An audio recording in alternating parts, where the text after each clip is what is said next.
Qingzhou. At the foot of Panlong Mountain lay Taohua Village. Taohua Village had several dozen households, the houses scattered with natural grace. Peach trees were planted everywhere, and now in the heart of spring they were in full bloom. Clusters of pink petals bathed the village in soft color, making it resemble a hidden paradise far from the mortal world. In a small courtyard on the eastern side of the village beneath the thick trunk of an ancient peach tree, Qingshan lay on a reclining chair, a yellow-skinned wine gourd in hand, sipping leisurely in complete ease. At the western end of the village lived Widow Wang. Though her looks were ordinary, she was full-figured, and more importantly, she possessed an excellent talent for brewing. Her rice wine was both sweet and biting with a unique lingering flavor. 100 years old already, tsk. I wonder if I can live to see Guo pass the provincial exam as a Jiren, Qingshan muttered to himself. His clouded eyes were filled with emotion. Among all those who had crossed into this world, he was probably the one who had fared the worst. Orphan young with his parents dying early, he had wandered the land alone. At 18, he encountered an immortal taking in disciples. Wild with joy, he believed the golden sheet of a transmigrator had finally arrived. Next would surely be entering an immortal sect, cultivating the Tao, slaughtering his enemies in all directions, transcending tribulation to become an immortal, and ultimately rising as a peerless immortal venerable. Yet reality dealt him a merciless slap. Tests revealed he possessed no spiritual roots and simply could not cultivate. It was as if heaven were mocking him. Where was the protagonist treatment a transmigrator was supposed to receive? Where then was his golden sheet? Unwilling to resign himself to wasting an entire life as a mere mortal, he yearned to defy fate. He studied and tried for scholarly honors, yet he failed the examinations time and again. He tried doing business to earn silver only to be extorted by corrupt officials and driven into bankruptcy. He attempted to invent things, glass, soap, perfume, but he was after all a man of letters, utterly ignorant of such crafts. When the dynasty neared its end and the realm fell into chaos, disheartened, he drifted until he arrived at Taohua Village, where he married, had children, and quietly lived on. Now 100 years had passed in a blink. Looking back on this life, he felt he had accomplished nothing. His wife had passed away 30 years earlier, and his son and daughter-in-law had departed this world 10 years before him as well. Now he lived alone, relying on his only grandson Li Yun. Fortunately, the boy was promising. 3 years ago, he passed the children's exam and became a Shiotsai, and now he was studying diligently at the Prefectural Academy in the Prefectural City, striving to achieve the rank of Jiren. So much so that Li Yun could not even find the time to return home for Qingshan's 100th birthday. Though it was called a 100th birthday celebration, it was in truth very simple. The villagers of Taohua Village were honest and sincere, and they greatly respected Qingshan. They gathered together to set out a few tables of wine and dishes to celebrate his longevity, hoping also to bask in his good fortune, for in these times a centenarian was exceedingly rare. Not long after seeing his guests off, fatigue washed over Qingshan. He lay back on the reclining chair, closed his eyes to rest, and felt at ease. Grandpa Qingshan, Grandpa Qingshan. At that moment, a girl of 11 or 12 ran into the courtyard, sweat beading on her forehead as she struggled to carry a basket of fruit, her face alight with excitement. Her hair was tied into braided pigtails, her face round and soft, and her large, inky black eyes especially bright and lively. "Arya, what brings you here?" Qingshan opened his eyes and smiled at the girl before him. She was Widow Wang's daughter. Her formal name Zhou Taoyao had been given to her by Qingshan, and her nickname was Arya. "Grandpa Qingshan, I picked a whole basket of wild cherries in the mountains today. They're so sweet. Hurry and try some." Arya wiped the sweat from her brow, and like presenting a treasure, held out the basket of crystal clear, wild cherries before him. "Wild cherries. That is rare indeed. Let me have a taste. Truly sweet. Thank you, Arya." Qingshan chuckled, picked up 2 cherries, and popped them into his mouth. The tart sweetness burst across his tongue, carrying a unique, refreshing flavor. He affectionately ruffled Arya's small head. Delighted, she said, "Grandpa Qingshan, today is your 100th birthday. I didn't know what gift to give you, so I'm giving you this whole basket of wild cherries. I wish you to live to 1,000 years. Live to 1,000. Wouldn't that make me an immortal?" Qingshan teased with a laugh.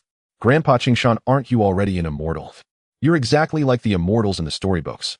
Grandpa Qingshan, can you tell me the story of the monkey making havoc in heaven again today?" Arya said with open admiration. Her father had died when she was little, and Widow Wang had raised her with great hardship. Qingshan had often lent them a hand. Arya had been close to him since childhood, and in his heart, she was as dear as a granddaughter by blood. The yellow-skinned gourd at his waist had been found on Panlong Mountain by Arya a year earlier and given to him. The monkey making havoc in heaven. Haven't you already heard it many times? Qingshan said with a smile. Arya and many of the village children loved to cluster around Qingshan to hear his stories, especially the tale of the monkey wreaking havoc in heaven. Many of them were utterly captivated and never tired of hearing it again and again. I haven't had enough of it, Grandpa Qingshan, please, please. Ario wheedled, clinging to his arm. All right, Grandpa will tell it to you. Li Qingshan took a sip of wine to moisten his throat, and his aged voice rang out in the little courtyard. Now in the eastern continent of Shenzhou, there was a kingdom called Aolai near the Great Sea, and in that sea stood a famed mountain known as Huagua Mountain. Before long, quite a few children had arrived in the courtyard gathering around Li Qingshan. A gentle breeze blew as peach blossoms drifted down from the old tree above, carrying a faint fragrance. Along with the falling petals, Li Qingshan's voice was carried far into the distance. The next day, immortals are here. Immortals have come to our Taohua village. Someone in the village shouted excitedly. At the village entrance, two figures, one man and one woman, floated in midair. Their feet rested on long swords, their robes fluttering as if they were beings from the realm of gods. In no time, many people from Taohua village had gathered at the entrance. Seeing the pair hovering in the void, their eyes were filled with reverence, and they dropped to their knees one after another to offer salutations. Honored immortals, may I ask what brings you to our Taohua village? The village chief asked cautiously. Have all children between 10 and 18 years of age come forth? If any are found to possess spiritual roots, they may return to the mountain with us to cultivate and join our Qingshan sect to pursue the Tao of immortality. Dressed in blue, the male cultivator spoke with a hint of impatience. Yes, yes. The village chief bowed repeatedly in deference, unable to hide the delight in his eyes. Had Taohua village stumbled upon immortal fate today? He had heard stories of immortals taking disciples during his travels outside the village, but had never imagined that such a chance would fall upon Taohua village today. Village chief, what are spiritual roots? What is this Qingshan sect? What does it mean to cultivate the Tao? Does it make one an immortal? The villagers around him whispered their questions at the chief. What nonsense are you spouting? Hurry and bring your children here. This is the immortal fate of our Taohua village. If your child is chosen, they can become an immortal. How can you not rush? The chief hurriedly scolded them in a low voice, afraid of offending the immortals. Become an immortal. All the villagers were instantly thrilled. They scrambled to run home and bring their children, eager to have the immortals see whether they possessed that so-called spiritual root. If they could truly become immortals, it would be an extraordinary fortune indeed. Junior Sister Yi, the villages in the Panlong Mountain range seem rather unremarkable. Why did Uncle Master send us here to recruit disciples? The male cultivator asked in confusion. His name was Zhang Ming, and the female cultivator beside him was Yi Lingshuang. Both were qi refining cultivators from the spring and autumn sect. Yi Lingshuang, dressed in a long gown with graceful posture and a pure countenance, said calmly, 100 years ago, a cultivator once came from this place, the same one who now dominates the eastern wasteland. So perhaps the Panlong Mountain range holds something special. The one who dominates the eastern wasteland. You mean that nascent soul, true lord? Zhang Ming's whole body trembled. Correct. Yi Lingshuang nodded. Then I look forward to it, Zhang Ming said with anticipation. Soon, all the children of appropriate age in Peach Blossom Village gathered at the village entrance. Li Qingshan was also dragged there by Arya. He had not wanted to come since he had already been tested years ago and possessed no spiritual root. Watching would be meaningless. But he could not refuse Arya, so he came along to see the so-called immortals. Grandpa Qingshan, you've come. Grandfather, good health and long life. What nonsense are you spouting? Grandfather just celebrated his centenary yesterday. You should wish him 200 years. Right, Grandpa Qingshan, my mouth is clumsy. Forgive me. The villagers all greeted Li Qingshan with smiles, showing great respect for him. Not only because Li Qingshan had lived over 100 years, but also because he was one of the few educated men in the village versed in medicine and had helped the villagers countless times over the years. More importantly, Li Qingshan's grandson Li Yun was a Shoutsai scholar, the only one Peach Blossom Village had produced in all these years. Li Qingshan smiled in response, his gaze falling on the two cultivators at the village entrance. Watching them step onto flying swords and traverse the void, he felt a shock in his heart, and the blood that had been still for years faintly stirred. There were truly immortals in this world. But unfortunately, he had no spiritual root and could not cross the mortal-immortal chasm. He had spent his life in mediocrity and was now nearing his end. A centenarian mortal? That's rare. Zhang Ming and Yi Lingshuang, having overheard the villagers' chatter, cast a curious glance at Li Qingshan. In this world, few mortals lived to 70, and a centenarian mortal was exceptionally rare. Even a qi refining cultivator had a lifespan of only 140 or 50 years at most. But they only glanced curiously and then looked away. A centenarian mortal, though rare, was nothing. A mortal was, after all, immortal. In the eyes of cultivators, mortals were like ants, trivial and insignificant. Line up one by one. Step forward in order and hold this spiritisting stone to check your spiritual root. Yi Lingshuang's voice was ethereal and melodious, ringing in everyone's ears. All the children obediently lined up, approaching one by one to grasp the spiritisting stone and undergo the test. But half an hour passed, and dozens of children from the village had tried. The spiritisting stone showed no reaction. This meant none of them possessed a spiritual root. Zhang Ming had gone from full anticipation to deep disappointment. It seemed unlikely they would find any child with a spiritual root in the end. After all, this mortal kingdom land of barren spiritual energy could hardly nurture spiritual roots. The last one was Arya. Grandpa Qingshan, I'm scared. Arya clung to Li Qingshan's arm, saying timidly, Arya, don't worry. It's just a test. Go on. Li Qingshan encouraged with a smile. Arya nodded, obediently mustered her courage, and grasped the spiritisting stone. Buzz. Soon the spiritisting stone hummed and trembled, emitting golden and blue light that rose 3 feet into the air, radiating a mysterious glow. Gold and water dual spiritual root, and a spiritual energy sensitivity of 35. This is an upper-grade spiritual root. Yi Lingshuang and Zhang Ming's eyes instantly lit up. An upper-grade spiritual root. Today they had found a treasure. Spiritual root grades are pseudo, lower, middle, upper, earth, and heaven. Based on sensitivity to heaven and earth spiritual energy, sensitivity 10 was lower grade, 20 was middle grade. Sensitivity 30 and above was upper grade. Upper grade spiritual roots could directly become inner disciples in any major cultivation sect. Extremely precious. Yi Lingshuang and Zhang Ming had tested all the villages in the Panlong mountain range and found only one pseudo-spiritual root, nothing else.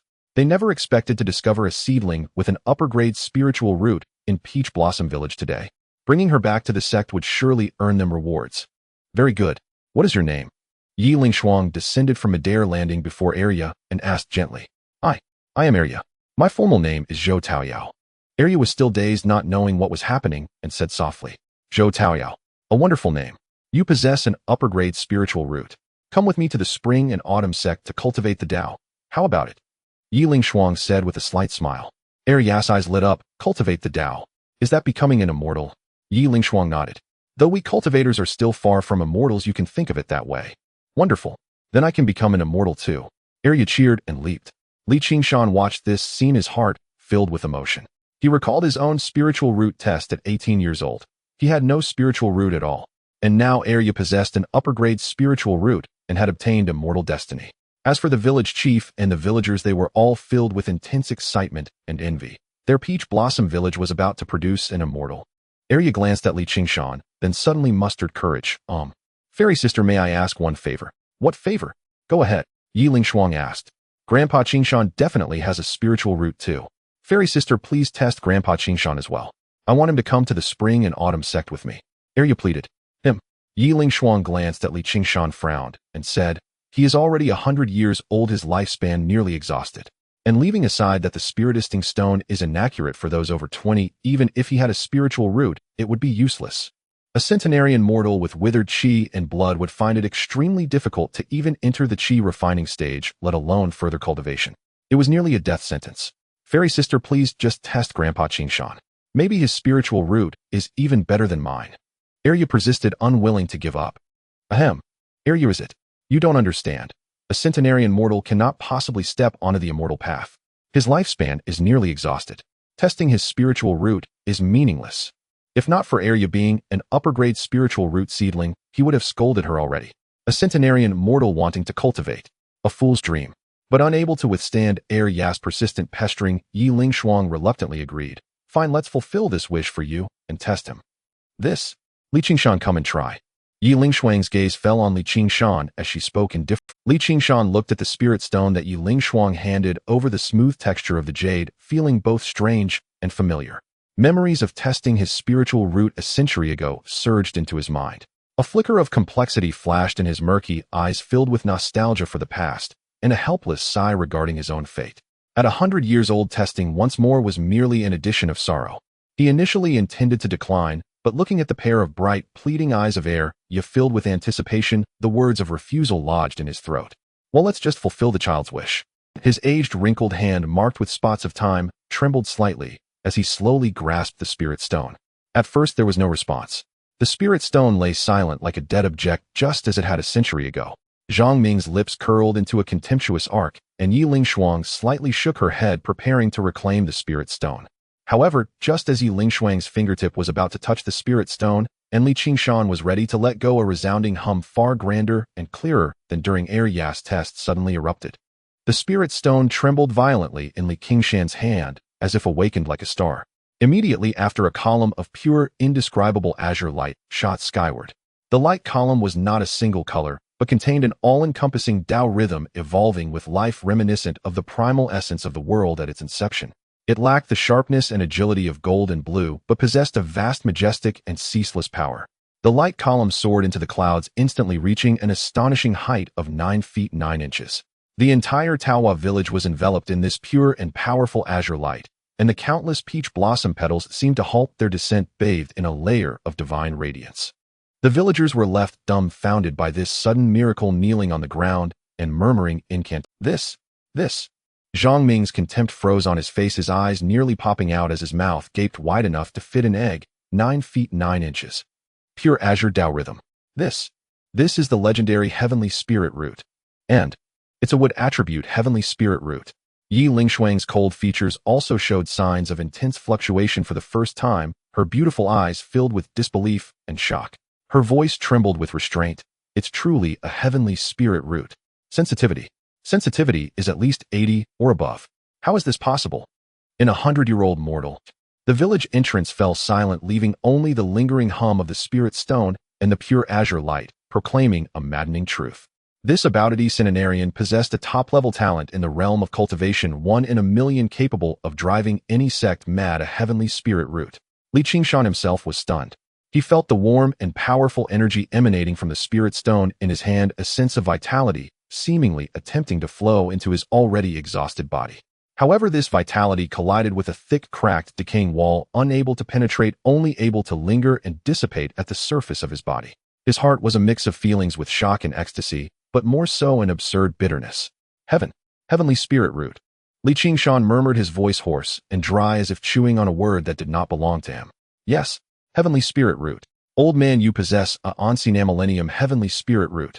Zhang Ming exclaimed excitedly, his gaze toward Qingshan completely transformed, filled with fervor and excitement, as if looking at a rare treasure. You. Yi Lingshuang also snapped back from her shock. She looked at Qingshan's frail and aged face, sensing the nearly exhausted vitality within him, and the surprise in her eyes was quickly replaced by profound regret. That radiance seemed like a fleeting moment, brilliant, yet destined to be short-lived. What a pity. Too late. Yi Lingshuang's voice carried deep regret, extinguishing Zhang Ming's excitement like ice water. At 100 years old, with depleted essence, shriveled meridians, and a muddled sea of consciousness. Even with a heavenly spirit root, how can it matter? The challenge of drawing qi into the body would likely deplete your last vitality, let alone foundation, establishment, and golden core. How unjust the heavenly Tao is, allowing you to reveal this extraordinary talent only at the end of your life. Her words were like a dull knife, cutting through the brutal reality beneath that brilliant light. Zhang Ming also instantly calmed down, the fervor on his face fading, leaving only deep regret and helplessness. Indeed, at 100 years old, with little lifespan left, even with a heavenly spirit root, it would be hard to travel far on the path of cultivation. No, it cannot be. Arya, however, disregarded all this, tightly grasping Yi Lingshuang's sleeve, her small face brimming with tears, her voice tinged with a sobbing tone. Sister Fairy, please. Grandpa Qingshan has a spirit root, the best heavenly spirit root. Take him with you. I beg you. He can definitely cultivate. The stories he tells are so good, he understands so many principles, he can definitely do it. I beg you. Take him with you, or I won't go either. Ya's plea, filled with childish stubbornness, was nevertheless sincere. Looking at Ya's tear-streaked face, then at Qingshan's calm acceptance of fate, Yi Lingshuang's heart. How would the sect view bringing back a 100-year-old heavenly spirit root? This was almost destined to be a futile endeavor. But Arya is a top-grade spirit root, the hope of the sect's future. Her attitude must be considered. Moreover, allowing a heavenly spirit root to languish in the mortal realm, even if he is destined for no great achievement, seems a form of desecration to the heavenly Tao.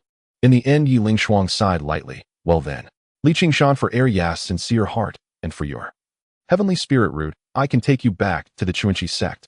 Really? Arya looked up in surprise. But you must understand.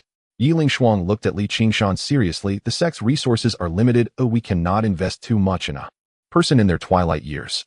You can only enter as an outer disciple. Furthermore, the sect has strict rules, and outer disciples must perform menial tasks. If your lifespan is exhausted in the sect, do not harbor any resentment. Are you willing? Li Qingshan looked at the ethereal cultivator before him, at the tearful area, and then at the villagers around, their gazes filled with awe and complexity.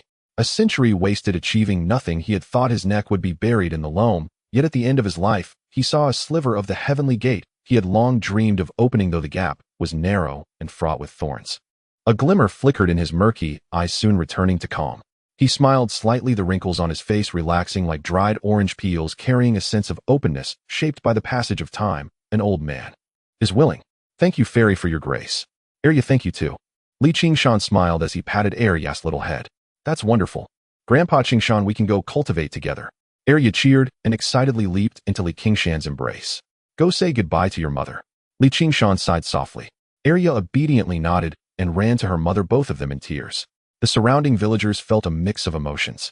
Although Arya can cultivate, they also vaguely understood the divide between mortals and immortals. Once she left, meeting again would be difficult. Thus, under the complex and reverent gazes of the villagers of Taohua village, Yi Lingshuang summoned a small spirit boat carrying Zhang Ming, Arya, and Li Qingshan, turning into a streak of light soaring into the sky, leaving this peaceful little mountain village behind. After several days of flight, the spirit boat traversed through towering mountains and finally arrived at a blessed land filled with ethereal spiritual energy shrouded in mist. Amidst the layered peaks, palaces and pavilions appeared faintly, with celestial cranes soaring through the skies and rays of dawn shimmering, marking the entrance to the spring and autumn sect of the eastern wilderness. Yi Lingshuang and Zhang Ming rushed to the outer sect's elder hall with Li Qingshan and Arya. The news of the appearance of the heavenly spirit root was like a thunderclap, instantly reverberating through the high ranks of the outer sect. What? Heavenly spirit root? A loud voice filled with incredulous joy echoed from within the hall. Immediately, a middle-aged cultivator wearing a blue Taoist robe with a stern face and an aura as deep as the ocean strode out. He was the outer sect elder, a latest-stage foundation establishment cultivator, Zhou Shanghai. Zhou Shanghai's eyes shone brightly as he instantly locked onto the two behind Yi Lingshuang and Zhang Ming. The first person he noticed was Arya, full of spiritual energy and with an extraordinary physique, and excitement flickered in his eyes. Is it her? Indeed, she possesses innate spiritual essence and wisdom. With such a heavenly spirit root, it truly is a blessing for our spring and autumn sect. Ahem. That Zhou Shirshu, it's not Arya, it's him. Zhang Ming awkwardly smiled and pointed at Li Qingshan. What a... Zhou Shanghai's eyes widened in disbelief. The Li Qingshan before him, with a face full of wrinkles and hair as white as snow, looked older than Zhou Shanghai, at least 80, if not 100. This is a heavenly spirit root. Zhou Shanghai's face was filled with disbelief. That Zhou Shirshu has a superior spiritual root, but this Li Qingshan indeed possesses a heavenly spirit root. Yi Lingshuang also nodded with a bitter smile. Elder brother, do you think you look old? Not to worry, our spring and autumn sect has elixirs to replenish vitality.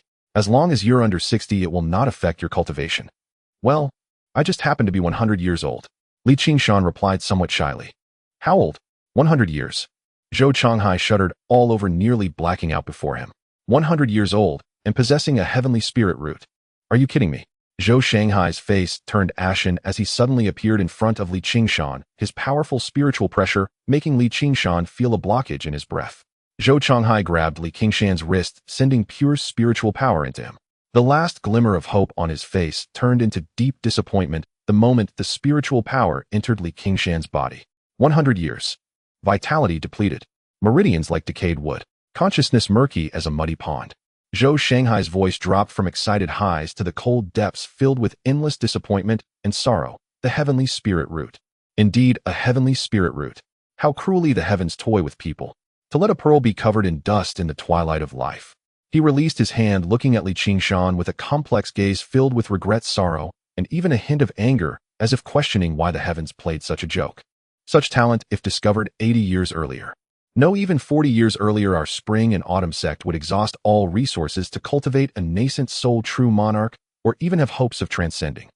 But now, even with a heavenly spirit root, drawing in Qi is as hard as ascending to the heavens. Latest stage Qi refinement may be the limit, and foundation establishment is merely a dream. Lifespan.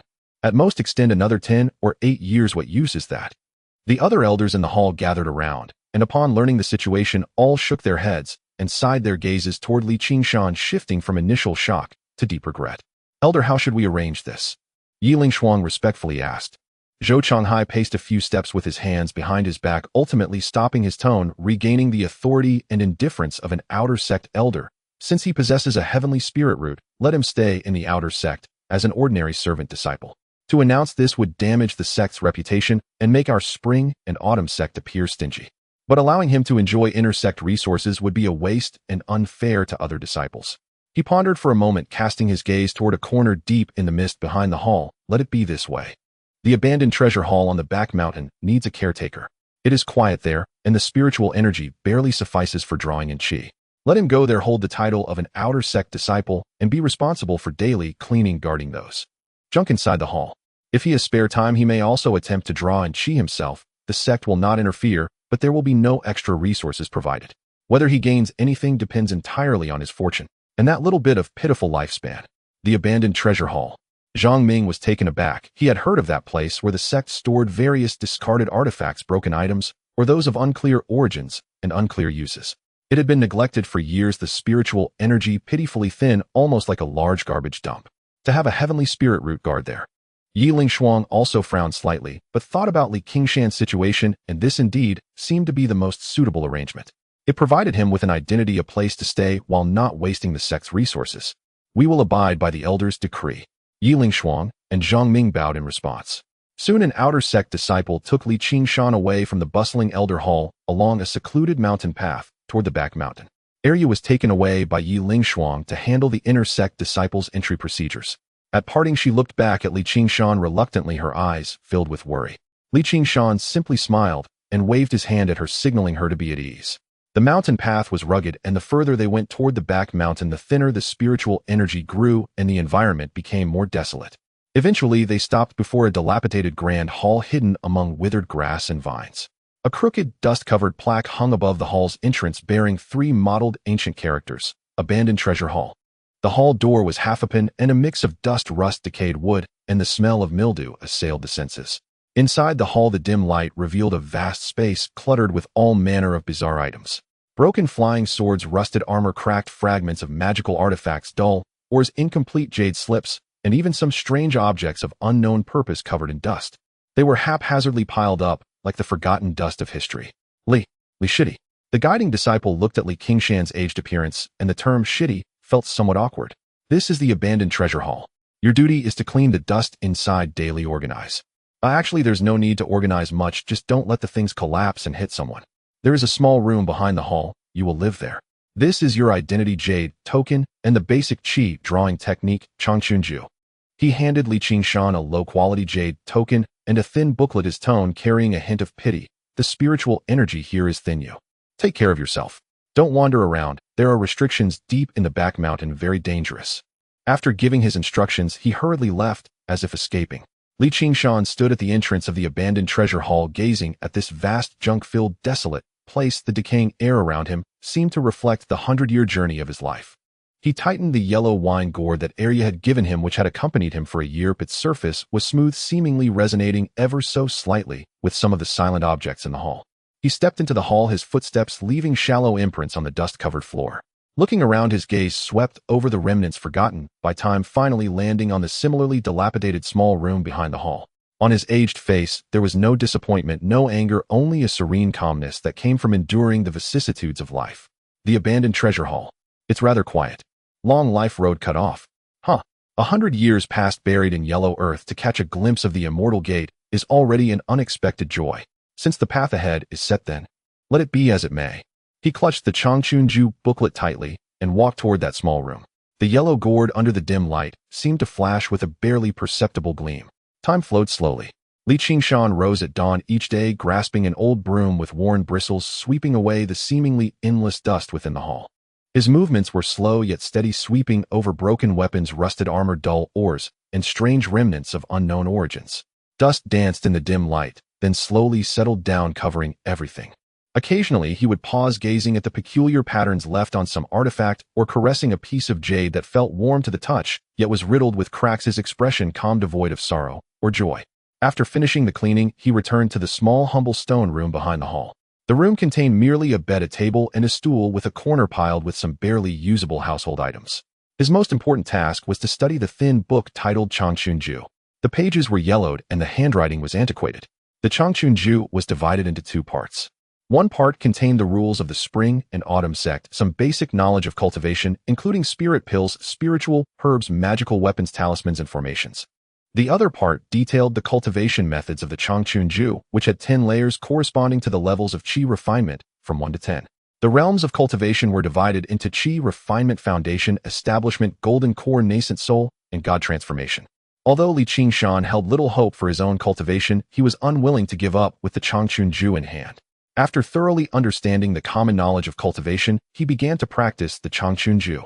To enter the first level of qi refinement, one needed to calm the mind, and sense the spiritual energy drifting between heaven and earth, drawing it into the body and refining it into one's own magical power. He sat cross-legged on the cold stone bed, attempting to calm his mind, and sensed the spiritual energy drifting in the world as he guided it into his body, following specific meridian paths. However, this process was incredibly difficult. His body felt like a parched, cracked land. The meridians were shriveled and blocked as if clogged with sediment accumulated over 100 years, narrow and sluggish. The thin spiritual energy was like a feeble wind trying to squeeze through the seams of a tightly shut rusted iron door, an arduous task. With each attempt, he could only feel a deeper fatigue and weakness within himself. Months passed, and Qingshan could sense the qi proficiently, yet the process of drawing it into his body remained exceedingly challenging. His dantian still felt utterly empty, showing no signs of magical power generation. One day, a disciple responsible for transporting waste pushed a small cart of refuse and carelessly dumped it in a corner of the treasure hall. As dust swirled, Qingshan silently stepped forward to tidy up. He moved slowly and meticulously, setting aside completely useless fragments and categorizing artifacts that still bore discernible shapes. While sorting through a pile of discarded alchemical residue that emitted a pungent odor, his fingers suddenly touched something slightly hard. Clearing away the sticky remnants, a brown spirit pill the size of a fingernail with a dark hue and a pitted surface emerged. It was inconspicuous among the discarded pills, yet Qingshan's murky eyes suddenly brightened. He recognized the shape and scent of this pill. This was a low-grade spirit pill, the Qi Gathering Pill. It was specifically designed to help ordinary people or low-level cultivators sense spiritual energy and break through to the first level of Qi refinement. Though this pill was dull in color and had weak mixed spiritual energy with only a trace of illusory pill patterns, it was evidently a low-grade Qi Gathering Pill. However, it was not entirely a useless pill. It was unclear which alchemist had been careless, resulting in this Qi Gathering Pill being mixed with the waste pills. Qingshan's heart raced as his emaciated fingers tightly grasped the pill, cautiously scanning his surroundings. After confirming that no one was paying attention, he quickly concealed it in his sleeve. Back in the stone room, Qingshan carefully took out the pill. He needed a secure place to store it, and his gaze fell upon the yellow-skinned wine gourd that had accompanied him for over a year. The gourd was small, and the wine had long been consumed, leaving it empty inside. He removed the stopper, gently placed the low-grade Qi Gathering Pill inside, and sealed it again. The surface of the gourd remained smooth, showing no signs of any abnormalities. After completing this, he sat down, as usual, attempting to practice the Qingshan, but the results were still in vain. The fatigue in his body and the sharp pain in his meridians surged once more. This Qi Gathering Pill might help me succeed in drawing in Qi.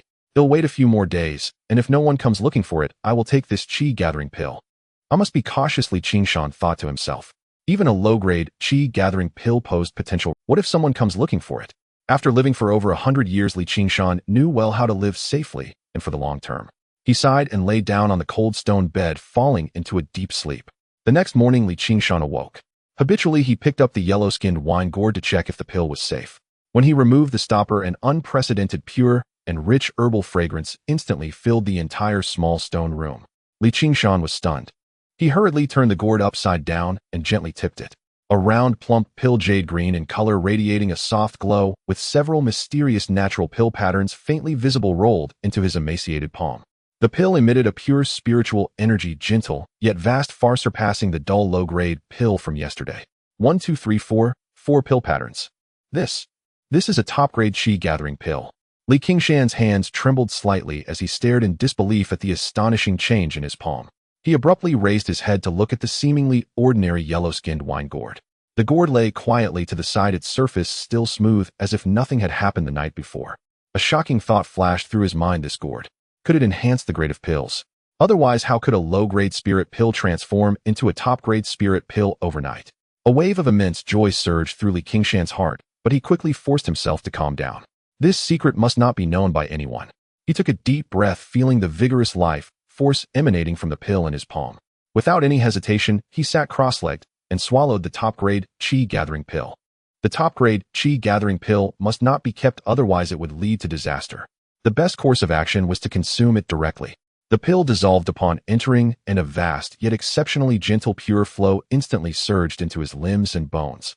This force was no longer the feeble wind trying to squeeze in before. It was like a warm, life-filled spring rushing with great momentum, cleansing his meridians that had been blocked for 100 years. Boom! It felt as though something within him had been broken through.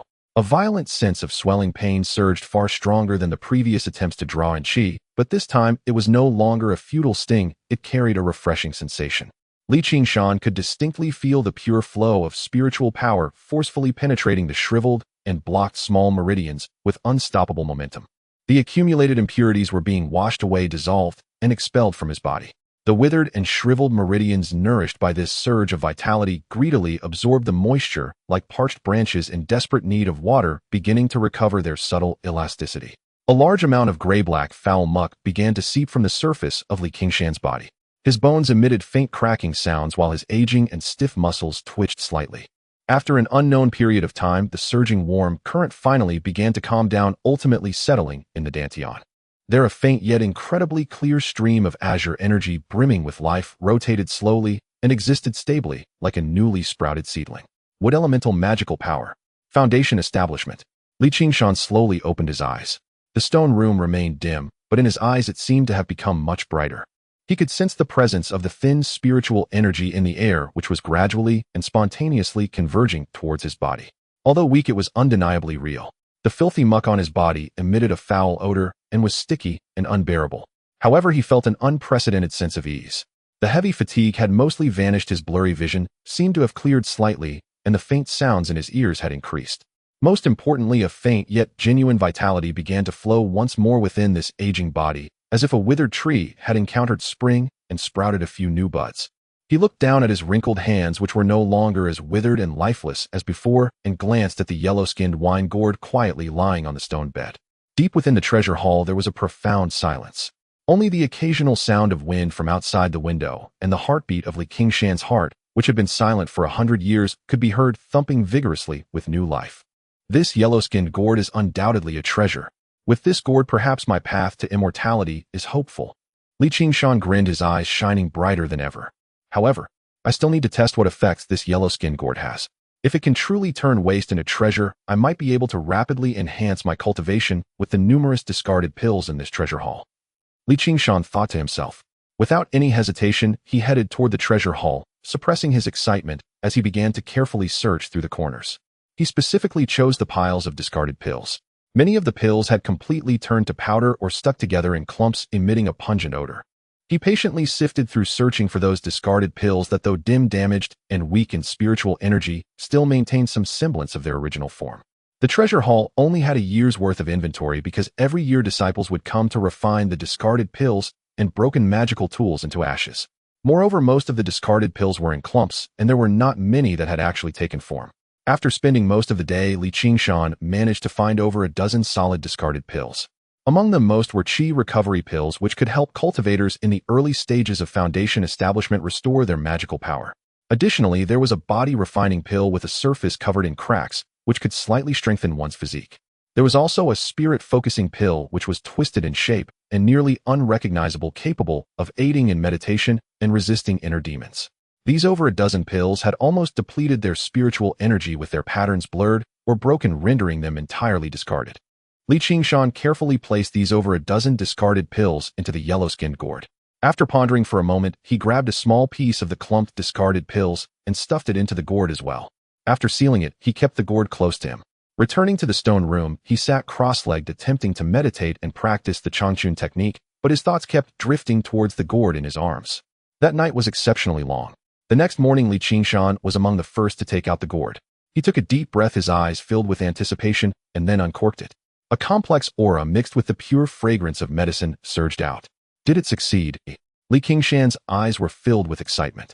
He held his breath and turned the gourd upside down. 14 round, plump, and radiant pills rolled into it. Yesterday they were discarded pills, but at this moment they glistened with a lustrous sheen, radiating abundant spiritual energy, their surfaces adorned with four distinct and profound patterns. They were all top-grade spiritual pills. A total of 12 top-grade Qi recovery pills, 1 top-grade body refining pill, and 1 top-grade spirit-focusing pill. In addition, there was a clump of discarded pills that showed no signs of change. I've struck it rich. This time I've truly struck it rich. Qingshan tightly gripped the yellow-skinned gourd, his fingers whitening from the strength of his grip. A brilliance erupted from his murky eyes like never before. He immediately realized 2 points. First, this yellow-skinned gourd could indeed turn waste into treasure. Low-grade spiritual pills could be transformed into top-grade spiritual pills. Even discarded pills, as long as they retained a trace of medicinal power, could be upgraded to top quality. Second, it was not omnipotent. Those that had completely turned to powder or clumped together, as well as those that could not maintain their shape, could not be upgraded. Does the yellow-skinned gourd need spiritual energy to enhance pills of the 5th rank? This is also why when I used it to hold wine before, there was no change. Low-grade Qi recovery pills and those discarded pills all contained a trace of spiritual energy, which is why they could be enhanced. In other words, the yellow-skinned gourd can only enhance items that possess spiritual energy and has no effect on ordinary items. Qingshan's eyes revealed a hint of clarity as he thought to himself. Besides pills, I wonder if other objects can also be enhanced and turned from waste into treasure. It seems that I need to experiment a few more times to find out. However, the immediate priority is to refine these pills and convert them into my own strength. If these top-grade spiritual pills were to be exposed, I fear I would not have a place to be buried. Qingshan tightened his grip on the yellow-skinned gourd, thinking to himself. In the following days, Qingshan's life had a clear goal. He continued to sweep the treasure hall. Every dawn, his movements still slow, but his gaze became more focused. While cleaning, he paid closer attention to each batch of newly dumped waste, especially the piles of discarded pill remnants. He was like a patient gold miner, sifting through to find those with a trace of medicinal properties that barely held their shape. Each time he found a few, he treated them like treasures, carefully storing them in the gourd. By the next day, it would be time to harvest top-grade spiritual pills. He began to consume the top-grade spiritual pills for cultivation. The top-grade Qi recovery pills were surprisingly effective for cultivators in the early stages of foundation establishment. However, the abundant spiritual energy contained in the top-grade pills required Qingshan 3 days to refine just 1 top-grade Qi recovery pill. With a continuous supply of top-grade pills assisting him, Qingshan's cultivation speed suddenly accelerated. The top-grade Qi recovery pills stabilized his foundation establishment at the first layer and continually refined his meridians, expelling deeper layers of impurities. His body no longer felt as heavy as before, his movements became somewhat lighter, and his gaze was much clearer. The immense medicinal power contained within the supreme-grade spirit elixir allowed him to sustain the circulation of spiritual energy for longer periods, while cultivating the eternal spring art, scouring and widening his obstructed meridians. The supreme-grade body-tempering pill slowly and persistently strengthened his aged muscles, sinews, and bones. Though it could not reverse his decrepitude, it made his body feel more resilient and restored a measure of his strength. The supreme-grade mind-calming pill helped him enter a state of serene concentration, more swiftly enhancing his cultivation efficiency. 3 months later, inside the small stone chamber behind the waste treasure hall, Qingshan sat cross-legged. A faint azure halo enveloped him, far more solid than when he was at the first layer of Qi refinement. The thin spiritual energy in the air converged toward him in wisps, drawn into his body, circulating along the path of the eternal spring art, and finally gathering into his dantian. Within the sea of Qi in his dantian, the mass of azure wood attributed mana had swelled from a mere wisp of sensation into a stable small vortex. It rotated slowly, exuding vibrant vitality. Within the sea of Qi in his dantian, the mass of azure wood attributed mana had swelled from a mere wisp of sensation into a stable small vortex. He stood up, feeling an unprecedented lightness and vigor in his body. Though his skin remained wrinkled and his hair white as frost, the inner aura of decay had largely been dispelled.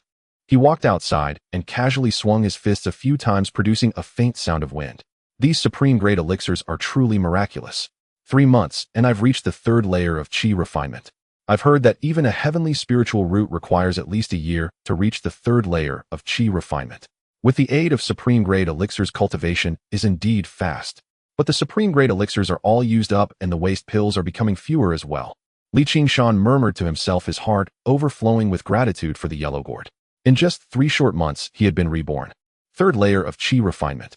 That was already the realm of many outer disciples. I cannot continue to advance my cultivation. In 2 months, disciples will come to incinerate the waste treasures. If my cultivation is exposed, the consequences would be unthinkable. A sharp glint flashed in Qingshan's eyes. He knew better than anyone how astonishing it was for a centenarian to break through to the third layer of Qi refinement in just a few months. Even a heavenly spiritual root could not explain it. If his cultivation were revealed, the old monsters of the spring and autumn sect would surely set their sights on him, subjecting him to soul-searching and torture to extract his secrets. A treasure like the yellow gourd must never be exposed. Next, I should test the other functions of the yellow gourd, Qingshan thought to himself. One day, while clearing a pile of refuse mixed with withered spiritual herbs and ores, he noticed a heart-cleansing grass whose roots still held a faint trace of moisture, though its leaves were completely yellowed and curled. The herb was of very low age, its medicinal power meager, and it was utterly discarded. On a whim, he decided to try placing it into the yellow gourd. The next day, when he retrieved it, the heart-cleansing grass had turned a vibrant, dripping green, its leaves spread wide and full of life. Its medicinal power had increased more than tenfold. What had been a mere 1-year-old herb had become a 20-year-old heart-cleansing grass. It can even revive withered spiritual herbs and enhance their quality. Qingshan's heart trembled once more. This discovery led him to pay closer attention to the discarded low-grade spiritual herbs in the waste treasure hall that still had some intact parts. One day, while sorting through a pile of broken, rusted low-grade artifact fragments, he discovered a short sword with only half a blade remaining.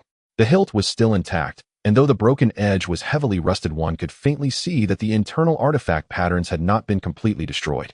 It was clearly a discarded low-grade artifact. He hesitated for a moment, wanting to place the broken sword into the gourd as well. But soon he grew troubled. The gourd's mouth was too small. The low-grade flying sword simply could not fit through. If only you could be a little larger, Qingshan murmured, stroking the yellow gourd. The moment the thought arose, he felt the gourd in his hand grow slightly warm. Then, to his astonishment, the gourd slowly expanded by a full circle. From the size of a fist, it grew to the size of 2 fists. Larger, Qingshan exclaimed in excitement. The yellow gourd expanded another circle. Larger, larger. As Qingshan silently commanded, the yellow gourd eventually grew to over 10 feet tall, nearly reaching the ceiling of the waste treasure hall. Only then did Qingshan feel a profound weariness. It seems the gourd's ability to change size is related to my mental energy, Qingshan speculated in his mind. Smaller, smaller.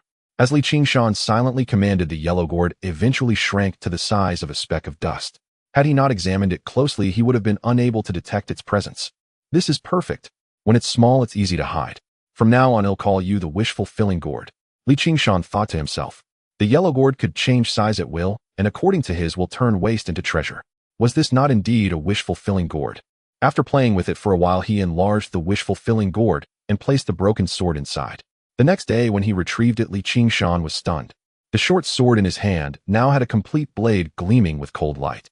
The previously blurred and broken artifact patterns on the spine of the blade had become clear and smooth, and faint spiritual light even flowed within. The sharp aura emanating from the entire sword was far superior to before. This was no longer a low-grade artifact. It had clearly reached the level of a supreme-grade artifact. Restoration and great enhancement. Qingshan gripped the renewed short sword, feeling the spiritual power contained within, and his breathing quickened. The abilities of this yellow gourd far exceeded his initial imagination. To verify, he tried placing a completely shattered chalice ore into the gourd. The next day, it was retrieved unchanged. He also placed a dagger that had rusted into a lump of iron, its artifact patterns completely obliterated, into the gourd. Again, there was no reaction. It seems that only items that are broken but not dead, still retaining a trace of spirituality or structural foundation, can be transformed and enhanced by the gourd. Qingshan summarized the pattern, his gaze sweeping over the mountainous piles of the waste treasure hall. To him, this place was no longer a garbage dump, but a treasure trove of boundless potential waiting to be discovered. A surge of intense impulse rose within him, urging him to experiment with more items immediately. But his century of experience forced him to remain calm. An innocent man with a jade is a crime. The secret of this gourd was his sole reliance for surviving, and even advancing. In this cruel cultivation world, it must never be revealed in the slightest. He took a deep breath, suppressing his excitement. Over the next 2 months, Qingshan did not continue cultivating. Instead, he spent his time testing the marvelous uses of the wish-fulfilling gourd, while waiting for the arrival of the disciples tasked with clearing the waste treasure hall. 2 months later, the disciple in charge of clearing the waste treasure hall arrived riding a flying sword. When Qingshan saw that figure, his eyes lit up involuntarily. That graceful silhouette, a figure in a long azure dress, robes fluttering with a beautiful countenance and an icy aloof gaze, exuded an ethereal, and otherworldly aura. It was Yi Lingshuang.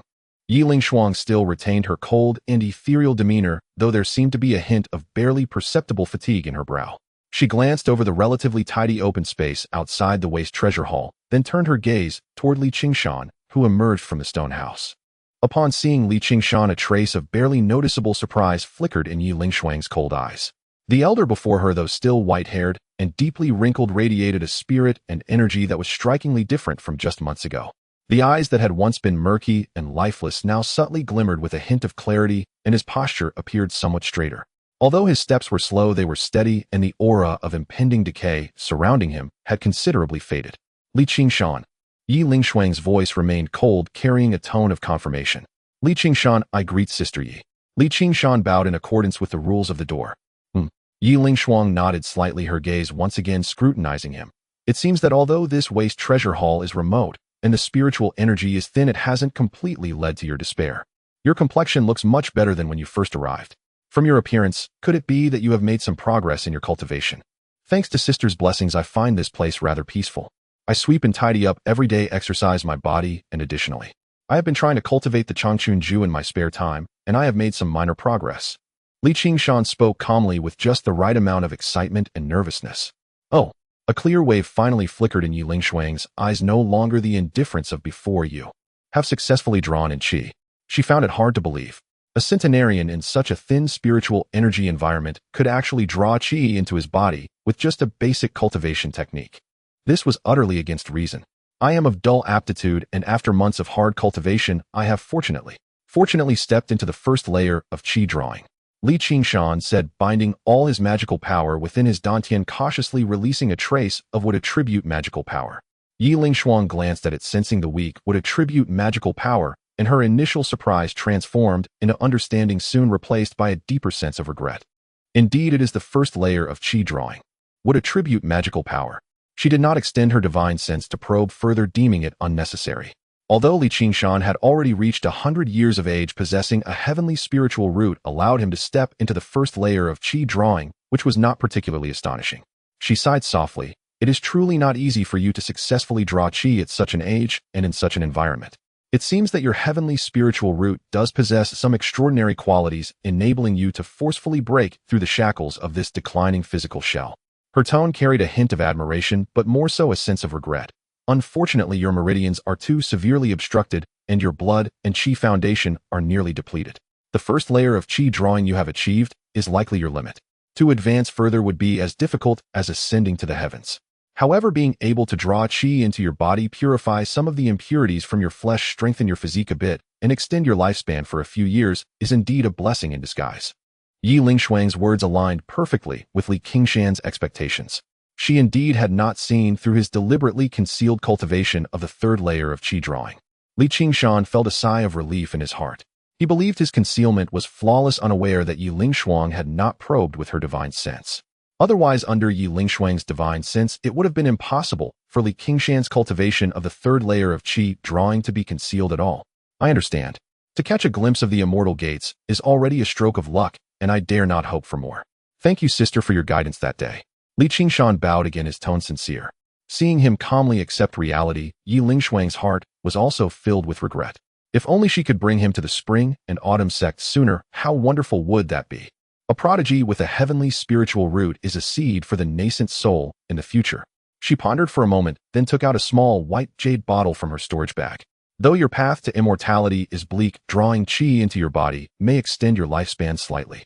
These 2 pills are middle-grade qi blood pills of the first rank, which can replenish qi and blood. They might be of some benefit to you, and could perhaps allow you to live a year or 2 longer. She handed the jade bottle over. Li Qingshan took it with both hands, feeling its warm texture. His heart stirred slightly. These qi blood pills were quite precious.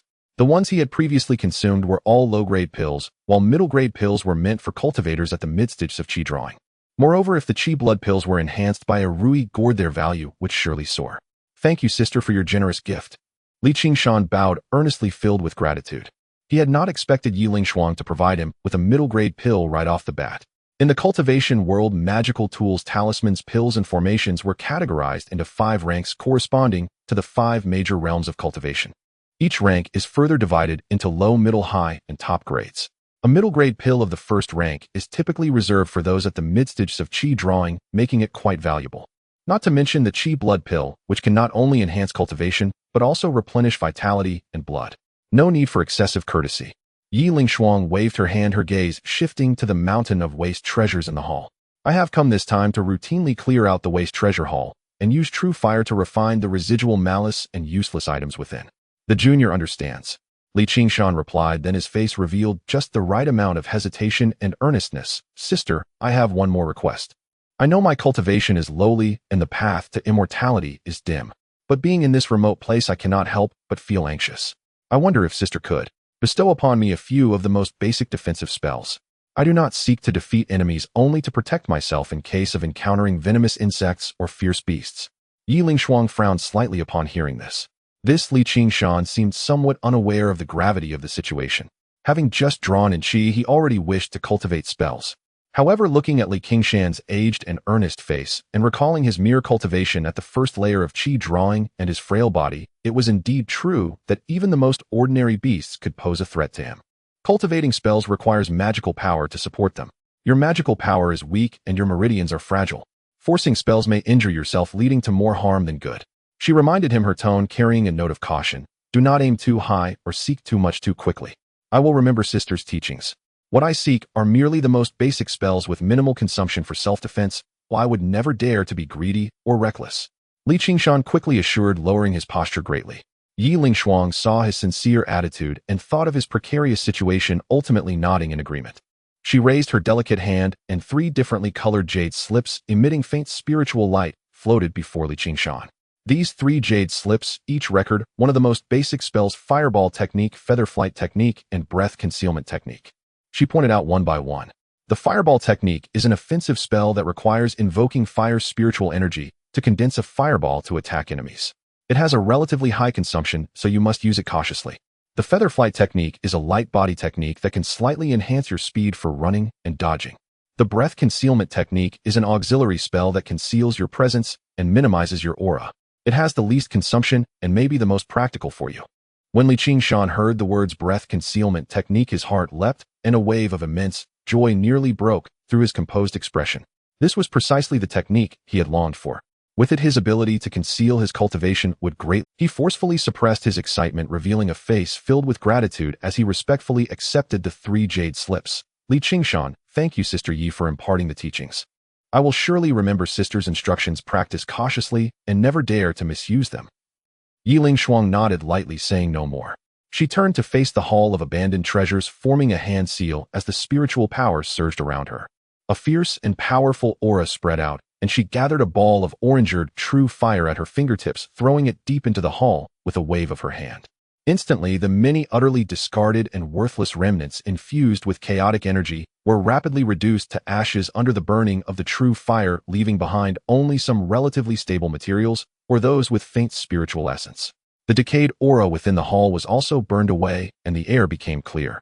After completing all this, Yi Lingshuang did not linger, calling forth her flying sword and departing as a streak of azure light. Qingshan watched the azure light disappear into the horizon before slowly standing upright. He tightly gripped the jade bottle and 3 jade slips in his hands, especially the slip detailing the breath concealment technique, his thin fingers turning pale from the exertion. He turned around and walked steadily back to the stone room, closing the door behind him. In the dim light, he eagerly directed his consciousness into the slip containing the breath concealment technique. A stream of profound information surged into his mind. Breath concealment and form hiding spirit, not wandering outside, Qi returning to the Dantian, melding with the ordinary. Qingshan repeatedly studied the technique, his eyes shining brighter with each pass. This technique was not complicated, its core lay in controlling the fluctuations of spiritual power, concealing one's life aura and minimizing one's sense of existence. For someone like him who possessed strong divine sense control and the assistance of the Rui Gourd, this was indeed the most urgently needed life-saving skill. I wonder if the Rui Gourd can enhance the spell. Qingshan's heart stirred with a certain speculation. However, he did not rush. Instead, he first committed the spells from the 3 jade slips to memory before placing them into the Rui Gourd. The next day, the 3 jade slips were poured out by Qingshan, and brilliant light burst forth, the slips emanating an aura several times stronger than before. The spells can actually be enhanced. Li Qingshan was filled with excitement as he hurriedly placed the slip against his forehead to inspect. Fire Arrow Technique, Flying Rainbow Technique, Turtle Breathing Technique. The three spells surged into Li Qingshan's sea of consciousness, leaving him utterly shocked. It is worth noting that the three spells Yiling Shuang had previously given him were merely low-grade first-tier spells meant for practitioners in the early stages of qi refinement. However, after being enhanced by the Rui Gourd, these three spells transformed into high-grade first-tier spells possessing unmatched power. They posed a significant threat even to practitioners at the great perfection of qi refinement. Especially the turtle breathing technique, which not only concealed one's cultivation, but also resisted the probing of practitioners a whole realm above oneself, allowing one to merge with grasswood mountains and stones remaining undetected. This was simply the life-saving technique Li Qingshan had long dreamed of. If I can successfully cultivate the turtle breathing technique, it would mean that even foundation establishment practitioners couldn't detect my true cultivation. I must succeed. Li Qingshan became incredibly excited. This turtle breathing technique was truly a life-preserving spell. In the days that followed, Li Qingshan devoted most of his energy to the cultivation of these three spells, especially the turtle breathing technique. He no longer rushed to elevate his cultivation realm, but instead calmed his heart and practiced the technique, feeling the flow of his wood attribute spiritual power, which was at the third level of qi refinement in his meridians. He attempted to gradually converge, compress, and conceal its fluctuations according to the principles of the turtle breathing technique. The requirements for the fire arrow technique and flying rainbow technique were too high, making them difficult for Li Qingshan to cultivate with his current level. However, the turtle breathing technique had no such requirements. Therefore, Li Qingshan focused most of his energy on practicing the turtle breathing technique, while also concurrently refining the fireball technique and flying feather technique. After all, he needed a method to protect himself in case of encountering an enemy. He sat cross-legged on the cold stone bed, his consciousness sinking into his body, carefully guiding the wood attribute spiritual power at the third level of qi refinement along the profound and complex path of the turtle breathing technique. This sensation felt akin to using a fine thread to control a wild bull. The spiritual power would surge restlessly whenever it reached a critical acupoint, trying to break free from its restraints and reveal its aura. No, just a bit off. After a failed attempt, Li Qingshan slowly exhaled a breath of turbid air, beads of sweat forming on his forehead as his spirit felt fatigued. The turtle breathing technique demands even more refined control over spiritual power than cultivation itself. My old limbs and this body of spiritual power are not as obedient as they used to be. But he did not lose heart. A century of years had long since tempered his impatience, leaving only a patience as solid as rock. I must succeed. Otherwise, possessing a rare treasure in this immortal sect would be a path to death. This thought was like a whip urging him to concentrate and start anew. Months passed quietly amidst repeated failures and minimal progress. On a certain day, when he once again operated the technique, the spiritual power that had originally flowed like a stream suddenly felt as though it was gently smoothed by an invisible hand, becoming as tranquil as the depths of a pond. The rushing aura instantly converged, and the pulsating life fluctuations were also reduced to a minimum. He sat there as if he truly became a lifeless stone, even his breathing growing incredibly long and faint, almost sinking with the decayed air in the hall. It worked. A wave of immense joy and relief surged within Li Qingshan, but he immediately operated the technique, forcefully suppressing the fluctuation of this emotion, maintaining absolute calm. With the turtle breathing technique completed, I now have a foundation to stand upon. He slowly opened his eyes, the brilliance in his gaze contained with not a trace of power leaking out. As for the fireball technique and flying feather technique, he had also barely grasped the basics, able to conjure a small fireball and run significantly faster than ordinary people, even able to jump 3 feet high, stronger than the young. However, the enhanced fire arrow technique and flying rainbow technique in his mind with their power and mysteries made him itch with desire, yet due to his insufficient cultivation, he could only sigh in longing. It seems that one must take things one bite at a time, step by step. He chuckled self-deprecatingly. Having resolved the pressing need to conceal his cultivation, Li Qingshan turned his attention to the Changchun technique. This foundational skill was truly mediocre, with the cultivated spiritual power being thin and the future limited. If the Rui Gourd can enhance spells, can this technique also rise to a higher level? A bold idea emerged, causing his heart to race slightly. Without any hesitation, he reverently placed the thin book into the Rui Gourd, waiting through the night, with a sense of anticipation and unease akin to opening a blind box. The next morning, when he took out the book, it felt warm to the touch, resembling jade, but not quite jade. On the cover, the 3 characters for Changchun technique had transformed into 2 more ancient Taoist and profound seal script characters. Changxing technique. Changxing technique. Li Qingshan's fingers trembled slightly as he eagerly began to peruse. Each layer of cultivated magical power is not only several times more refined and abundant, but also subtly nourishes the physical body, delaying aging and even extending one's foundational lifespan.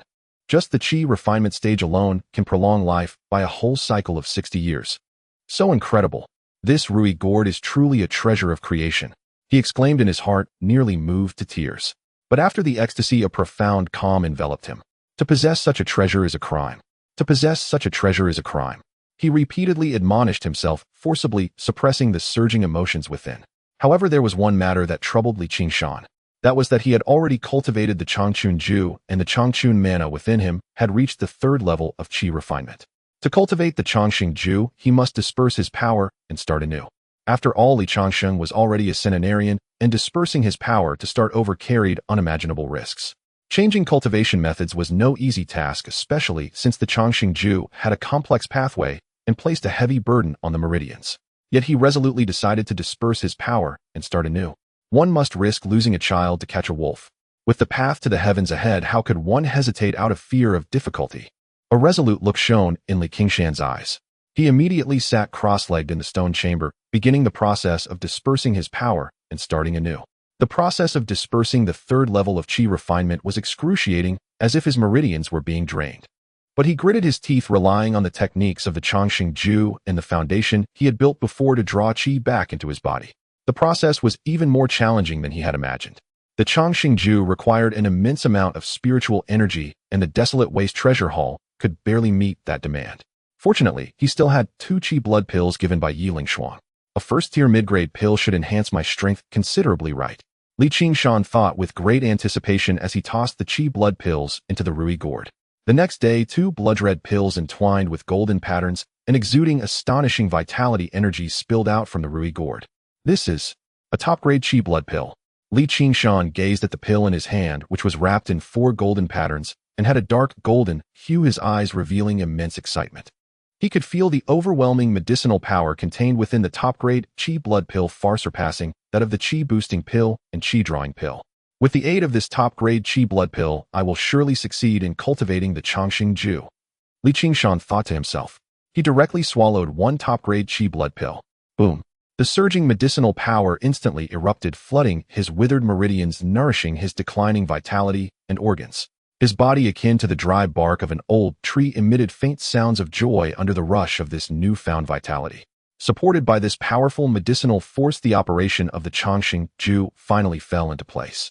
The newly awakened Changxing mana possessed a vibrant and resilient quality. Though weak, it was of exceptionally high quality, slowly flowing within him and bringing an indescribable sense of comfort wherever it passed. The original Changchun mana was a pale blue, while the Changxing mana was a lush green, brimming with endless vitality. It took Li Qingshan a full half-month to completely refine 1 top-grade Qi blood pill, and his cultivation level had also stepped into the first level of Qi refinement. Although it was just the first level, the Changxing mana in Li Qingshan's dantian was vast and mighty, not at all inferior to the mana he had at the previous third level of Qi refinement. Indeed, this is the Changxing Ju. Li Qingshan was overwhelmed with excitement and swallowed another top-grade Qi blood pill to continue cultivating the Changxing Ju. At the same time, he found a dozen Qi boosting pills and a few Qi gathering pills among the discarded pills sent at intervals. After being enhanced by the Rui gourd, they all turned into top-grade Qi boosting pills.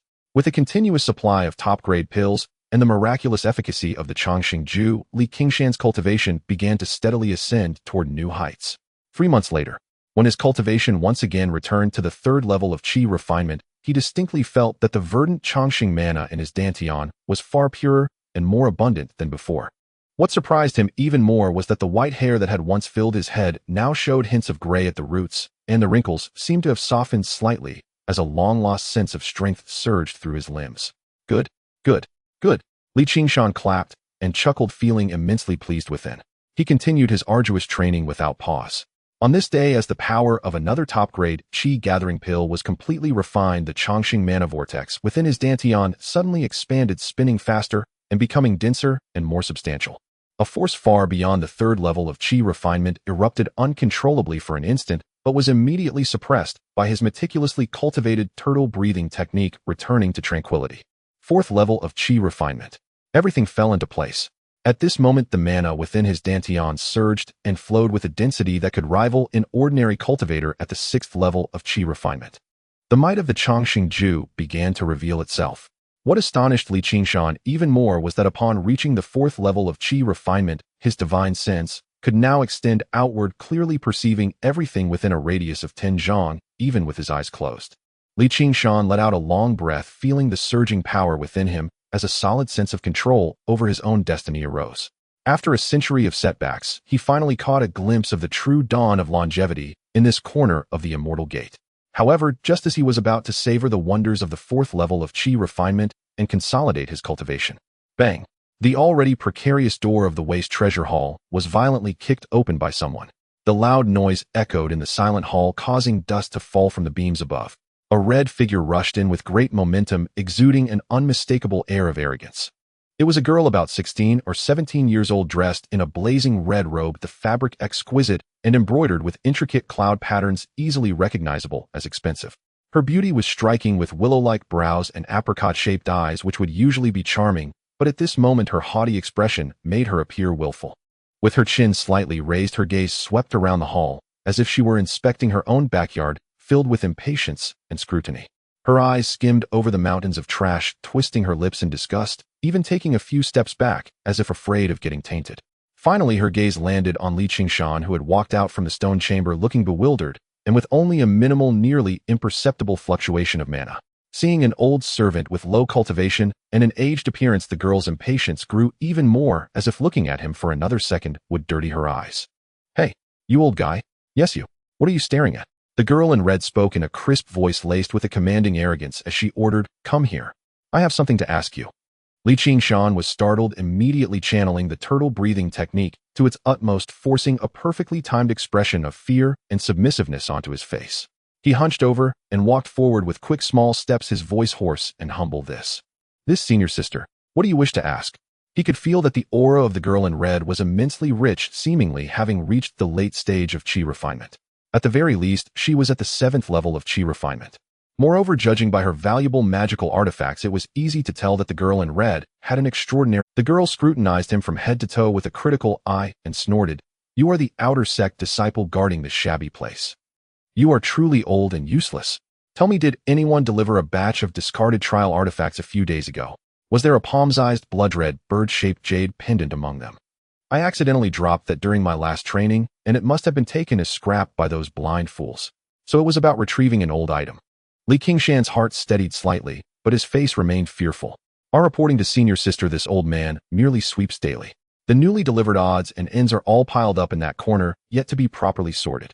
I haven't paid particular attention to any jade pendant." "No attention? What use is a useless old fool like you?" The young girl's willow-shaped brows shot up, clearly furious at this answer. "Then hurry up and search. What are you gawking at with those old eyes? Get over to that pile of trash and dig through it. If you can't find it and delay my business, you'll be in for a world of pain." Her tone was harsh, as if ordering Qingshan around was only natural. Qingshan simmered with anger inside, but dared not show it on his face. He could only reply hastily, Yes, this old man will search right away. He turned and walked toward the pile of newly delivered waste, pretending to rummage through it with great effort. Qingshan had only just managed to cultivate to the 4th layer of Qi refining. He merely wished to cultivate peacefully in this abandoned treasure hall, undisturbed by others. Thus, he only hoped to find that jade pendant quickly so the red-clad girl would leave. But the red-clad girl was clearly impatient. She stood with her arms crossed, watching Qingshan's slow movements, and kept complaining and urging, "Hurry up. Didn't you eat? These old arms and legs are just in the way. Useless." Qingshan suppressed his anger, searching perfunctorily, while secretly remaining vigilant, praying that this nuisance would find her item and leave quickly. However, the girl seemed to grow angrier the more she thought about it. Suddenly, she stepped forward, a flash of light in her hand, and lashed a whip at Qingshan, dawdling. "Just looking at you makes me angry." Crack! A sharp, piercing sound. The tip of the whip viciously struck Qingshan's hunched back.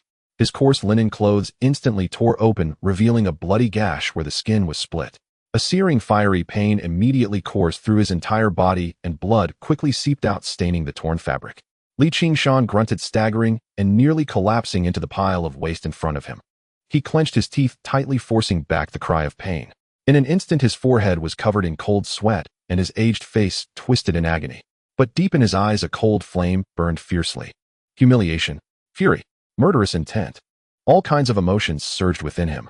The cultivation at the fourth layer of Qi, refining his formidable spiritual power comparable to the sixth layer, roared within his dantian, almost uncontrollably bursting forth to crush this arrogant, overbearing young girl before him. But he could not. A century of experience like ice water instantly extinguished this dangerous impulse. He knew clearly that once he acted, utter disaster would await him. This girl's identity was far from that of an ordinary inner disciple. The power behind her could crush him like an ant. Endure. I must endure. A small impatience ruins great plans. Only by surviving can there be a future. Qingshan frantically admonished himself, forcibly suppressing the surging blood, qi, and murderous intent. Trembling, he turned around, even more hunched his face, now only showing terror and servility. His voice carried a sob. Senior sister, calm your anger. Senior sister, calm your anger. This old man will search faster now, faster now. He acted as if scared out of his wits, frantically speeding up his searching movements, deliberately, making himself even more disheveled, letting the wound rub against dirty odds and ends to appear in great pain. Seeing Qingshan in such a pitiful and servile state, the red-clad girl Zhang Hongxiu seemed to have her anger somewhat appeased, but the disgust and impatience on her face remained undiminished. She snorted coldly and flicked her whip. Old thing, just looking at you is an eyesore. This young lady doesn't have time to waste here with you. She paused, pointing her whip at Qingshan, and threatened in a chilling tone, Old thing, I'll give you 3 days.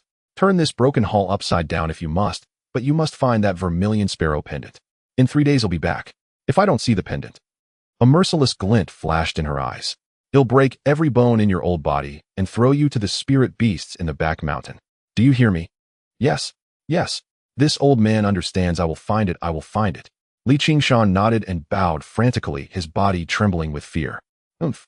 Zhang Hongxiu cast another disgusted glance at the dirty surroundings, and Qingshan, as if staying a moment longer was unbearable. Then she turned, summoned a flying artifact, and vanished as a streak of red light. Only when the red light had completely disappeared beyond the horizon did Qingshan slowly straighten his back. The sharp pain on his back was still vivid, but his eyes had turned icy cold, devoid of any previous fear. He silently walked back to his stone hut, fetched some clean water, and carefully washed the wound. Looking at his aged reflection in the water and the hideous whip mark, Qingshan's fist slowly clenched, his knuckles white from the strain. This lash today this old man will remember. He murmured to himself, his voice calm, yet carrying a bone-chilling coldness. The path of immortality is long. We shall see what the future holds. Just as he finished tending to his wound and was thinking about how to deal with this trouble, another figure appeared outside the abandoned treasure hall. The newcomer was Zhang Ming. He still had the same demeanor, but his expression carried a hint of barely perceptible urgency. Junior brotherly. I heard senior sister Zhang came by just now. Zhang Ming asked with feigned familiarity as soon as he entered, but his eyes were scanning the area. Qingshan's heart stirred, but he immediately resumed his terrified, servile, and cowardly demeanor. He grimaced and said, Ah, senior brother Zhang. Yes, senior sister Zhang just left. She threw a terrible tantrum. He deliberately turned slightly, revealing the clearly visible but hastily treated whip mark on his back. Seeing the whip mark, a look of understanding, and just as I thought, flashed in Zhang Ming's eyes. He lowered his voice and said, Junior brotherly, you've landed yourself in deep trouble. That's senior sister Zhang Hongxiu, the biological granddaughter of our sect's Golden Core elder Grandmaster Zhang Yuzhen. Spoiled rotten since childhood, she's arrogant and domineering, a force to be reckoned with even among the inner disciples. If she truly loses her temper, no one can protect you. Qingshan's face promptly showed immense fear. The granddaughter of a Golden Core elder. What can I do? Senior brother Zhang, you must save this old man. This was exactly the reaction Zhang Ming wanted. He leaned in closer, lowering his voice further. Junior brother will be straight with you. The vermilion sparrow pendant that senior sister Zhang is looking for is said to be a pretty good treasure, quite important to her. If you find it, whatever you do, don't give it directly to her. Huh, not give it to her. Then. Qingshan feigned confusion. Give it to me first. A glint of cunning and greed flashed in Zhang Ming's eyes as he patiently explained, He'll hand it over to senior sister Zhang on your behalf. Senior sister Zhang and I are on good terms. If I give her the pendant, she won't be angry. If you give it to her directly, she might kill you to silence you, understand? From now on, I'll naturally look out for you in the sect. Don't worry, there will be rewards for you.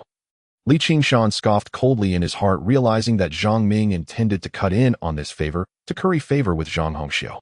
Yet on his face, he feigned an expression of profound gratitude, saying, So that's how it is. Thank you, senior brother Zhang, for your guidance, and for saving me. If I find it, I will definitely hand it over to you first. Zhang Ming nodded in satisfaction, feeling that this junior brother was quite reasonable. He patted Li Qingshan on the shoulder and pretended to be generous, taking out 2 low-grade spirit stones and a small jade vial. I can see that you're having a tough time. Here are 2 spirit stones and a bottle of gathering chi pills. Take them, recover well, and find that jade pendant as soon as possible. Remember, notify me as soon as you find it. Yes. I will definitely do that. Thank you, senior brother Zhang. Safe travels.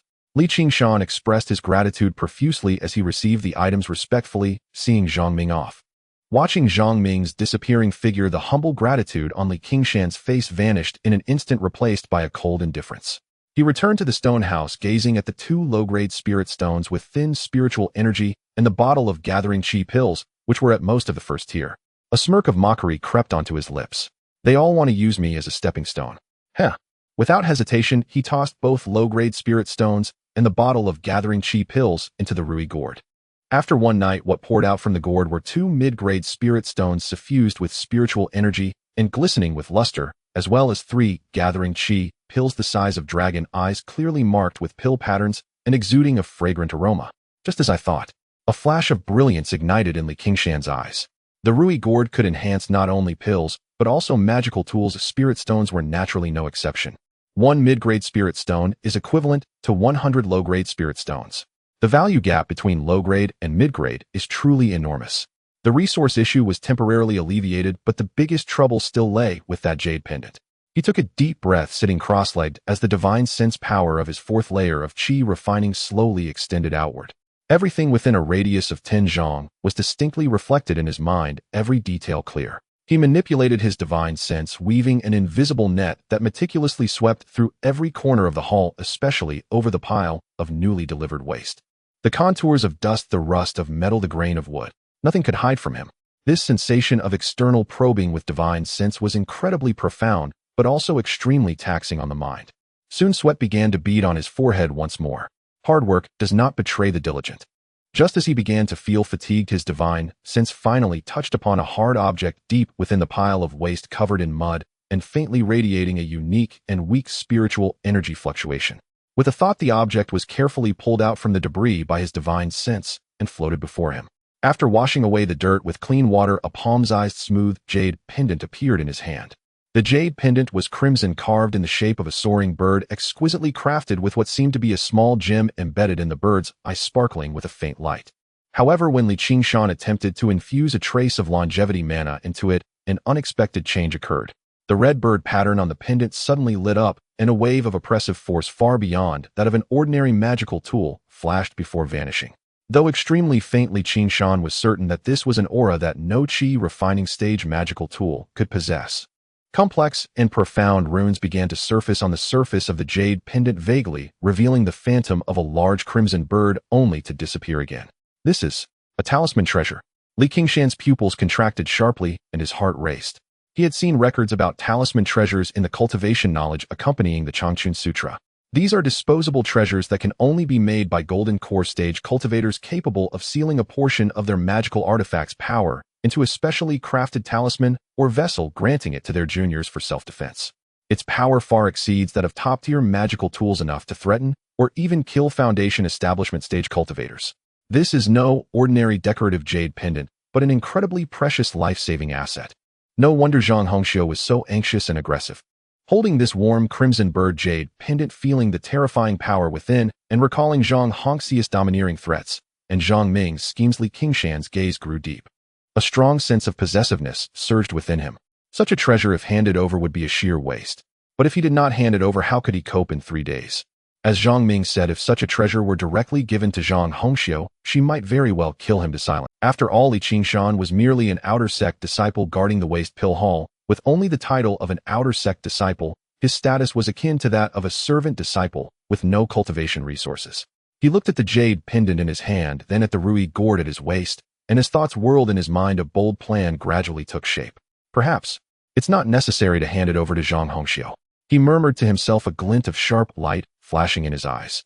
Holding the warm, yet terrifying talisman treasure, the sharpness in Li Qingshan's gaze gradually settled into deep contemplation.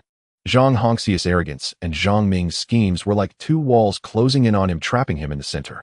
Handing this talisman treasure to either side would be akin to seeking skin from a tiger and could even lead to a fatal disaster. However, hiding the talisman treasure was also unsafe as it could easily attract trouble and provoke resentment. I must step out of their chessboard, Qingshan murmured to himself. His thoughts became increasingly clear. He needed to find a more solid backing to transform this hot potato into a protective charm. The figure of Yi Lingshuang floated in his mind. This woman appeared cold, but her actions were quite methodical. When she initially led him into the sect, she gifted him pills and taught him techniques. Though she had no expectations, she did not treat him lightly, indicating a certain bond. More importantly, she was in the late stage of qi refining at a young age. The previous outer sect elder Zhou Changhai and Zhang Ming were both extremely courteous to her, suggesting she might indeed have some extraordinary backing. But whether she could withstand Zhang Hongxiu, he needed to inquire further. With his resolve firmly, Qingshan no longer hesitated. He carefully wrapped the crimson bird talisman treasure in a piece of clean coarse cloth and hid it in the most concealed inner lining. Then he activated the tortoise breathing technique, firmly suppressing his cultivation at the peak of the first layer of qi refining, slightly stronger than before, in line with the logic of making some progress without drawing attention.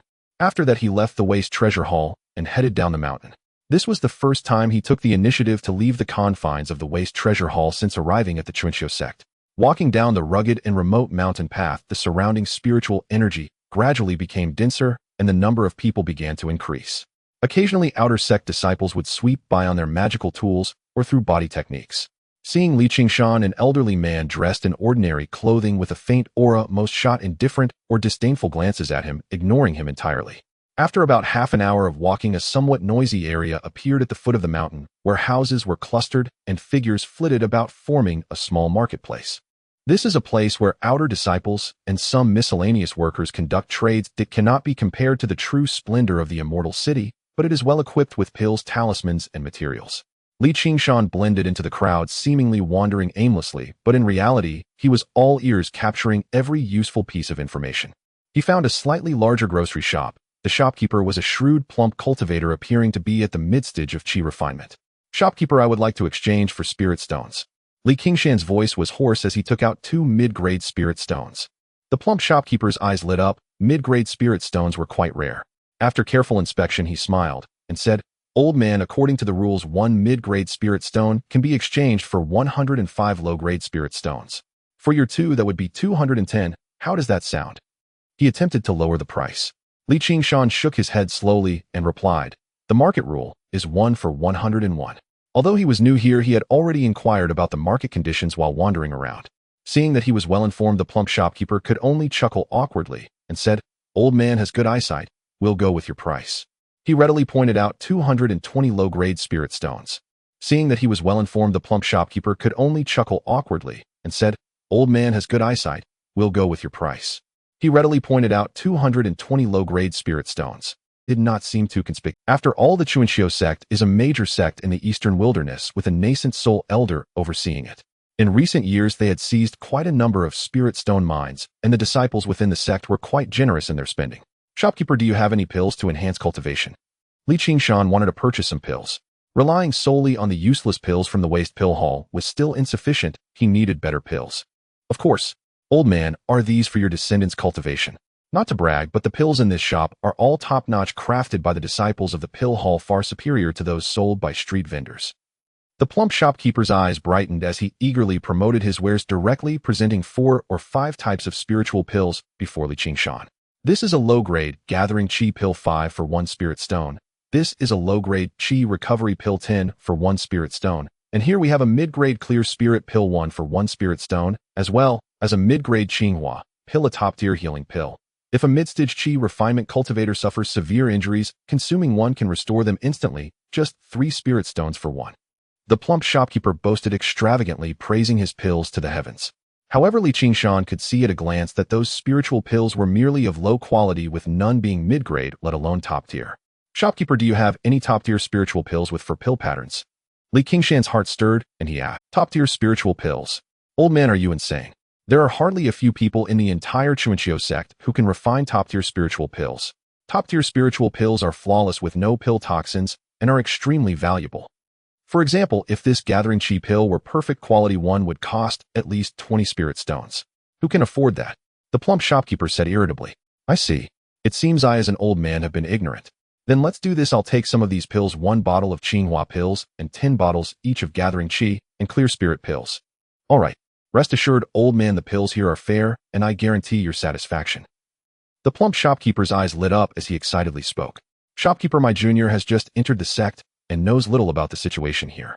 Could you introduce to me which disciples have deep backgrounds and should not be provoked, so that my junior doesn't offend the wrong person and loses his life unnecessarily? Qingshan's heart stirred as he inquired. The plump shopkeeper smiled slightly and said, You've asked the right person. As far as knowledge of the Qingshan sect goes, there's no one who can claim to know better than me, Wang Hao.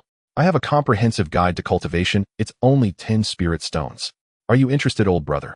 With that, the plump shopkeeper pulled out a thick book with the 4 ancient characters Comprehensive Guide to Cultivation inscribed on the cover. This comprehensive guide to cultivation not only records the situation of major sects in the eastern wilderness and some cultivation secrets, but especially includes information on our Qingshan sect, including a list of disciples with deep backgrounds who should not be provoked. The plump shopkeeper spoke excitedly as he introduced the book. Too expensive. 1 spirit stone. Qingshan shook his head. 8 stones can't go lower. That's the cost price. 2 stones. Let's settle for 5 stones. Oh, any less, and I'll be losing money. Ultimately, after some haggling, they settled on a price of 3 spirit stones for the comprehensive guide to cultivation. Qingshan skimmed through it and found the content to be quite detailed. He was very satisfied. This was precisely the type of book he lacked. Qingshan casually pointed to one of the names and asked, Shopkeeper, who is this Qingshan? Why is she ranked first among the disciples not to be provoked? He knew that within this comprehensive guide to cultivation, even Zhang Hongxiu could only be ranked 5th, yet Qingshan was first. This indicated that she indeed had a deep background. You don't know Qingshan. Tisk, she is a true disciple of our Qingshan sect, a cultivator at the peak of Qi refinement, and the first fairy of Qingshan sect with unparalleled talent and extraordinary beauty. It is said that in the past 2 years, senior sister Qingshan has been preparing to break through to foundation establishment. The reason she should not be provoked is not only due to her powerful strength, but also because she is said to have connections with the legendary nascent soul elder. The plump shopkeeper quickly added, Connections with the nascent soul elder? Hiss. Is her background really that strong? Qingshan gasped and pretended to be shocked. This is just a rumor, who knows? But at the very least, she has a golden core expert backing her, so it's better not to offend her. The plump shopkeeper explained. I understand now, thank you, shopkeeper. Qingshan nodded, then gathered all the spiritual pills and the comprehensive guide to cultivation, leaving the grocery shop. Having a few dozen low-grade spirit stones left, Qingshan planned to upgrade all of them to mid-grade spirit stones. This way, as his cultivation became stronger, he would be able to exchange for more resources for training. With a bulging bag of spirit stones, Qingshan felt more confident. After leaving the grocery store, he did not purchase those finished pills, but specifically sought out those vendors who looked relatively impoverished. In a corner in front of a young disciple with a troubled expression, there were several bottles of pills and some material. Qingshan squatted down, picked up a bottle labeled hemostatic powder and another bottle of Qi recovery pill, both being the most ordinary low-grade items. How much are these? Qingshan asked. The hemostatic powder is 5 spirit sands, and the Qi recovery pill is 10 spirit sands per bottle, the young disciple replied weakly. The price was indeed very cheap. 1 low-grade spirit stone equals 100 spirit sands. Although the Qi recovery pill was of very poor quality, it was much cheaper than those in the grocery store. Qingshan looked around and then pointed to a small cloth bag containing several dull-colored, irregularly shaped pills. What about these?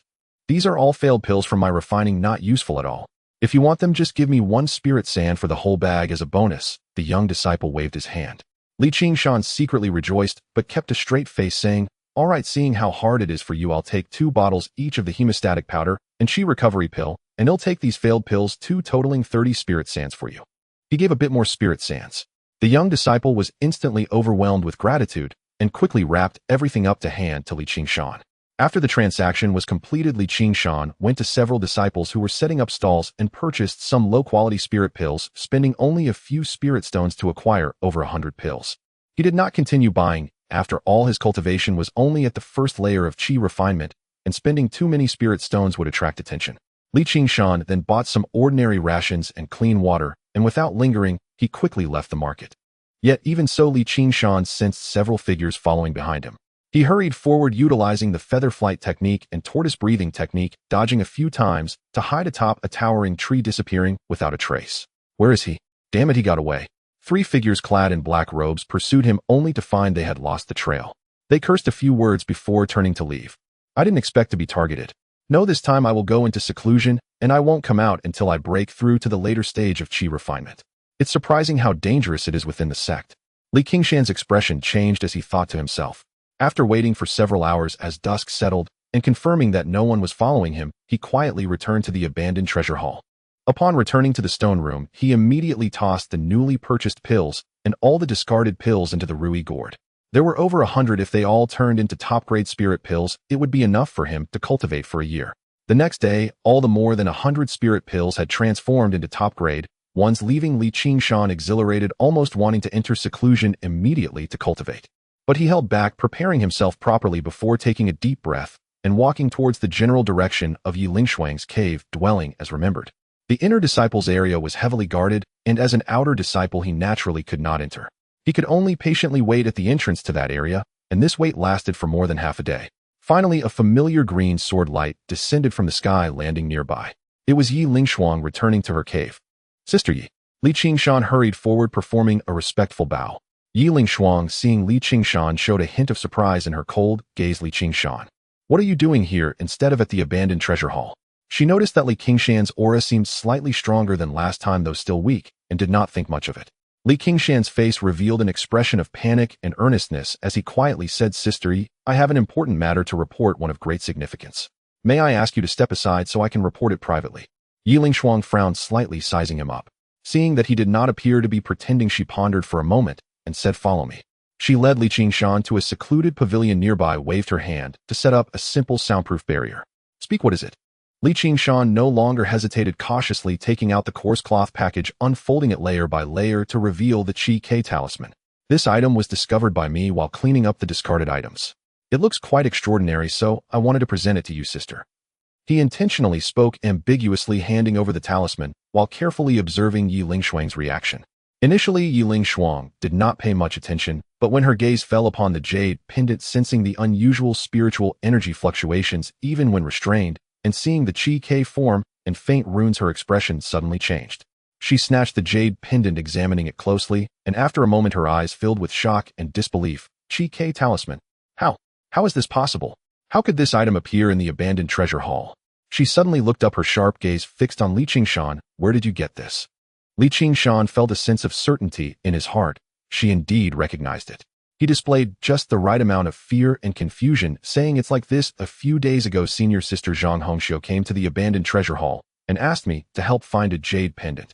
I later found it deep within a pile of newly sent discarded items. At that time it was wrapped in mud, and after I cleaned it, I am foolish, only feeling that this item is extraordinary, not something I can possess. Remembering the favor you helped me with last time, I dared not conceal it and came to present it to you. He spoke half-truths. Yi Lingshuang tightly gripped the talisman, her expression fluctuating. She looked at the talisman, then at the old man before her, who was frail, and only at the peak of the first layer of Qi refinement. Her heart stirred with waves of surprise. She certainly knew the value of this talisman and was even more aware that it was very likely the one lost by Zhang Hongxiu. How could it end up in the abandoned treasure hall and picked up by this old man? Was it a coincidence? Or was there some hidden truth? But regardless, this old man chose to present such a precious treasure to her rather than keeping it for himself or handing it to someone else, which revealed a kind of loyalty or wisdom that forced her to reassess him. Do you know what this item is? Yi Lingshuang asked in a serious tone. I do not know, I only feel it is extraordinary, Qingshan responded, lowering his head. This is a talisman crafted by a golden core elder capable of threatening foundation establishment cultivators. Yi Lingshuang slowly explained, her gaze intense. You were asked by Zhang Hongxiu to find something, yet you did not give it to her directly, but instead brought it to me. Why? She did not believe that anyone would simply offer such a precious item. Qingshan raised his head, his face filled with sincerity and a hint of fear. It's like this. Senior sister Zhang Hongxiu whipped me once and said if I couldn't find it she would kill me to silence me. I was afraid that even if I found it she would still kill me. I do not dare to ask for anything. I am but a lowly person without possessions. Holding such a treasure, I fear it may invite disaster to my life. I only hope that sister can slightly protect me, giving me a way to live. His voice was filled with sincerity as he recounted the entire story. He even revealed the deep scars on his back. Yi Lingshuang stared at him for a long time. An old man over 100 years old, struggling for survival, accidentally obtaining a precious treasure, yet unable to enjoy it, choosing to present it to seek peace. This explanation seemed reasonable. Zhang Hongxiu was arrogant and domineering, and many disciples within the sect had suffered her bullying. It was understandable for Li Qingshan to fear her retribution after being whipped. Yi Lingshuang gazed at the well-measured fear and earnestness on Li Qingshan's aged face, catching a glimpse of the still ghastly whip mark on his back, her doubts slightly dissipating. An old man over 100 years old struggling to survive, accidentally obtaining a precious treasure, yet unable to enjoy it, fearing Zhang Hongxia's revenge, and choosing to present the treasure to seek protection. This explanation seemed reasonable. She put away the Qi K talisman, the frost on her face melting somewhat, and her tone softened. You are indeed a wise person, understanding the truth that possessing a treasure can invite trouble. Zhang Hongxiu is proud and ruthless. Your concern about her killing to seize treasures is understandable. She pondered for a moment, taking out a small cloth pouch and a jade bottle from her storage bag, handing them to Li Qingshan. I will accept this item. As for your request, I will also agree. As long as you remain well-behaved within the sect and do not actively seek trouble, I, Yi Lingshuang, can ensure your safety. These 100 low-grade spirit stones and 3 bottles of qi gathering pills are for you to cultivate properly. Additionally, she took out 2 shimmering talismans, 1 gold and 1 white. This gold talisman can withstand a full strike from a latest-stage qi refinement cultivator when activated. This gold needle talisman is an offensive talisman that can kill mid-stage qi refinement cultivators. Keep it for self-defense. Remember, stay in the abandoned treasure hall and do not easily provoke trouble again. Li Qingshan felt a surge of certainty in his heart, quickly accepting them with both hands, gratitude pouring from his expression as he repeatedly bowed. Thank you, sister, for your generous gift. Thank you, sister, for your protection. I will definitely follow your teachings, focus on cultivation, and never cause trouble outside. Yi Lingshuang slightly nodded. Go on. She lifted the soundproof barrier, saying no more, transforming into a beam of sword light and departing. Li Qingshan held the spirit stone, elixirs, and talismans in his hands, and only after Yi Lingshuang's figure disappeared into the horizon did he slowly straighten up. Yi Lingshuang certainly kept her word and was quite generous with her offerings. With her words, and these resources, at least in the short-term, safety should be guaranteed. He did not linger any longer and swiftly returned to the abandoned treasure hall. The next day, Li Qingshan still felt a twinge of unease, unsure of how Zhang Hongxiu would react. As he tidied up, he kept an ear out for any commotion outside the hall. Approaching noon, Zhang Hongxiu did not appear, but Zhang Ming's figure rushed into the abandoned treasure hall once again. Li Shidi, Li Shidi, Zhang Ming exclaimed in a low voice as he entered, his face wearing a peculiar expression of both lingering fear and a hint of glee. Li Qingshan immediately put on a fearful expression and approached, saying, Zhang Shixiao. But what about Zhang Shiji? Don't mention it. Zhang Ming waved his hand, saying with lingering trepidation, something big has happened. Didn't you fail to find the jade pendant yesterday? Li Qingshan nodded in confusion. Yes, I turned everything over, but couldn't find it. Hey, luckily you didn't find it. Zhang Ming leaned closer and said, guess what? That red sparrow jade pendant was never lost in the abandoned treasure hall. It was picked up by Yi Lingshuang. Off. Li Qingshan's mouth dropped open in shock. Early this morning, Zhang Hongxiu somehow got wind of the news and rushed to Yi Lingshuang's cave to demand it back. As a result, the two clashed when they couldn't come to an agreement. Zhang Ming spoke animatedly. Goodness, both sisters are masters at the peak of the qi refinement stage. The scene. TSK Tisk sword qi was rampant. I heard the formation outside the cave was severely damaged. Li Qingshan asked nervously, so what was the outcome? The outcome was that Zhang Hongxiu was no match for Yi Lingshuang. Yi Lingshuang broke through her protective talisman with a sword technique and left her badly wounded. In the end, it was only when the brothers from the law enforcement hall arrived that the conflict was stopped. Zhang Ming paused, lowering his voice to continue. I heard the matter reached the elders, and even Zhang Yuzhen, the ancestor, was alerted. Yi Shimi claimed she found it herself, and Zhang Hongxiu didn't have a leg to stand on. After all, she intruded into someone else's cave first, and Yi Shimi's response was justifiable. In the end, the elder ruled that the jade pendant belongs to Yi Shimi, and Zhang Shimi was sentenced to house arrest for half a year.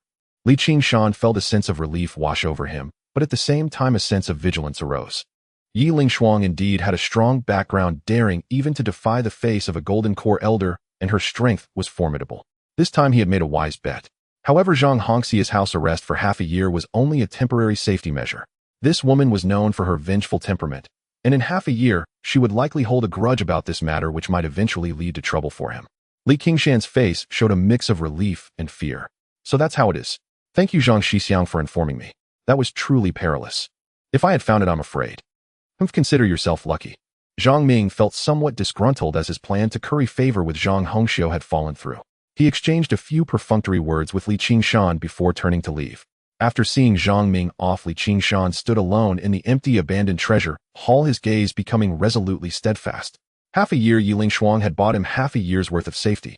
In these 6 months, he had to elevate his strength as much as possible. The 4th layer of qi refinement was still far from enough. From this day on, Qingshan began a nearly frantic retreat into seclusion for cultivation. Every day, he consumed the top-quality elixirs derived from the Rui gourd. No matter if it was gathering qi pills, vitality pills, or other miscellaneous pills, as long as they could enhance his cultivation, he accepted them all. The eternal life art operated at full capacity, refining the immense medicinal power into pure and rich life mana. His cultivation began to soar at a visibly rapid pace. After all, even the descendants of nascent soul ancestors could not afford to continuously consume top-quality spirit elixirs for cultivation. Though Qingshan was old and frail, he was still a heavenly spirit root. Coupled with the consumption of top-quality spirit elixirs, his cultivation speed was not inferior to those brilliant geniuses with heavenly spirit roots. More importantly, every moment of cultivation was a process of Qingshan's metamorphosis, a thorough cleansing and renewing of his essence. The shackles of 100 years had gradually been opened, no longer hindering his path to immortality. Mid-stage qi refinement, latest-stage qi refinement, peak qi refinement. 2 months later, with a violent expansion and compression of the qi vortex within his dantian, he broke through the bottleneck and stepped into the 5th layer of qi refinement. He did not pause, continuing to consume elixirs to consolidate his cultivation, and then launched an assault on even higher levels. In addition to his cultivation, he did not neglect his spell training. Though he still struggled to fully master the fire arrow technique and flying rainbow technique, as his cultivation rose to mid-stage qi refinement, he was already able to barely unleash 2 or 3/10 of their power.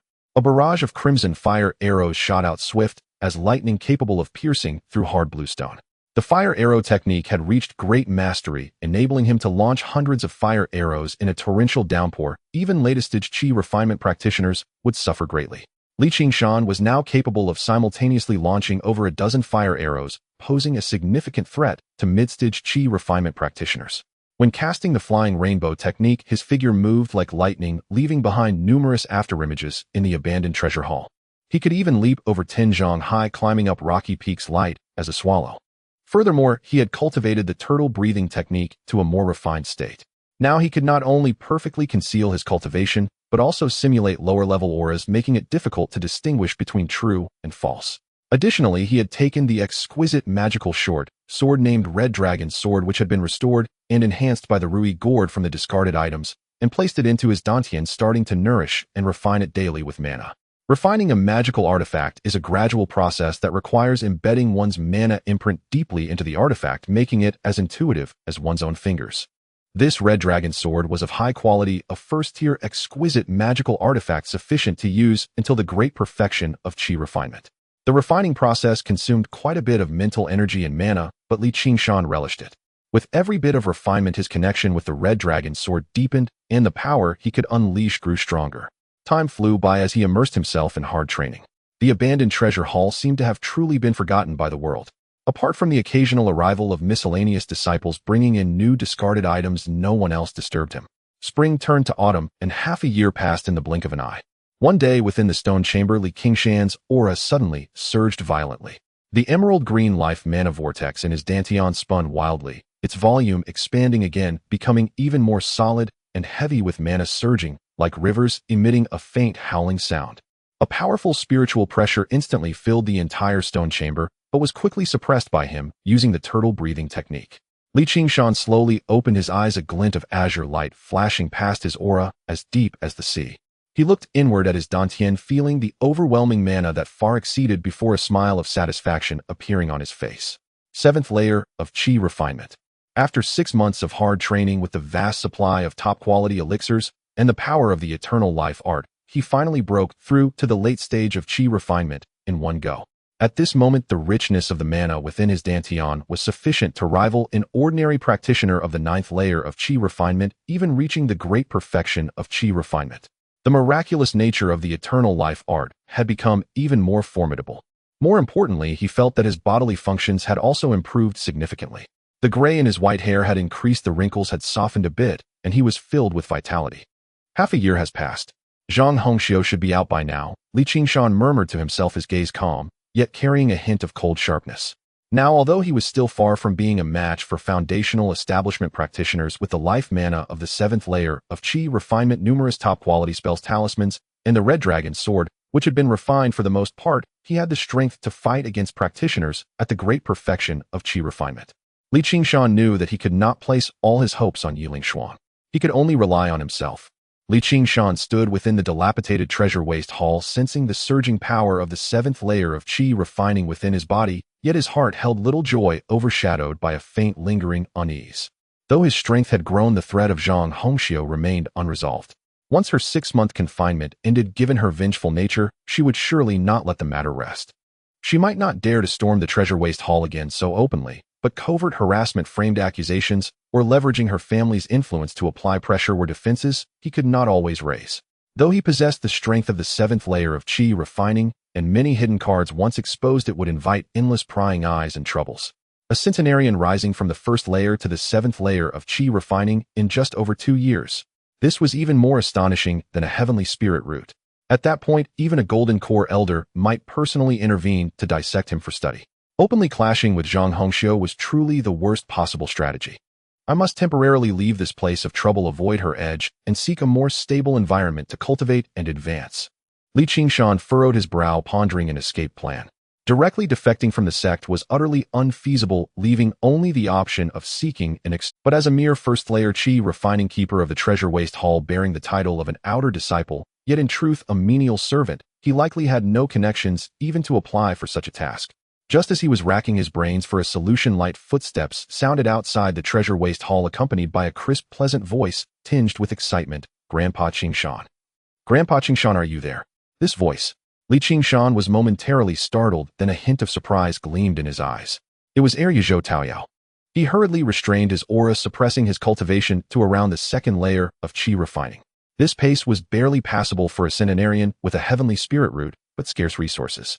After all, Yi Lingshuang had previously bestowed upon him spirit stones and pills twice. The second layer was neither too startling nor inconsistent with his persona of arduous cultivation. He strode quickly out of the stone hut, and there stood a graceful young girl outside the hall. In just over 2 years, the little girl with braids had transformed completely.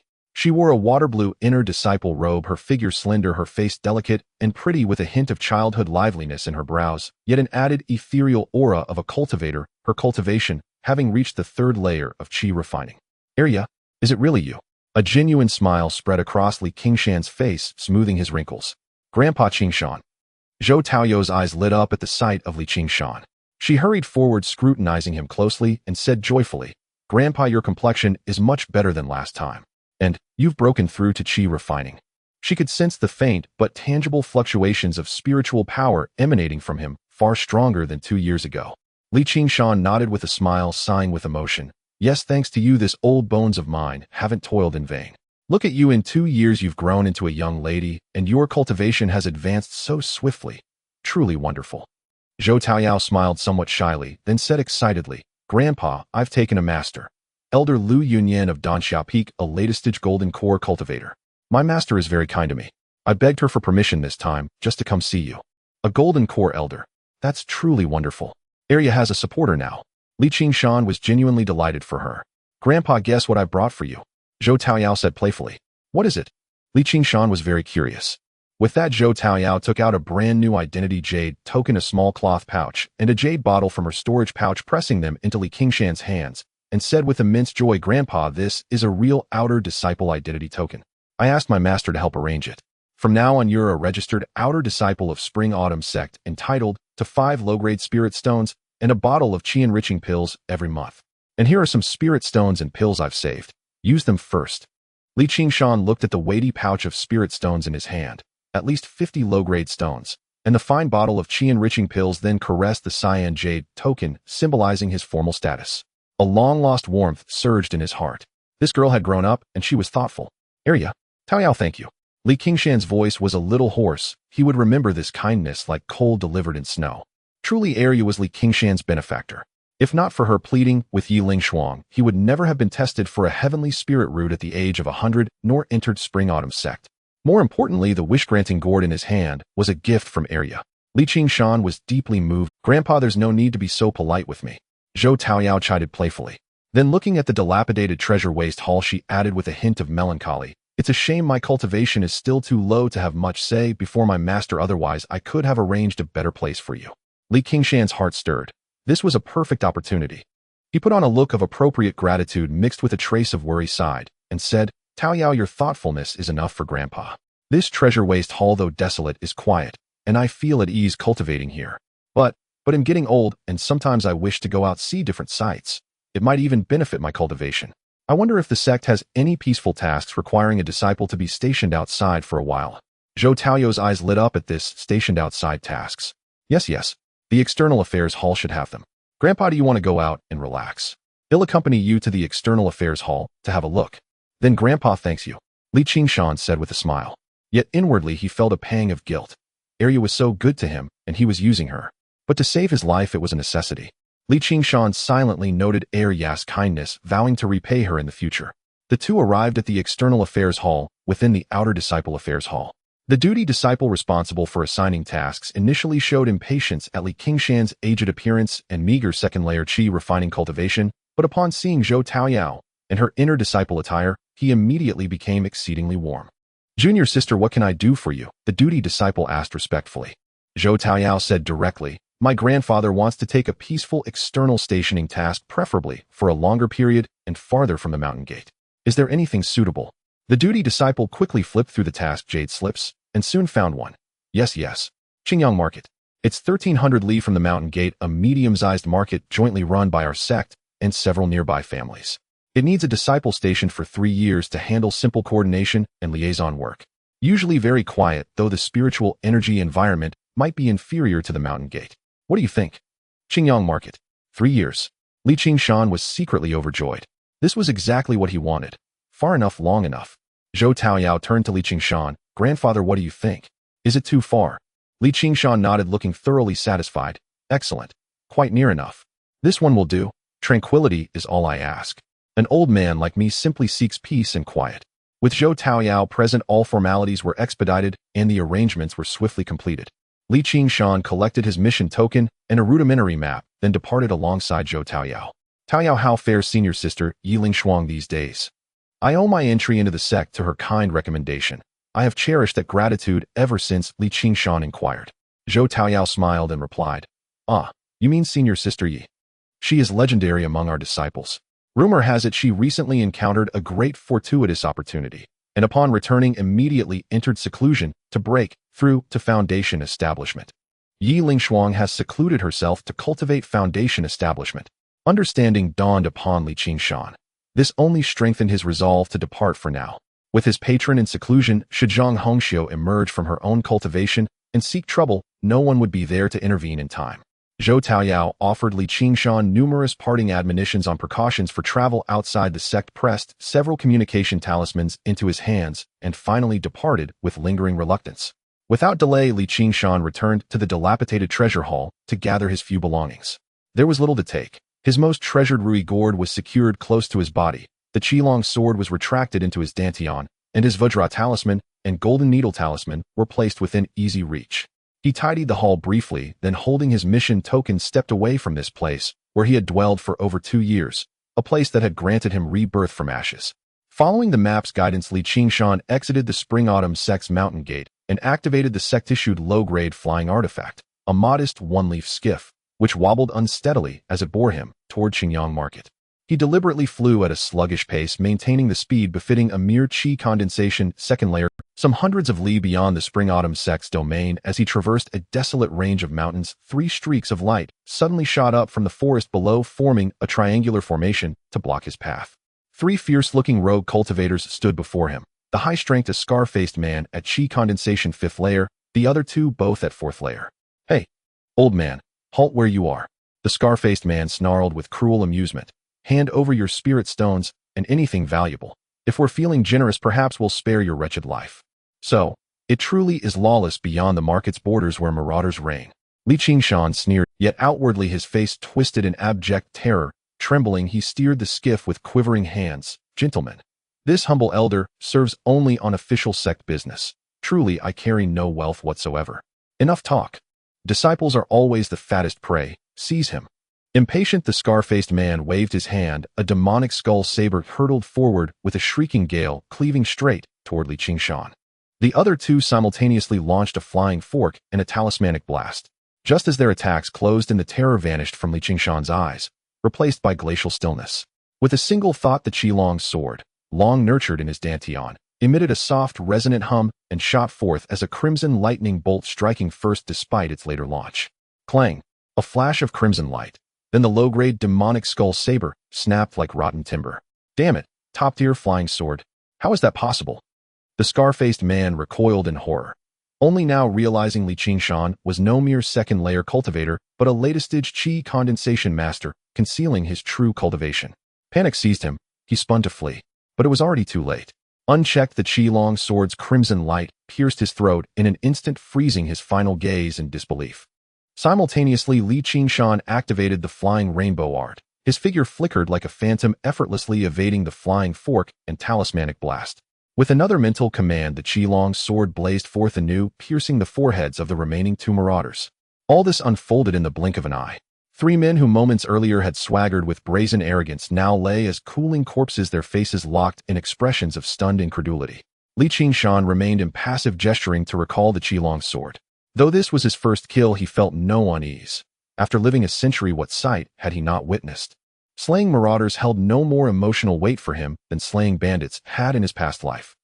He searched their bodies, finding only a handful of spirit stones and several vials of pills. Not even a storage pouch graced any of them. The prized broadsword, shattered entirely by the Qilong sword, lay useless. Qingshan cast a fireball spell, incinerating the three corpses into ash. Having finished, he brushed non-existent dust from his robes and resumed piloting the sluggish skiff toward Qingshan Market, as if nothing at all had occurred. The skiff drifted onward for 2 more days. Ahead, the terrain softened into gentle slopes, revealing Qingshan Market nestled within a valley basin.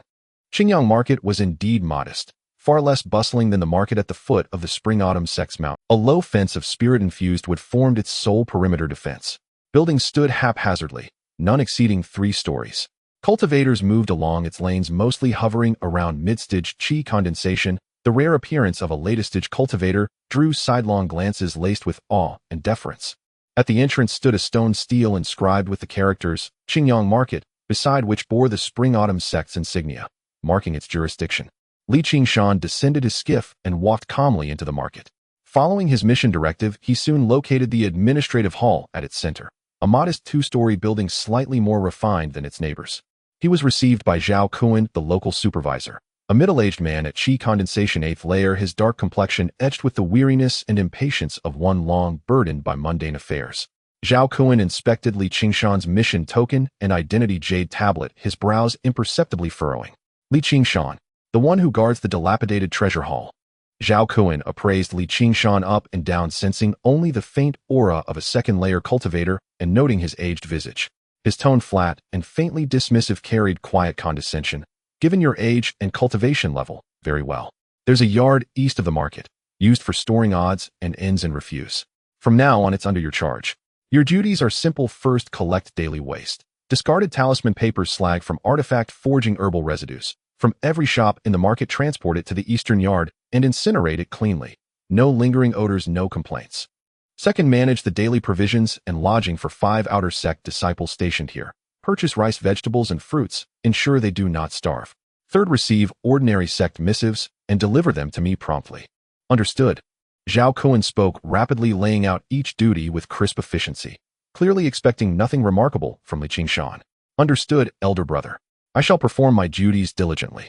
Qingshan bowed, deeply, voice subservient, yet inwardly he rejoiced. Incinerating waste. This is perfect, exactly my forte. Even the lowest grade refuse here in Qingshan Market must surely surpass the pure detritus of the sect. Perhaps hidden treasures awaited discovery. Zhao Kuan waved dismissively toward a young disciple nearby, cultivating at 5th layer. Wang Hai escort him to his quarters and show him around. I'll also brief him on those 5 disciples. Wang Hai acknowledged the order, glanced curiously at Qingshan, and let him out. Qingshan's quarters lay adjacent to the refuse yard at the market's eastern edge. A simple stone hut, marginally better than his former chamber in the dilapidated treasure hall. At least it did not leak in rain. In the yard yawned a vast pit, clearly intended for burning waste. Beside it piled unprocessed refuse, exuding a pungent, discordant miasma. Wang Hai gave a cursory introduction to the 4 other outer sect disciples, all cultivating between 4th and 5th layer, assigned to patrol duties and warehouse guarding. Their reaction to Qingshan's arrival was indifferent. To them, a 100-year-old peer at merely second layer, dispatched to burn trash and oversee logistics, held no value for alliance or camaraderie. They exchanged perfunctory greetings before returning to their tasks. Qingshan welcomed the silence, utterly unconcerned. On the second day, Qingshan began his work in Qingshan. He still got up at dawn and slowly strolled around the market, gathering items discarded in the waste bins of various shops onto an old cart. There were remnants from the alchemy shop, scraps of talisman paper from the talisman shop, metal shavings, and cooling waste from the weapon forging shop. The variety was much richer than that of the waste treasure hall. He pulled the cart back to the small courtyard at the east and then began to sort through the collected items. His movements were still slow, but his gaze was sharp as an eagle's. While cleaning and dumping the trash, his divine sense quietly swept over every piece of refuse. Indeed, there were rewards. Though most of it was utterly useless waste, he occasionally found some half-destroyed talismans with lingering spiritual energy, a few scraps of or containing faint spiritual energy, and even among the alchemy shop's waste, he could sometimes discover a couple of barely formed low-quality pills. To others, these items were no different from garbage, but in Qingshan's eyes, they were potential treasures. He carefully selected these valuable wastes, hiding them in the layers of the cart or in his sleeves to take back to the stone house. The utterly useless items were thrown into a deep pit, where he used the fireball technique to incinerate them, completely disposing of them cleanly and odorlessly. In addition to his work, he also fulfilled his duties as a steward, collecting spirit stones each month to purchase spiritual rice, ordinary meat, and fruits and vegetables. The 5 disciples had no specific demands, as long as they were fed, it was convenient. Time flew by and a month had passed. Qingshan gradually became familiar with the market environment and took the opportunity to visit the few shops in the market. Using the spirit stones previously given to him by Yiling Shuang and Zhou Taoyao, he purchased some of the lowest quality low-grade healing pills and a few ordinary cleansing and lightweight talismans as a facade. Most of the time, he kept the stone door tightly shut, immersed in his cultivation. The spiritual energy in Qingshan was slightly better than in the waste treasure hall, but still limited. However, with the Rui gourd in hand, he was never short of cultivation resources. The selected remnants of talismans, waste pills, and scraps of spiritual materials were rejuvenated overnight through the nurturing of the Rui gourd. The remnants of talismans transformed into complete spiritual talismans, rich in spiritual energy, their power surpassing that of the past. The waste pills became top-grade spiritual pills, their fragrance wafting in the air. Even those scraps of or saw a significant improvement in quality, although they were of little direct use to him, they could be sold for some spirit stones. With a continuous supply of top-grade pills, the cultivation of the Qingshan Ju progressed steadily. Thus, Qingshan worked while simultaneously cultivating the Qingshan Ju. As spring passed and autumn arrived, the seasons changed. Qingshan seemed like an invisible person in Qingshan, repeating the daily routine of collecting garbage, burning garbage, and delivering meals so low-key that people nearly forgot about his existence. The 5 outer disciples had long grown accustomed to this silent, diligent, old steward, never asking a single question. Within the stone house, Qingshan's aura deepened day by day. Supported by the vast number of top-grade pills, his cultivation steadily advanced, and the Qingshan mana became increasingly pure and abundant. One day, the azure-green vortex in his dantian suddenly began to spin rapidly, its size swelling once more as mana surged like a tidal wave, crashing against the barrier of the 8th layer of Qi refinement. Boom! The bottleneck shattered. A powerful spiritual pressure instantly filled the stone house, yet it was firmly locked in place by the fully operational turtle breathing technique, not leaking a single trace. Qingshan slowly opened his eyes, his gaze swirling with azure light, resembling a deep pool. He sensed the overwhelming mana surging within him, far surpassing his previous levels, and a satisfied smile crept onto his lips. 8th layer of Qi refinement. After a year of hard cultivation, everything fell into place. At this moment, the density of mana in his dantian was already approaching that of a perfected Qi refinement cultivator. The extraordinary aspects of the Qingshan Ju were vividly displayed. Meanwhile, the fire arrow technique and flying rainbow technique he had cultivated for a long time also broke through at this moment, achieving complete success. With a flick of thought, a wisp of crimson flame danced at his fingertips, instantly condensing into dozens of fire arrows over a foot-long solid and scorching their tips, radiating a chilling sharpness far exceeding the power of the previous fireball technique. With a flash of his figure, it seemed as if several afterimages appeared in the room, moving so swiftly that they surpassed the flying speed of ordinary latest-stage Qi refinement cultivators. Finally succeeded.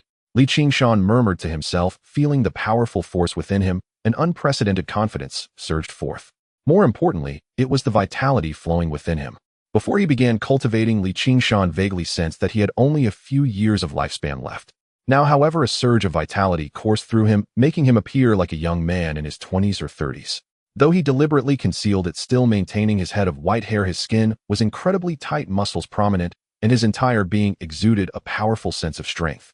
The transformation brought about by the cultivation of the Qingshan Ju could be described as a complete rebirth. The limit of the Qi refinement stage is a lifespan of 140 years. By cultivating the Qingshan Ju, I have increased my lifespan by an entire cycle. Does that not mean I now have 200 years of lifespan? I am 103 years old with over 90 years left. As long as I break through to the foundation establishment stage, my lifespan will increase significantly. Qingshan's eyes sparkled with brilliance as he thought to himself, filled with anticipation. This path of cultivation is so promising. Although my cultivation has improved significantly, my offensive and defensive means are still too singular. It's time to cultivate some spells. Qingshan thought to himself. With his cultivation rising and spells becoming proficient, it was time to add some defensive measures. The next day, Qingshan asked Zhao Kuan for a day off, claiming he needed to purchase some daily necessities. Zhao Kuan didn't even lift his eyelids, waving his hand to grant permission. Qingshan once again stepped into the streets of Qingyang Fengshe, purposefully heading towards those few shops. He first went to a pill shop named Baichao Pavilion, where he bought a few bottles of the most ordinary low-grade healing pills and energy recovery pills as open consumables. While chatting with the shopkeeper, he subtly inquired whether there were any defensive magical artifacts or special talismans for sale. Sure enough, he learned a lot of useful information. Next, he entered the only shop in the market that sold both magical artifacts and talismans, Qingshan. The shop was small, and the merchandise mostly consisted of low to mid-level first-grade items. The shopkeeper was a thin old man with a cultivation level at the 6th layer of Qi refinement. Qingshan's gaze swept across the counter, finally resting on a palm-sized tarnished bronze shield, its spiritual light dim and seemingly quite damaged. On the other side lay a stack of talismans that looked roughly drawn with weak spiritual energy, mostly consisting of cleansing talismans and dust-clearing talismans. There were also some fireball talismans, golden bell talismans, and other offensive and defensive spiritual talismans, but their quality was not high, mostly low to mid-level first grade. Qingyang Fengshe is a gathering place for scattered cultivators within 1,000 miles, but it is too small, with only over 1,000 people in total. Cultivators in the late stage of Qi refinement were scarce, most having gone to larger markets, so the market was filled predominantly with early to mid-stage Qi refinement cultivators. Shopkeeper, how much for this shield and these talismans? Qingshan asked, pointing at the least conspicuous items with a hoarse voice. The old shopkeeper glanced at him and lazily replied, "Hey old man, you have a good eye? Although this azure pattern shield is about 70 to 80% damaged, it was once a top-quality magical artifact, now possessing the power of a low-quality magical artifact sufficient to withstand a full strike from a mid-stage Qi refinement cultivator. If you want to take it for 20 spirit stones.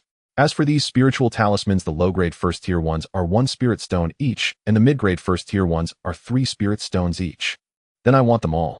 Qingshan nodded and pointed to several pieces of dark, unrecognizable or scraps in the corner. "What about these waste materials? They'll take them home to press some pickles." The old shopkeeper chuckled. "Ha ha ha, pressing pickles. All right, take them all for a spirit stone." Qingshan happily paid the money, acquiring the bronze small shield, a stack of useless talismans, several attack and defense spirit symbols, and some were scraps. His appearance focused on picking up cheap items and buying junk when unnoticed by anyone. Returning to the stone house, he closed the door tightly. Qingshan took out everything he had obtained today, his eyes ablaze with excitement. He carefully placed the damaged bronze small shield, the stack of low-quality talismans, and the seemingly useless low-level materials and broken jade slips into the gourd in batches. Looking at the gourd quietly lying on the table, Qingshan was filled with anticipation.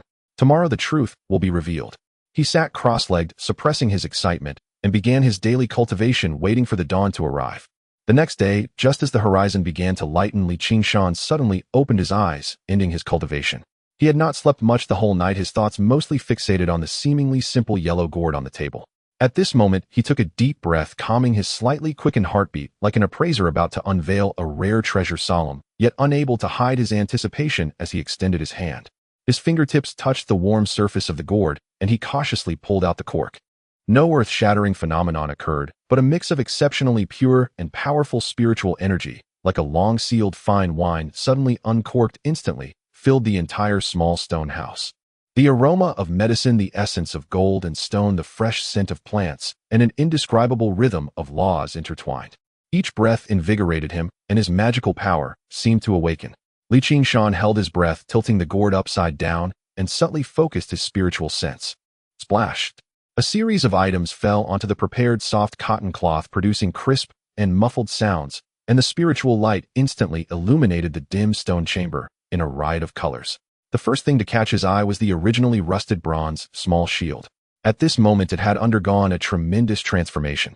It now displayed a deep, dark golden color, ancient and heavy, with a surface as smooth as a mirror. The previously damaged areas had been restored to their original state, even better than before. Complex and profound defensive patterns naturally flowed across the surface of the shield, faintly revealing the shape of a dragon tortoise, exuding an invincible and steadfast aura. Holding it in his hand, the weightiness brought forth a sense of connection. A top-tier defensive artifact. Know this aura. It's almost at the edge of a spiritual artifact. Qingshan's heart raced as he fondled the surface of the shield, feeling the astonishing defensive power contained within. With this shield in hand, it was unlikely anyone in the Qi refining stage could easily breach his defenses. Next were the stack of originally rough and low-quality talismans. At this moment their paper had become as tough as jade foil, with bright vermilion symbols that seemed to pulse with life, containing terrifying yet stable energy. The auxiliary talismans like the water-cleansing talisman and dust-dispelling talisman were already brimming with spiritual energy, while the few offensive fireball talismans and golden needle talismans emitted waves that made his heart race, far exceeding the power of ordinary first-tier premium talismans. First-tier premium spirit talismans. And so many of them. Qingshan's eyes sparkled as he carefully categorized and stored them. These could be crucial cards that could turn the tide in critical moments. Next were the few pieces of dark or At this moment they had transformed into crystal-clear pieces resembling high-quality jade, containing pure and rich elemental spiritual energy, making them excellent materials for refining high-tier artifacts, and were quite valuable. Finally his gaze fell upon the few jade slips that he had salvaged from the trash, which were originally smudged and even incomplete. They now glowed warmly, their surfaces shimmering with brilliance. He eagerly picked one up and pressed it against his forehead. Wu Tu Zhengang, a top-tier defensive spell. When cultivated to perfection, it could condense a layer of heavy barrier qi on the surface of the body, providing extraordinary defensive power comparable to top-tier defensive artifacts.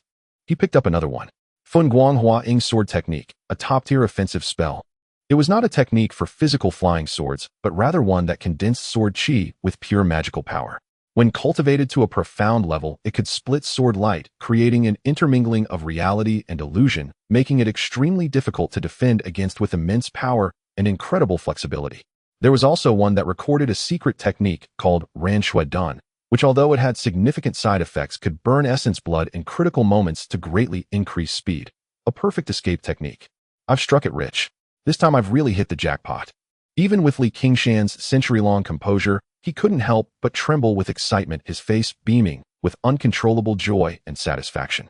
The feeling of having every single gain far exceeding expectations, as if he had gathered all the treasures of the world, was simply exhilarating. The Ru Yi gourd truly lived up to its name, transforming decay into the miraculous, turning stone into gold. After the immense surprise, Qingshan quickly calmed down. Though the treasures were good, they must be utilized to truly become strength. He immediately decided to continue secluding himself to successfully cultivate the newly acquired spells and completely refine the Qingwen shield. The first spell to cultivate was Wu Tu Zhengang. This technique draws upon earth element spiritual energy to condense protective barrier qi, perfectly matching his characteristic of sustaining boundless life force. The cultivation process required the infusion of earth vein energy to refine the body, which was extremely painful, but for Qingshan, who had endured the pain of dispersing and recultivating and a century of hardships, it was nothing. Every day, aside from his routine duties, he devoted all his time to cultivation. Within the stone house, he could often be seen enveloped in a layer of faint yellow aura, as if clad in a suit of earthly armor, his aura dense and heavy. Occasionally, disciples passing by the courtyard felt a slight but palpable heavy pressure, but they merely dismissed it as an illusion and paid no mind. Half a month later, he grasped the basics of Wu Tu Zhengang. Although he had not mastered it, yet he could immediately form a solid yellow light shield on the surface of his body, boasting astonishing defensive power. Next was the Fun Guang Hua Ing Sword Technique. This technique demanded a high level of control over magical power and spiritual sense. Qingshan, relying on his long-lasting life force, found the cultivation surprisingly smooth. He pointed his fingers like a sword, practicing within the room as strands of green longleaf sword qi whistled and crisscrossed, sometimes solid like a real sword, piercing, sometimes dispersing like rain, enveloping the surroundings with fierce intensity. After more than 10 days, he had initially mastered the sword technique. Although he could not yet create too many sword shadows, its power was already beginning to manifest, complementing the use of the red dragon's sword beautifully. During this time, every night he would hold the dark golden Qingshan shield, slowly nurturing and refining it with his long-lasting life force. Refining a top-tier artifact was not easy, but with his pure and abundant magical power, and without concern for consumption, the progress was quite rapid. The patterns on the shield fused with his magical power, the connection growing ever closer, and the sensation of controlling it became stronger. Meanwhile, he did not neglect the cultivation of the Qingshan.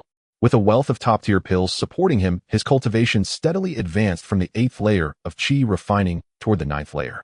With each cycle of the celestial rotation, he could feel his magical power becoming more refined and his vitality growing stronger. On this day, Qingshan finally completed the refining of the last core pattern on the Qingshan shield. Buzz. The dark golden shield let out a joyful hum, transforming into a stream of light that entered his dantian, slowly revolving around the emerald green life force vortex shimmering alongside the red dragon sword.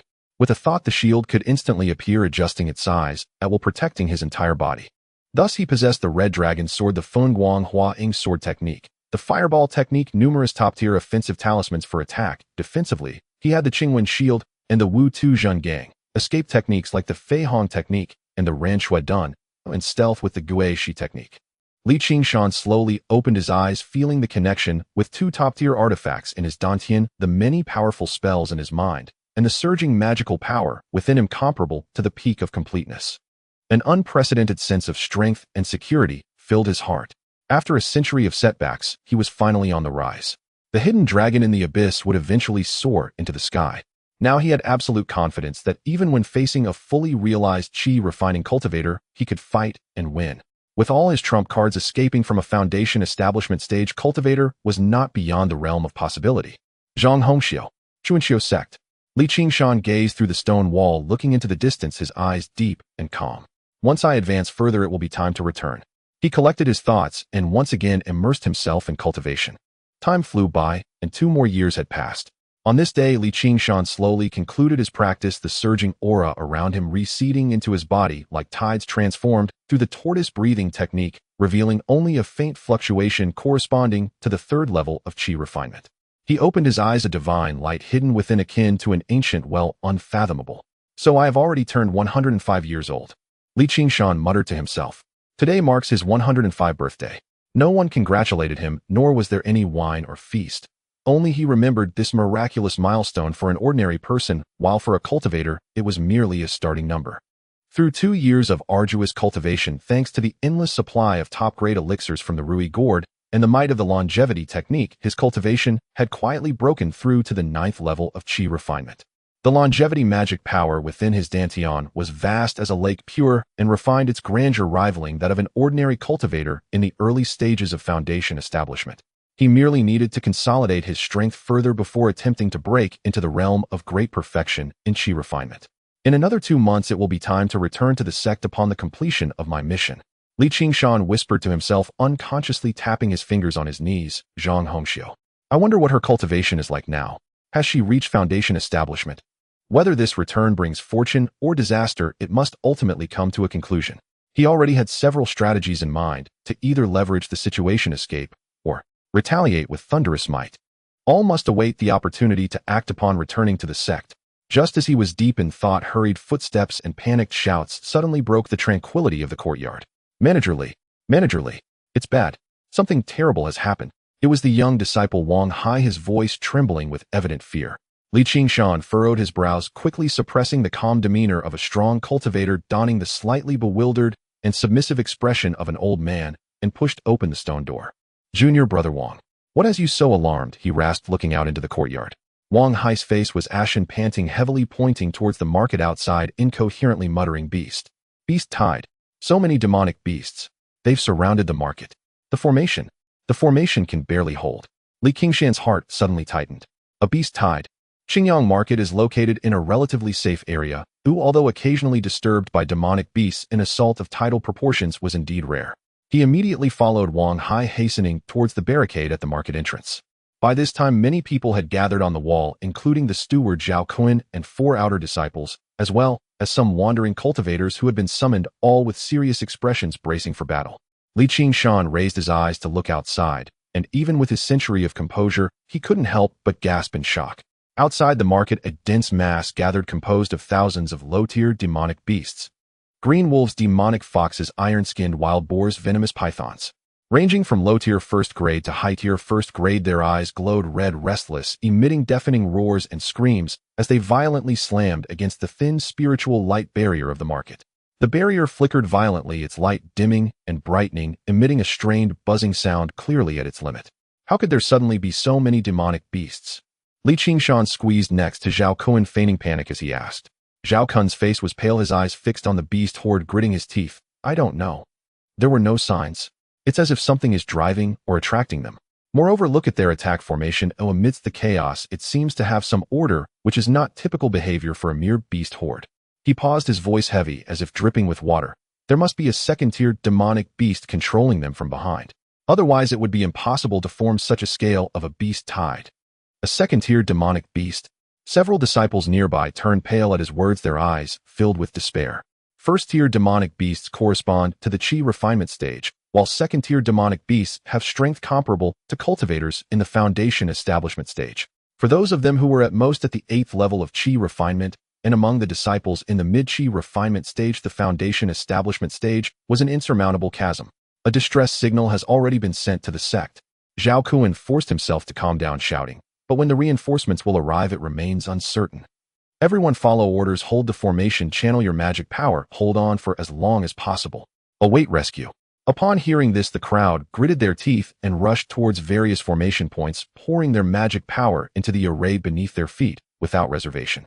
Li Qingshan also melded among them, arriving at a secluded formation point, pretentiously outputting a weak 3rd level of Qi refinement magic power, while his gaze sharply swept over the chaotic beast horde outside. His divine sense far exceeded that of others. Upon careful perception, he indeed sensed a hidden, yet chillingly vast demonic aura behind the horde. That demonic aura was cold and violent, exuding a kingly majesty commanding all surrounding low-tier demonic beasts. Just as the market's protective barrier flickered erratically and violently trembled, yet still struggled to hold on. A woo! A long, domineering wolf howl suddenly erupted from behind the beast horde. The pressure contained within the sound instantaneously overshadowed all the roars of the demonic beasts, causing the market's barricade to tremble slightly. With this wolf howl, the frenzied beast horde momentarily paused, as if receiving orders, parting to create a path. A magnificent giant wolf comparable in size to a small cow slowly stepped forward. Its entire body was covered in silver white, fur flowing like moonlight, a tuft of golden fur on its forehead, forming a vague crescent pattern, and its wolf eyes were deep green, filled with cold wisdom and cruelty.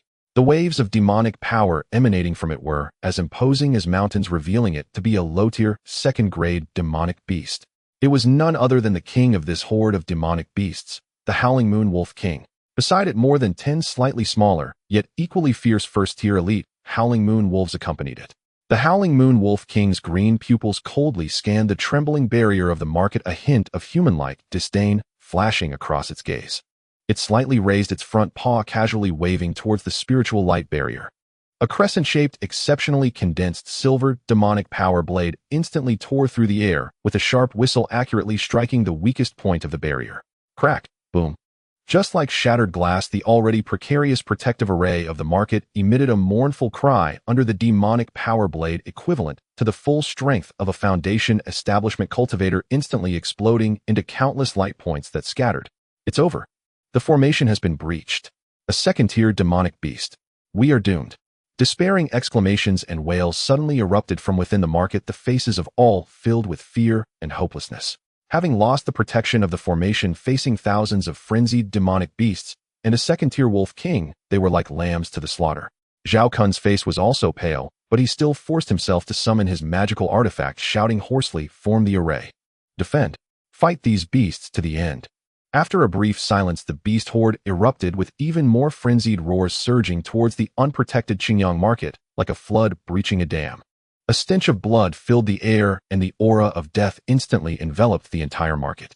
Li Qingshan stood amidst the chaos, gazing at the surging beast tide, and the Howling Moon Wolf King standing proudly in the back. His eyes, however, were filled with a chilling calmness. A 2nd-tier demonic beast, huh? He clenched his fist within his sleeve, feeling the roaring and surging longevity magic power within him far surpassing that of an ordinary 9th-level Qi refinement cultivator. In a hidden mountain peak behind the beast tide, 2 cultivation stage great consummation practitioners gazed at the distant beast tide with utterly indifferent expressions. Chen Feng, you promised me. As long as you command this beast tide I will get back my shadow insect recording jade slip. A young disciple dressed in the attire of the beast master sect and bearing a hint of anxiety and struggle on his face was shouting at the swirling black mist ahead, his voice trembling with agitation. He tightly clutched a beast-controlling flute in his hand, his knuckles turning white from the force. He was Zhang Tai, a disciple of the Beastmaster sect. The black mist gradually receded, revealing a pale and sinister face with a touch of mocking coldness at the corners of his mouth. It was Chen Feng, a disciple of the demon sect. His aura of demonic energy at the great consummation stage was unrestrained, suffocating Zhang Tai slightly. Junior brother Zhang, be calm. Chen Feng's voice was hoarse, carrying a tone of playfulness akin to a cat playing with a mouse. The jade slip, of course, will be returned to you. After all, it records the thrilling scene of you using the heart-devouring insect to secretly scheme against your fellow disciples and seize their opportunities. If this were to spread the rules of the Beastmaster sect. Heh! Zhang Tai's face turned ashen, trembling slightly. That was his biggest nightmare and leverage. Chen Feng savored his fear and continued leisurely. However, merely attracting the beast tide is not enough to exchange for your future innocence. Our goal is not just this small Qingyang market. He shifted his gaze toward the direction of Qingyang market, madness and ambition flickering in his eyes. Yiling Shuang, you must have heard of that woman's name, right? A newly advanced foundation establishment practitioner from the Spring and Autumn sect, and reportedly a direct descendant of that old monster. With astonishing talent, if she is allowed to grow, she will certainly become a great calamity for our holy sect. This beast tide is merely bait prepared for her. Once the Spring and Autumn sect learns that this place is under siege by a massive beast tide, they will definitely dispatch Foundation establishment practitioners to rescue. According to inside information, the leader is very likely to be Yiling Shuang, who has just established her foundation and needs experience to solidify her cultivation. Chen Feng revealed a sinister smile. If she doesn't come, she will watch everyone in this market perish, crushing their morale and disrupting their Dao heart. If she comes. He clenched his fists tightly, black demonic energy swirling at his fingertips. I will ensure she comes and never leaves. As long as I kill her, it will be a great achievement. At that time, not to mention your recording jade slip, even assisting you in Foundation establishment would be possible. Zhang Tai felt a chill run down his spine, his voice dry. Kill a Foundation establishment. Senior brother Chen, we are only at the Qi refinement stage. Fool. Chen Feng interrupted him disdainfully. Since I dared to plot this, I would not be unprepared. He instinctively touched his storage bag, which clearly concealed a terrifying trump card. You just need to control that foolish wolf while let the beast tide's assault grow fiercer and force out their Foundation establishment practitioners. Leave the rest to me. Zhang Tai looked at Chen Feng's frenzied and confident gaze, feeling even colder in his heart. However, with his leverage firmly in hand, he had no way to retreat and could only grit his teeth and say, I understand. The Howling Moon Wolf King has been temporarily controlled by me using secret medicine and the flute's melody. It will obey orders to strengthen its attacks. Very good. Chen Feng nodded in satisfaction. Go let this slaughter feast become even more lively. Remember, we are now 2 peas in a pod. Zhang Tai took a deep breath, his inner struggle turning into a dark resolution, lifted the beast-controlling flute, and once again played a more urgent tune filled with the sound of slaughter. The beast tide broke through the defenses of the market, instantly transforming into a torrent of destruction. The defensive line formed by low-level practitioners and scattered cultivators collapsed upon contact, mingling screams, roars, clashes of magical artifacts, and the sounds of collapsing houses, turning Qingyang market into a hell on earth. Zhao Kuan, with several outer sect disciples, struggled to hold the formation, but could only barely protect themselves, fighting and retreating. Disciples were constantly dragged away and torn apart by the frenzied beasts. Qingshan, mixed among the chaotic crowd, appeared to be clumsily dodging the attacks of the beasts, yet in reality his form was elusive, always avoiding fatal attacks by a hair's breadth. He did not fight with full force. On one hand, he did not wish to reveal his strength too early, and on the other, his divine sense was continuously locking onto the Howling Moon Wolf King behind the beast tide. Something's not right. Qingshan's heart was filled with doubts. Although the beast tide was ferocious, the Howling Moon Wolf King did not personally engage, instead appearing to be waiting for something. I can't worry about that anymore. With the second-tier beast around Qingyang market is finished. I must leave first. Qingshan's eyes flashed with sharpness as he instantly darted toward the distance. While he certainly had the strength to contend against the Howling Moon Wolf King at the Foundation establishment stage, he could not withstand the tidal wave of beasts. He could not save so many people, acting recklessly would only expose himself. Thus he did not hesitate at all, and chose to flee. However, coincidentally the direction he escaped toward was precisely where the disciples of the Beastmaster sect and the Demon sect were located. Qingshan maintained the aura of the third layer of Qi refinement, appearing extremely disheveled as he weaved through numerous beasts, escaping the range of the beast tide and swiftly heading toward the mountains and forests ahead. Hep, there's an old fellow delivering himself to my door. Third layer of Qi refinement. So weak, but unfortunately you must die. Chen Feng sneered upon seeing the escaping Qingshan, his tone cruel. He casually waved his hand, and a condensed black demonic energy shot out, like a venomous snake aiming directly at Qingshan's heart, clearly intending to silence him. In his view, a third-layer Qi refinement old servant soon to die was no different from an ant. However, facing this sudden lethal strike, the panicked old man's eyes suddenly flashed with a glimmer of brilliance. Qingshan appeared to stumble clumsily, yet his body twisted subtly, avoiding the fierce demonic energy by a hair's breadth, which thudded against the bluestone ground behind him, corroding a deep pit. Moi! Chen Feng let out a soft exclamation, the surrounding black mist fluctuating slightly, revealing a hint of surprise. It was impossible for a third-layer Qi refinement to evade his casual strike. Zhang Tai also noticed the anomaly, warily looking toward Qingshan. Qingshan inwardly cursed, not expecting that behind the beast tide there were actually two great consummation practitioners.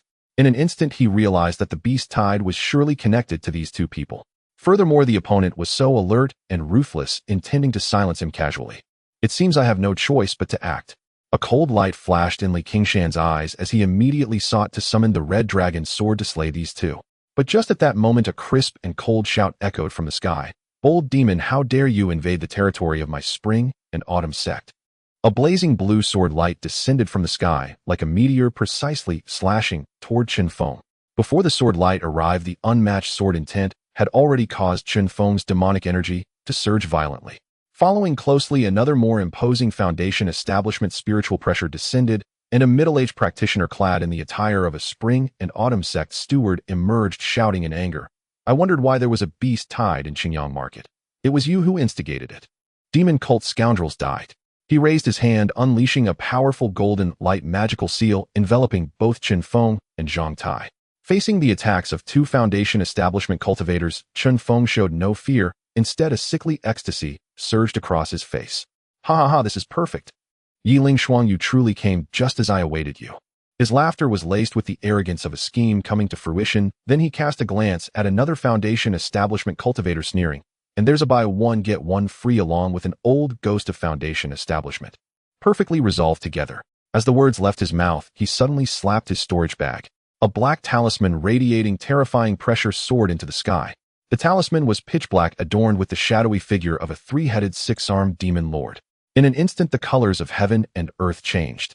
The spiritual energy within 100 feet was as if drawn out by an invisible hand, and a dense wave of demonic aura surged forth like a tide. Howling winds and wailing spirits filled the air. One of the demon lord's heads slowly opened, its eyes blood-red and terrifying. Just a glance sent shivers through the soul, halting the flow of magical power. Even more horrifying was the pressure emitted by the talisman, far exceeding the previous Qi talisman, almost reaching the level of golden core. A golden core level talisman. Zhao Yuan Kuei's expression changed drastically as he exclaimed in shock. No, this isn't a talisman. This is a soul-splitting magic talisman personally refined by a golden core true practitioner. It contains a fragment of the golden core true practitioner's soul, capable of briefly unleashing the might of a golden core. Yiling Shuang's delicate face turned pale. Between golden core and foundation establishment lies a chasm. Even if it is just a fragment of the golden core's soul, it is sufficient to crush any foundation establishment cultivator.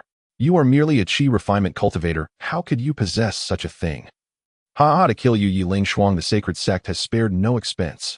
Chen Feng laughed maniacally, forming hand seals as the three heads of the demon lord's figure and the soul-splitting talisman simultaneously opened their mouths.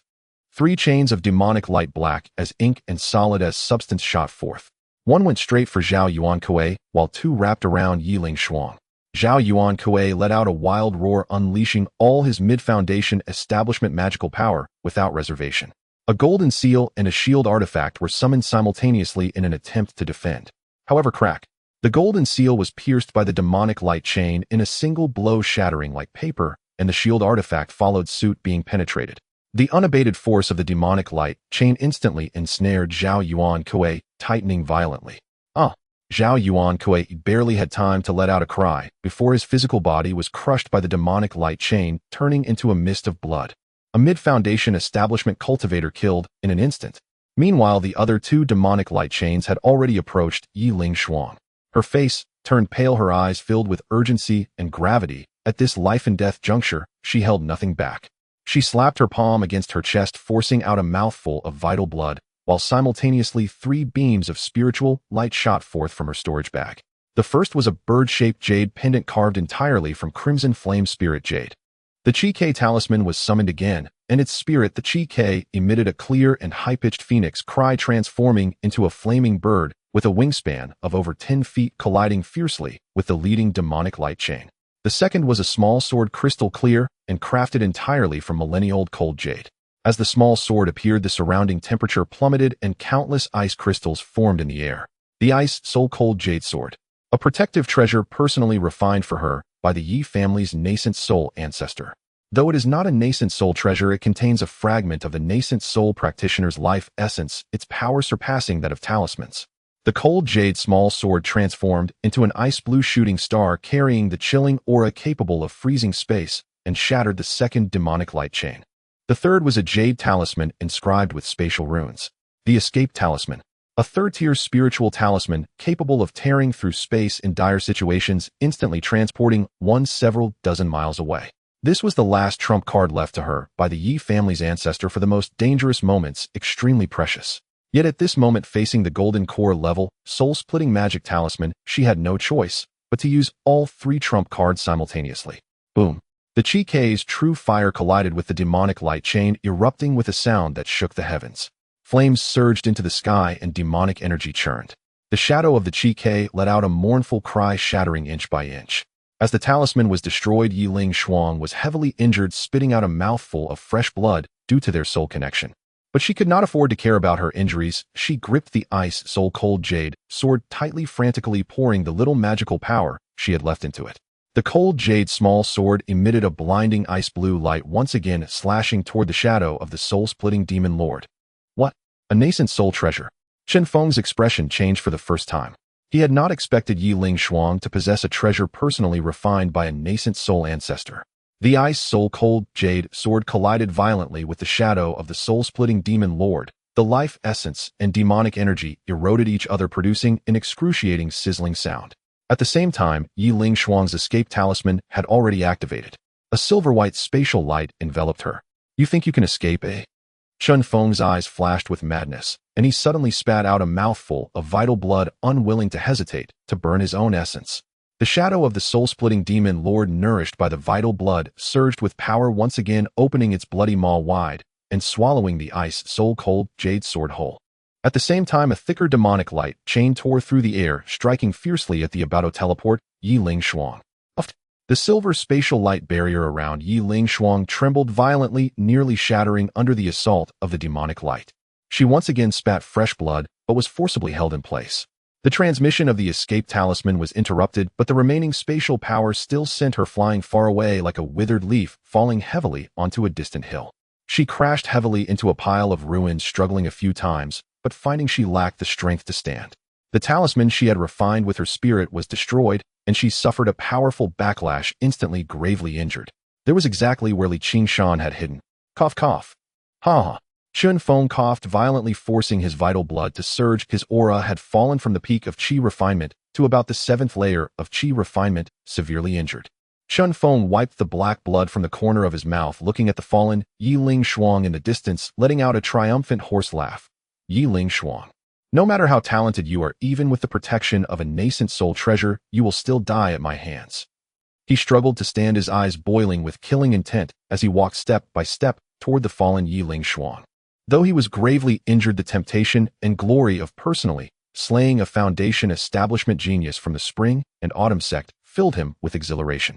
To personally crush a genius like you is truly delightful. Rest assured, I won't let you die easily. Ooh, I will torment you well.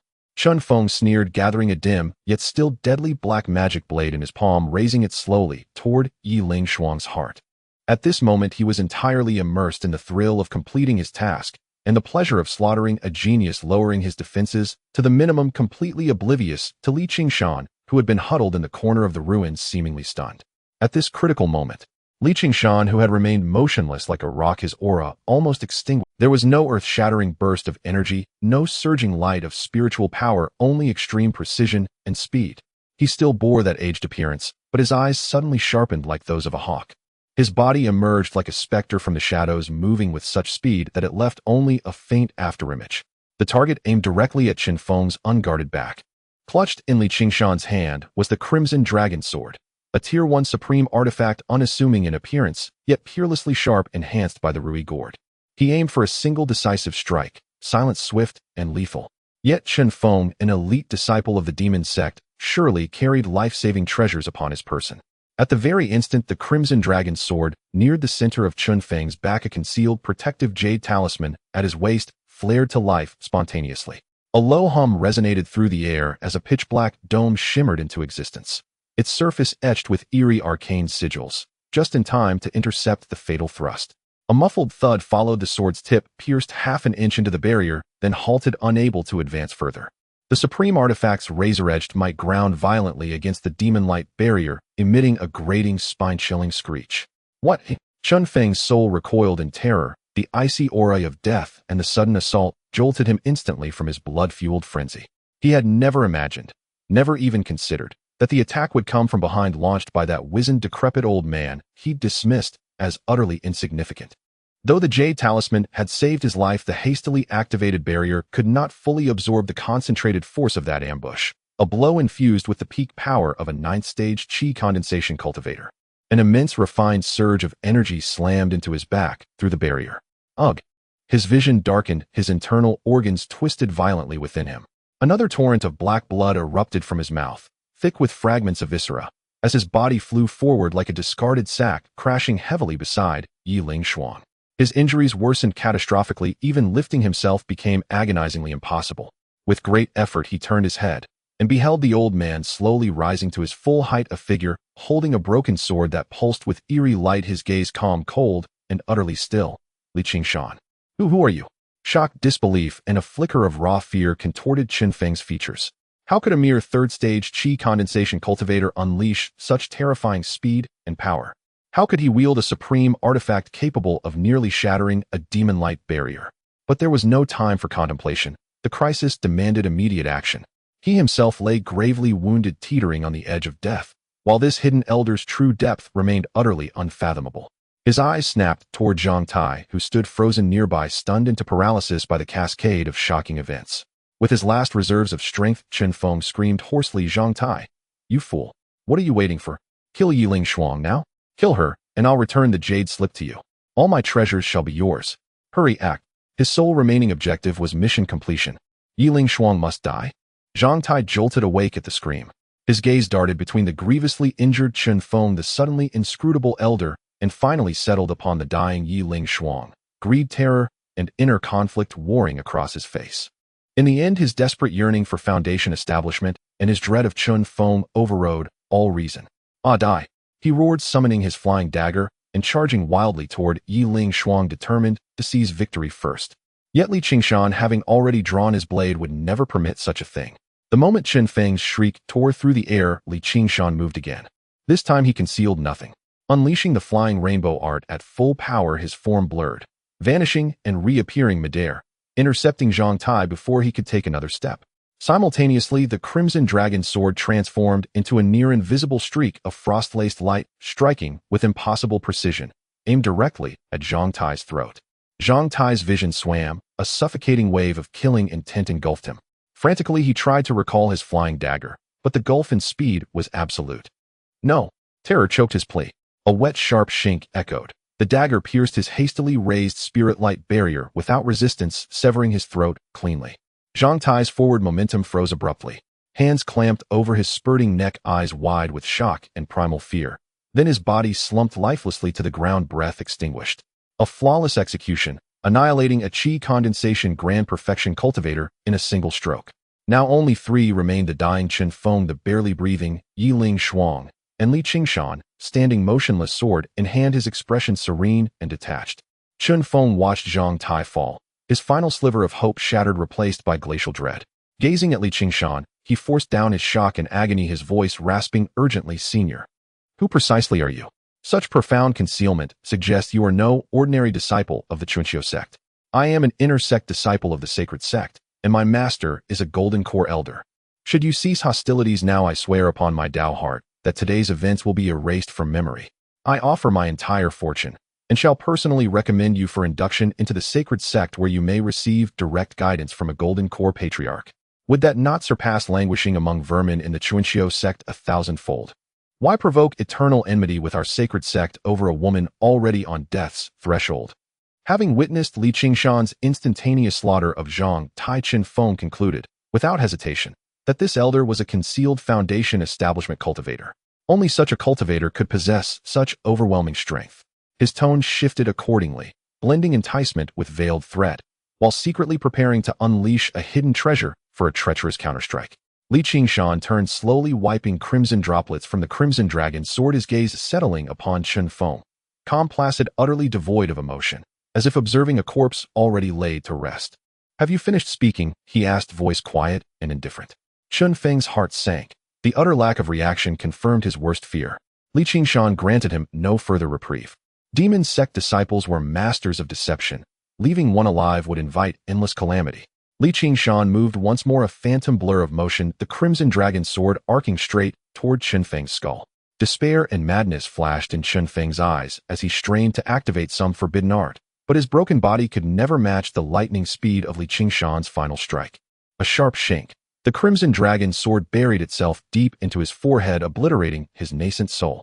His face locked in an expression of horror, resentment, and utter disbelief. Then his body convulsed once and fell silent forever. Thus both Qi condensation, grand perfection cultivators met their end. Qingshan swiftly secured the battlefield, retrieving Chen-feng's and Zhang Tai's storage pouches along with the jade talisman that had nearly saved a life, then cast a fireball to reduce both corpses to ash. Only then did he stride quickly toward Yiling Shuang.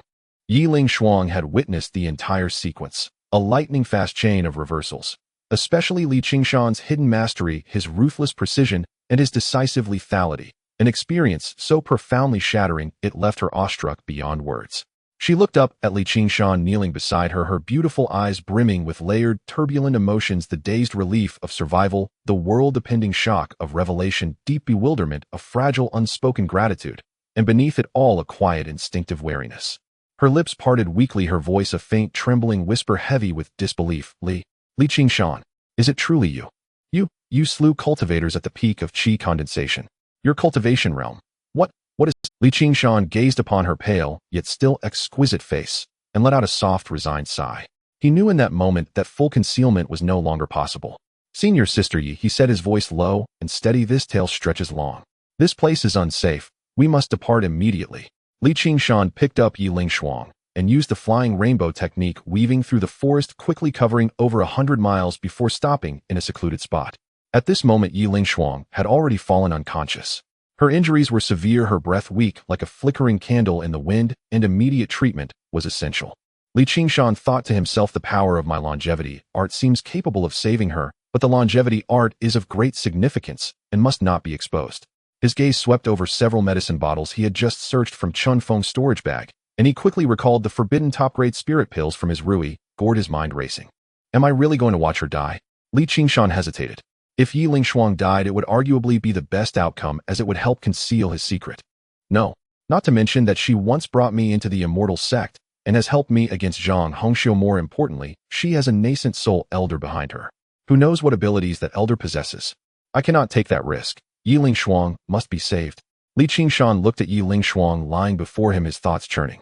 But even if I save her, the power of the longevity art must not be revealed. I can only use pills. Perhaps the Qinghua pill will do.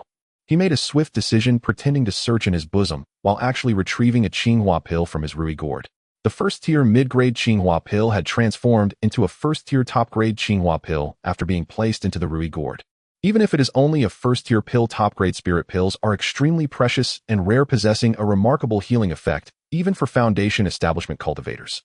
He carefully placed the pill into Yiling Shuang's mouth and used a gentle ordinary would attribute spiritual power to help dissolve the medicinal effects. This power came from his simulated cultivation at the 6th level of the longevity art, appearing pure, but lacking the boundless vitality of the longevity power. As the pill entered her abdomen, the vast, yet gentle medicinal power rapidly spread, nourishing her damaged meridians and internal organs. A strange flush quickly appeared on Yi Lingshuang's pale face, and her breath became stable and strong at a visibly noticeable pace. Her long eyelashes trembled a few times before she slowly opened her eyes, immediately feeling the terrifying healing effect within her body, far exceeding any pill of the same tier she had ever taken. She suddenly looked at Qingshan, her beautiful eyes filled with shock and disbelief, her voice trembling slightly, due to weakness, and surprised. Junior brotherly, what? What kind of pill is this? The effects are so powerful. Where did you get it? She clearly remembered that Qingshan was merely an external disciple guarding the abandoned treasure hall, lacking resources. How could he possibly possess such a miraculous spirit pill? Seeing her awaken and ask directly, Qingshan's face displayed an appropriate hint of panic and embarrassment of being caught in a secret. He averted his gaze for a moment, as if after intense inner conflict, he finally sighed and lowered his voice. Senior Sister Yi, do you feel better now? This pill? Sigh, it is a long story, and it is indeed the result of my luck.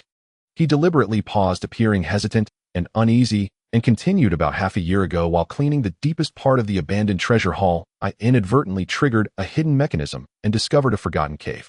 Inside, there was the remains of a foundation establishment, senior, along with a few bottles of pills, some spirit stones, this sword, and a fragment of a technique jade slip.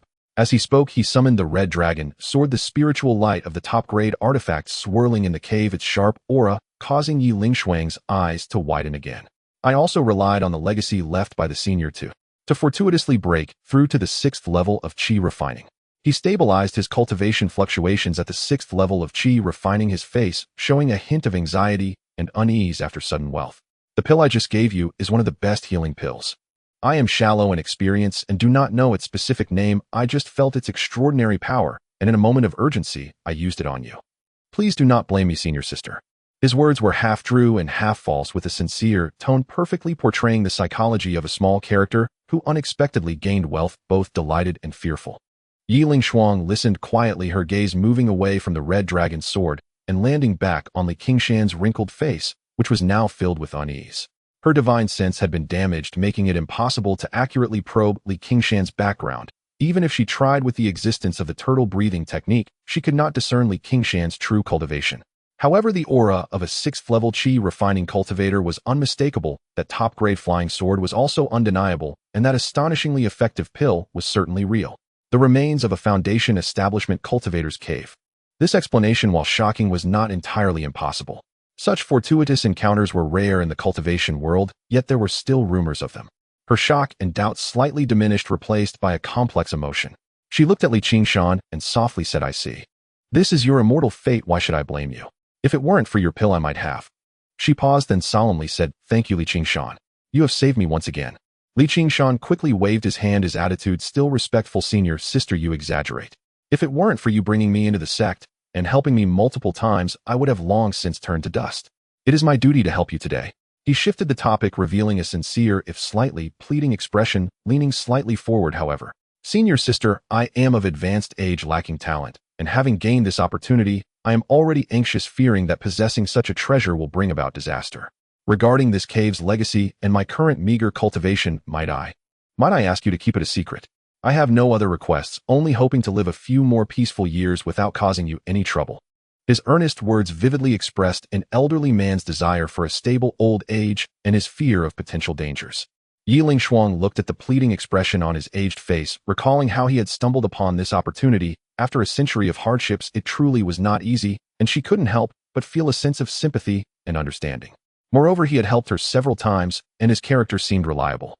She pondered for a moment, then slowly nodded, speaking seriously, You can rest assured. I swear with my Tao heart what you say will not be mentioned to a third person. You have helped me, and I, Yi Lingshuang, am not one to forget kindness or be ungrateful. Since you seek stability, I will certainly ensure your peace. Hearing Yi Lingshuang swear with her Tao heart, a heavy stone finally dropped from Qingshan's heart, and a look of relief and gratitude appeared on his face as he repeatedly bowed, Thank you, senior sister. Thank you for your support, senior sister. 2 days later, powerful fluctuations of spiritual energy and the howls of beasts echoed from the outside. The second batch of reinforcements from the Chuanqiu sect had finally arrived, sweeping through the surrounding beasts with thunderous force, and the controlled howling moon wolf king was personally slain by a late Foundation establishment cultivator. Yiling Shuang signaled and met up with the sect's cultivators.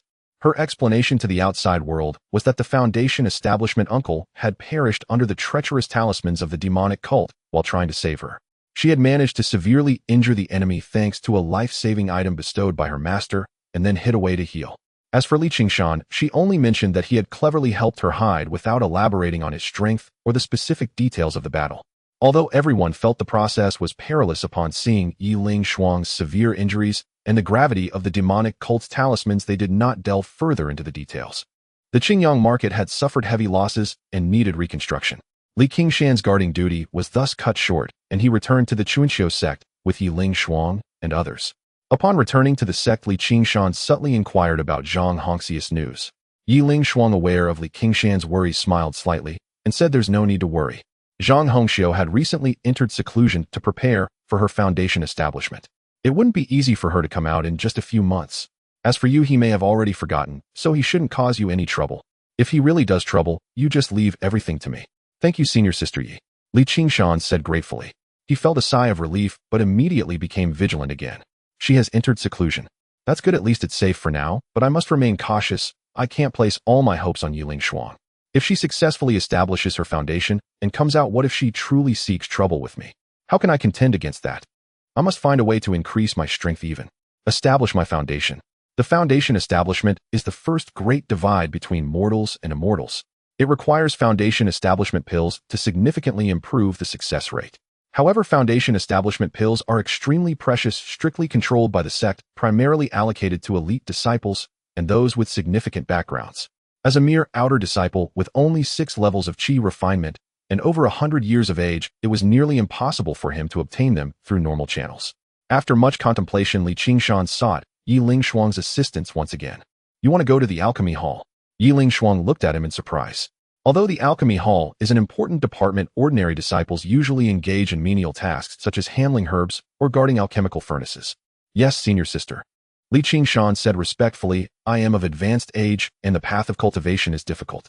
I have some interest in the path of alchemy, thinking that perhaps I could learn a thing or two in the Alchemy Hall which would allow me to refine some longevity pills for myself in the future. Moreover, the Alchemy Hall is rich in spiritual energy, which is better for cultivation. His reasons were reasonable and entirely fitting for a centenarian cultivator's mindset. Yiling Shuang recalled the Foundation establishment cultivator legacy he had obtained, which might include some alchemical formulas that piqued his interest. This small favor was merely a matter of her raising a hand. She nodded. That's fine. The Alchemy Hall is indeed quieter. I have some connections with an elder there and can arrange for you to enter as an alchemy apprentice and gradually learn the art of alchemy. Work hard on your cultivation. If you can break through to the later stages of Qi refinement, I will find a way to make you an inner disciple. Alchemy apprentice. Being able to learn alchemy was simply perfect. After all, with the wishful gourd, he did not need to worry about the success rate of alchemy. Even if he produced waste pills, they would still be top-quality spirit pills for him. More importantly, Yiling Shuang actually made a promise to him, allowing him to become an inner disciple after he broke through to the later stages of Qi refinement. An elevated status always had its benefits. At the very least, Zhang Hongxiu would not dare to casually deal with an inner disciple. He suppressed the excitement in his heart and bowed. Thank you for your help, Senior Sister. A few days later, Qingshan smoothly transferred to the Alchemy Hall and became an alchemy apprentice. The Alchemy Hall is located halfway up a spirit mountain. The main hall is grand and majestic, covered by a massive array barrier. The fire attribute spiritual energy here is extremely abundant, creating a scorching sensation. The head of the Alchemy Hall, named Qi Lai, is at the Golden Core stage and is also an elder of the Chuanxiu sect and is mostly not present in the hall. The Alchemy Hall is managed by several deputy hall masters who are in the later stages of Foundation establishment. The outer disciples of the Alchemy Hall are all alchemy apprentices. Only those who can independently refine high-grade spirit pills after completing their training are considered true alchemists and can become inner disciples. Every alchemist in the Alchemy Hall holds a high position, and even some deputy hall masters do not dare to offend them. After all, the Alchemy Hall is the financial backbone of the Chuanxiu sect, refining a large number of spirit pills for it each year. The news of Qingshan's transfer to the Alchemy Hall was like a stone thrown into a calm lake. Although it did not stir up great waves, it still caused ripples. After all, the news of the 100-year-old heavenly spiritual root had already spread throughout the Chuanxiu sect, making many people sigh with regret, while more mocked him with cold laughter. Many were waiting for this 100-year-old heavenly spiritual root to fade into obscurity. However, no one expected this old man to not only be alive, but also to be thriving, and now he had transferred to the alchemy hall. An old man over 100 years old actually came to be an alchemy apprentice. This had almost become a joke in the alchemy hall. Have you heard? The old Lee from the waste treasure hall, who burns garbage, must have struck some luck to be transferred to our alchemy hall. After all, he has heavenly spiritual roots. Oh, what's wrong with being 100 years old? Perhaps he could step onto the path of immortality and become a nascent soul ancestor. Ha, you've made me laugh to death. Still a nascent soul ancestor. He'll probably die of old age before he even breaks through to the later stages of chi refinement, right? Exactly. This old Lee is just delusional. Many are waiting to see his jokes. Over 100 years old and still coming to be an alchemy apprentice. Does he know all the basic spiritual herbs? Don't let him mistake the purple monkey flower for dogtail grass and feed it into the furnace. I heard he has a very good relationship with senior sister Yi and was arranged to come here by her. So he's a connection. Perhaps senior sister Yi felt sorry for him and found him a leisurely place to wait for death. Such discussions Li Qingshan could vaguely hear every day.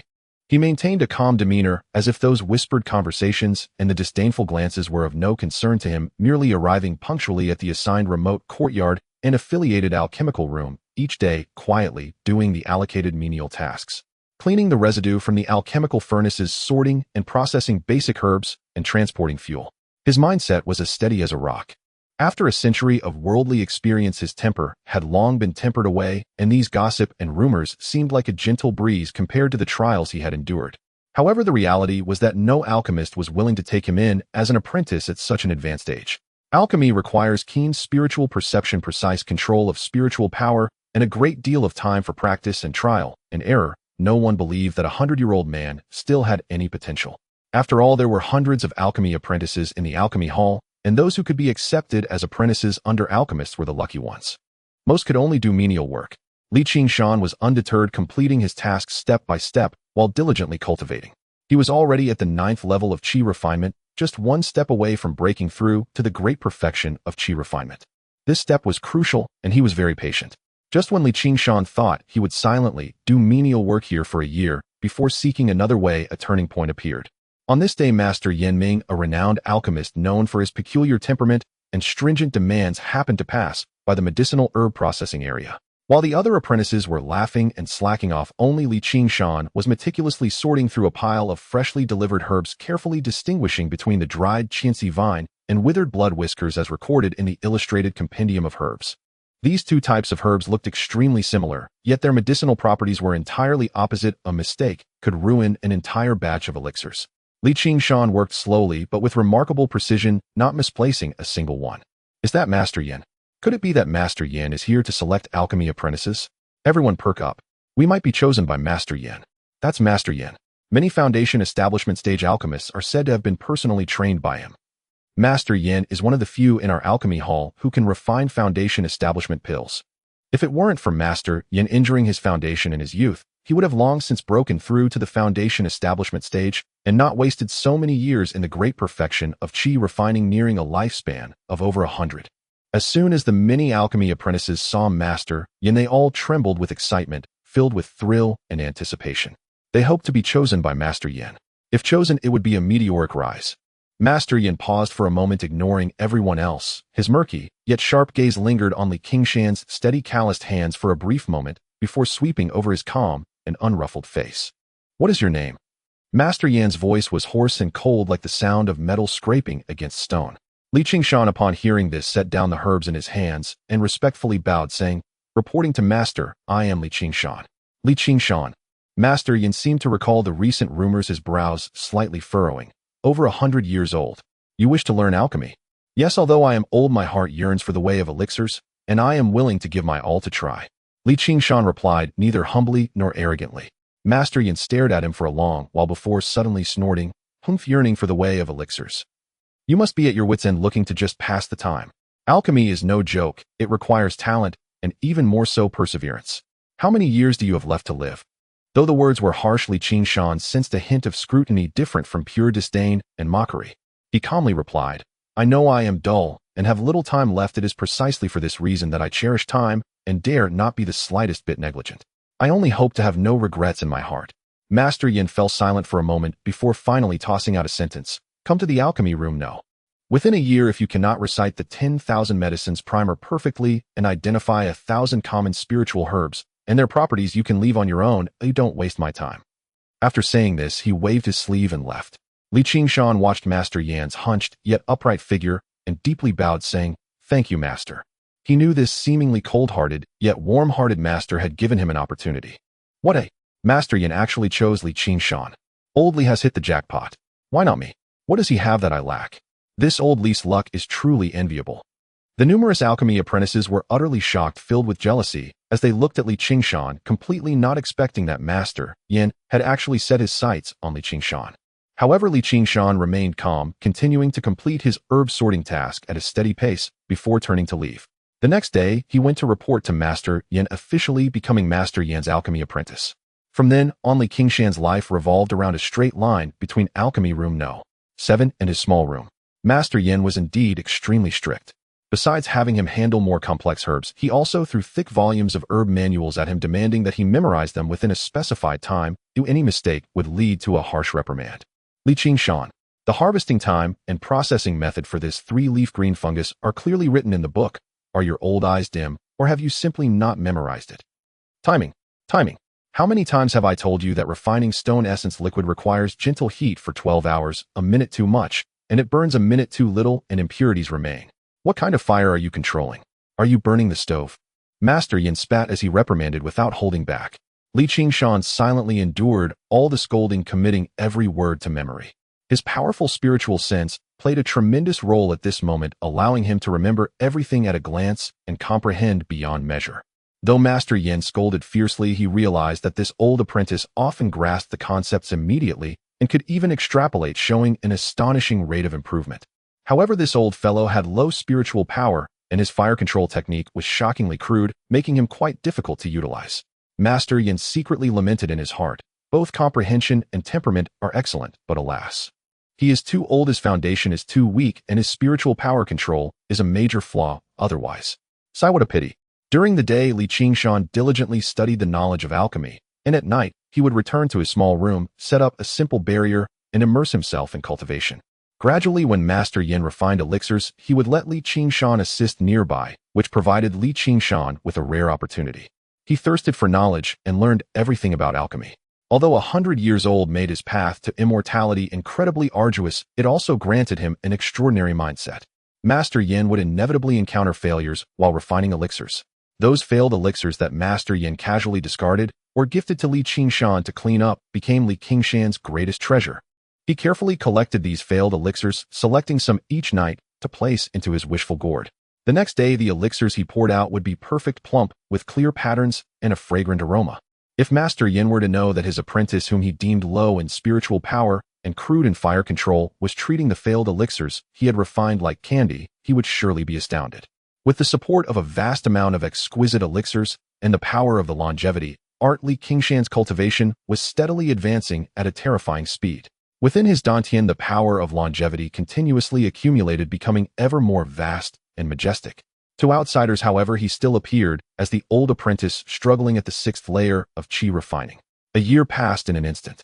Qingshan's cultivation had also progressed from the 9th layer of qi refining to the 10th layer, achieving the great perfection of qi refining. Only one step away, he would be able to establish the foundation of the great Tao and break through to the foundation establishment stage. On this day, Qingshan was in the alchemy room handling a batch of new fiery sun grass, his movements fluid and graceful, with an exceptionally precise grasp of the herb's properties. Master Yan appeared to be resting with his eyes closed nearby, but in reality his divine sense was closely monitoring the situation. This year, Qingshan's performance exceeded his expectations. His solid knowledge of pharmacology and steady temperament did not resemble that of a newcomer entering at the age of 100. Suddenly, a slight fluctuation of aura emanated from Qingshan, a surge of spiritual pressure far more powerful than the 6th layer of qi refining flashed, and then vanished, instantly concealed without a trace. Master Yan suddenly opened his eyes, a gleam of light flashing within as he fixed his gaze on Qingshan, saying, "You have broken through." That fleeting aura was definitely not from the 6th layer of qi refining. Qingshan was taken aback, not expecting that after refining the residual medicinal power of the pills within his body, a moment of exhilaration would inadvertently leak out a trace of his aura.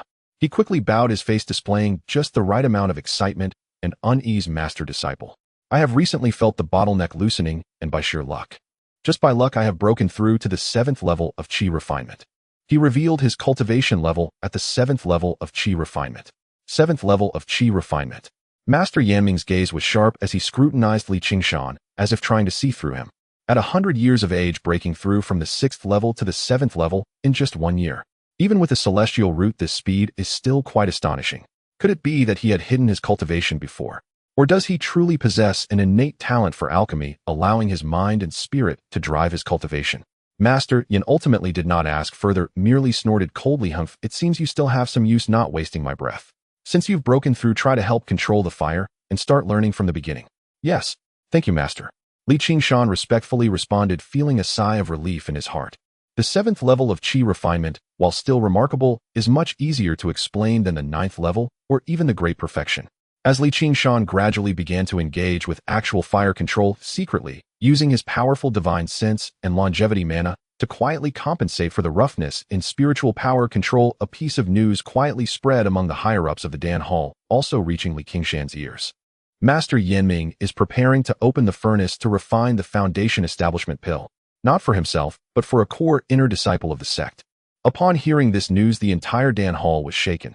The foundation establishment pill, while only a second-tier low-grade spirit pill, has a high degree of difficulty in refinement, even more so than that of a second-tier high-grade spirit pill, with an astonishing failure rate, and the required materials are incredibly precious. Within the entire Dan Hall, the number of alchemists capable of refining the foundation establishment pill does not exceed 10 fingers. When Qingshan heard this news, his hand controlling the fire trembled slightly, nearly causing the flames in the furnace to go out of control. He forcibly suppressed the tremendous waves in his heart, and a glimmer of unprecedented brilliance erupted in his eyes. The foundation establishment pill. The opportunity he had longed for was finally within reach. Would Master Yan not face failures while refining pills? Even though Master Yan's skills are superb, being able to produce a pill or two would be a stroke of luck, and what about the failed ones? Qingshan took a deep breath, forcing himself to calm down, his gaze again fixed on the flickering flames in the furnace, his expression growing deeper and more resolute. Days later, the atmosphere in the Dan Room No. 7 changed drastically. What used to be a place for handling herbs and basic practices was now filled with a heavy and fiery energy.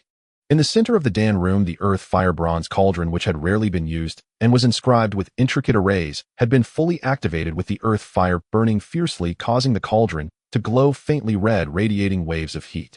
Master Yanming's expression was solemn, his white hair neatly tied back, and his murky eyes shone brightly at this moment as he focused intently on the changes in the cauldron. Qingshan stood respectfully to the side, not daring to even breathe, knowing that the most critical moment had arrived. Watch closely, kid. Master Yanming's voice was low and serious, unusually without reprimand, but carrying a tone of instruction. The foundation establishment pill is a spirit pill that seizes the heavenly creations, helping cultivators to defy fate and establish their Tao foundation. Its difficulty lies in 3 points.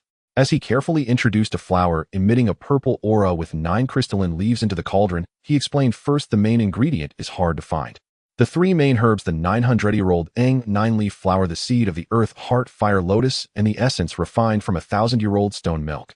Each one is incredibly precious, especially the Ziyang 9-leaf flower, which is nearly extinct, only occasionally appearing in ancient ruins or perilous places. Every single one is a rare find. Qingshan held his breath, focusing intently as he watched the legendary spirit herb dissolve within the cauldron, releasing a mighty and pure energy, feeling profoundly shaken in his heart. Second, the medicinal properties are fierce, making fusion extremely difficult. Master Yan's movements were swift as he continuously infused fire control techniques and fusion spiritual seals into the cauldron, causing the various colored medicinal liquids to churn and collide, sometimes merging, sometimes repelling, erupting with astonishing energy fluctuations that made the entire cauldron tremble slightly. The 3 main herbs have different attributes clashing with each other. It requires extremely strong divine sense and precise manipulation of spiritual power to find the balance point amidst the rapidly changing conditions, allowing them to fuse perfectly. Any slight error could lead to a clash of medicinal properties, resulting in an explosion and the destruction of the pill. Sweat was already visible on Master Yan's forehead, clearly taxing his mental focus. Qingshan's powerful divine sense could faintly perceive the intense energy struggle within the cauldron, and he was in complete awe of Master Yan's alchemical skills. Third, at the moment of forming the pill tribulation is born. Master Yan's voice grew increasingly serious. The foundation establishment pill defies heaven, and at the moment of pill formation, it will spontaneously invoke a trace of internal pill tribulation, requiring special techniques to stabilize the pill shape and lock into spiritual resonance. This step carries the highest failure rate. Just then the cauldron burst forth with brilliant light, and the medicinal fragrance suddenly became exceedingly rich. However, a violent buzzing and energy upheaval also arose. Master Yan's expression changed, and his hands moved swiftly, sending several strands of spiritual light into the cauldron in an attempt to forcibly stabilize it. Boom! A muffled sound emanated from within the cauldron, and the light suddenly dimmed by more than half, releasing a charred smell mixed with the herbal fragrance. Master Yan's expression darkened as he opened the cauldron lid, revealing 3 charred and twisted failed pills devoid of spiritual energy. Lying at the bottom, a dim-colored low-grade foundation establishment pill with blurred patterns and a small pile of ash. The first furnace produced 1 pill and 3 failed pills. I'm getting old. My divine sense is no longer as sharp as it used to be. Master Yan snorted coldly, seemingly quite dissatisfied, but there was not much surprise in his eyes, clearly having been mentally prepared for this. He carefully stored away the low-grade foundation establishment pill, while the 3 failed pills he couldn't be bothered to look at, casually preparing to sweep them into the waste material slot. The failed pills in the waste material slot would be directly refined into ash by the earth fire. Master, Qingshan quickly stepped forward respectfully, saying, May I keep these failed pills? Master Yan's actions paused as his sharp gaze swept over him. What do you want these failed pills for? The medicinal properties clash, and the spiritual energy is turbulent. They are already useless and even harmful. Qingshan's face displayed an expression of embarrassment and desire. He quietly said, Disciple wishes to keep them for observation and learning, to see where Master might make mistakes during the alchemical process as a caution. Perhaps I could also sense a trace of the remnant Tao rhyme of the foundation establishment pill, which may provide slight benefits to my cultivation. His reasoning sounded both studious and somewhat pitiable in its aspirations.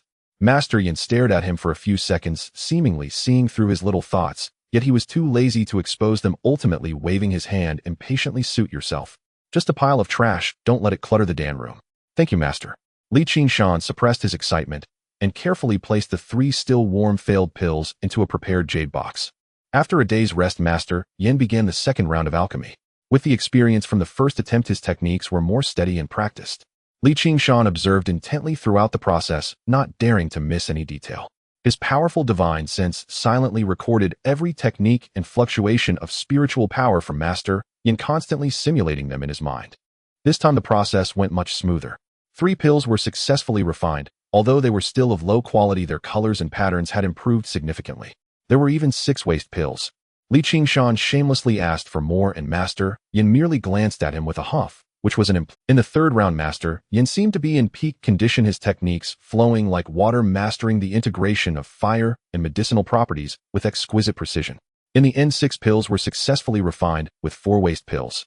One of them even displayed 2 distinct patterns, becoming a medium-grade foundation establishment pill, which made Master Yan immensely proud. Qingshan again happily collected all the waste pills. After days of intense alchemy, Master Yan showed signs of fatigue, but looking at the 10 low-grade foundation establishment pills in his jade bottle, he nodded in satisfaction. 1 medium-grade, 9 low-grade. Ooh, I have fulfilled my promise. He glanced at Qingshan, who stood respectfully beside him, and his tone softened slightly. You old fellow, your comprehension is indeed not bad. After observing these 3 rounds, how much do you understand? Qingshan respectfully replied, Master's techniques are profound, and I am but a dull disciple, only able to grasp the surface. I deeply feel the vastness of alchemy and my own insignificance. At least you have some self-awareness. Master Yan coldly huffed, but a trace of barely perceptible appreciation flashed in his eyes. Being able to understand the surface is not a waste of this past year. Clean up, this place is no longer yours. Yes, Master. Qingshan bowed and retreated, clutching the jade box containing 13 waste foundation establishment pills, his heart racing. Back in his small room, he did not hesitate to activate the forbidden barrier. Qingshan eagerly took out all the waste pills.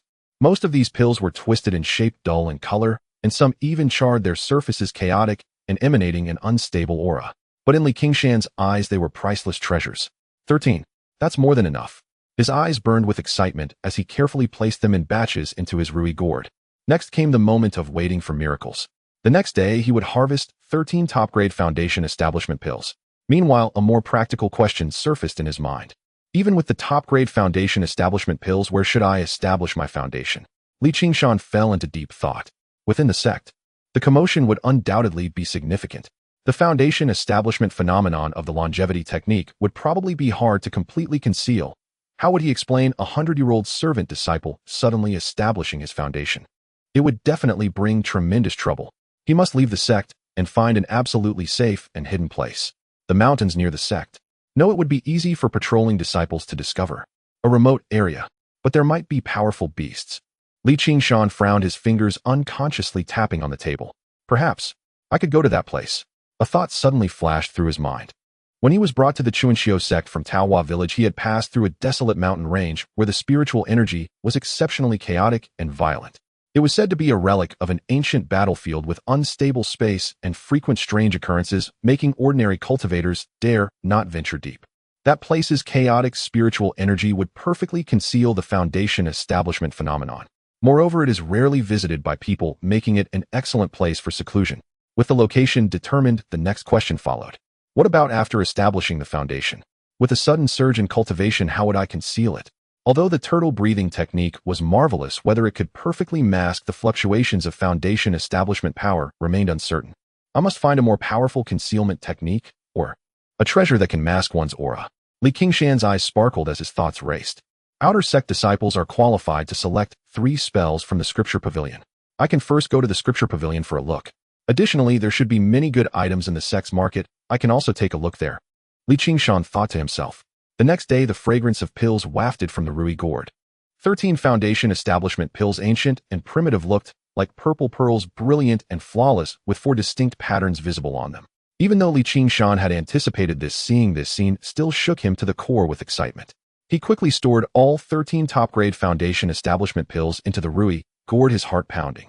Qingshan was not overwhelmed by excitement. Establishing the foundation was no trivial matter. He had to be fully prepared. First, I should check the scripture pavilion. Establishing the foundation was indeed a significant step, and he needed to be thoroughly prepared. He first set his sights on the sect's scripture pavilion, where as an outer sect disciple he had the right to select 3 spells from the Qi refinement stage for free. The first floor of the scripture pavilion was not crowded, and the jade slips were vast as the ocean. Qingshan appeared to browse casually, but his powerful divine sense swiftly scanned through the introductions of each jade slip. Fire snake technique, quicksand trap, wind control technique. Most were common low to mid-tier spells with nothing particularly special.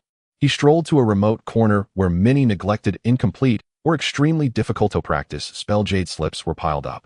Just as he was about to give up and randomly select 2 practical spells, his peripheral vision caught a glimpse of a black jade slip covered in thick dust, its color ancient. The introduction contained only a few words: small concealment technique fragment, an ancient secret method of concealment. When cultivated to perfection, it can obscure one's heavenly secrets, avoid disasters, and hide one's cultivation in the formless.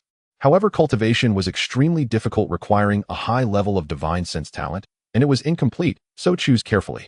Concealing heavenly secrets. Hiding cultivation in the formless. Qingshan's heart raced. Wasn't this exactly the technique he had been dreaming of? Far more powerful and marvelous than the turtle breathing technique. He forced himself to suppress his excitement and discreetly picked up this jade slip, also casually selecting a binding technique, wood element binding spell, and a earth escape technique escape spell, heading towards the attending disciple for registration. The attending disciple lazily received the jade slips, and upon seeing the small concealment technique, clearly froze for a moment. He raised his gaze and looked at Qingshan with a foolish expression. Senior brother, are you sure you want to choose this? This thing has been here for hundreds of years, and no one has ever succeeded in practicing it. It's just a waste of a selection opportunity. Qingshan put on a simple, yet slightly stubborn smile. Thank you for your concern, junior brother. I just find its name impressive and want to take it back to ponder over. Whether it succeeds or fails, it's all for entertainment. The attending disciple rolled his eyes while registering and lowered his voice. Hey, seeing your age, I'll tell you an interesting story about this jade slip. It is said that this fragment was excavated from some ancient ruins hundreds of years ago, causing quite a stir at the time, but no one could successfully cultivate it, so it was just left here. Some speculate that this is perhaps a tiny fragment of the true concealment technique, which is said to be an unparalleled method capable of obscuring the perception of the heavenly way. What a pity, just a fragment, and no one can cultivate it.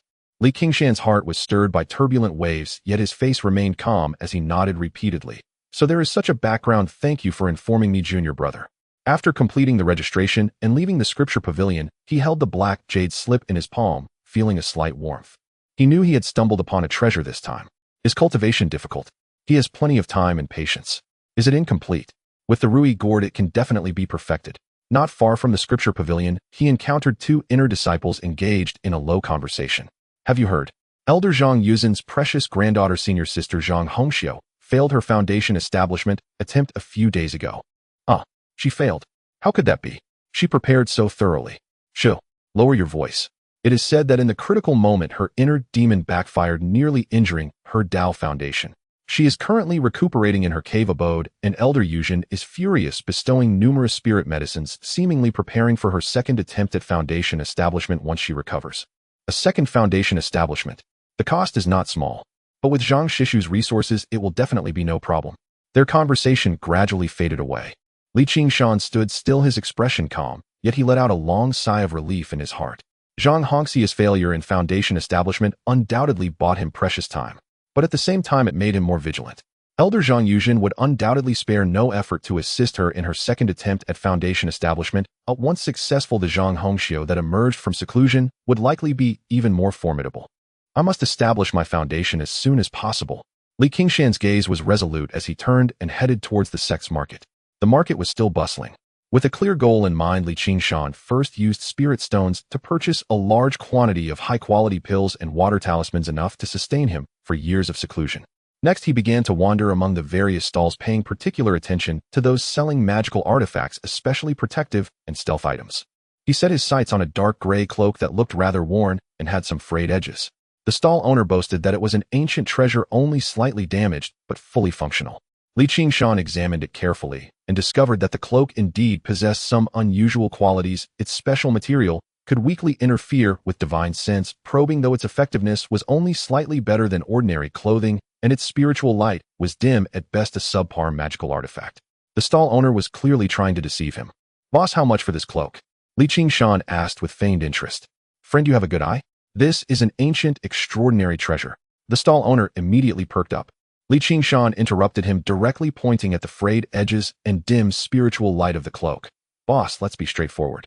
This is just an old magical artifact with some years on it. Its defense is lacking and its stealth effect is limited. The damaged areas hinder the flow of spiritual power. 4-5 subpar spirit stones. I'll take it back to study the ancient runes on it. The stall owner's smile froze. He hadn't expected this old man to be so knowledgeable, and he awkwardly said, That's too little. 10 stones. 10 spirit stones, and it's yours. In the end, it was sold for 7 subpar spirit stones. Qingshan took the cloak, secretly delighted. Its effectiveness was lacking. Damaged. No matter. When he gets back, he can let the Rui gourd repair it, and it might just be as good as new. Just as he was about to leave, he suddenly heard 2 cultivators haggling at a nearby stall over a black, unremarkable piece of iron. 50 spirit stones. Why don't you go rob it? This piece of scrap iron is only a bit hard without any spiritual fluctuations. Friend, this is from an ancient battlefield. It might hide some great secret. 50 spirit stones is the firm price. Qingshan's divine sense instinctively swept over the iron piece, and his heart suddenly stirred. The material and patterns of that iron piece gave him an extremely faint yet exceptionally ancient and obscure feeling, as if it had some distant connection with the 9 Heavens mystic art jade slip he had just obtained. He walked over nonchalantly, pretending to look at other items at the stall. After the reluctant cultivator left, he casually picked up the iron piece and weighed it in his hand. This thing is quite heavy. How much is it? The stall owner, seeing someone inquiring again, quickly replied, 40. You can have it for 40 spirit stones. Qingshan put down the iron piece, shook his head. 10 spirit stones. I'll buy it to press pickled vegetables. Another familiar excuse. The stall owner's forehead twitched, and he said with a dark face, 20. The lowest is 20 spirit stones. In the end, Qingshan acquired the mysterious iron piece for 20 subpar spirit stones. Although he didn't know its use, that sense of intuition made him feel it was worth the gamble. After his shopping was complete, Qingshan immediately returned to his small room. He first placed the damaged cloak into the Rui gourd. When he took it out the next day, the cloak had undergone a remarkable transformation. Its color had deepened to a more profound dark gray. The damaged areas were restored perfectly, and a faint shimmering light flowed over its surface, making it nearly impossible to detect when scanned with divine sense. It had unexpectedly become a top-tier stealth magical artifact. Excellent. I shall name you Shadow Cloak from now on. Qingshan was overjoyed. Then he eagerly placed the 3 newly acquired spell jade slips entangling technique, earth escape technique, and the most important fragment of Nine Heavens mystic art, along with the mysterious iron piece carefully into the Rui gourd. His heart was filled with anticipation, especially towards the Nine Heavens mystic art. The words of the scripture pavilion steward echoed in his ears, a tiny fragment of the true heavenly secret technique, an unparalleled method that can obscure the Taoist perception. If he could truly complete it, even if only partially, it would be an immense boon for him. A night passed without incident, only anticipation flowed in his heart. The next morning, Qingshan took a deep breath and slowly pulled open the gourd stopper. Buzz! The 3 jade slips unexpectedly flew out on their own, hovering in the air, radiating spiritual light that was several times more dazzling than yesterday. Especially the black jade slip containing the Nine Heavens mystic art. The thick layer of dust on its surface had long since vanished, becoming warm and smooth like jade. The deep black sheen contained unfathomable silver runes that flowed erratically, emanating an indescribable aura of obscurity, antiquity, and a mysterious resonance that seemed to block all probing. Qingshan suppressed his excitement and first immersed his divine sense into the black jade slip. Boom! A vast and profound torrent of information surged into his sea of consciousness in an instant. Nine Heavens mystic technique. No longer a fragment of the Nine Heavens technique, but the complete Nine Heavens mystic technique. This secret technique has been fully restored. The content has become immensely complete, systematic, and profound. It meticulously detailed how to operate one's divine sense and magical power to construct the heavenly shielding spirit domain that envelopes oneself, perfectly concealing one's cultivation aura and even existence through this supreme technique. If perfected, it could even interfere with the heavenly calculations to a certain extent, allowing one to evade the targeting of tribulation lightning. Third tier. This is definitely within the realm of third-tier spells. It might even be higher. Qingshan was stunned, overwhelmed with excitement.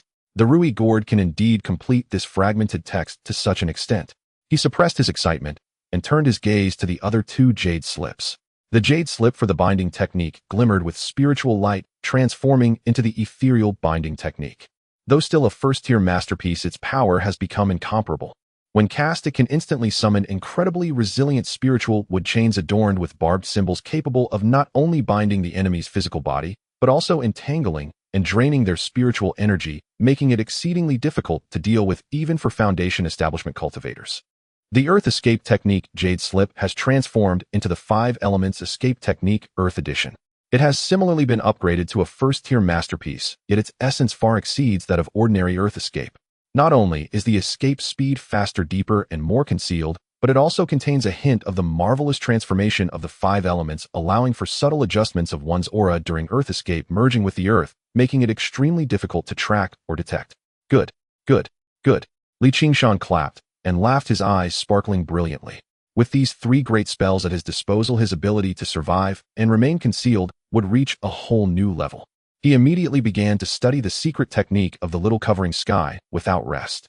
This technique was indeed extremely difficult, being a third-tier spell that involved the exquisite use of divine sense and the profound understanding of the Taoist resonance. However, his divine sense already surpassed that of his peers, and after enduring a century of trials, his will was incredibly steadfast. Coupled with the foundation of the turtle breath technique, he managed to barely grasp the technique within a few days, beginning to construct the sky covering spiritual domain, perfectly concealing the fluctuations of his cultivation level. To outsiders, he still appeared to be at the 7th layer of Qi refinement. Of course, to continue cultivating, he would likely have to wait until after he established his foundation to fully succeed in mastering the little covering sky secret technique. At this point, all preparations were complete. On the following day, Qingshan returned to the outer sex task hall, heading directly to the familiar steward's window, the same steward Wang who had assigned him to Qingyang Square in the past. Brother Wang, long time no see. Qingshan smiled and cupped his hands, still wearing that harmless and honest expression. Steward Wang looked up and smiled back. Oh, it's old Li. I heard you were transferred to the alchemy hall. How is it? Is it easier than burning garbage? His tone was familiar, tinged with a hint of teasing. Thanks to Brother, I'm just getting by in the alchemy hall, learning a bit from Master Yin. I've recently taken an interest in alchemy and would like to try refining a foundational elixir. I need a few main ingredients, one of which is the dark flower, which is quite rare. I've heard it can sometimes be found in the Black Wind Mountain range to the north, so I want to take on a long-term task to see if I can find it while also collecting some other herbs. His reasoning was reasonable. It's perfectly normal for alchemy hall disciples to go out to gather herbs. Steward Wang took Qingshan's identity jade token, checking the task list, as he casually said, the Black Wind Mountain range. That place is quite remote, further north lies the famous ancient battlefield ruins. The spiritual energy there is chaotic with little benefit, and I've heard that strange occurrences happen occasionally. Usually no one goes there. The dark flower thrives in the shade, so there indeed may be some there. Alright, there's a task for collecting dark flowers with a 1-year deadline and a reward of 30 spirit stones. Since no one else is vying for it, I'll give it to you. He skillfully processed the paperwork, handing the task token to Qingshan, advising old Li, you're not getting any younger. Be careful out there alone. I don't venture too deep into the ruins, and come back early if you find anything. Thank you for your concern, Brother Wang. I'll just stick to the outskirts. Qingshan smiled and accepted the token, bowing in thanks again. After leaving the task hall, Qingshan went to the market to restock on charms and daily supplies, ensuring everything was in order. The next morning, as dawn broke, Qingshan donned a plain gray robe covering it with the shadow-hiding cloak and took a last look at the spring-autumn sect where he had lived for several years, his gaze calm and resolute. He did not disturb anyone and quietly left the mountain gate. He summoned a low-grade flying sword, determined the direction, and transformed into an inconspicuous streak of light, dashing towards the Black Wind Mountain range to the north, where the spiritual energy was chaotic and human presence scarce, as well as the deeper ancient battlefield ruins. Deep within the Black Wind Mountain range, near the edge of the ancient battlefield, lay a hidden valley. The chaotic spiritual energy here made it an unwise choice for ordinary cultivators to practice, making it the ideal location for Qingshan's foundation establishment. He spent several days carefully exploring and finally found a naturally formed cave deep within the valley, its entrance concealed by dense vines, making it extremely discreet. Upon entering the cave, Qingshan wasted no time and immediately took out the 5 elements concealment array flags he had purchased for 500 spirit stones, carefully setting them up around the entrance. As the array flags sunk into the ground, an invisible wave spread out instantly, enveloping the entire cave and its surroundings for several meters. The light slightly distorted from the outside. It appeared indistinguishable from the surrounding cliffs, and even the aura was perfectly concealed. With this array guarding, safety should be assured. Qingshan nodded in satisfaction, setting up several warning prohibitions inside the cave before finally feeling at ease. The most important effect of the 5 elements concealment array is to obscure one's aura while also being able to withstand a full force attack from Foundation establishment cultivators. For Qingshan, it is an excellent array, which is why he spared no expense to acquire it. With everything prepared, he sat cross-legged in the center of the cave, took a deep breath, and adjusted himself to... Within his dantian, the perfected qi refinement life force resembled a dormant volcano, vast and powerful, waiting for the moment to erupt. Without hesitation, he first swallowed a top-grade Foundation establishment pill enhanced by the Rui gourd. The pill melted instantly upon entry, transforming into an indescribable torrent, not merely spiritual energy, but also containing a hint of an extraordinary Tao rhythm, like the first ray of dawn splitting the heavens and earth, suddenly surging into his limbs and bones, ultimately converging in his dantian. Boom! Qingshan's entire body shook violently, feeling as if his dantian was about to burst from this terrifying power. Yet his will was resolute. He immediately activated the Foundation establishment method from the longevity technique, guiding this torrent to begin compressing and refining the already abundant power within his dantian. 100 days of Foundation establishment builds the foundation of the Great Tao. This is a process of transforming gaseous power into liquid true essence while constructing a Tao foundation within the dantian that connects the Tao and the heavens. Of course, this does not mean that it must take 100 days. Rather, 100 days is fundamental. Some powerful cultivators may even need a longer time to complete their ultimate transformation. As the days passed, Qingshan was enveloped by rich spiritual light, with thunderous sounds echoing within his body like a rushing river. His body underwent earth-shattering changes. Impurities were constantly expelled, bones crackling lightly, becoming more crystalline and resilient, while flesh and meridians were repeatedly torn apart and reassembled, growing broader and stronger. Half a month later, he consumed the second top-grade Foundation establishment pill. The potency of the pills stacked, greatly accelerating the Foundation establishment process, with half of the magical power in the dantian already transformed into a viscous liquid essence. The liquid essence increased steadily, gradually gathering at the bottom of the dantian, beginning to faintly condense into a vague shadow of a foundation. Whenever he felt his strength waning or the speed of Foundation establishment slowing, he would unhesitatingly swallow a top-grade Foundation establishment pill. If the outside world knew that someone was using such luxurious top-grade pills for Foundation establishment, it would surely leave countless people in shock. Each of these pills was enough to incite frenzied competition among Foundation establishment cultivators. When the potency of the 9th top-grade Foundation establishment pill was fully unleashed, an extraordinary change occurred. Within Qingshan's dantian, the originally vague shadow of the foundation suddenly erupted with dazzling nine-colored brilliance. It greedily absorbed all the liquid essence, and the immense foundation accumulated from Qingshan's years of arduous training, becoming incredibly solid and towering. 1 inch, 2 inches, 3 inches. The foundation rose at a visible rate. Based on the height of the foundation, it can be categorized into inferior, middle, superior, top, and perfect foundations. Inferior foundation below 3 inches, middle foundation 3 to 6 inches, superior foundation 6 to 9 inches. Qingshan's foundation smoothly broke through the 9-inch limit, already reaching the level of a top foundation. Many extraordinary prodigies with heavenly roots, even with immense opportunities, would only achieve a top foundation. However, for Qingshan, this was not the end. 9 inches 1, 9 inches 2, 9 inches 8, 9 inches 9. In the end, the foundation firmly settled at a height of 9 inches 9. The foundation was perfectly rounded and flawless, exuding the harmonious rhythm of the Tao, as if inscribed with profound runes resonating with the grand principles of heaven and earth. Perfect foundation. The legendary supreme foundation 1 in 10,000. Those who possess this foundation have a quality, quantity, and recovery speed of essence far exceeding their peers, along with a deep affinity for spiritual energy and immense potential for the future. At the moment of achieving the perfect foundation, buzzed, an indescribable, terrifying suction force suddenly erupted from within Qingshan. In an instant, the spiritual energy within 100 miles around him violently surged. Whether it was the gentle wood spiritual energy, the violent fire spiritual energy, or the heavy earth spiritual energy, even the chaotic, murderous, and sinister energies suffusing this ancient battlefield ruin were forcibly plundered and devoured by that overwhelming suction. A visible, gigantic vortex of spiritual energy formed. At the center of the vortex was the valley where Qingshan resided. The spiritual energy surged into his body like a tidal wave, refined through the longevity art into pure and unmatched longevity essence, consolidating his foundation establishment level. Such a tremendous commotion, even the 5 elements' mysterious array struggled to completely isolate it instantly, alarming cultivators and beings within the Black Wind Mountains and even farther regions. What happened? Why is the spiritual energy in turmoil? What a terrifying vortex of spiritual energy. Which senior is breaking through here? Could it be a golden core real person? The direction is deep within the Black Wind Mountains. Isn't that the ruins of the ancient battlefield? With such chaos in the spiritual energy, how could anyone choose to break through there?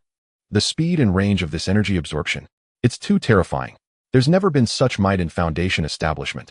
100 miles away from the valley, a group of Qi refining period loose cultivators hunting demon beasts were horrified, watching the towering vortex of spiritual energy, their legs weakening. Further away, in a small cultivation market, several early foundation establishment cultivators suddenly awoke from their meditation, soaring into the sky, gravely gazing toward the direction of the Black Wind Mountains, their eyes filled with shock and confusion. Even in some deeper ancient caves, several powerful divine senses quietly awakened, sweeping across that area and emitting faint sounds of surprise. Within the cave, Qingshan remained completely unaware, fully immersed in the ultimate pleasure of his rebirth. His body was undergoing a fundamental transformation. His lifespan surged dramatically. Originally limited to just a few decades, it instantly broke through the limit, reaching 400 years. For someone over 100 years old, this was nothing short of a rebirth. It is known that an ordinary foundation establishment cultivator only has a lifespan of 256 years. However, due to practicing the longevity art, Qingshan gained a lifespan of 400 years. Now, although he was nearly 107 years old compared to a lifespan of 400 years, he was practically. His appearance had not changed much, but the wrinkles on his face had noticeably diminished, even vanished, his skin becoming tight and smooth, and his head of white hair was visibly transforming back to a rich black color. A vigorous vitality emanated from him, showing no signs of aging. He looked as if he were a man in his 30s, and apart from the depth of experience in his eyes, no one would guess that he was an old man over 100. His divine sense surged exponentially. Originally able to cover a radius of 10 zhang, it now instantly surpassed 100, 200, 300 zhang, eventually stabilizing at a radius of 1,000 zhang. It was comparable to the divine sense strength of a late foundation establishment, or even a perfected cultivator, truly monstrous. His 5 senses became extraordinarily acute, able to even hear the faint sounds of insects buzzing and plants growing from afar. Most importantly was the change within his dantian. That perfect foundation of 9 inches 9 stood majestically like the cornerstone of an immortal palace. Above the foundation was a vast ocean of verdant essence, surging with waves containing terrifying energy and boundless vitality. This was longevity essence, its quality and quantity far exceeding that of ordinary foundation establishment cultivators by several times or even dozens of times. Although he was now at the early stage of foundation establishment, the density of his essence was already comparable to that of a mid-foundation establishment.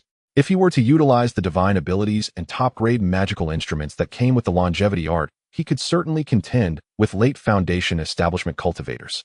It was unclear how much time had passed before that massive vortex of spiritual energy gradually dissipated. Qingshan slowly opened his eyes. A shimmering green light flashed in his gaze, as if containing endless forests and vibrant life, then it quickly retracted, becoming deep like the sea of stars. He gently clenched his fist, feeling the terrifying power within him that could split mountains and sever rivers, as well as the rejuvenated, vibrant young body. A profound sense of strength and control welled up within him. After a century of stagnation, one morning of foundation establishment rebirth, the path to immortality is within reach. Qingshan's heart was filled with endless emotion. Finally, can I step onto the path of immortality? Qingshan's heart trembled slightly, his eyes moistening. After 100 years of mundane wandering, he thought he would soon turn to dust. But who could have imagined that at such an age he could step onto the path of immortality? In just 7 short years, he had already become a foundation establishment cultivator. 400 years of lifespan, vast and boundless. It allows him to harbor greater ambitions and expectations to explore the legendary supreme realm of immortality. Longevity still remains challenging, but there is now considerable hope. However, he soon furrowed his brows as his powerful divine sense detected several auras cautiously approaching the valley where he was in seclusion. Have I disturbed others? Qingshan murmured, his expression instantly turning cold and sharp. Boom. Outside the valley, the light curtain of the 5 elements illusion array flickered violently, unstable and clearly enduring continuous attacks. This formation can't hold much longer. The treasures inside will soon belong to us. A thin-faced Qi refining 8th layer cultivator exclaimed excitedly, continuously stabbing at the light curtain with a flying fork. Leading them was a scar-faced man of the Qi refining 9th layer, his eyes gleaming with greed as he wielded a giant axe artifact, shouting, put in more effort. This formation has no one to oversee it, and it won't last long. That earlier heavenly phenomenon is definitely extraordinary. There must be a remarkable treasure about to emerge. The other 2 Qi refining 7th layer cultivators were also vigorously attacking beside him. The 4 of them were the closest and had rushed over as soon as they felt that heavenly phenomenon. This formation has no one to oversee it, and it won't last long. That earlier heavenly phenomenon is definitely extraordinary. There must be a remarkable treasure about to emerge. The valley seeking to seize the opportunity. With 4 latest-stage Qi refining cultivators attacking simultaneously, the 5 elements illusion array was beginning to show signs of failure. Just as the formation's light curtain was on the verge of collapse, a cold voice like a chilling wind from the netherworld suddenly emanated from within the valley. Who dares disturb my quiet cultivation? The voice was not loud, yet it contained a terrifying majesty and overwhelming spiritual pressure. Following that, the formation's light curtain quivered, and a figure clad in a gray robe and dark gray cloak slowly stepped out. The cloak's hood obscured most of his face, revealing only a sharply defined jawline and a pair of deep. What terrified the scar-faced man and the others was the spiritual pressure radiating from this person, as heavy as a mountain, clearly the might of a foundation establishment cultivator. A foundation establishment senior? Please spare us, senior. Please spare us. We didn't know a senior was in seclusion here. We thought a heavenly treasure was about to emerge, blinded by greed, and we offended you. We beg the senior to spare our insignificant lives. The 4 Qi refining cultivators were terrified, instantly halting their attacks, kneeling on the ground, banging their heads like garlic, trembling as if they were being sifted. They were filled with regret. They had thought there was a treasure emerging, yet they had never expected this to be the secluded cave of a foundation establishment cultivator. They had even attacked the protective formation of a foundation establishment cultivator akin to an old man eating arsenic, clearly seeking death. At the same time, they were horrified. Oh, what kind of breakthrough could attract such a terrifying heavenly phenomenon? Could it be that a peak foundation establishment cultivator was attempting to break through to the golden core realm? This foundation establishment senior's strength was likely far beyond their imagination. Qingshan coldly glanced at them, a fleeting intent to kill flashed in his heart, but he ultimately suppressed it. Killing a few Qi refining cultivators held no significance and might even leave more traces behind. Leave. He uttered a single word, the pressure contained in his voice making the 4 feel as if they had been granted a pardon. Thank you, senior, for your mercy. Thank you, senior. The 4 scrambled away, not daring to look back, fleeing in panic, fearing that if they delayed even a moment, this senior might change his mind. As he watched them vanish into the horizon, Qingshan finally relaxed, preparing to leave this place of trouble, but his brow suddenly furrowed. His divine sense detected that two more auras were rapidly approaching. One of them felt somewhat familiar. Indeed, moments later, two streaks of light descended, revealing a man and a woman. The woman had a stunning face dressed in red with an air of arrogance about her. It was Zhang Hongxiu. Beside her was a stern-faced, middle-aged cultivator in black whose aura indicated he had reached the peak of early foundation establishment, clearly her bodyguard.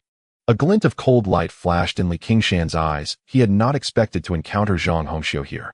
Indeed, when enemies meet, their eyes are especially fierce. Unfortunately, Zhang Hongxiu had likely long forgotten about the old man from the Wasteland Hall. This time, after her unsuccessful foundation establishment and recovering from her injuries, she planned to come out for a stroll, but unexpectedly encountered such a heavenly phenomenon. She immediately assumed a treasure was about to emerge and came to investigate. The early foundation establishment cultivator beside her was a bodyguard arranged by her ancestor Zhang Yu. As soon as Zhang Hongxiu landed, her greedy gaze swept over the valley, finally landing on Qingshan. Though she could not see his face clearly, she sensed his early foundation establishment cultivation without a doubt. She did not connect this ordinary foundation establishment cultivator with the old waste from the Wasteland Hall. What was that earlier heavenly phenomenon about? Is there some rare treasure that you obtained? Zhang Hongxiu raised her chin, slightly questioning. In her usual condescending tone, handed over. That's not something you can possess. Even though she was merely at the peak of qi refining facing a foundation establishment cultivator, she remained incredibly arrogant and superior. After all, standing behind her was a golden core true person. Qingshan sneered inwardly. Truly fate had brought them together. He changed his tone, his voice hoarse, and said, "You've misunderstood. There are no rare treasures. It was merely my breakthrough in this place." Breakthrough? Zhang Hongxiu scoffed, her face filled with disbelief. A breakthrough in foundation establishment could attract such a commotion. Do you take me for a 3-year-old? If you refuse to drink the wine offered, you must drink the punishment wine. Feng Shu, subdue him. Soul searching will reveal the truth. The peak early foundation establishment guard beside her, whom she referred to as Feng Shu, flashed a cold light in his eyes and unhesitatingly struck. A blue flying sword exuding a chilling aura was summoned, emanating the pressure of a low-grade spirit artifact, transforming into a sharp beam of sword light, piercing directly at Qingshan. A killing move right from the start, showing no mercy. Qingshan's eyes turned cold. He had intended to avoid conflict, but the other side was aggressive and struck with lethal intent. He dared not be negligent. The red dragon sword flew out instantly to meet it. Clang! A crisp sound echoed. Though the red dragon sword was a top-tier first-grade artifact, it ultimately fell short against a genuine second-grade low-grade spirit artifact. Moreover, as Qingshan had just entered foundation establishment, his true essence was not yet fully familiarized, and he was struck by the blue flying sword, creating a deep crack, the spiritual light dimming significantly. If a mere top-tier artifact dares to block my spirit artifact flying sword, truly overestimating oneself. Feng Shu sneered, intensifying his assault. Qingshan was forced to retreat repeatedly by the spirit artifact flying sword, the cold sword light weaving around him, creating a net of danger. Having just broken through, he had indeed not yet practiced any foundation establishment spells, and coupled with his unfamiliarity with foundation establishment combat, he was completely suppressed for the moment, only able to rely on the flying rainbow technique and his powerful divine sense to barely evade. Seeing this, Zhang Hongxiu's expression grew even more smug. Feng Shu, hurry up and finish him.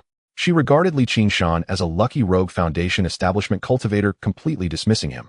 To them, rogue foundation establishment cultivators were nothing more than easy prey. Qingshan remained perfectly composed, dodging while seeking an opening.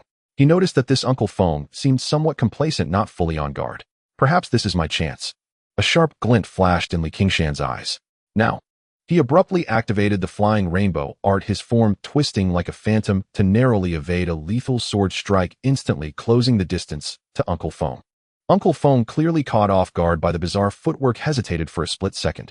In that fleeting moment, Qingshan pressed his fingers together like a sword, the vast longevity, true yuan, within him surging wildly. Rocket art, 100 arrows. In an instant, hundreds of condensed blazing emerald flame arrows materialized out of thin air, raining down upon Uncle Feng like a furious storm. This rocket art, amplified by the Gourd of Wishes, was already a top-tier first-grade spell, its power rivaling that of a foundation establishment cultivator's techniques. Now driven by foundation establishment true essence, its might was utterly terrifying. Uncle Feng's face twisted in alarm as he hastily erected a spiritual energy shield while recalling his flying sword to parry. Boom, boom, boom. The flame arrows crashed relentlessly against the shield, and sword unleashing a continuous, thunderous roar. The shield warped violently on the verge of shattering. Seizing this opportunity, Qingshan concentrated the vast true essence he had just gained, far surpassing ordinary early foundation establishment, without reservation into his right hand. His palm turned an emerald jade hue exuding both a terrifying life force and destructive power. This was the manifestation of the longevity scripture's true essence at its most condensed. Die! Qingshan uttered a low cry, his form moving like lightning as he struck out with his palm. At that moment, Uncle Feng had just deflected all the rockets his strength spent, and new power not yet gathered. His shield was shattered, and he could only watch helplessly as that jade-like palm rapidly grew before his eyes, his own filled with shock and disbelief. No! Splat! The palm brimming with vast longevity, true yuan crushed his head like a watermelon, easily pulverizing it. Blood and brain matter splattered. An early foundation establishment cultivator dead. All this happened in the blink of an eye, so fast that the smug smile on Zhang Hongxia's face hadn't even faded before it froze completely. She stared blankly as the headless corpse slowly toppled, then turned her gaze to the cloaked figure withdrawing his palm. The icy stare from beneath the hood met hers, and she felt as if she had plunged into an icy abyss, her soul fleeing in terror. You killed Uncle Feng. Zhang Hongxia's voice was shrill, laced with boundless fear. She blustered, "My grandmaster is Zhang Yuzhen, a golden core elder of Spring-Autumn sect. If you dare harm a single hair on my head, my grandmaster will extract your soul and refine it, condemning you to eternal damnation. Kneel now and beg for mercy, offer up your treasures, and perhaps I can ask her to spare your life." As she spoke, she instinctively stepped back, secretly clutching a jade talisman for help. Qingshan looked at this woman, still arrogant and oblivious to her situation. A century of endurance, the wasted years in Peach Blossom Village, the hardships in the Hall of Discarded Treasures, and the fury from the recent assassination attempt, all intertwined, transforming into a towering, murderous intent.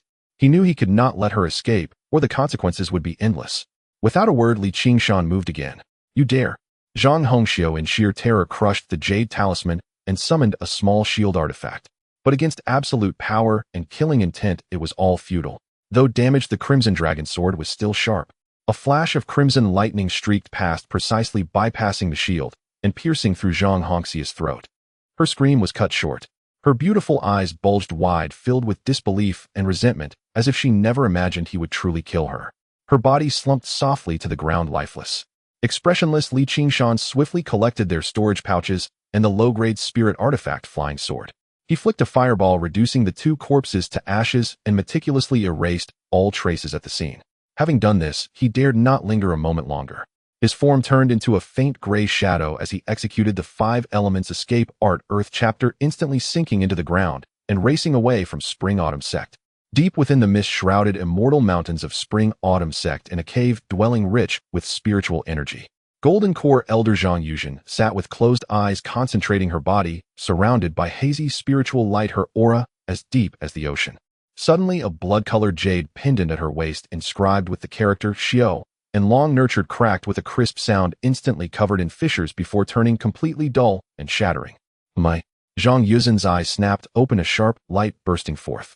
An indescribable sense of palpitation and panic seized her. This bloodline soul jade was linked to her only direct descendant, Zhang Hongxiu. Its destruction meant Xiao. A shrill, shocked scream, instantly transforming into a roar of boundless fury, erupted from the cave dwelling like a thunderclap from the 9 heavens, echoing across half of Spring-Autumn sect. Boom! The cave stone door was blasted apart by a violent surge of spiritual energy. Zhang Yuzhen's figure shot into the sky like a golden rainbow, her terrifying golden core pressure released without restraint, enveloping the surroundings. At this moment, her usual grace and elegance were gone. Her face was twisted with extreme rage and pain, her eyes burning with a fire that sought to destroy everything. Who dares to kill my descendant? Her voice was like eternal ice, filled with endless killing intent. Countless disciples below, feeling this pressure, turned pale and trembled, looking up at the sky in terror. It's Elder Zhang. What happened? Why is Elder Zhang so enraged? It seems something happened to Senior Sister Zhang Hongxiu. What? Who would dare touch Senior Sister Zhang? Within the sect, several equally powerful divine senses swept over, filled with shock and inquiry. Junior Sister Zhang, why such fury? An aged voice came from another Golden Core elder. My descendant's soul jade has shattered. She fell outside the sect. This enmity is irreconcilable. Zhang Yuzhen's voice was piercingly cold, filled with maddened killing intent. No matter who the murderer is, no matter where they flee, I will extract their soul, refine it, and grind their bones to dust." Without waiting for a reply, her hands formed seals rapidly, and she murmured incantations as if casting a tracking secret art. After a moment, she raised her head sharply, her gaze piercing like a sword towards the Black Wind Mountain range to the north. "Found you. Little thief, your life is mine." Her body blazed with golden light, tearing through the sky at a speed that nearly rent space itself, racing towards the synth's direction, leaving behind a sect full of bewildered disciples and elders buzzing with discussion. Sigh. Zhang Hongxiu actually fell. Who could be so bold as to kill a Golden Core Elder's direct? Elder Zhang is heading north to the Black Wind Mountains. Has anything unusual happened there recently? I heard there were astonishing celestial phenomena a few days ago. Could it be related? Trouble is brewing. Under Elder Zhang's wrath, a bloody storm is about to sweep through. The entire Spring-Autumn sect was shaken by Zhang Yuzin's fury and Zhang Hongxi's fall. News spread like wildfire, and everyone felt endangered, yet also filled with curiosity and speculation. Everyone's gaze involuntarily turned northward, all pondering the same question: who was the one that killed Zhang Hongxiu, prompting the Golden Core Master to personally pursue them? Could he escape from the wrathful Golden Core Master? Qingshan used the Earth Escape technique, frantically traversing underground, not daring to pause for a moment. He had yet to carefully examine the damaged Red Dragon Sword and the captured low-grade Spirit Sword, or the storage bags of both individuals. All his focus was on fleeing. However, just as he had escaped less than 100 miles, an indescribable, terrifying pressure, like the might of heaven, surged from the horizon, behind him, sweeping toward him like a tangible tsunami. The strength of this pressure caused Qingshan to feel as if he had fallen into an ice cave, his blood almost freezing, and the true essence within him began to stagnate. It was as if an invisible giant I was coldly watching him from the ninth heaven, leaving him with no place to hide. Golden Core Master. Zhang Yuzhen. Qingshan's heart sank in shock, instantly realizing Zhang Hongxiu must have sent word back before her death, and the Chuanxiu sect had Zhang Hongxiu's life token. The moment the token shattered, Zhang Yuzhen would have learned of her death. He just hadn't expected Zhang Yuzhen to arrive so quickly. He could even feel a cold, piercing divine sense filled with boundless fury and murderous intent already locking onto him from afar. The speed was far beyond his Earth Escape technique. He couldn't escape in a straight line. He would definitely be. Qingshan made a decisive decision, abruptly changing direction, no longer heading away from the sect, but veering toward the side area known as the Forbidden Zone of Life, the core region of the ancient battlefield. That place had unstable space, chaotic and violent spiritual energy, even permeated with the lingering malevolence and shattered laws of the ancient battlefield, strongly interfering with and suppressing divine sense. This was his only chance of survival. "Little thief, come and die." A shrill scream filled with immense rage erupted behind him like thunder, causing Qingshan's blood to surge. He could even sense a destructive golden light rapidly approaching, warping space wherever it passed. Life and death on the line. Qingshan gritted his teeth and disregarded everything, burning his true essence, pushing the Earth Escape technique to its limits. Like a startled Earth dragon, he burrowed madly into the depths of the ancient battlefield. Finally, he plunged into an area shrouded in gray mist where the earth was dark red, littered with shattered weapons, bones, and spatial cracks.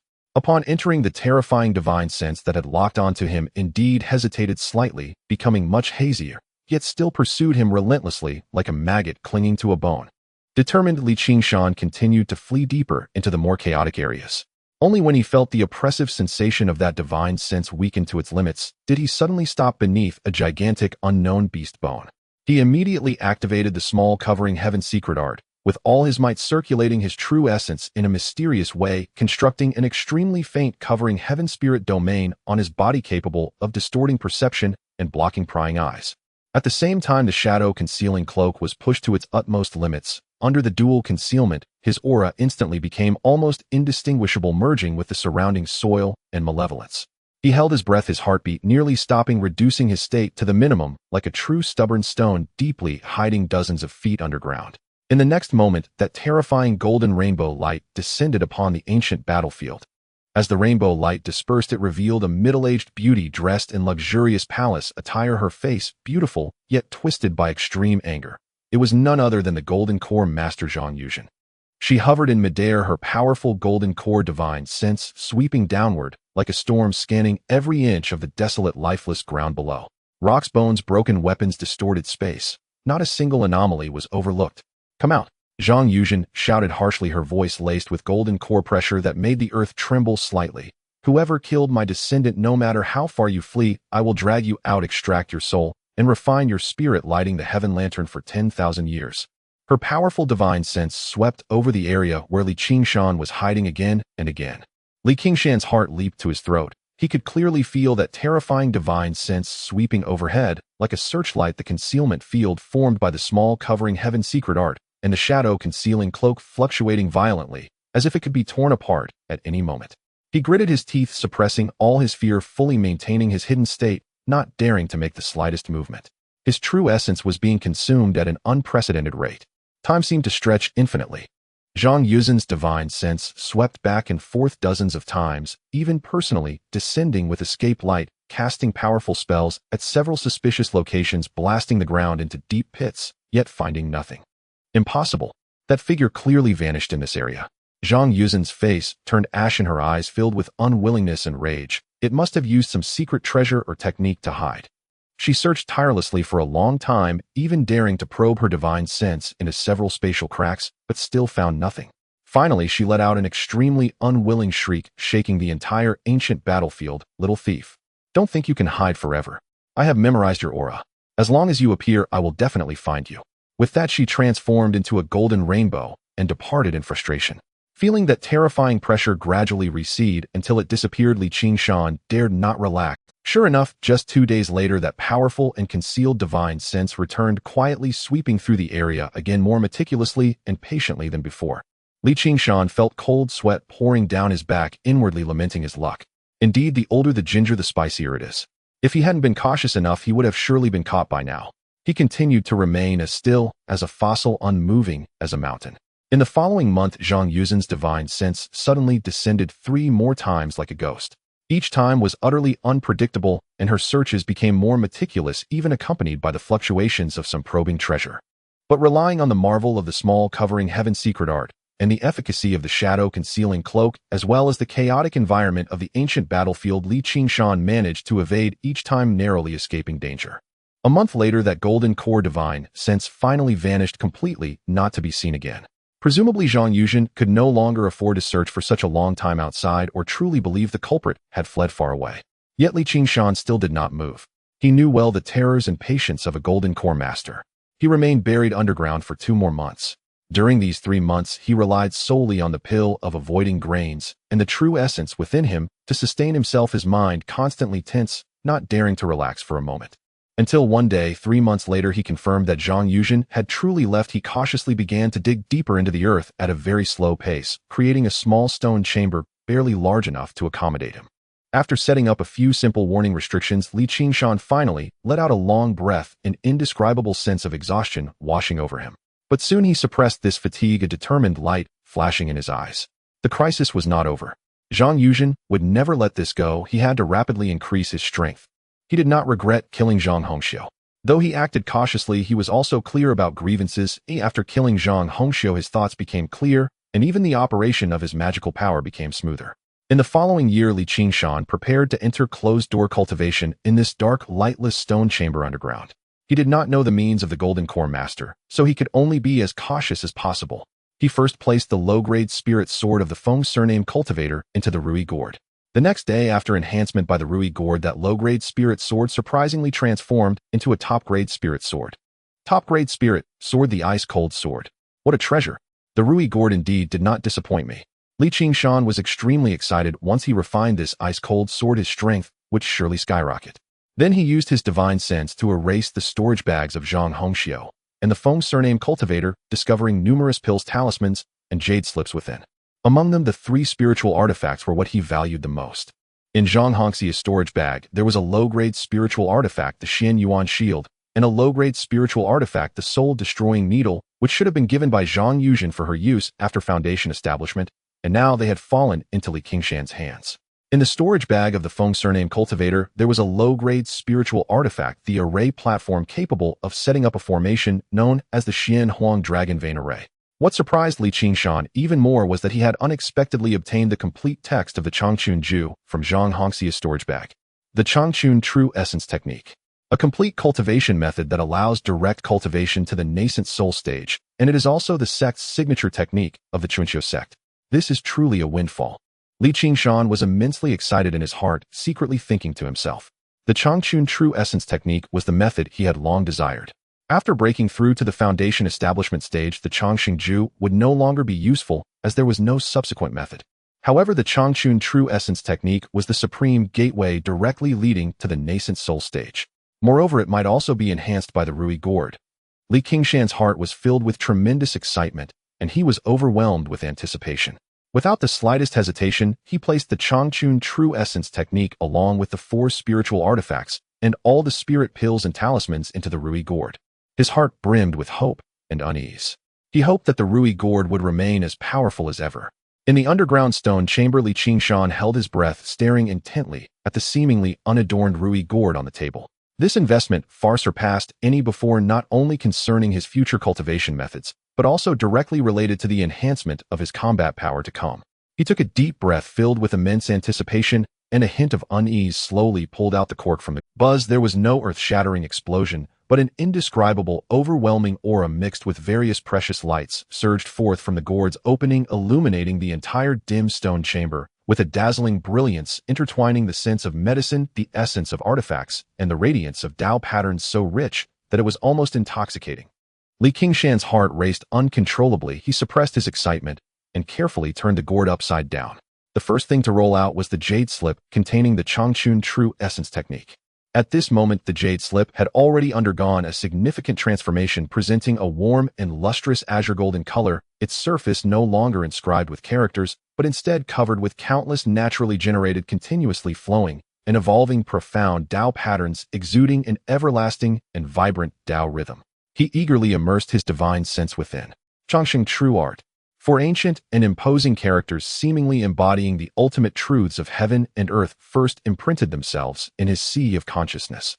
Beneath them were the incredibly detailed and supreme methods directly leading to the nascent soul path. Compared to the original Changchun True Essence technique, this method was not only more complete and profound, but its essence had also undergone a qualitative leap, emphasizing long life and eternal essence, with the true essence cultivated being not only vast and overwhelming, but also possessing astonishing recovery and resilience, far surpassing the original version in nourishing the physical body and extending lifespan.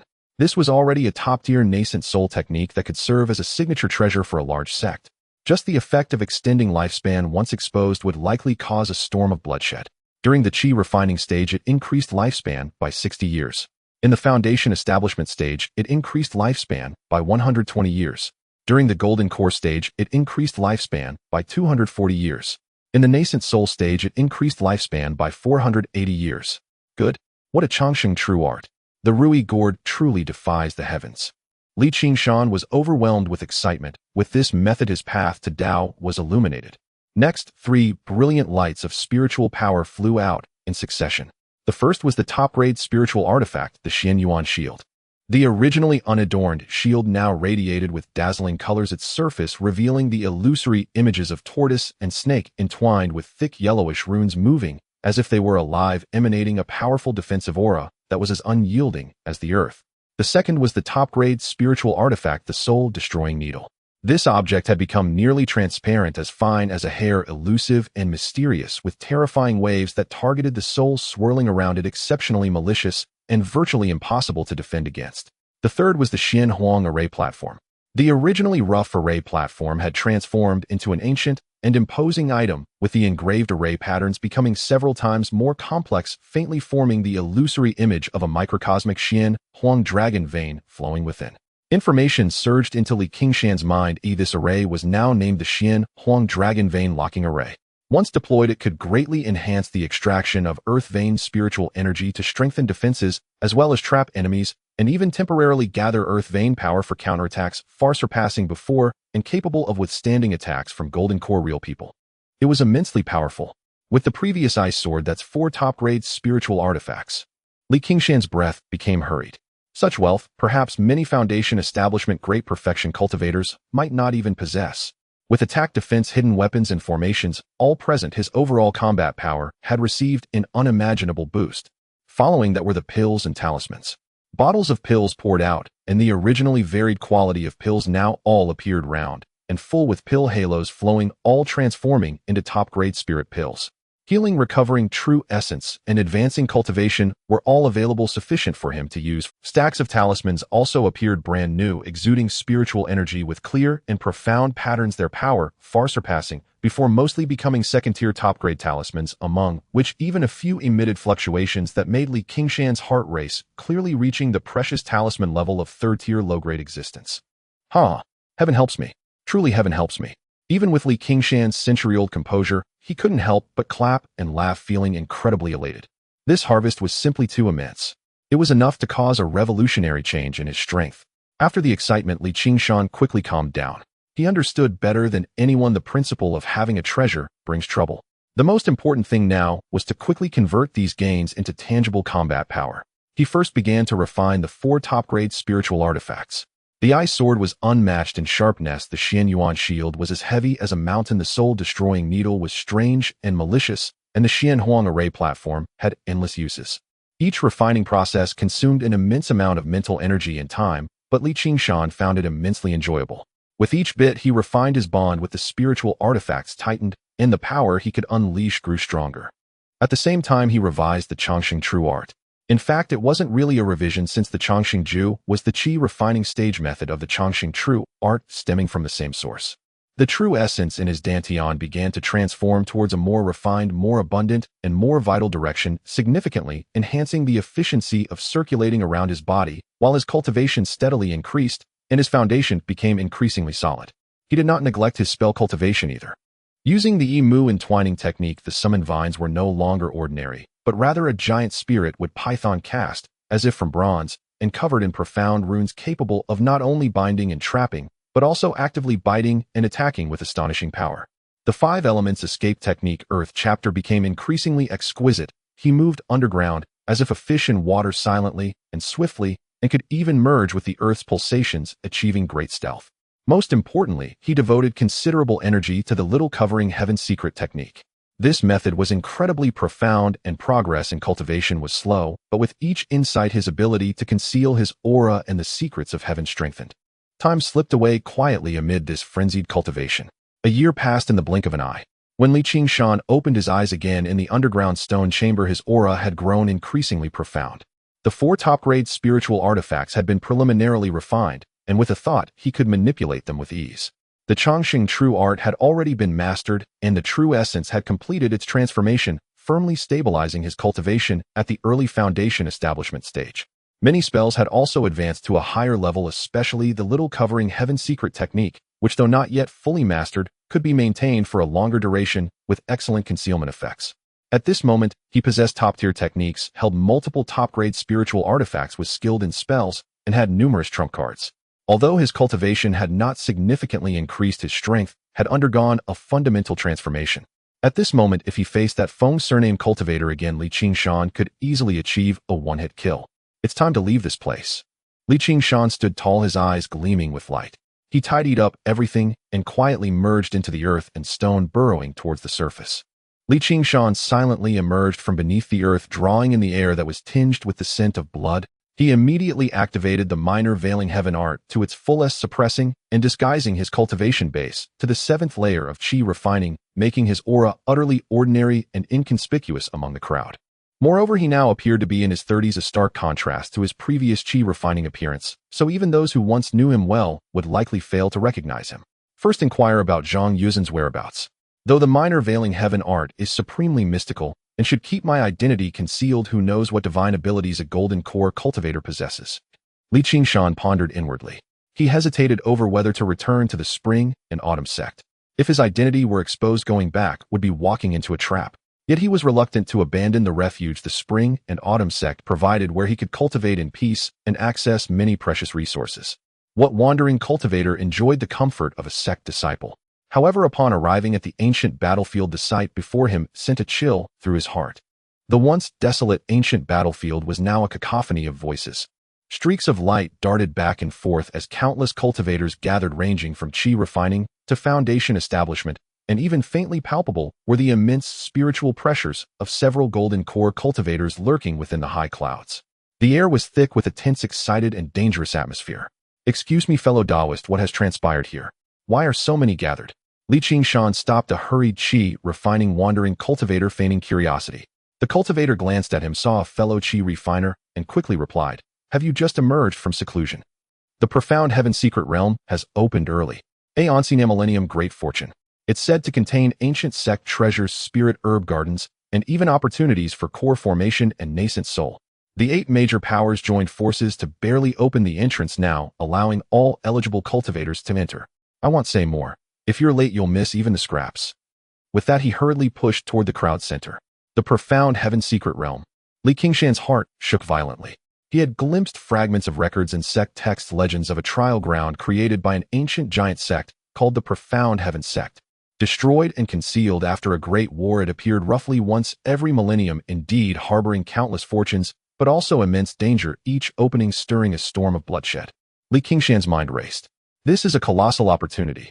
The resources within the secret realm far surpass the outside world, especially for me at Foundation Establishment. If I gain something, the path to core formation will be far smoother. But the risks were equally great. The 8 powers were all present, their elites deployed, internal strife inevitable. Not to mention the ancient prohibitions and unknown dangers of the realm itself. Forget it, I won't go. I have the wish-granting gourd. By cultivating steadily, I lack no resources. The profound heaven secret realm is too perilous. They'll leave here first. After a moment's hesitation, Li Qingshan decided to depart. Entering the secret realm trial clashed with his cautious nature. At his age, survival was paramount. Just as he weighed the pros and cons, planning to distance himself from this trouble spot and observe from a safe corner, before deciding, a sudden change occurred. A chilling pressure descended abruptly as 3 cultivators in black robes embroidered with ferocious ghost heads appeared like specters on the periphery of Li Qingshan and the other wandering cultivators. The leader, pale-faced with sinister eyes, was at the mid-foundation establishment stage. The other 2 were at early foundation establishment. A bunch of Qi refining trash dares to covet the secret realm's fortune. The mid-stage demonic cultivator sneered, "Perfect, you'll serve as cannon fodder for my nether soul sect. Be sensible and follow us, or we'll send you to your deaths right now." A powerful spiritual pressure bore down, and the mostly Qi refining wandering cultivators turned pale and trembled, none daring to resist. It was common knowledge that demonic cultivators were ruthless, killing on a whim. Li Qingshan's eyes grew cold, murderous intent rising within him. With his current strength, instantly killing these 3 foundation establishment demonic cultivators was no challenge. But as he was about to act, an even more terrifying abyss-like divine sense swept faintly from above, making every hair on his body stand on end. Golden core demonic cultivators. And more than one. He immediately suppressed all his aura, lowering his head, feigning fear and submission like the other wandering cultivators. A small impatience ruins great plans. If I act now, it'll draw the attention of the golden core cultivators and face certain death. They'll play along for now, then find a chance to escape once inside the secret realm. The Nether Soul Sect's Foundation Establishment demonic cultivator, satisfied that no one resisted, nodded with a sinister grin. "Smart. Follow me. Once inside the secret realm, lead the way obediently. If you find any treasures and report promptly, we might spare your lives." Thus, Li Qingshan and dozens of other captured wandering cultivators were herded like livestock toward the core area of the ancient battlefield. The closer they got to the center, the heavier the atmosphere. The cultivators of the 8 powers occupied distinct positions, their wariness toward each other palpable. To the east, led by an extraordinarily beautiful woman in her 30s in palace attire, was none other than the Spring and Autumn Sect's Golden Core Elder Zhang Yuzhen. Behind her stood dozens of Sharpie disciples, including Yi Lingshuang, still as cold as frost, her aura seemingly more refined. Evidence of her cultivation progress over the past year. Li Qingshan also spotted several familiar faces, such as Zhang Ming. To the south, beast taming sect cultivators crouched beside ferocious and powerful spirit beasts. To the west, 5 elements sect disciples had spiritual energy flowing around them, harmonizing with the elements. To the north, alchemy cauldron sect cultivators were surrounded by medicinal fragrances. To the northeast, moon gazing pavilion, mostly female cultivators moved with ethereal grace. The other 3 directions were occupied by the demonic sect's heaven demon sect cultivators, exuded dense demonic chi. Colossus sect had numerous body cultivators with vigorous blood energy. Nether Soul sect was shrouded in ghostly aura, unsettling to behold. All 8 major powers of the eastern wilderness were present. The auras of the various golden core cultivators clashed subtly in the air, forming a delicate balance. Li Qingshan, mingling among the captured wandering cultivators, kept his head down, but subtly extended his powerful divine sense, capturing fragments of surrounding conversations. "I heard the core area of the secret realm is showing unusual activity. Perhaps an incredible treasure is about to appear. Humph, treasures are fine, but you have to live to claim them. Each time the secret realm opens, fewer than 3 out of 10 come out alive.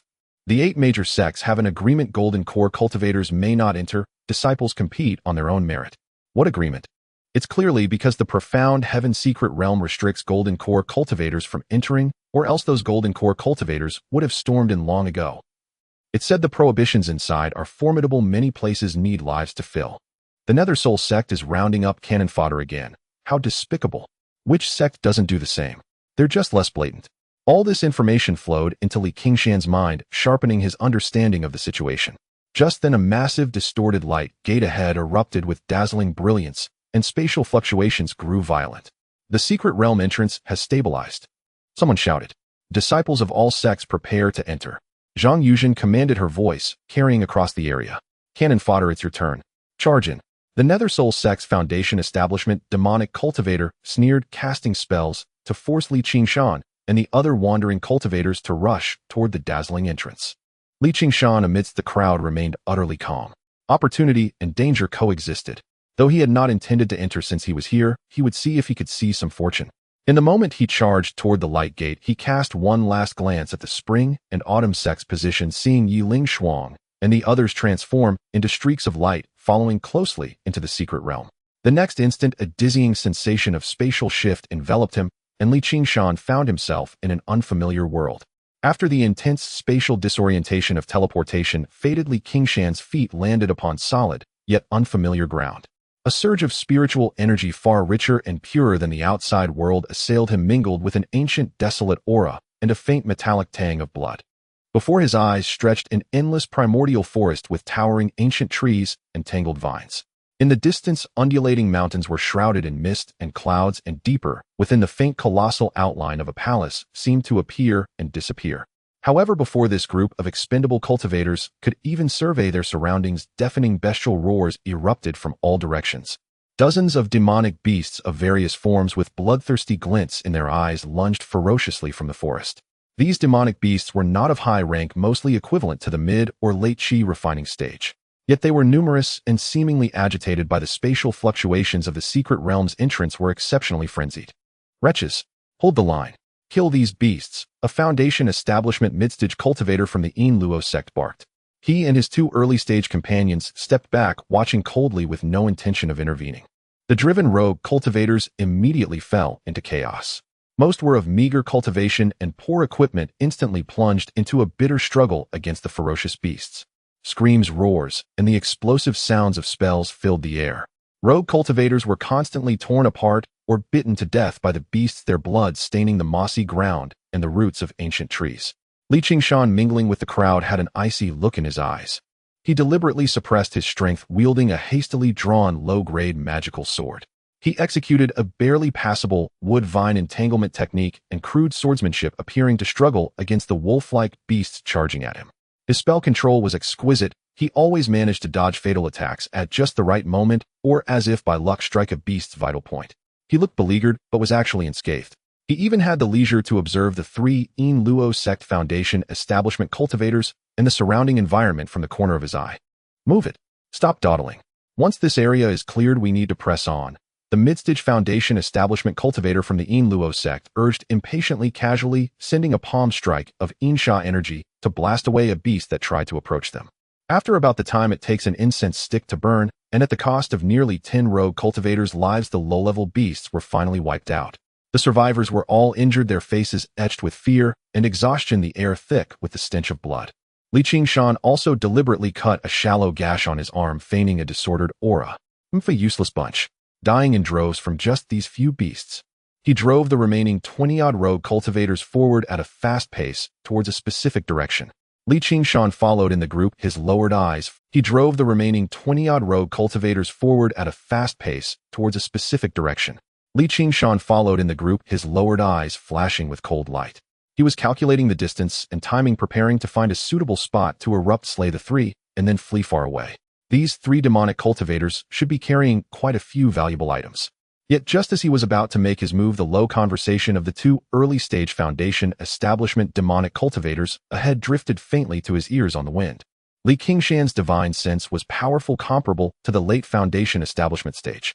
These demonic cultivators never imagined that such a formidable being was hidden among the expendables, so they were completely off guard. Senior brother, is the information reliable? Is the spiritual liquid immortal spring really in this area? Nonsense. It's a vague location the elder deduced at great cost. They say the spring gathers only a small pool once a century. It can not only instantly restore spiritual power, but also cleanse the meridians and solidify the foundation with miraculous effects for breaking through in the foundation establishment stage. But I heard there's a latest foundation establishment golden-eyed vulture guarding it. It's not to be trifled with. What's there to fear? We have so many ready-made cannon fodder. Let them distract that feathered beast while we seize the spring. If we get the spiritual liquid, we hand over most of it, but we can also keep a little for ourselves.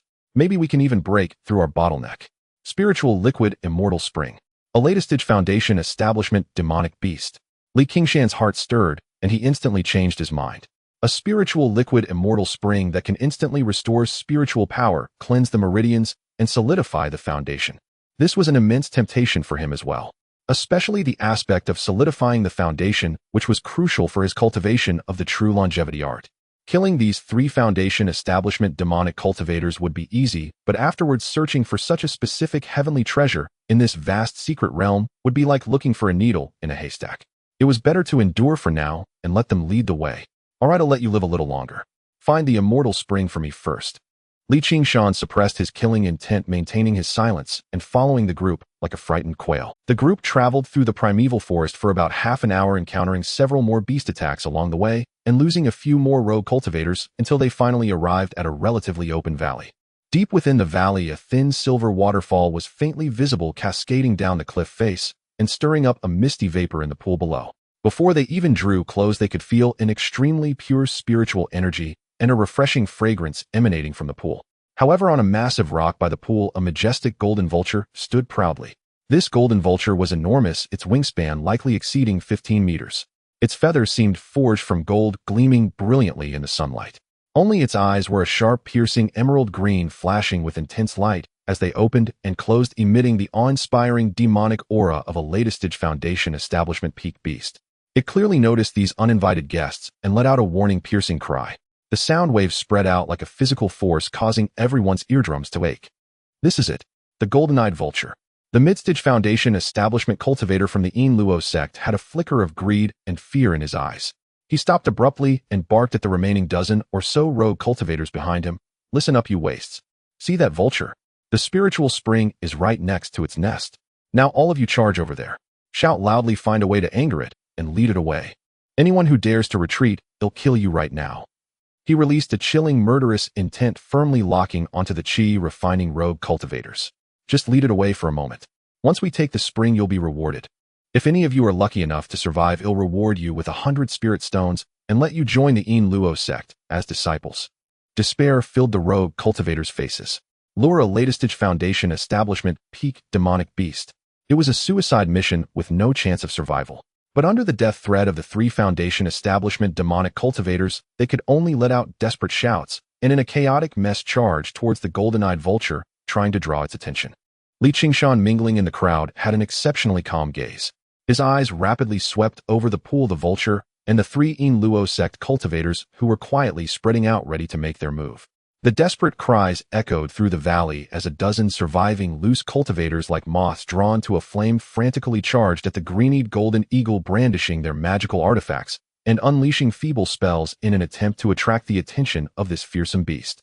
A flicker of rage sparked in the green eyes of the golden eagle, provoked by the ants below. It let out a piercing shriek that could shatter gold and stone, and its massive golden wings flared wide. In an instant, a violent wind arose, kicking up dust and stones. Dozens of razor-sharp, visibly green wind blades materialized from thin air, raining down upon the approaching loose cultivators like a storm of death.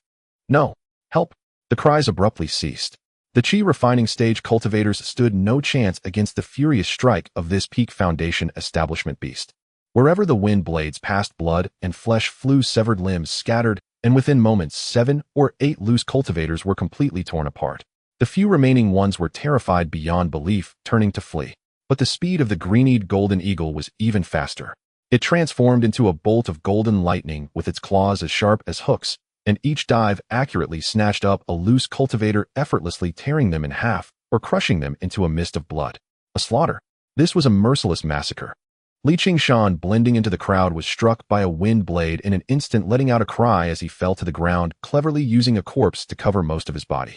The little concealment technique was pushed to its limits, not only concealing his cultivation aura, but even his life force, making it as faint as a flickering candle in the wind, perfectly merging with the surrounding deathly aura and the stench of blood. He even controlled his muscles, turning his face pale, a trickle of blood seeping from the corner of his mouth, making him indistinguishable from the surrounding corpses. The Golden Eagle's spiritual awareness was sharp, yet it was in a fit of rage at that moment, focusing its attention more on the bugs that were still moving and fleeing. Its divine sense swept across the ground, detecting only the rapidly dissipating life forces, paying little attention to Qingshan's corpse. In a short time, aside from Qingshan's corpse, nearly all the other loose cultivators that had been driven out had passed. Yet a few late Qi refining stage cultivators were still riding their flying swords, frantically fleeing in all directions. The green-eyed Golden Eagle proudly stood amidst a mountain of corpses and a sea of blood, letting out a victorious screech, its golden feathers stained with flecks of blood, appearing even more ferocious. Its eyes flickered with murderous intent, and it soared into the sky, preparing to chase after the few late Qi refining stage cultivators. Now was the moment. Qingshan, who had been closely monitoring the battle and the movements of the three Yin Luo sect demonic cultivators, with his divine sense, seized this fleeting opportunity. Seeing the Golden Eagle soar into the sky, continuing to hunt down the expendables, the three demonic cultivators immediately seized this chance and quietly approached the water pool. A cold smile appeared at the corner of Qingshan's mouth as his finger moved subtly beneath the cover of the corpse, accurately flicking out an ordinary-looking explosive talisman that emitted subtle fluctuations, landing right in front of the three demonic cultivators' path, closer to the Golden Eagle's nest. Explode. Qingshan silently urged, instantly triggering the high-grade explosive talisman enhanced by the wishful gourd. Boom.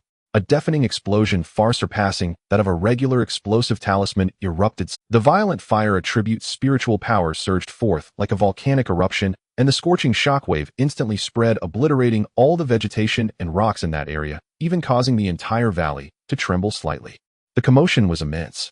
The green-eyed Golden Eagle, which was about to pursue the expendables, suddenly turned its head, its emerald green pupils contracting in disbelief and rage. What did it see? Three sneaky black-clad bugs had actually reached near its nest, and they dared to create such a massive explosion. This was an affront to its dignity. Moreover, it threatened its nest and spiritual spring. Screech. This cry was filled with overwhelming killing intent and the rage of being toyed with. It had completely locked onto the three dumbfounded Yin Luo sect cultivators. At this moment, these three demonic cultivators also looked pale, filled with shock and anger. What happened? Who did this? Damn it. Which useless trash didn't die thoroughly? This wretched beast has its sights set on us. They never expected a surviving expendable would turn the tables on them, thinking it was some careless ally who accidentally triggered a leftover restriction or a dying loose cultivator's last-ditch effort. But at this moment, explanations held no meaning.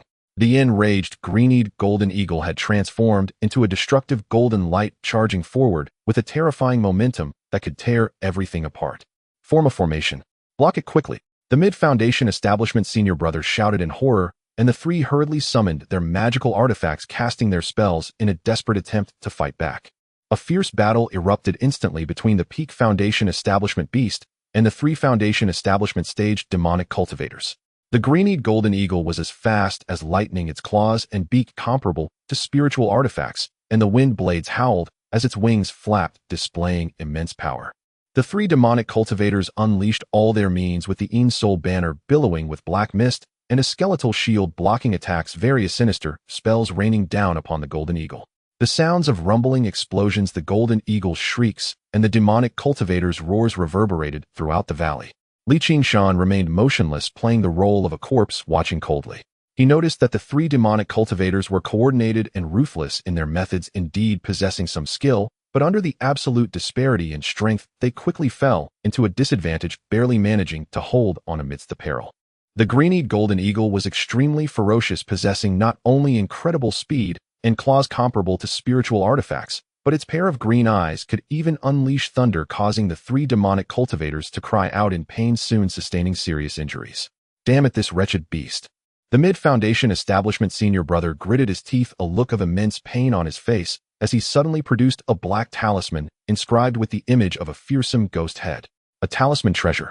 The 10,000 ghosts soul-devouring talisman bestowed by the elder, senior brother. The other two exclaimed, their faces showing a hint of excitement. There's no other way. Kill this beast and use its essence, blood, and demon soul to make up for our losses. The mid-foundation establishment demonic cultivator felt immense pain, but at this moment he had no choice. Without using the talisman treasure, they would all die. He crazily infused his magic power to activate the talisman treasure. Instantly, the wails of ghosts filled the air as the talisman transformed into a thick, inky black cloud, with countless fearsome, ghostly figures bursting forth wildly, tearing at the green-eyed golden eagle, capable of partially ignoring physical defenses to directly erode its demon soul. The green-eyed golden eagle let out a pained screech, its movements slowing significantly, and its golden feathers dimmed considerably. Seizing this opportunity, the three demonic cultivators unleashed a torrent of attacks upon the golden eagle, leaving numerous wounds. In the end, after paying a heavy price, the green-eyed golden eagle let out a reluctant, mournful cry, its massive body crashing to the ground, its golden blood staining the edge of the water pool. Cough, cough. Finally, killed this beast. The mid-foundation establishment cultivator gasped for breath, his face pale, as he looked at the lifeless remains of the talisman treasure, feeling a pang of heartache. Hurry. Go fetch the spiritual liquid from the celestial spring. His eyes gleamed with a renewed greed. The three of them, dragging their injured bodies, eagerly rushed to the spot where the mist was densest by the pond, where a natural stone mortar held a large portion of clear liquid that shimmered with a dreamlike glow and exuded a delightful fragrance. As long as they obtained the spiritual liquid from the celestial spring, their injuries would heal rapidly, and there was even the possibility of further advancement. Their eyes were filled with greed and desire. Just at the moment when their minds were most relaxed, completely captivated by the celestial spring, an unexpected change occurred. A cold sword light, as if from the depths of the abyss, suddenly surged forth from the side, launching a surprise attack. The target was clearly aimed at the most heavily injured early foundation establishment demon cultivator's back. Be careful. The mid-foundation establishment cultivator with the sharpest senses turned in horror, barely managing to issue a warning. But it was too late. The icy sword pierced through the hastily summoned protective demonic aura of the demon cultivator, going straight through. The extreme cold sword energy erupted, instantly freezing and tearing apart his internal organs, and even his soul. He didn't even have the time to scream. The greed and surprise in his eyes froze, and his body fell straight. Another early foundation establishment cultivator was filled with anger and shock, having just turned around. He saw a nearly transparent glimmer flash by. The soul extinction needle. A premium spiritual weapon that specifically harms the soul. This demon cultivator felt a sharp pain in his forehead, as if millions of needles had brutally pierced and stirred his sea of consciousness. Darkness enveloped him, and his awareness was extinguished in an instant, collapsing to the ground without a sound. In the blink of an eye, the two early foundation establishment demon cultivators fell dead. It's Yue, that deadbeat that pretended to be dead. The mid-foundation establishment senior brother finally realized that the attacker was the Qi refining period loose cultivator they had captured, who should have been dead. However, he was emanating the pressure of a foundation establishment cultivator. And those two terrifying, brilliantly glowing premium spiritual weapons. Who exactly are you? How dare you kill my Yin Luo sect disciples? There is nowhere for you to hide in heaven or earth. He was both astonished and furious, shouting with a fierce tone, retreating quickly while desperately channeling his remaining magic power to summon a small black shield to protect himself. Qingshan couldn't be bothered to waste words. Since he had made his move, he would leave no survivors. With a thought, the icy sword traced a graceful yet deadly arc in the air, carrying a chilling intent as it struck towards his opponent once more. At the same time, the invisible soul extinction needle silently shot out again, targeting the opponent's forehead. The mid-foundation establishment cultivator was terrified, placing all his hopes on the black shield. Clang! The icy sword struck the small shield, producing a deafening sound, and the small shield's spiritual light flickered violently, barely managing to fend off the blow. But before he could feel relieved, the soul extinction needle was already upon him. No! He felt the terrifying threat aimed at his soul and screamed in despair. The soul extinction needle ignored physical defenses, penetrating directly through the small shield's spiritual barrier and embedding itself in his forehead. His scream abruptly stopped. His body trembled violently for a moment, his eyes dimmed, quickly filled with boundless terror and unwillingness, and he slowly collapsed to the ground. Qingshan remained expressionless as he waved his hand to retrieve the icy sword and the soul extinction needle. His movements were swift and calm, as if he had merely accomplished a trivial task. So early Foundation establishment demon cultivators are really not much of a threat. A sense of infinite emotion flickered in Qingshan's eyes.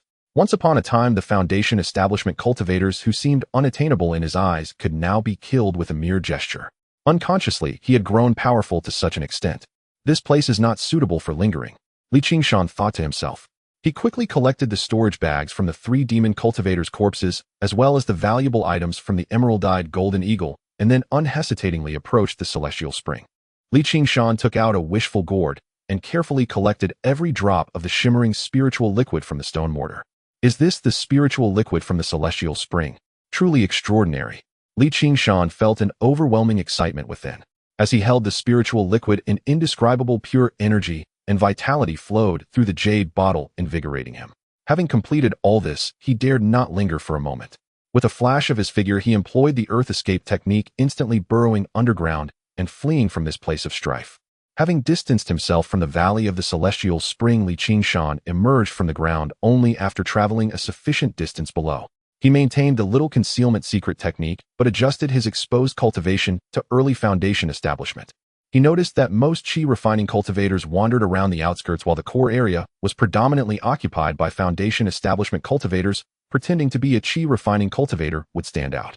In this core area of the secret realm, where Foundation establishment cultivators were everywhere, having a cultivation of the 7th layer of Qi refining would be too conspicuous, akin to a child carrying gold through the market, attracting unnecessary trouble. Having an early Foundation establishment cultivation was just right. It was neither too weak to be easily bullied, nor too strong to attract excessive attention. Indeed, as he slightly emitted the pressure of a Foundation establishment cultivator, some originally stealthily lurking malicious divine senses retracted significantly. He lifted his gaze towards the depths of the secret realm. In the distance, a magnificent and imposing group of palatial ruins stood amidst heaven and earth. Although most were in ruins with broken walls and rubble scattered everywhere, one could still imagine its former glory and splendor. There the spiritual energy was even denser, with all kinds of escape lights flitting about, indicating that the majority of cultivators who entered the secret realm had gathered there. The ruins of the Qingshan sect. Once the top sect in this realm 1,000 years ago, I wonder what calamity befell it, leading to its complete erasure, leaving only such ruins. Qingshan silently thought as he rode the flying sword leisurely, making his way towards the ruins. The closer he got to the ruins, the more cultivators he encountered. Fights occasionally broke out, often over seemingly treasure-laden side halls, a still intact spiritual pattern pillar, or even a storage bag next to a skeleton that had been dead for who knows how long, leading to fierce conflicts. Qingshan adhered to his principle, never taking the initiative to participate in any conflicts, and avoided any ongoing battles from a distance. He first arrived at a relatively intact medicinal garden ruin. Most of the original spiritual fields in the garden were abandoned. The soil turned a lifeless grayish-white, with only a few tenacious spiritual herbs struggling to survive, but their age and quality were poor, clearly having been repeatedly scavenged by earlier cultivators. As expected, the good stuff has long been cleaned out. Qingshan felt no disappointment. This was already within expectations. He was just about to leave and try his luck elsewhere when his divine sense habitually swept over a corner of the medicinal garden covered by a massive collapsed column and was slightly alerted. There seemed to be a faint yet cleverly concealed fluctuation of a restriction. He stealthily approached, clearing away the entwined dead vines and rubble, and indeed discovered a deeply hidden small protective restriction. This restriction had long been out of repair, its power diminished to a fraction, but its concealment effect was excellent. Had it not been for his divine sense far exceeding that of cultivators of the same level, it would have been nearly impossible to detect. What could be inside? Qingshan felt a glimmer of anticipation. He observed his surroundings, confirming that no one was paying attention to this secluded corner, then summoned the icy sword controlling its strength, and carefully pierced towards the most fragile point of the restriction. With a light pop, the restriction shattered. Instantly, an enticing fragrance of fruit mixed with pure fire attribute spiritual energy wafted out. Behind the restriction was surprisingly a small spiritual shrine, within which grew a small tree entirely red with branches and leaves resembling flames. The tree bore 3 dragon eye-sized fruits, plump and glistening red. The surface of the fruits was adorned with natural cloud patterns radiating an astonishing spiritual energy. 1,000-year red fruit. Surprise erupted in Qingshan's eyes. This is the main ingredient for refining various third-tier pills. Directly consuming it can greatly enhance one's cultivation and strengthen the physical body. For a Foundation establishment practitioner, it is a treasure that is rare and hard to come by, even enticing to golden core cultivators. Upon examining its quality, it was already fully mature. He immediately took action, carefully extracting 3 crimson fruits along with some roots and soil, placing them into a specially made jade box and sealing it. However, just as he was collecting the crimson fruits, a greedy and fierce voice rang out behind him. "Kid, hand over what you have. Such heavenly treasures cannot be touched by a mere foundation establishment novice." Qingshan felt a chill in his heart and slowly turned around. He saw a tall and muscular mid-foundation establishment cultivator from the Kiba sect, his eyes burning with desire as he stared intensely at the jade box in Qingshan's hand, his face a mask of undisguised malice and greed. Clearly, the fluctuation from the recently broken restriction and the brief scent of the fruit had attracted a watcher. "This friend from the Kiba sect, I discovered this item first. Enough talk. What I see is mine. If you know what's good for you, hand it over obediently, or ill consider breaking an arm, and maybe I'll spare your worthless life." The Kiba sect cultivator grinned maliciously as he advanced, his blood energy surging, clearly having practiced some body refining technique, making him a force to be reckoned with. Qingshan's gaze instantly turned icy. He knew this matter could not end peacefully. Just as the Kiba sect cultivator was about to make his move to snatch away the fruits, Qingshan struck. Without the slightest hesitation, the frost blade erupted with a brilliant icy blue light, its speed reaching its peak as it pierced straight towards the opponent's heart. At the same time, he flicked his left hand imperceptibly. The Kiba sect cultivator did not expect a foundation establishment novice to take the initiative and with such speed. In a rush, he swung his fist to block his hand covered with a thick layer of yellow light. Boom! The sword and fist clashed, the icy sword energy colliding violently with the earth-type aura. The cultivator felt an unimaginable force and frigid aura transmit from the sword tip, causing his arm to go numb, his blood energy churning, and the protective aura around him to fluctuate violently. How could a foundation establishment novice be this strong? A top-tier spirit weapon. And you concealed your cultivation. "Friend, I misspoke. I will leave now. Let's call it a day. How about it?"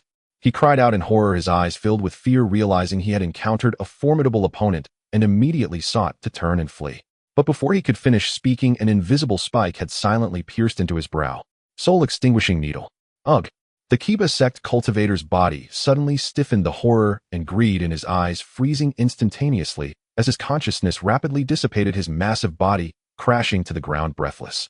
Qingshan remained expressionless, retrieving the frost blade and soul-extinguishing needle with a wave, swiftly taking the opponent's storage bag and casting a fireball to turn the corpse to ashes.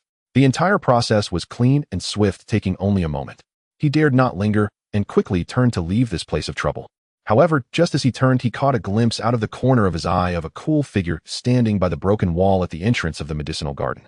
Dressed in green with a graceful figure and exquisite features, it was Qingshan. "Qingshan, what is she doing here? Never mind, better not to interact to avoid revealing my identity." Qingshan thought to himself. Qingshan seemed to have just searched this area and had coincidentally witnessed Qingshan's instant counterkill of the mid-foundation establishment cultivator from the Kiba sect and the retrieval of the corpse.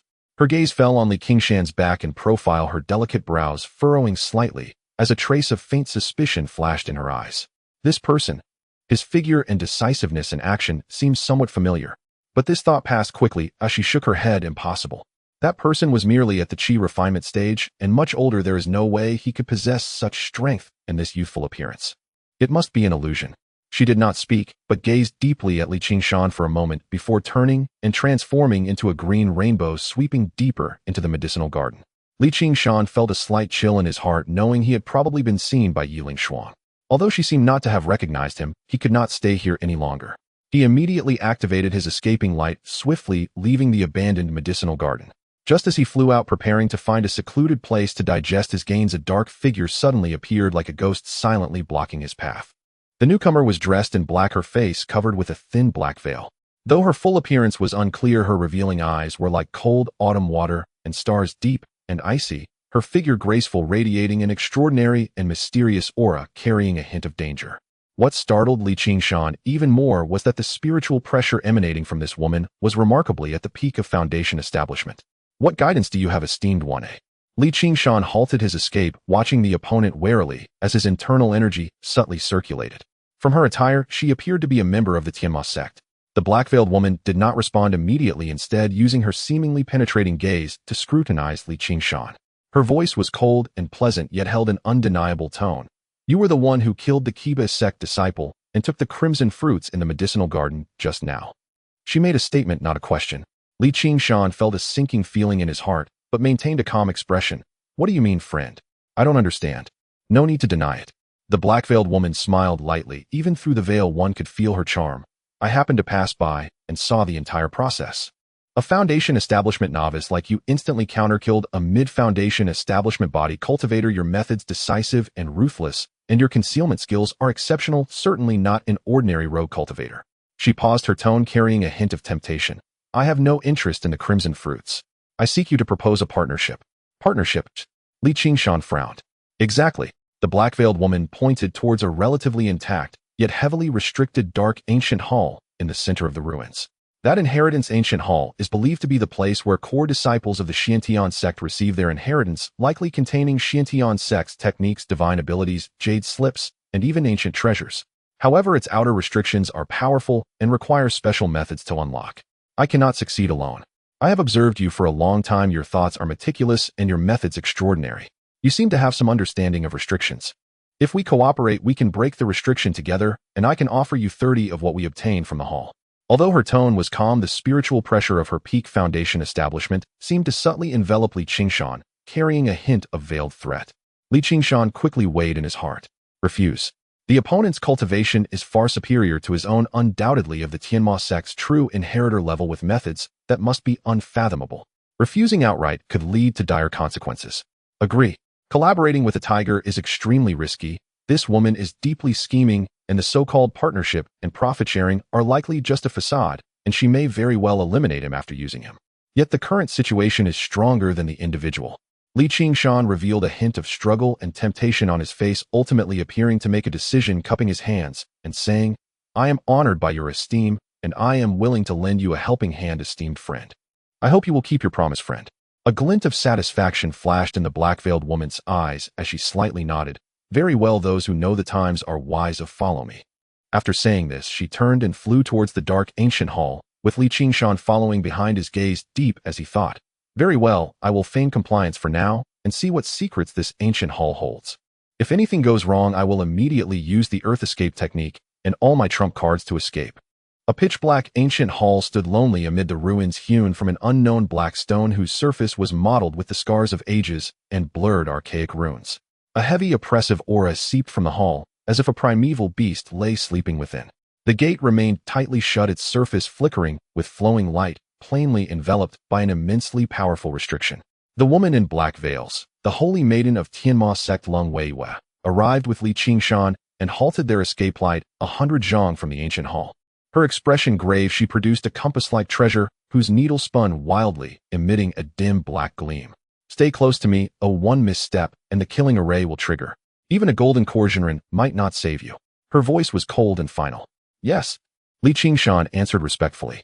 She formed hand seals. The compass dark light swelled, projecting a twisted path of radiance that snaked toward the great hall door. She stepped onto the light path, first her form ghost-like as she deftly avoided countless invisible restriction nodes in the void.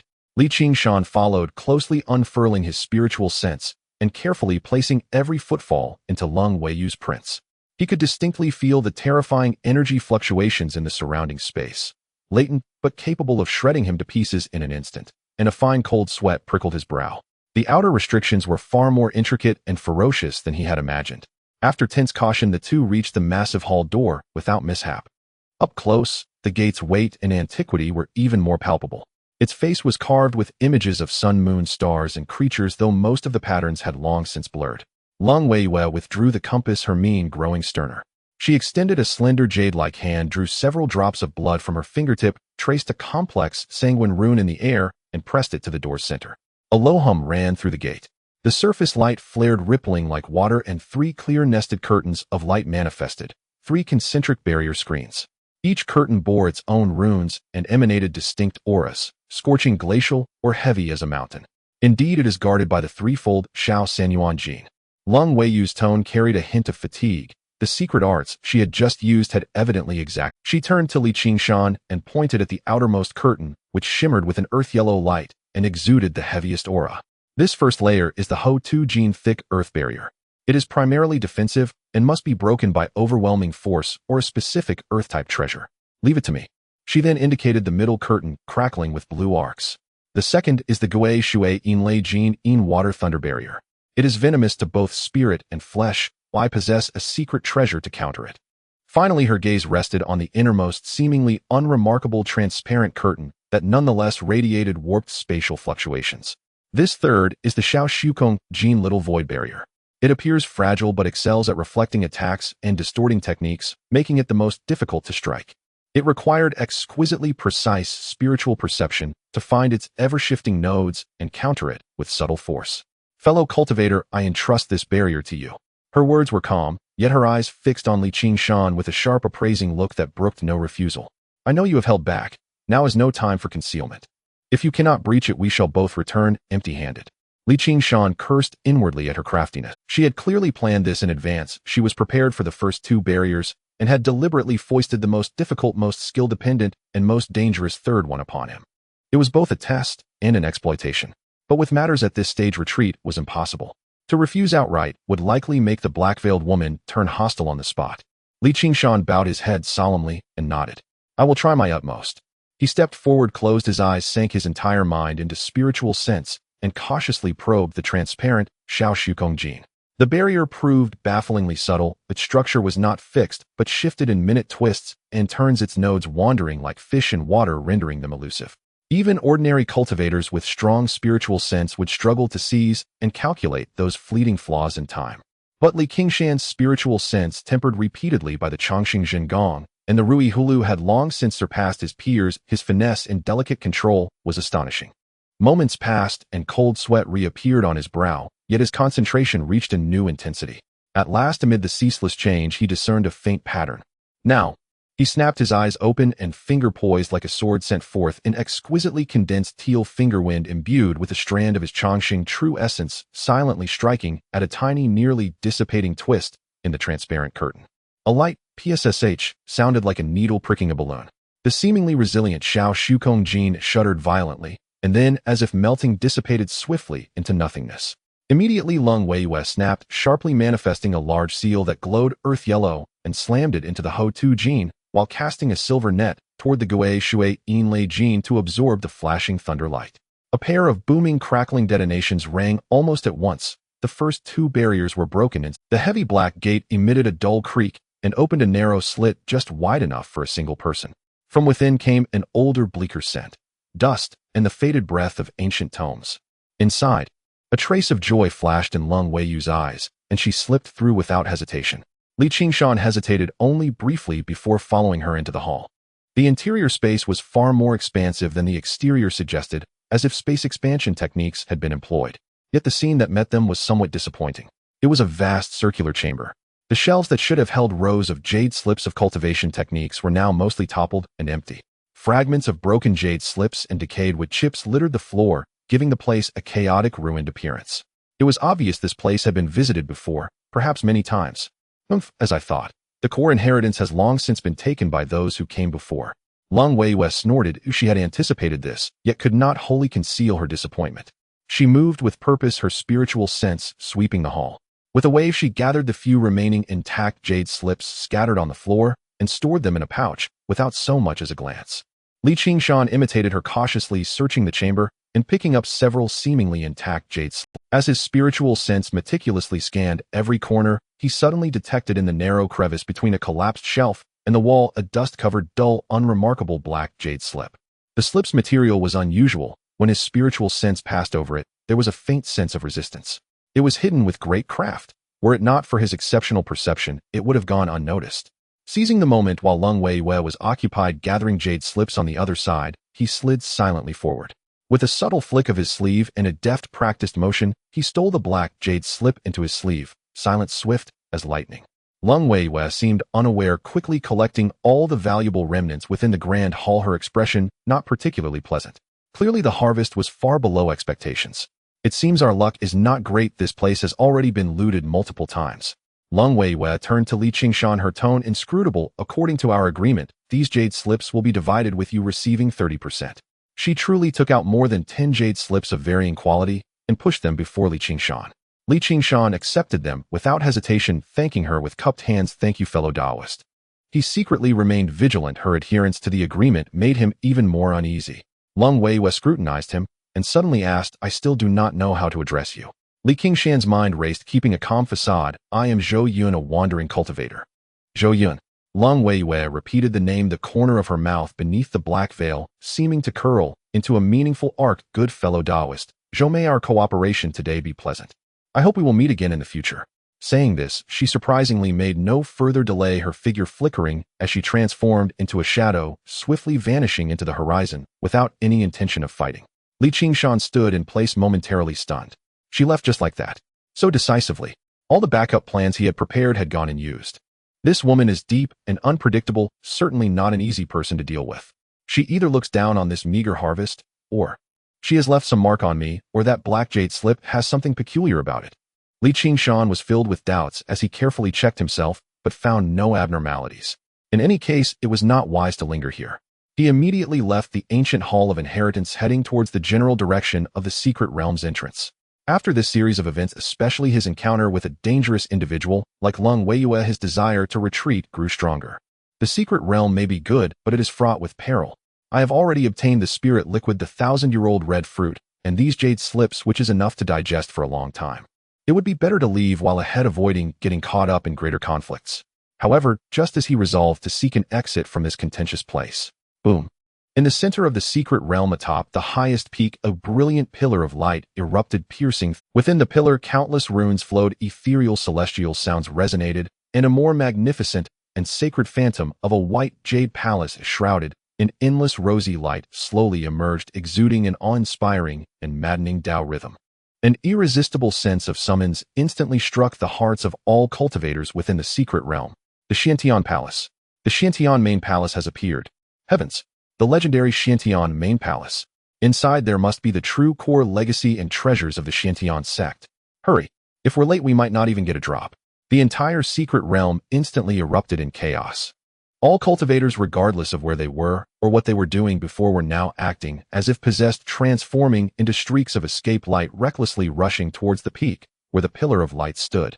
Li Qingshan rode the escape light, pausing in midair, gazing at the stunning scene, feeling the call from the depths of his soul, his face revealing an exceedingly complex expression. The towering pillar of light reached the heavens, and the celestial sounds were enchanting and beguiling. Li Qingshan hovered in midair, gazing at the ethereal phantom of the Qingshan Palace, feeling the tremors and summons resonating from the depths of his soul, his expression fluctuating. The Qingshan main palace must be the greatest opportunity within the entire secret realm, yet it is certainly also the place where the greatest dangers converge. The elites of the 8 major factions and various formidable beings will gather here, and the bloody competition can be easily imagined. If I were to withdraw, now seems to be the best time, as everyone is distracted by the Qingshan Palace, making it the perfect moment to slip away. The spirit liquid, the 1,000-year-old red fruit, and that mysterious black jade slip in my possession are already a considerable gain. Enough. The competition for the Qingshan Palace will undoubtedly be extremely dangerous. I have the Rui gourd in hand, and do not lack resources. Staying here is too perilous. I should leave first. Just as he took a deep breath, suppressing the greed within his heart, and slightly turned the escape light towards the edge of the secret realm. Buzz.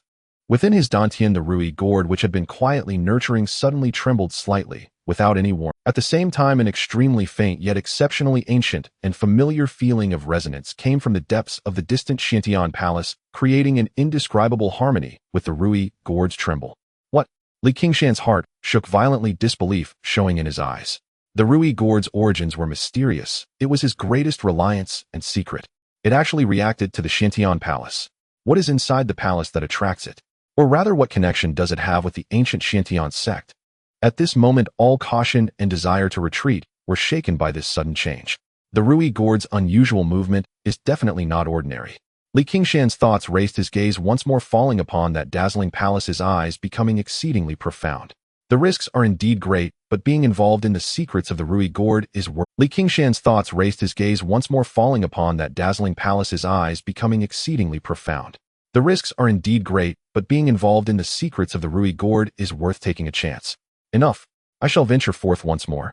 But I must be extremely cautious. Once things become unmanageable, I will withdraw immediately and never become greedy.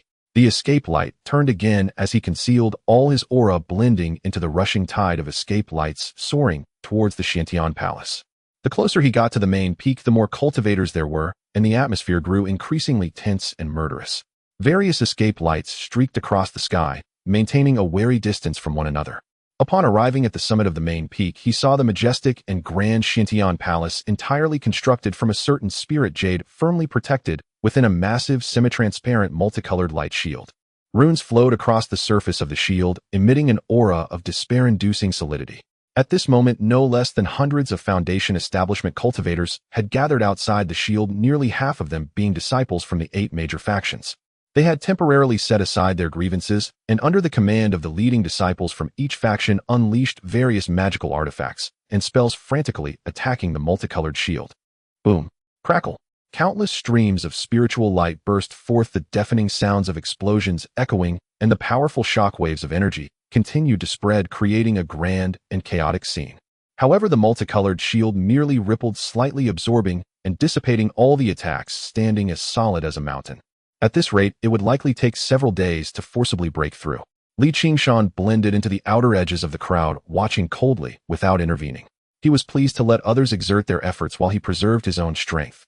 Meanwhile, he also noted that the leaders of the 8 major factions were all cultivators at the peak of Foundation establishment, powerful and wielding top-grade spiritual artifacts, their attack power not much weaker than that of golden core true beings. Taoist Zhou, it has been a while. A hint of mirth glimmered beneath the black veil of Long Wei Yue, as if she had long anticipated his arrival. It seems you two could not resist the allure of the Qingshan Hall. Qingshan remained vigilant, yet his expression was calm as he replied, "Such a grand occasion warrants a look. Seeking me out, Taoist Long, does that mean another collaboration is in the offing? Speaking with a clever man like you is always so refreshing." Long Wei Yu let out a soft laugh, lowering her voice. "A frontal assault on this 7-colored glass barrier is a crude strategy.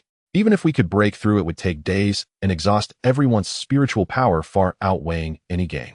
I have discovered a node in the array that might allow us to bypass the front and enter through a side gate." Her gaze swept over a few cultivators nearby who were also watching coldly, not fully committed to the attack. "I am not the only one who has noticed. Yin Kuei of the Yin Luo sect, Lu Wenyan of the beast-taming sect, and that pair of rogue cultivators Chun Gang and Zheng Wenxiu have all discerned the trick. So what say you? Care to join forces again?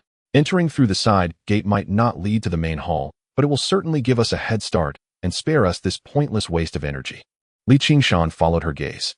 Yin Kuei of the Yin Luo sect was a pale-faced young man with a sinister gaze, and when he looked at Qingshan, it seemed to carry a barely perceptible chill. Lu Wenyan of the beast-taming sect appeared gentle and refined, a snow-white exotic beast lying by his side. The pair of rogue cultivators looked to be in their 30s, the man honest, and the woman shrewd, whispering to each other. These individuals all possessed extraordinary auras, clearly no easy opponents. Crucially, their cultivation bases were all at the late Foundation establishment stage. Only he remained at the early Foundation establishment stage. Qingshan pondered briefly. Collaborating with these people was akin to courting a tiger for its skin. Yet what Long Wei Yu said was true. Entering through the side gate was indeed the best course of action.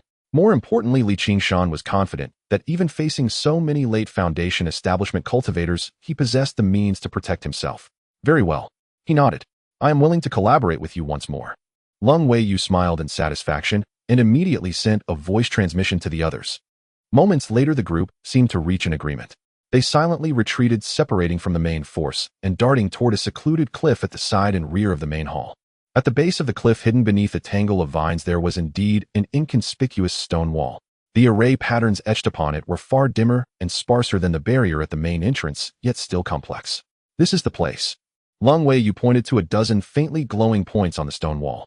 "The 7 of us must strike simultaneously, hitting these nodes with precision.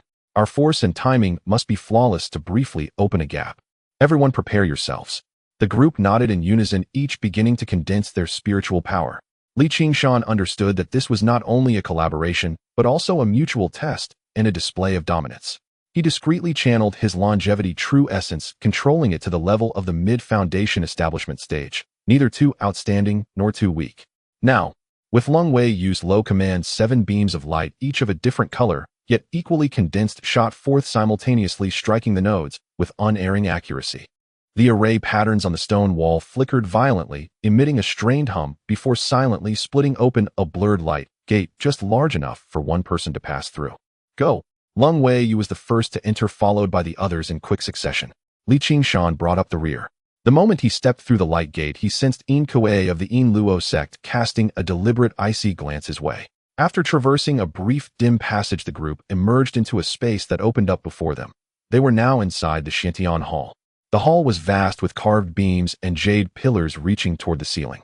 Though marked by the passage of time, it was far more complete and splendid than the ancient inheritance hall outside. Thick, almost tangible spiritual energy filled the air, mingling with various scents of herbs and artifacts, refreshing the mind and spirit. Yet almost upon entry, the hastily formed alliance crumbled. "Gentlemen, now that we are inside, let us each seek our own fortune. Farewell." Lung Wei Yu let out a soft laugh, and was the first to vanish like a shadow, dashing swiftly toward a certain direction deeper within, as if she had a clear goal. "Umph." Yin Kuei of the Yin Luo sect sneered coldly and chose a direction to depart just as quickly. Lu Wenyin of the beast-taming sect cupped his hands to the others and headed toward another corridor with his spirit beast. The pair of rogue cultivators Chun Gang and Zheng Wenxiu approached Li Qingshan. The honest-faced Chun Gang spoke. "Taoist Zhou, the hall is fraught with danger. Why not travel together? We can look out for one another."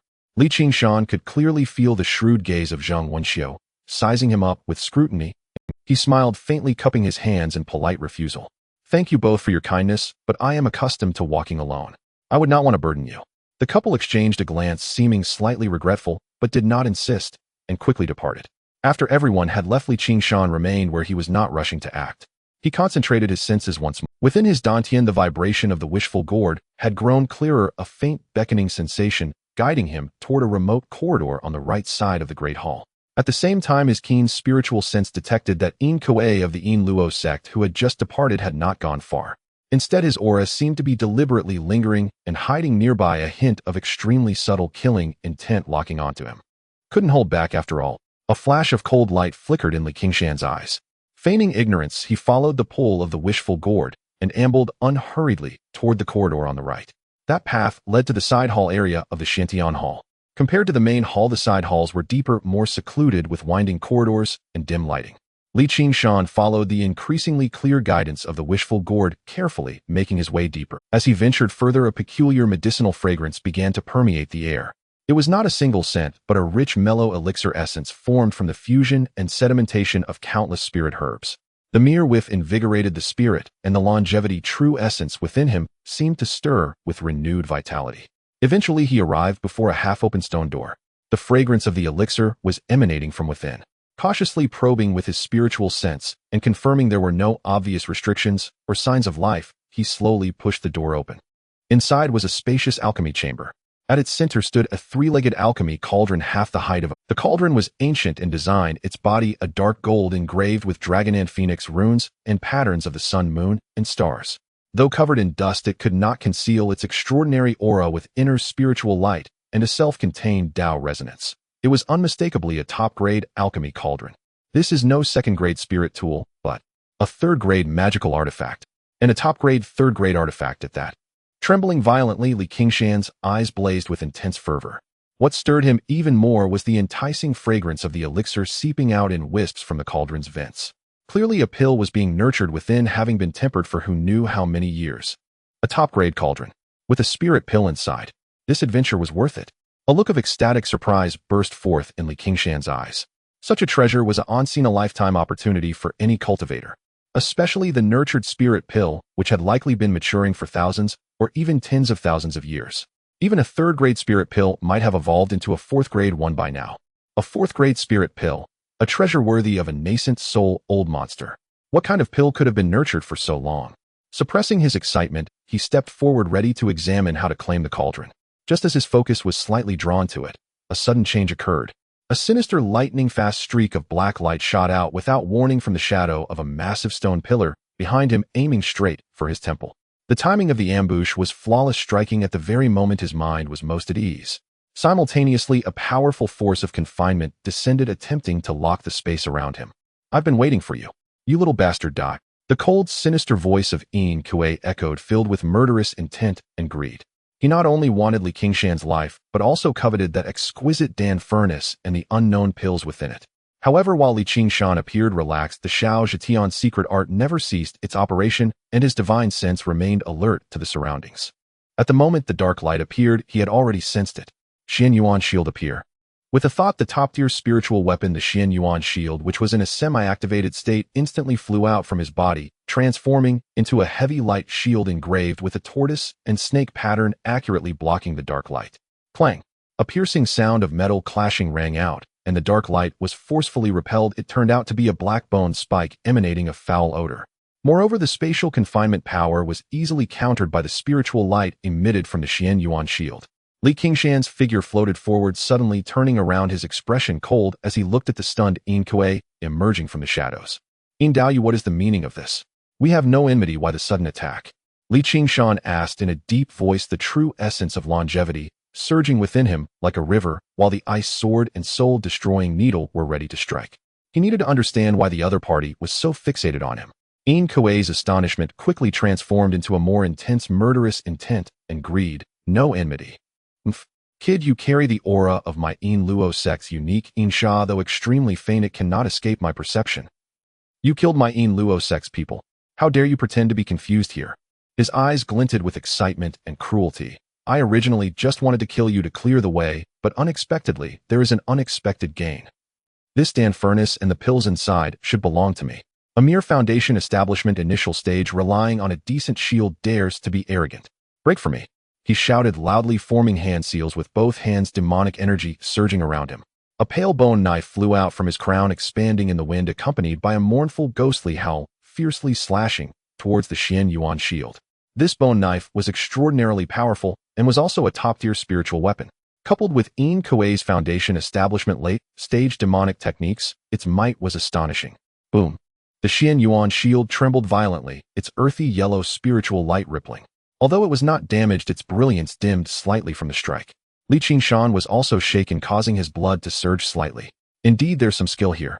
Let's see how many hits you can take. Kuei sneered, attacking more fiercely, the bone knife, transforming into a myriad of knife shadows raining down like a storm. Qingshan's gaze sharpened. Since he had learned the reason and the other party's intent to kill was determined, there was no need to hold back. He feigned weakness, manipulating the Qian Yuan shield to appear quite precarious, while secretly preparing for a counterattack. Just as Kuei thought victory was in his grasp and his mind relaxed for a moment, Qingshan suddenly launched his attack. He flipped his left hand, and two dazzling spiritual talismans immediately activated. One transformed into dozens of immense golden giant trees, crashing towards Kuei with the force to crush everything. Second-tier top-grade talisman, golden wood talisman. The other erupted with a storm of ice spikes, the chilling air piercing to the bones, sealing off all of his escape routes. Second-tier top-grade talisman, ice rain talisman. These two second-tier talismans, enhanced by the Rui Gourd to top-grade, were far more powerful than usual. What a top-grade talismans. Damn, how could you possess such a treasure? Kuei's expression changed drastically. In a hurry, he recalled the bone knife to protect himself, simultaneously summoning a black, ghostly shield, frantically infusing it with demonic energy. Second-tier top-grade talismans are incredibly rare. Ordinary spiritual talisman masters can't even draw them. Could this person have a golden core real person behind him? Boom, boom, boom. Crackle. The giant trees collided, and the ice spikes burst. A powerful spiritual energy storm instantly swept through the entire Dan chamber. Kuei's defensive spiritual light flashed violently, and the ghostly shield let out a mournful cry, being blown apart. He was also forced to retreat repeatedly, blood surging, a trickle of blood spilling from his mouth, already injured internally. However, this was just the beginning. Just as the spiritual light of the activated talismans had not yet dissipated, whoosh! A chilling blue sword light, like a long-hidden venomous snake, silently pierced through the chaotic energy, directly stabbing at Kuei's heart. The ice sword. At the same time, an almost transparent microlight surged forth, ignoring his remaining protective demonic energy, heading straight for his brow. The soul-destroying needle. Attacking when he was unprepared, a double fatal strike. No. Kuei's soul was alarmed, letting out an extremely terrified scream. He desperately twisted his body, attempting to avoid the vital spots. The ice sword failed to pierce his heart, but went through his right chest, the extreme cold sword energy exploding instantly, freezing half of his body stiff and purple. As for the soul-destroying needle, it grazed past his temple. Although it did not directly hit, the terrifying fluctuations targeting the soul still stirred his sea of consciousness, causing him excruciating pain. His vision darkened, a scream escaping his lips, blood oozing from all 7 orifices. Severely injured. In a single confrontation at the Foundation establishment late stage, Kuei was unexpectedly heavily wounded by Qingshan's thunderous means. "Ah, you little beast. I will make you die. I will make you die." Kuei, in a frenzy, was completely engulfed by pain and humiliation. A crazed look flashed in his eyes as he slammed his chest, spitting out a mouthful of essence blood. The essence blood ignited in a terrifying aura far beyond before suddenly erupted from within him. His skin turned blood-red, veins bulging, and his cultivation unexpectedly surged from the late foundation establishment stage to the complete foundation establishment stage in a short time. "Get away from me!" he roared, the frenzied, demonic essence exploding like a storm. Boom! The ice sword directly flew out under the impact of this terrifying force, its spiritual light dimming. Qingshan, along with the Xianyuan shield, was also forced to retreat repeatedly, his internal blood surging. Even though Qingshan had a profound foundation, the cultivation gap between them was still too great. Good, good, good. Kuei gasped for breath, the sword wound on his chest temporarily sealed by the support of the burning essence blood. He stared intently at Qingshan, his eyes filled with brutality, greed, and a hint of uncertainty. A mere foundation establishment initial stage, yet possesses so many top-tier spiritual weapons and talismans. His combat power far exceeds that of the same rank. There must be a tremendous secret on you. Capture you, search your soul, and everything will be clear. He stepped closer, the spiritual pressure of complete foundation establishment pressing down like a solid mass towards Qingshan. Qingshan's expression was extremely grave, but his heart was exceptionally calm. Burning essence blood to forcibly elevate cultivation could not last long, and the hidden dangers were numerous. But at this moment, Kuei indeed possessed the power to crush him. There could be no more hesitation. Just as Kuei grinned, preparing to deliver a thunderous strike and capture Qingshan. Qingshan's eyes flashed with determination, and without hesitation, he summoned his final trump card. A seemingly ancient red talisman containing a heart-stirring destructive power floated before him. Third-tier low-grade talisman treasure, True Sun Talisman. The moment this talisman appeared, the temperature of the entire Dan chamber suddenly soared, as if it had instantly transformed into a furnace. The aura of utmost yang and the restraint of all evil spirits spread out. Kuei's sinister smile instantly froze, replaced by boundless fear and shock. Talisman. Talisman treasure. Third-tier talisman treasure. How could you possibly have a third-tier talisman treasure? No. He screamed in terror, frantically urging all his demonic energy to defend, while retreating rapidly, trying to escape the Dan chamber. But it was too late. Qingshan's expression was emotionless, pouring his true essence of longevity unreservedly into the talisman. Buzz! The True Sun Talisman suddenly illuminated, resembling a miniature sun. In the next moment, 9 rays of flame condensed to the extreme, and radiating terrifying heat shot out like 9 roaring fire dragons. This flame, representing the utmost yang, was indeed the nemesis of all demonic techniques. The demonic shield raised by Kuei crumbled before the true sun fire like paper, instantly pierced through and vaporized. "No. My master is a golden core elder of Luo. He will not let you go." Kuei uttered a curse filled with despair. His voice abruptly cut off. The 9 rays of true sun fire instantly engulfed him. There were no screams, no struggles. Under the talisman treasure's power comparable to a golden core ray, all persons strike his foundation establishment cultivation was like an ant against a chariot. After the flames, only a small pile of human-shaped ashes remained at the spot. Even the storage bag and that bone knife were completely reduced to nothing. The might of the third-tier talisman treasure was evident. The Dan chamber returned to silence, with only the residual scorching heat of the True Sun Talisman and a faint burnt smell lingering. Qingshan's complexion was slightly pale as he quickly retrieved the ice sword, Xianyuan shield, and soul-destroying needle, while also pulling the black bone spike that had been knocked down by him into his hand. After all, it was a top-tier spiritual weapon. It should not go to waste. Unfortunately, the power of the third-tier talisman treasure was too strong, and Kuei's storage bag was burned to ashes. Even if there were treasures, they were reduced to dust. He didn't even glance at the pile of ashes, quickly shifting his gaze back to the dark golden Dan furnace.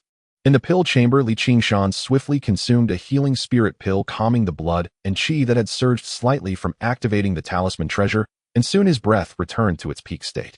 His gaze was fervently fixed on the dark golden third-grade premium pill furnace. The furnace stood about half a person tall, supported by 3 legs with an ancient and dignified design. The sun, moon, stars, and dragon and phoenix runes carved on its body flickered dimly under the dust, subtly resonating and blending with the surrounding spiritual energy, creating a small world of its own.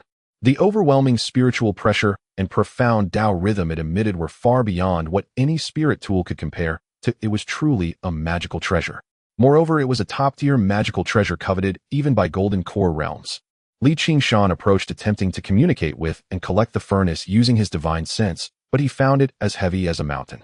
It seemed that some extremely powerful restrictions still lingered within, faintly connecting with the earth veins and the entire Qingshan Hall. With his foundation establishment, cultivation, and divine, since he could hardly shake it at all. Indeed, such a treasure is not easily collectible. Qingshan furrowed his brow, feeling a bit anxious. This place was not suitable for lingering. Although the noise from the previous battle had been somewhat isolated by the pill chamber, there was no guarantee it wouldn't attract others. Just as he was in a dilemma, a bold thought suddenly flashed through his mind. If the Rui gourd can contain all things and enhance their quality, could it possibly collect this furnace? With that thought, he focused on the Rui gourd within his dantian. He saw that seemingly ordinary yellow gourd at his waist warmed slightly, then it detached from his body, floating in the air, spinning rapidly, and visibly growing larger. In the blink of an eye, the Rui gourd, which had originally been the size of a fist, became even larger than the pill furnace, with its mouth aimed at the furnace, emanating a chaotic, hazy glow, as if it could devour everything. Collect! Qingshan shouted softly, exerting all his strength to activate the Rui gourd. Boom! An irresistible sucking force erupted from the gourd's mouth, instantly enveloping the third-grade pill furnace. The pill furnace trembled violently, the restrictions on it flashing crazily, as if trying to resist, but under the Rui gourd's astonishing collecting power, all resistance seemed futile. Whoosh! The incredibly heavy pill furnace, linked with the earth veins, surprisingly rose from the ground, as if it were weightless, swiftly shrinking down, transformed into a stream of light, and was drawn into the Rui gourd. I did it! Huh! It really worked. Qingshan was overjoyed, unable to contain his excitement. The Rui gourd had once again brought him tremendous surprise. Not only could it enhance quality, but it could also forcibly collect such a difficult treasure. He hurriedly took back the Rui gourd, probing inside with his divine sense. He saw the shrunken pill furnace quietly floating within the gourd's space, the fragrance of the pills still lingering, completely undamaged. What a treasure! Truly a wonderful treasure. Qingshan fondled the gourd with great affection, feeling immensely pleased. Having collected the pill furnace, he did not dare to linger here any longer, immediately leaving the pill chamber and following the Rui gourd's sensing, walking deeper into the side hall. Along the way, he found several scattered jade slips in some broken quiet rooms and pill chambers.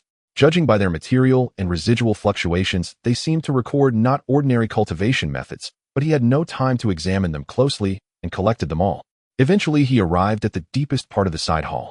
The atmosphere here was completely different, solemn and dignified, filled with a fragrance of sandalwood intermingled with the passage of time. This was an exceptionally spacious hall with rows of ancient spirit position plaques neatly arranged inside, made from the finest spirit wood or beautiful jade, each inscribed with names and titles. Here was actually the ancestral hall of the Qingshan sect. At the deepest and highest central position of the ancestral hall, there was a large purple gold plaque inscribed with ancient and noble seal script, the spirit position of the Qingshan ancestor. Before the plaque, instead of incense burners and offerings, there was an approximately 1 foot tall purple gold. This gourd was entirely purple gold, its surface smooth and warm, naturally generating profound cloud patterns and Tao markings emanating an indescribable ancient and deep aura, as if it contained the essence of the great Tao. At this moment, the Rui gourd within Qingshan's dantian was quivering violently at an unprecedented frequency, the intense feeling of summons and resonance coming from this purple gold gourd. This is it. Qingshan's heart raced as he fixed his gaze on the purple gold gourd. His intuition told him that the value of this gourd far exceeded that of the third-grade pill furnace, and it might even be one of the most core treasures of the entire Qingshan Hall. He suppressed his excitement and cautiously approached. Indeed, when he was still 10 zhang away from the purple gold plaque and the gourd, a soft yet incredibly resilient light barrier appeared out of nowhere, blocking him from advancing. This light barrier seemed weak, but the flowing runes on it were extraordinarily complex and profound, emitting energy fluctuations as vast as the sea, unfathomable. Even after enduring countless eons, its residual power was not something a foundation establishment cultivator could shake. It was at least set up by a golden core realm, and very likely by a nascent soul ancestor. Qingshan tried to lightly stab it with his ice sword. Ding! With a light sound, the ice sword was directly sent flying, the light barrier remaining unmoved, but the rebound force made his arm numb. Such a strong restriction. His expression grew serious, feeling a mix of anxiety and disappointment. The treasure mountain was right in front of him, yet he couldn't collect it. He stubbornly tried a few more methods, even using 2 attack talismans, but the light barrier remained as solid as a mountain. Was he really going to return empty-handed? Qingshan furrowed his brow, his gaze shifting between the purple gold gourd and the Rui gourd. Suddenly, another bold thought came to him. If the Rui gourd can collect that pill furnace, could it collect this purple gold gourd through the restriction? This idea was quite bold, even somewhat absurd. But he had an inexplicable confidence in the Rui gourd. He once again summoned the Rui gourd, making it grow larger, aiming its mouth at the purple gold gourd behind the light barrier, and exerted all his strength. Collect. This time the response of the Rui gourd was entirely different.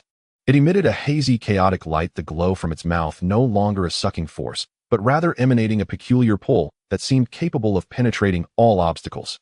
Buzz. That incredibly solid light barrier, which even a golden core realm might not be able to break, was directly penetrated in the face of this strange Tao rhythm, as if it were nothing. And the purple gold gourd, which was enshrined before the spirit position, seemed to receive a supreme summons, trembling violently. Whoosh. In the next moment, to Qingshan's astonished gaze, the purple gold gourd transformed into a stream of light, effortlessly penetrating the nascent soul restriction, and instantly vanished into the Rui gourd. It worked. It really worked.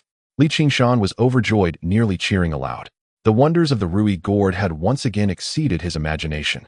He couldn't wait to check what treasure the purple gold gourd was. However, just as the purple gold gourd was being collected, an unexpected change occurred.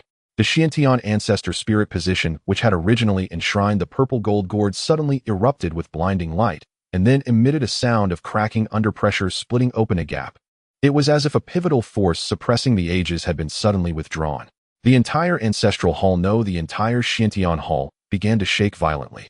At the center of the shattered ancestral spirit tablet, a terrifying dark demonic aura, thick and inky, surged forth like a colossal wave breaking through a dam. This demonic energy was pure and brutal, filled with the essence of destruction, slaughter, and madness, instantly breaking through the roof of the hall and spreading wildly throughout the Qingshan hall. Within the demonic energy, it seemed as if countless monstrous shadows were roaring and howling, and enormous claws made entirely of pure demonic energy appeared out of thin air, wildly slapping at everything around. Boom, boom, boom. The walls, pillars, and spirit tablets of the hall were shattered into pieces like paper under the onslaught of these demonic claws. Meanwhile, the seven-colored glazed dome enveloping the entire Qingshan hall let out a piercing cracking sound, due to the sudden internal energy shock, its light flickering rapidly, and finally, with a loud bang, it completely shattered. The restrictions are broken. Charge now. The Qingshan hall is open. Hundreds of anxious cultivators waiting outside upon seeing this situation were first taken aback, then erupted into thunderous cheers, surging like a tide from every entrance into the Qingshan hall. However, what they encountered was not the celestial aura and treasures they had imagined, but an endless demonic energy that engulfed everything, and the terrifying claws wreaking havoc and shattering all. Oh, what is this? Demonic energy. Such pure demonic energy. Help. No. The cultivators at the forefront, caught off guard, were instantly consumed by the demonic energy or smashed into pulp by the claws, their screams ringing out incessantly, chaos erupting in an instant. Qingshan, located near the epicenter of the demonic energy explosion, was even more at risk. A gigantic claw bearing a suffocating pressure came crashing down towards him. His complexion changed drastically, his heart filled with horror. This purple gold gourd. Could it be the key to suppressing a certain terrifying demon creature? I've stirred up great trouble. In that critical moment, he had no time to think. Survival was paramount. The Qingshan shield instantly protected him, and he unleashed the flying rainbow technique, retreating sideways like a flash of lightning. Boom. As the claw struck down, the very spot he had just occupied was instantly reduced to powder. The immense impact, even with the Qingshan shield to block it, caused his blood to surge, and he tasted blood in his throat. He didn't dare to stop. He didn't even have time to discern the direction, using the force of the impact to flee desperately into the distance, wanting to escape this area that had suddenly turned into a demonic domain. Inside the Qingshan hall, chaos had completely erupted. The demonic energy rampaged, the claws wreaked havoc, cultivators fled in terror, some fought desperately, while others succumbed to demonic transformation, losing their sanity. The once sacred treasure-seeking ground had instantaneously transformed into a bloody battleground. Qingshan pushed the flying rainbow technique to its limits, his figure becoming a blurred green shadow, frantically darting through the corridors. However, the demonic energy behind him seemed to possess life, spreading at an unimaginable speed, the thick, dark fog rolling and howling where it passed. Light was extinguished, spiritual energy polluted, and buildings decayed and collapsed. Even more terrifying was that the entire space of the Qingshan secret realm began to shake violently, with a painful cracking sound echoing from the heavens, as if this little world could collapse at any moment. I must leave the Qingshan hall quickly and find an exit.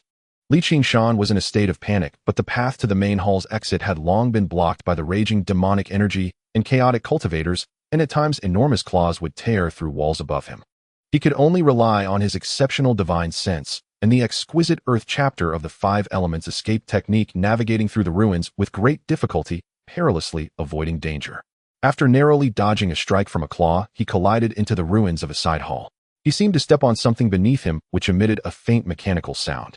A thought crossed his mind, and he carefully scanned with his divine sense, discovering that beneath a broken stone on the ground lay an extremely weak formation node, almost melding with the space around it.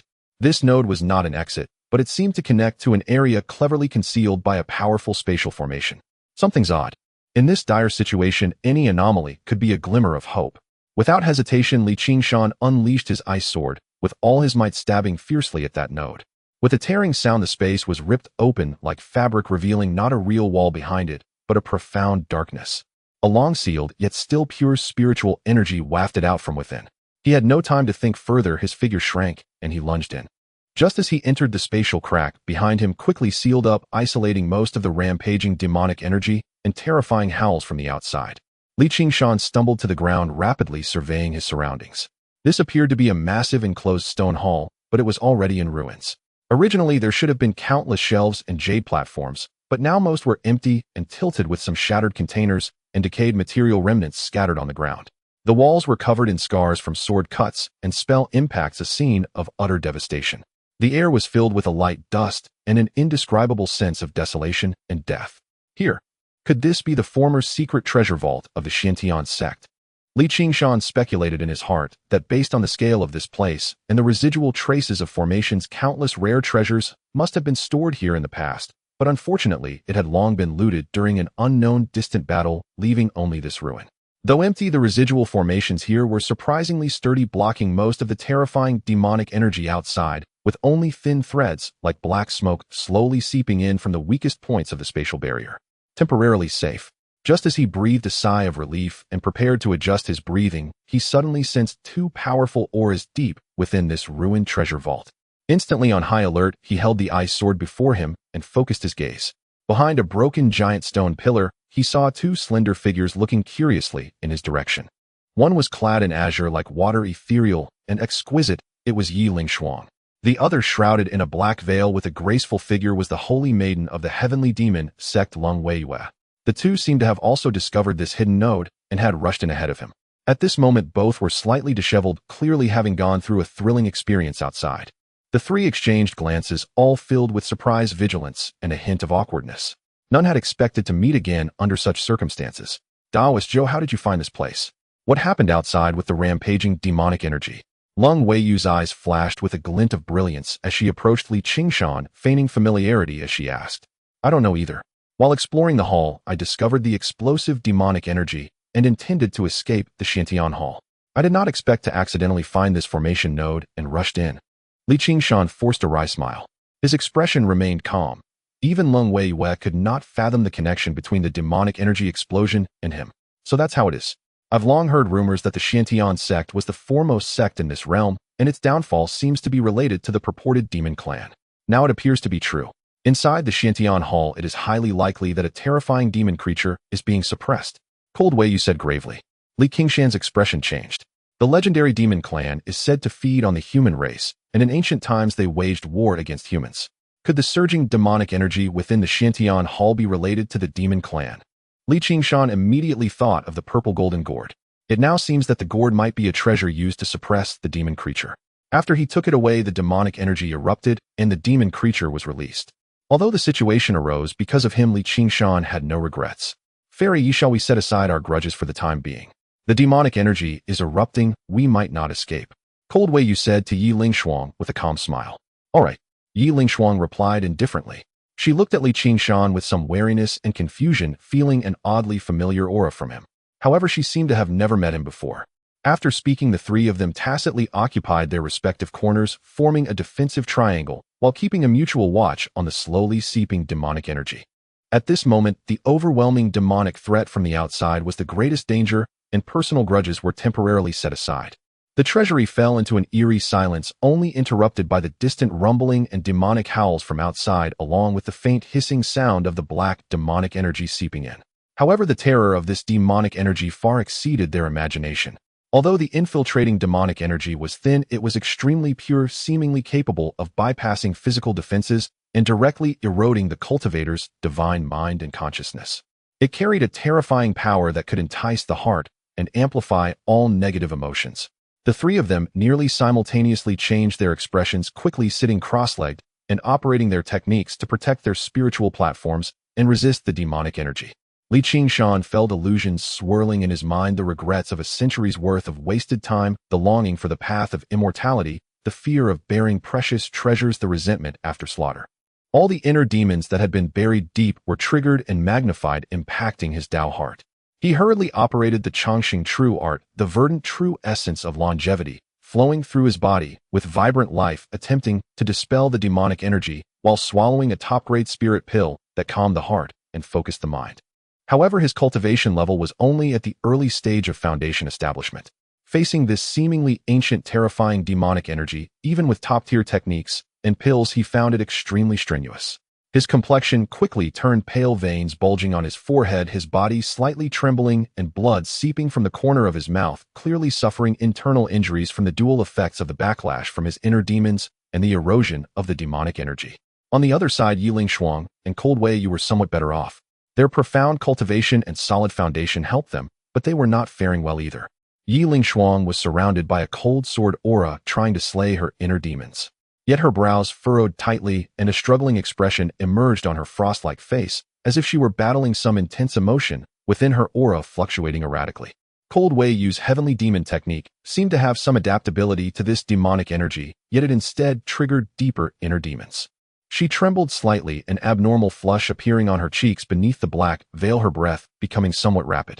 The originally cold gaze now shimmered, revealing an extremely complex expression of pain, struggle, and an uncontrollable thrill. The thin demonic energy seemed like invisible tendrils eroding not only their Tao hearts, but also eerily stirring their most primal instincts, amplifying the desires hidden deep within. Gradually, the fluctuations of the spiritual energy around the three began to grow chaotic, and an unusual atmosphere spread through the air. Suddenly, Cold Wei Yu let out an uncontrollable, trembling moan.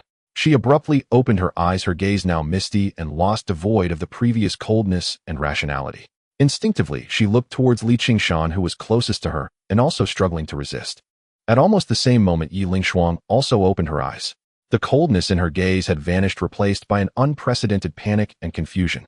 Her snow-white skin turned crimson, and she subconsciously glanced at the only man in the room, her expression complex and inscrutable. With the demonic energy swirling and the inner demons raging, the dam of reason seemed incredibly fragile before the primal instincts. In the next moment, under the catalysis of the demonic energy and the dominion of their inner demons, the two slender figures almost involuntarily staggered toward Qingshan, who was sitting cross-legged and whose consciousness was becoming hazy. The sound of torn clothing echoed sharply in the silent ruins. In his daze, Qingshan felt two hot and soft bodies entangling with him, the coolness and warmth intertwining, the rich fragrance mingling with a faint metallic scent, assaulting his last shred of rationality. He wanted to resist, but being severely injured coupled with the disturbance of the demonic energy left him weak and powerless. What was even more terrifying was the pure and overwhelming energy within the bodies of the two women, as well as a strange energy derived from the heavenly demon technique and some unique sword body constitution which surged uncontrollably into him through their contact. This foreign energy met the extraordinarily pure yang true essence produced by his practice of the Qingshan true art in a sudden clash. The convergence of yin and yang, the mutual support of dragon and tiger. An unexpected transformation occurred. These three distinctly different energies, which should have clashed with each other, began to bizarrely merge and cycle under the influence of the strange catalyst of the demonic energy, forming a brief, yet perfect balance. This newly born, gentle, yet powerful energy flow swiftly swept through the three. Where it passed, the rampaging demonic energy melted like ice and snow. The restless inner demons were gradually soothed, and the internal injuries were healing at an astonishing speed. At the same time, the auras of the three began to surge dramatically. Particularly, Qingshan benefited the most as his cultivation unexpectedly began to rise from the early stage to the mid-stage of foundation establishment. In the ruins, the intertwining auras and hazy light and shadow created an unexpected scene. What began as a demonic tribulation and stemmed from primal instincts strangely evolved into a rare and special dual cultivation that resonated with the principles of yin and yang. Time seemed to lose its meaning. After an indeterminate duration, as the infiltrating demonic energy gradually weakened and the violent noises from the outside seemed to recede, the three in the treasury simultaneously regained consciousness. The energy cycle gradually calmed. Qingshan was the first to completely awaken, feeling not only that his injuries had fully healed, but also that the true essence of longevity within him had become even more pure and powerful. His cultivation level had even broken through to the mid-stage of foundation establishment, and his eyes were filled with excitement and exhilaration. But in the next moment, when he felt the two unclothed, warm and soft bodies in his arms, he felt as if struck by lightning, instantly freezing his mind blank. Immediately after, Yi Lingshuang and Cold Wei Yu also jolted awake, instantly realizing the current situation. Two short, yet surprise-filled exclamations echoed simultaneously. In the next moment, overwhelming spiritual pressure erupted. Yi Lingshuang's face turned as red as blood, her eyes filled with unprecedented shame, anger, panic, and a hint of killing intent. She swiftly pushed Qingshan away, instantly wrapping her exquisite body in her blue garments. The autumn water-long sword was already in her hand, its tip trembling as it pointed at Qingshan, yet she was so furious that she couldn't utter a word. Cold Wei Yu moved just as swiftly, her black veil covering her face again, but the exposed earlobe and neck were still flushed crimson. Her now cool gaze was fixed on Qingshan, brimming with anger, embarrassment, and an extremely complex uncertainty, as if it could become tangible. The surrounding demonic energy surged, clearly on the brink of eruption. Ladies, it's all a misunderstanding. It was all a misunderstanding. Qingshan fumbled to put on some spare clothes, feeling overwhelmed in front of the two women whose strength far exceeded his own and who were clearly in a furious state. He felt despair and cold sweat soaking his back. He opened his mouth to explain, but found any attempt at explanation felt utterly pale and powerless at this moment. The atmosphere in the treasury had instantly shifted from its previous eerie and alluring state to an ice-cold silence filled with an indescribable awkwardness and indignation. Within the treasure vault, the air seemed to freeze into blocks of ice, only to be suddenly ignited by a flame of embarrassment and fury. Lung Weiwei was the first to strike, her voice cold as ice, yet trembling with suppressed emotion.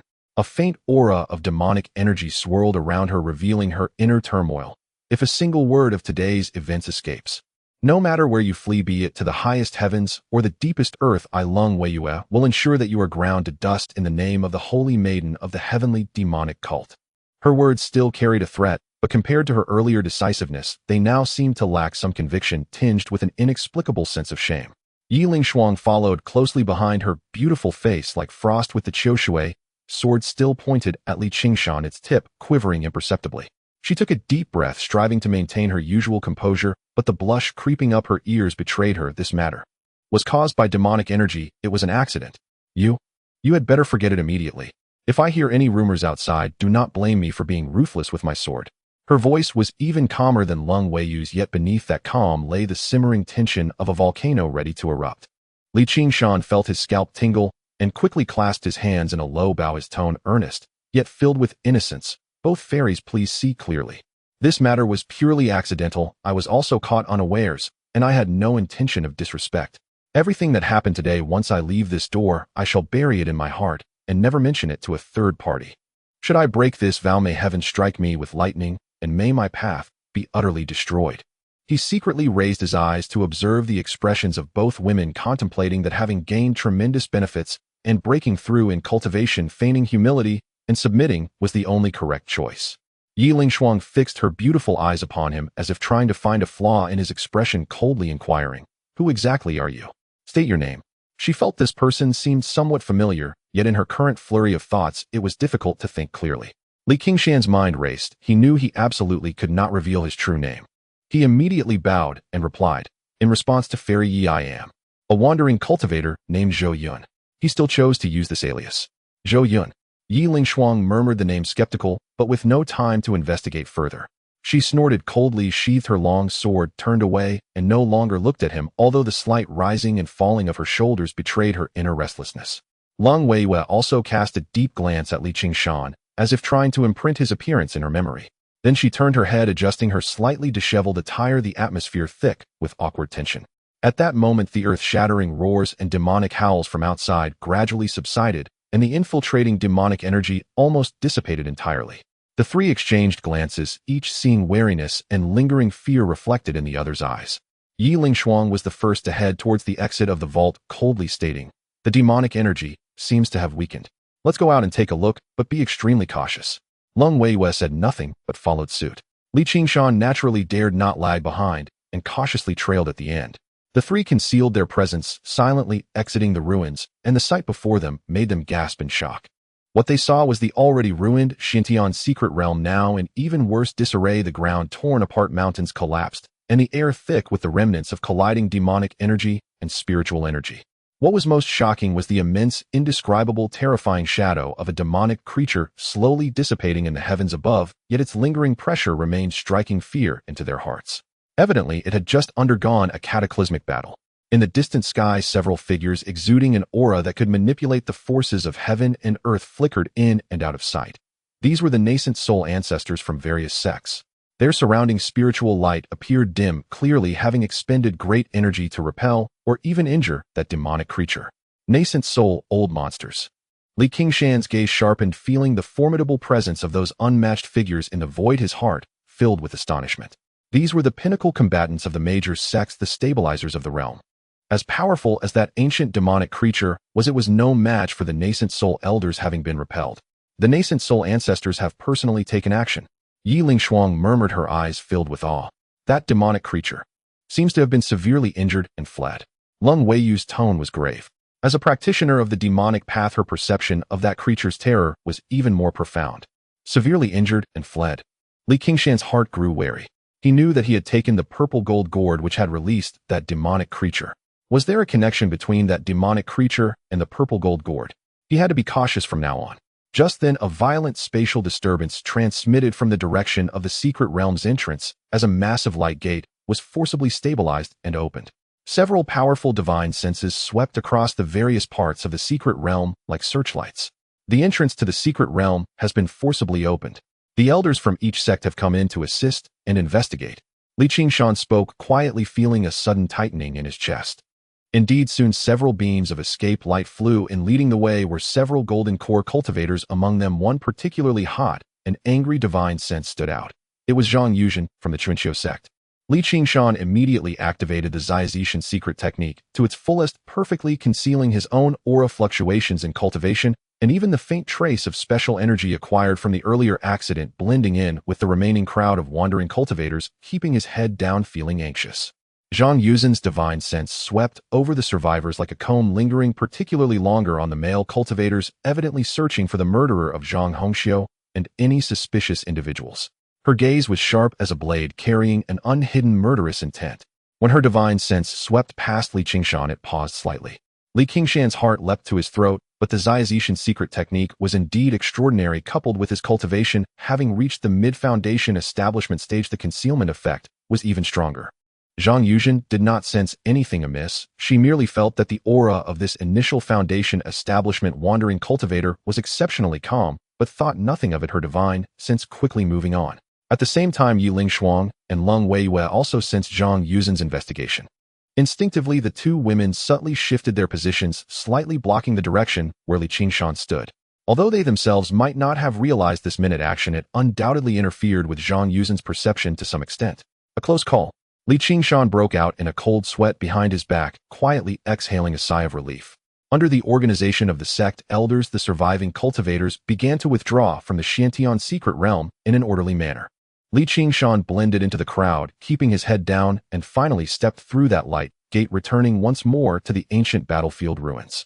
Breathing in the familiar air from the outside world, Qingshan felt as though he had returned from the brink of another world. This expedition into the secret realm had been filled with twists and turns. Not only had he unexpectedly broken through to the mid-foundation establishment stage and acquired the spiritual liquid from the immortal spring, but he had also experienced that kind of unspeakable accident. Now that he had escaped, a pressing question lay before him: should he return to the Qingshan sect? Returning would mean the protection of the sect, a relatively stable cultivation environment and resources, and perhaps even opportunities to access more profound techniques. But the risks were equally great. Zhang Yuzhen loomed like a sword hanging over his head.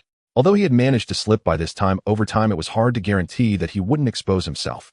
Furthermore, how would he face Yi Lingshuang? Although they had agreed to forget, and she did not know he was Qingshan, their next meeting would inevitably be awkward. Not returning would mean vast skies and oceans. Relying on the Rui gourd and his cultivation, he might live quite well as a carefree wandering cultivator.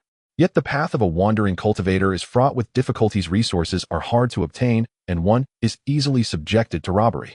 Qingshan gazed into the distance toward the Chuanxiu sect, his gaze flickering as he fell into deep contemplation. Should I return to the Chuanxiu sect? I need to think carefully.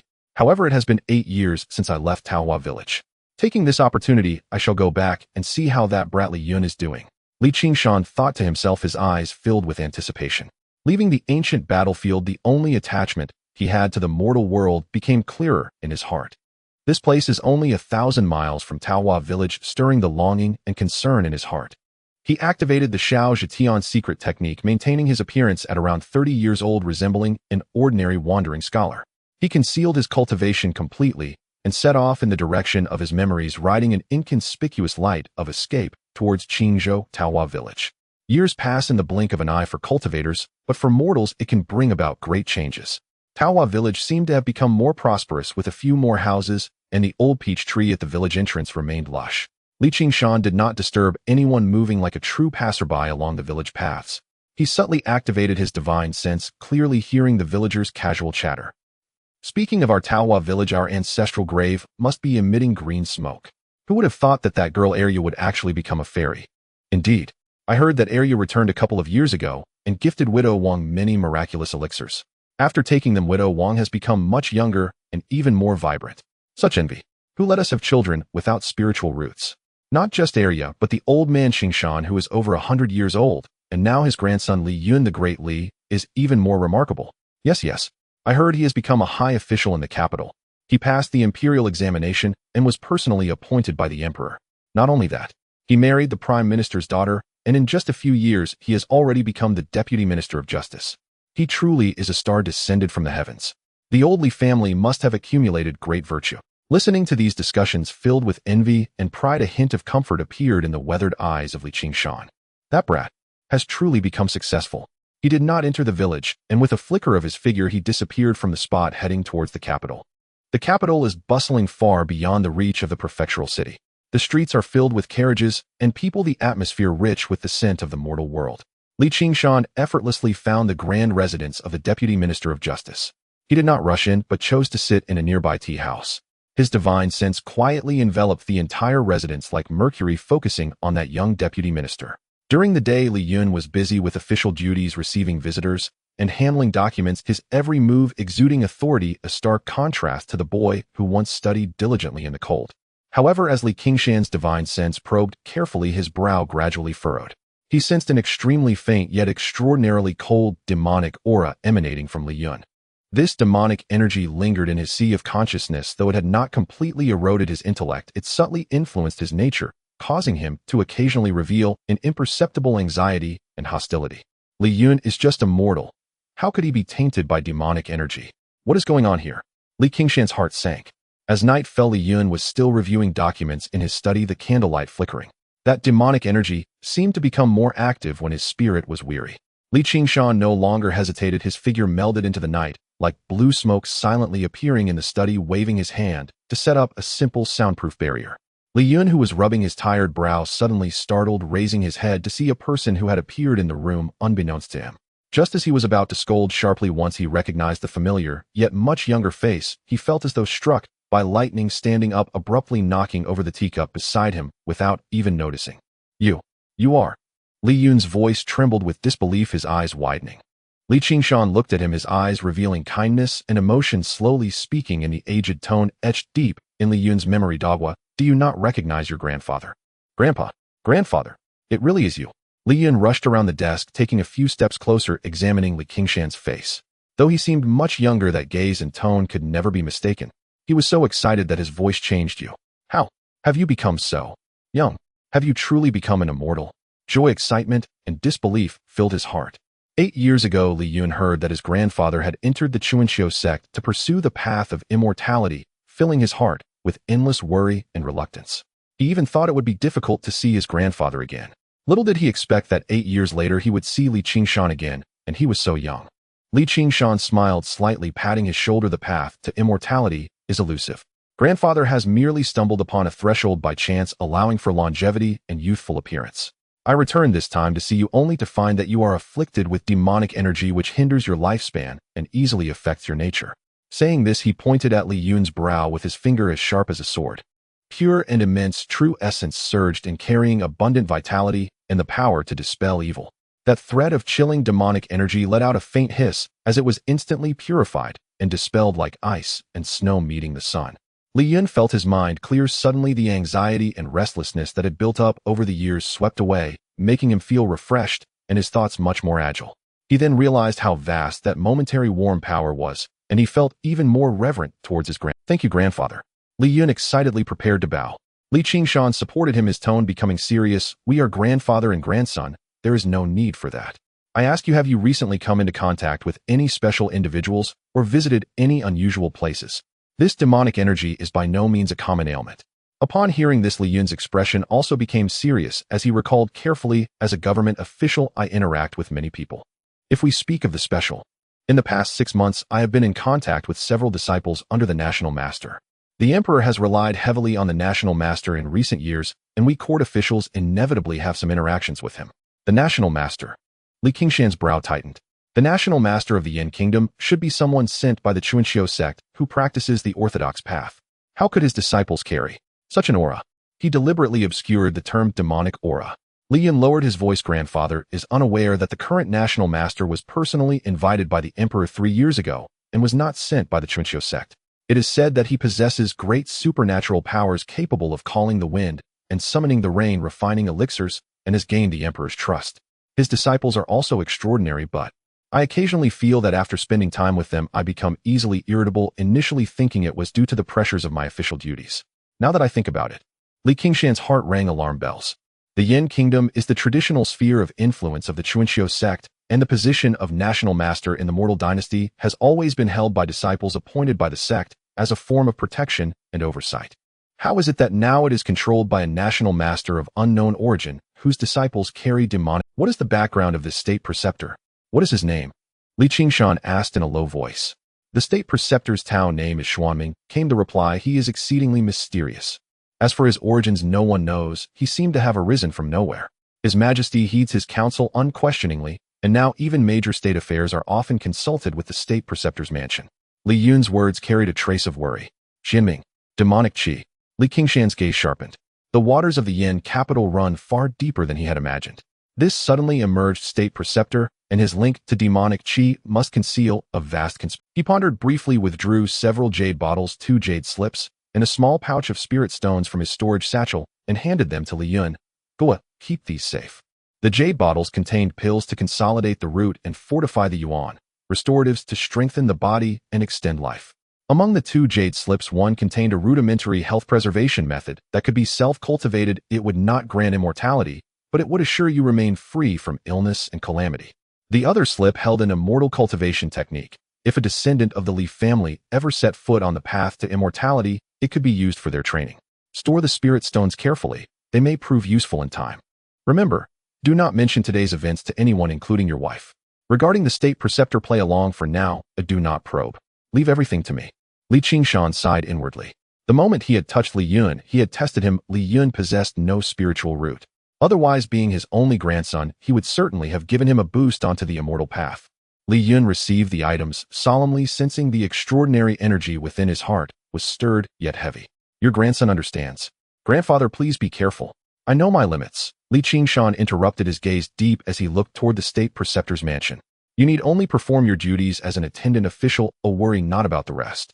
After leaving his admonitions and provisions, Li Qingshan did not linger. In a flash, he vanished from the study like a specter, leaving Li Yun alone, clutching the token of destiny and watching his grandfather's retreat with a complex, bitter heart. Outside the state preceptor's residence, Li Qingshan walked slowly like an ordinary old man, giving off no trace of magical power. He did not rush to act.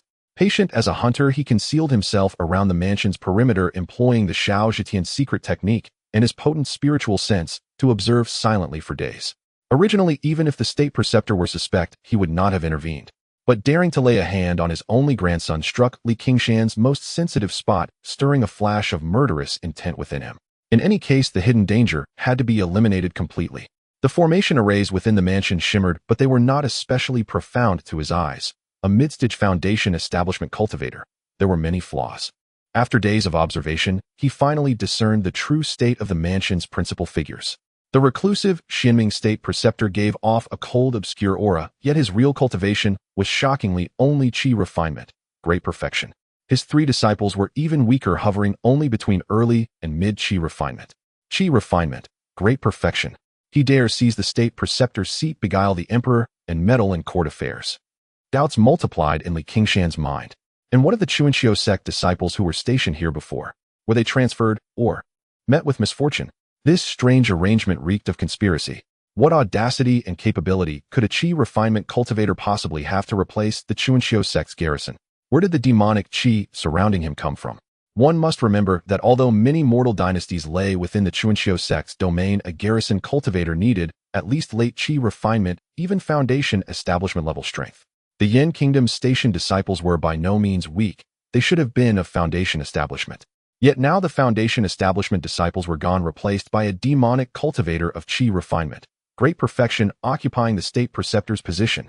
This made Qingshan exceedingly cautious. In the intervals of surveillance, he finally had time to tally the spoils from his expedition into the Qingshan secret realm. Various spirit herbs, ores, and monster materials were piled into a small heap brimming with spiritual energy. He gave them a rough sorting and stowed them away.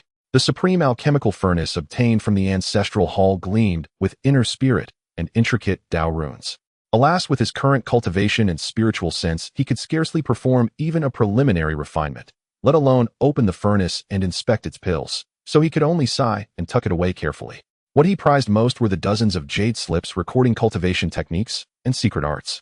As his spiritual sense swept them, powerful arts suitable only for the foundation establishment stage revealed themselves: sword light division technique, heart seizing technique, earth dragon technique, wind escape technique. At least foundation establishment level spells, with several even of golden core caliber. Qingshan sect is indeed formidable. Even its lost jade slips are so potent. Qingshan murmured with admiration. Finally, his gaze settled on a mysterious jade slip taken from the core of the ancestral hall's legacy. The jade slip was sealed with a restriction. In recent days, he had been using a spiritual sense far beyond his peers to continuously erode the ancient sealing placed upon it. A faint crack, audible only to him, came from within the jade slip as the stubborn seal shattered and dissolved like ice breaking. Qingshan drew a deep breath, expectation and reverence filling him, and sank his spiritual sense into the slip. A great surge, a vast torrent of information flooded his mind, transforming into countless ancient seal script runes of golden light, finally coalescing into 5 characters of supreme power: the 9 turns body, refining art, Jiu, Zhuan Lianishu. As he studied it carefully, his heart suddenly raced. It was the body refining section of the ancient Qingshan sect's hallmark scripture, the Qingshan true scripture. The technique was complete, spanning from the qi refinement stage to the divine transformation stage, expounding an unrivaled path of tempering the body with endless resources and unlocking the Bodhi's hidden treasures. The scripture declared that if one could cultivate it to 9th turn perfection, the body could withstand divine transformation. Masters rend the void with bare hands, be reborn from a drop of blood, and remain impervious to all laws. A supreme body refining secret that directly targets divine transformation. Qingshan sect. No wonder it was an ancient colossus. Qingshan was almost beside himself with excitement. His breathing grew heavier. Dual cultivation of technique and body. This is the true road to longevity. Perhaps the greatest gain of this secret realm expedition was not the pills or treasures, but this very method. A reckless thought surfaced: the Rui gourd. Could it be made to progress further? Without hesitation, he slipped the priceless jade slip into the yellow-skinned gourd at his waist, heart trembling with apprehension and great expectation, and waited through the night. The next morning, when he retrieved the jade slip, it felt warm to the touch, and its weight seemed to have increased slightly. The jade slip's substance had become neither metal nor jade. Its fissures had vanished, revealing a dark golden sheen. Subtle, seemingly natural, mysterious patterns flowed slowly across its surface. He probed again with his spiritual sense. It had transformed into the 9 turns golden body technique. The name had changed. Its contents had undergone earth-shaking alteration, not only more profound and vast, but the methods for tempering the body, condensing qi and blood, and unlocking the Bodhi's divine stores had become exquisitely refined by several magnitudes. It had gained a supreme aura of immortality and eternal freedom. Its potential now seemed to far exceed the divine transformation realm. Excellent. Truly excellent, the 9 revolutions golden body art. The wish-granting gourd is indeed heaven-defying. Qingshan could not suppress the ecstasy surging within him. The sensation of unearthing a peerless treasure from a blind box was utterly intoxicating. He resolved on the spot that in addition to the eternal life true art, the 9 revolutions golden body art must also be cultivated as a core technique. Cultivating both the Dharma and the physical body would forge a foundation of unimaginable solidity. Meanwhile, he also found time to practice the soul search art recorded on the jade slip. This art was rather sinister and harmful to heavenly virtue, yet against demonic heretics, it was an unparalleled tool for extracting intelligence. Just as he had gained a preliminary grasp of the soul search art, and began to devise a plan to infiltrate the Grand Preceptor's mansion for investigation. At dusk that very day, the side gate of the Grand Preceptor's mansion swung open, and a disciple at the midstage of Qi refinement led several carriages shrouded in black cloth, furtively driving them into the estate. The moment the black cloth was lifted, Qingshan's divine sense clearly perceived that the carriages were filled with young boys and girls drugged into unconsciousness and clad in rags. There were dozens of them. The children's tender faces still bore traces of tears, igniting a surge of uncontrollable fury in Qingshan's chest, his murderous intent instantly flooding his heart. Young boys and girls. Only demonic cultivators and heretics use young children to practice their arts. What evil technique is that Qianming Grand Preceptor cultivating? He forcibly suppressed the urge to rush in and slay the demon on the spot, maintaining his composure. It was not until midnight that the disciple responsible for receiving the children emerged alone from the side gate, seemingly having completed the handover and heading back to his quarters. Qingshan followed him like a shadow into a secluded alley. The next moment the disciple felt his vision darken as an irresistible, terrifying force instantly sealed his entire cultivation and even his soul. Unable to even cry out, he was dragged into the boundless darkness. Outside the city, on a desolate mountain, Qingshan pressed one hand expressionlessly onto the man's crown. The soul search art was activated. A silent, agonizing scream echoed within the disciple's soul as his memories were forcibly flipped through like pages, countless images and fragments of information flooding into Qingshan's mind. The fragments of information from the soul search art surged into Qingshan's consciousness, causing his brows to knit tightly. Corpse refining sect. In all the eastern wastelands, I've never heard of such a demonic sect. This Qianming is an outsider cultivator. To evade his enemies, he infiltrated the territory of my spring-autumn sect, daring to usurp the position of Grand Preceptor, cultivating with such vile methods and attempting to build his foundation using the essence, blood, and souls of young children. He truly deserves death. The information revealed that the original station disciple of the spring-autumn sect who had reached the great perfection of Qi refinement was treacherously ambushed by Qianming 3 years ago when he first arrived. His soul was extracted and refined, becoming nourishment for the demonic art, dying a miserable death. Over the past 3 years, Grand Preceptor Qianming had scoured the land for young children to cultivate his evil arts, and those 3 disciples were his accomplices. On the night of the full moon, when Yin energy is at its peak, he will refine the children in his secret chamber with his evil methods. The cold light in Qingshan's eyes intensified. Today is the full moon. Knowing that his foe was only at the great perfection of Qi refinement, and at a critical moment in his cultivation, Qingshan's mind was set. Great perfection of Qi refinement. I have several top-grade spiritual artifacts like the Frost Sword and even a talisman treasure as my trump card. Even if he has some hidden tricks, I should be able to protect myself. If I don't act now, when will I? If he succeeds, these children. A glint of killing intent flashed in Qingshan's eyes. His resolve to kill was firm. He hesitated no longer. Qingshan's form moved like lightning, dropping all pretense as he charged straight toward the Grand Preceptor's mansion. The pitiful protective formation outside the mansion was like paper before his midstage foundation establishment cultivation. With a flash of the Frost Sword's light, it shattered with a thunderous boom. Who dares to storm the mansion? 2 disciples at the midstage of Qi refinement rushed out, furious and alarmed. Without even a glance, Qingshan pointed his fingers like swords, sending forth 2 condensed emerald green, eternal life, sword Qi that streaked through the air faster than their reactions. Uft, uft. With 2 soft sounds, the brows of the 2 demonic disciples were pierced instantly. Their faces frozen in disbelief, they toppled stiffly, devoid of life. Instant kill.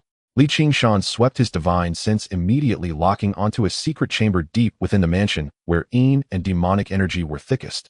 Yet as he neared the courtyard of that chamber, 4 black shadows lunged from the darkness, reeking of corpse stench and Yin winds. They were 4 corpses, refined pitch black with elongated nails and crimson eyes. The ferocious aura they emitted had shockingly reached the level of great perfection in Qi refinement. Black corpses. Disciples of the corpse refining sect are adept at refining corpses. It seems this Xianming Grand Preceptor is indeed a disciple of the corpse-refining sect. Li Qingshan snorted coldly, showing no fear.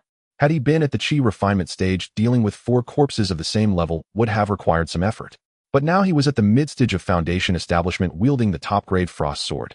The sword light erupted like a blizzard, sweeping through the courtyard. The extreme cold sword Qi specifically countered Yin and evil entities. The tough bodies of the 4 black corpses were like rotten wood before the frost sword. Wherever the blade passed, limbs froze and shattered, and the foul black blood was frozen into ice shards before it could even splatter. In mere breaths, the 4 black corpses at the great perfection of Qi refinement were reduced to frozen rubble strewn across the ground. However, the door to the secret chamber remained tightly shut, shielded by a dense blood-colored barrier. Runes flowed across its surface, exuding fluctuations far beyond the Qi refinement stage. A second-order formation. Li Qingshan raised an eyebrow. This Xianming had some assets after all. Without hesitation, he transformed the top-grade frost sword into a breathtaking rainbow, striking the blood-colored barrier with savage force. Boom! The barrier trembled violently, blood-light flickering chaotically, yet it did not shatter immediately. Simultaneously, Li Qingshan waved his hand, unleashing several top-grade attack talismans, golden blade talismans, that transformed into a rain of saber light descending upon the barrier. Boom! Boom! Boom! Under the relentless assault, the second-order formation finally let out a pitiful groan of distress, and the blood-colored barrier burst like a bubble. The chamber door was shattered by the residual sword Qi. Instantly, a thick, nauseating stench of blood and decay assaulted the senses. Li Qingshan's eyes focused, and even with his century-forged composure, he couldn't help but draw a sharp breath. The chamber was astonishingly spacious, with a massive blood pool at its center. Viscous blood roiled within, churning with countless white bones. Around the perimeter, iron cages held dozens of trembling, pale-faced young boys and girls. And at the very heart of the blood pool sat a pale-faced, middle-aged man in a black robe, surrounded by surging demonic Qi, clearly at a critical juncture in his cultivation. Yet what drew Li Qingshan's attention even more was a silver figure guarding the edge of the blood pool. It was a corpse with a silvery white body, withered muscles yet gleaming with a metallic sheen. The malevolent aura it exuded had shockingly reached the level of the late Foundation establishment stage. Roar! The silver corpse let out an inhuman bellow, transforming into a silver streak of lightning as it lunged at Li Qingshan, its claws tearing through the air with gusts of stench. A late Foundation establishment silver corpse? No wonder he was so brazen. Li Qingshan's heart tightened.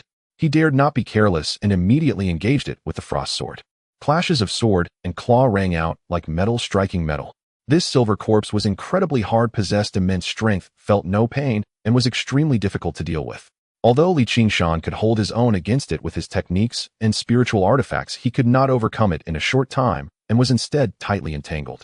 The silver zombie, fierce and unafraid of death, could withstand the attacks of top-grade spiritual weapons, its claws imbued with deadly poison, as it lunged wildly at Li Qingshan, who could only evade incessantly.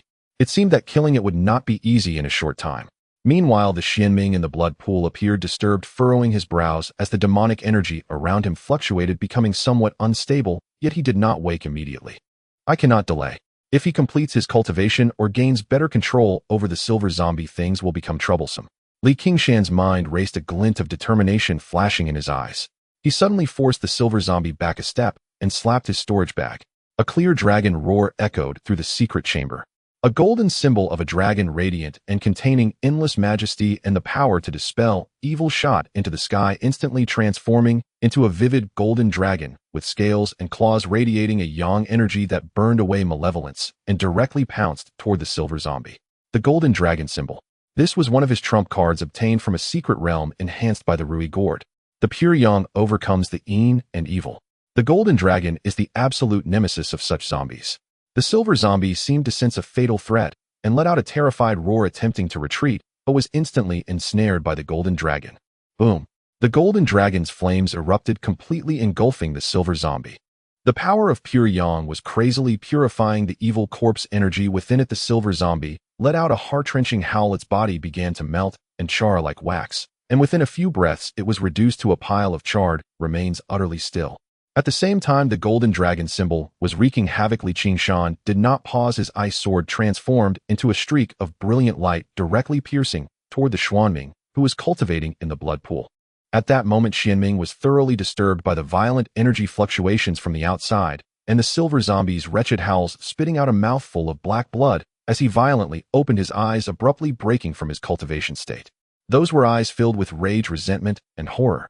He saw his painstakingly refined latest-stage foundation establishment silver zombie turn to charcoal and a cold ice sword emitting the aura of a top-grade spiritual weapon right before him. No.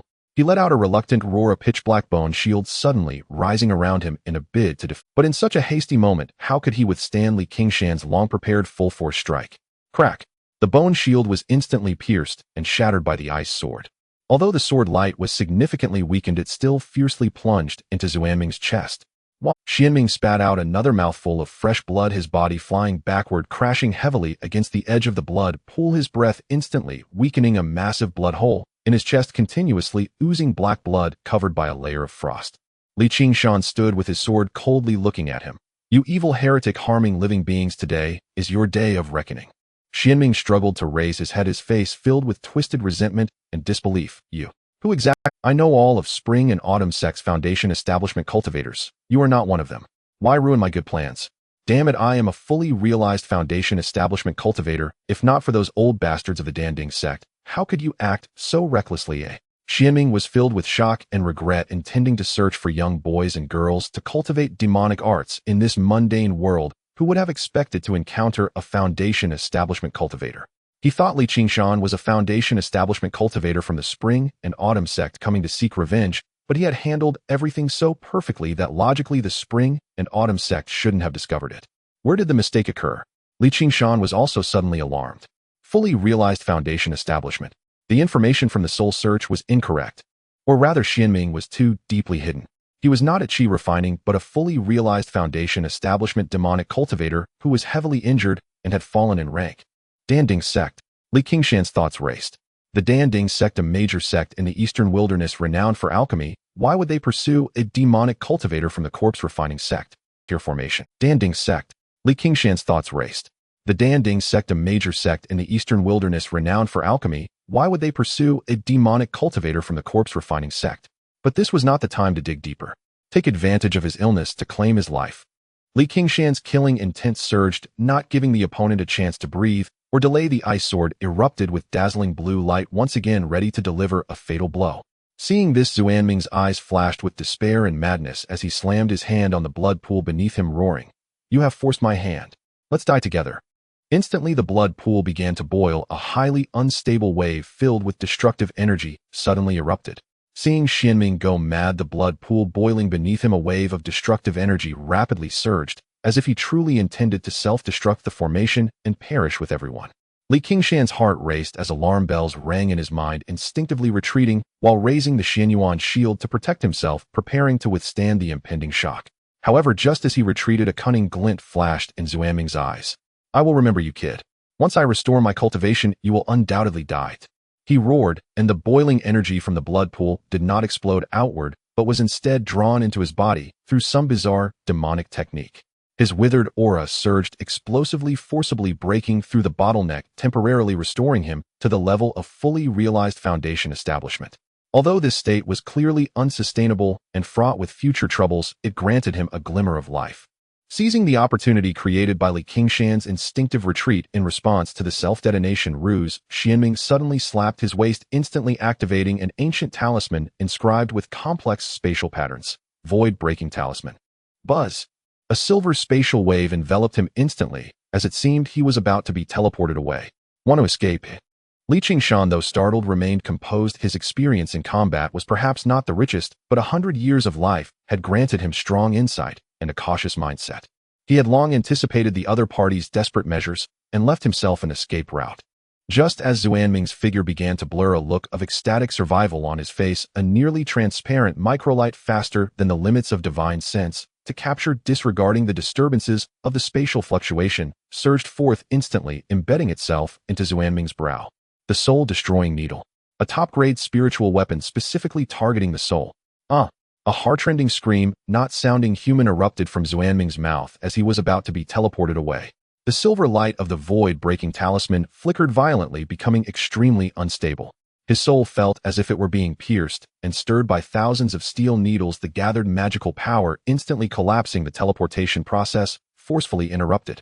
As the silver light dissipated, Xuanming's figure became solid again, but his eyes were vacant, blood oozing from all 7 orifices cradling his head. As he let out a painful howl, his consciousness nearly shattered. Now is the time. Qingshan's eyes radiated a cold glint. How could he miss this perfect opportunity? With a thought, the ice sword emitted a clear sound, transforming into a cold blue rainbow rushing forth with the speed of thunder. A head twisted and filled with endless terror and pain shot up into the sky.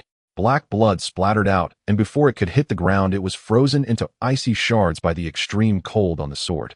Xuanming's headless corpse swayed, and then crashed heavily to the ground, twitching twice before falling. This former fully realized Foundation establishment cultivator, who had concealed his identity and lurked in Yinjing attempting to restore his strength through evil methods, ultimately paid the price for his wicked deeds with his life. Qingshan let out a long breath, a layer of fine sweat forming on his back. Indeed, fully realized Foundation establishment cultivators are not easy to deal with. Had it not been for the opponent's severe injuries and being restrained by his thunderous methods and the soul-destroying needle, the outcome could have been uncertain. He did not dare to delay, immediately moving forward to loot the spoils. A storage ring. What a treasure! Qingshan's eyes brightened. He took off an ancient black ring from Xuanming's finger, which was actually the legendary storage ring, far superior to his storage bag. This indicated that Xuanming's wealth was incredibly substantial.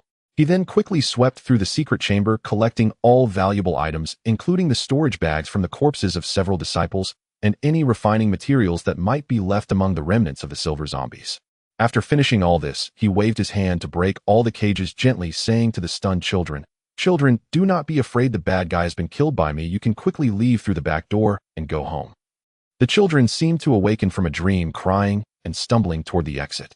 Qingshan did not linger, flicking his fingers to shoot out several fireballs, igniting the curtains, corpses, and blood pool in the secret chamber instantly. He deliberately controlled the fire to make it appear as if it were a backlash from evil techniques or a fire caused by internal conflict.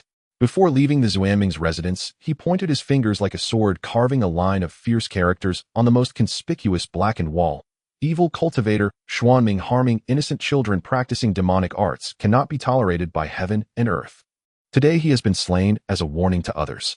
After completing all this, he swayed his figure and completely melted into the night, disappearing without a trace.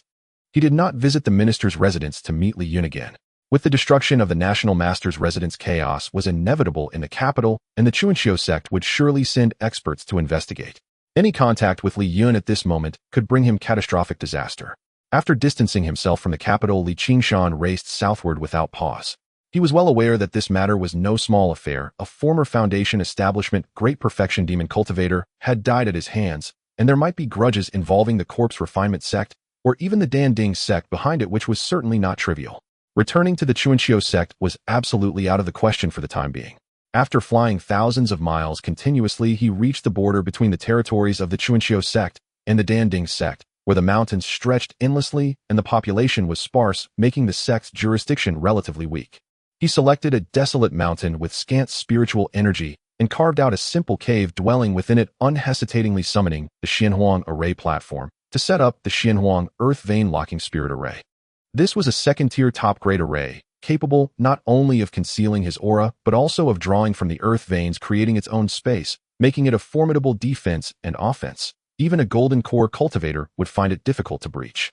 Once the array flags were set up, they instantly cloaked the entrance of the cave and the surrounding area, causing the light and shadows to slightly distort, completely isolating the aura.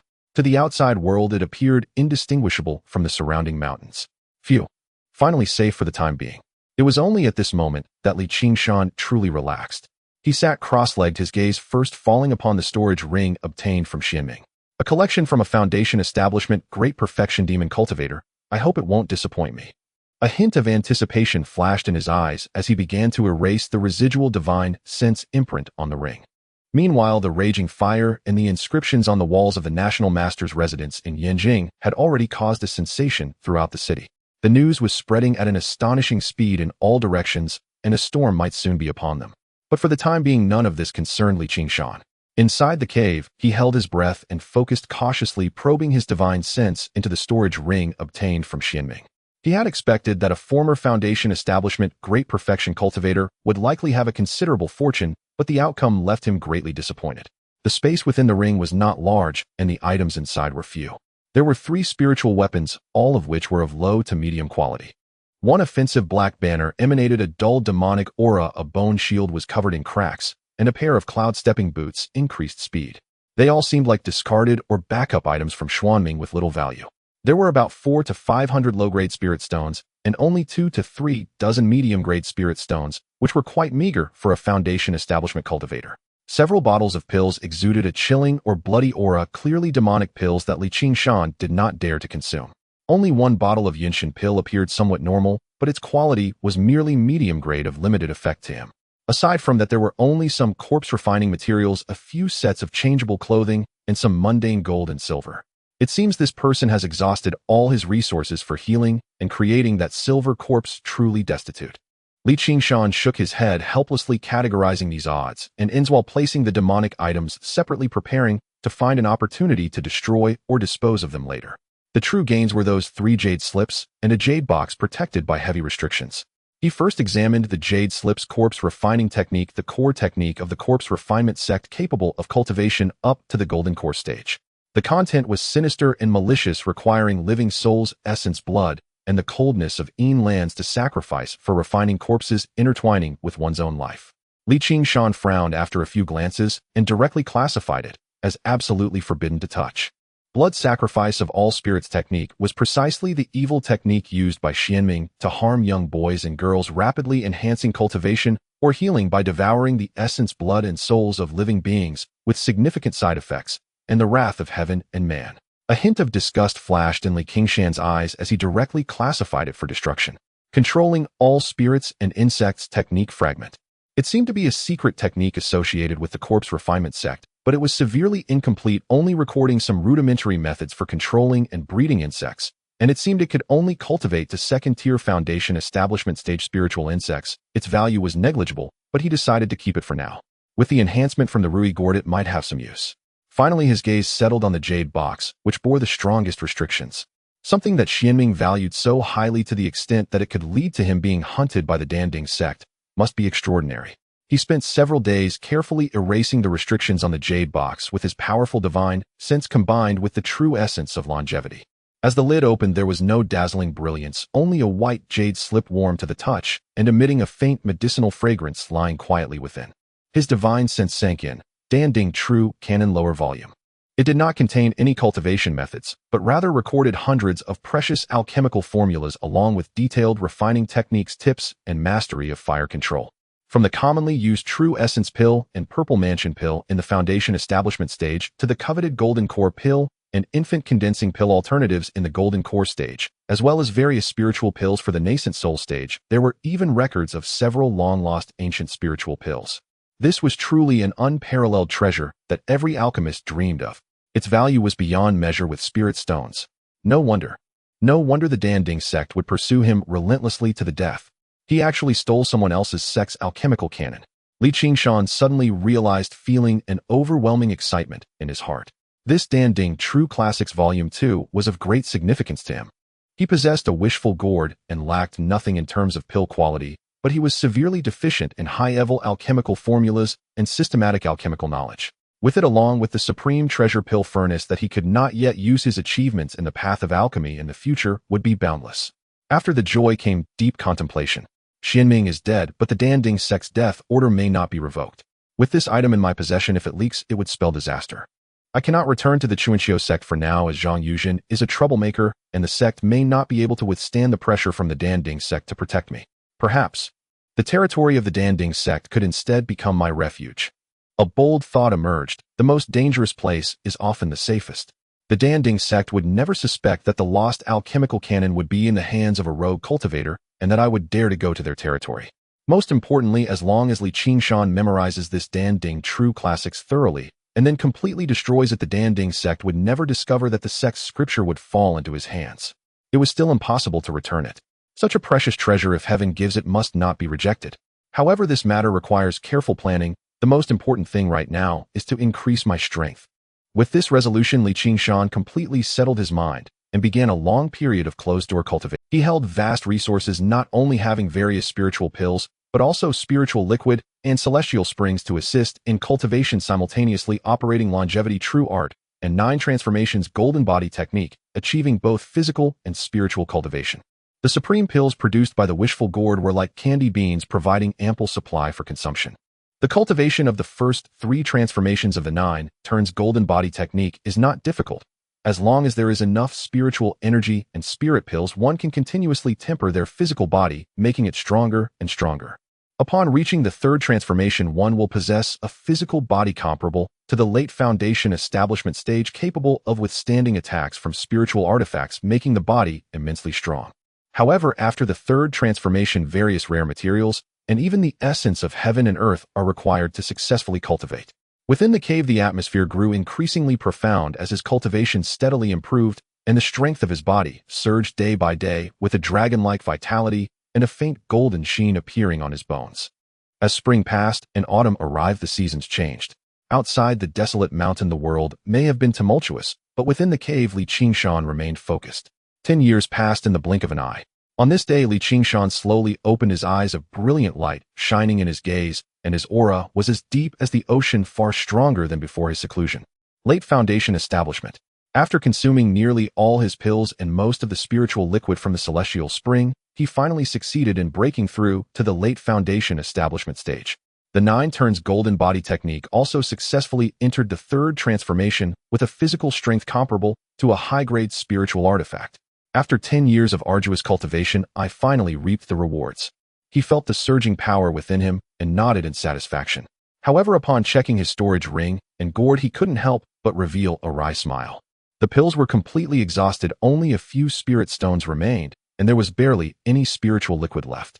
Truly, it was a moment of joy in cultivation, turning resources into ashes. During these 10 years, aside from cultivation, Qingshan did not remain idle. He had memorized the latter part of the pill furnace scripture and then completely destroyed the texts. At the same time, he was also researching the purple gold gourd and the top-grade pill furnace. Perhaps due to his insufficient cultivation level, Qingshan was unable to utilize these 2 treasures. He could only store them in the gourd, waiting to refine them slowly after his cultivation improved. Qingshan was filled with anticipation, believing that these 2 treasures were extraordinary and would undoubtedly bring him unimaginable rewards. The 9 turns golden body technique has also reached the 3rd transformation, and to break through to the 4th transformation, some rare materials are needed. Once he breaks through to the 4th transformation, his physical body will become immensely powerful, capable of rivaling the combat strength of the golden core stage. Qingshan murmured softly.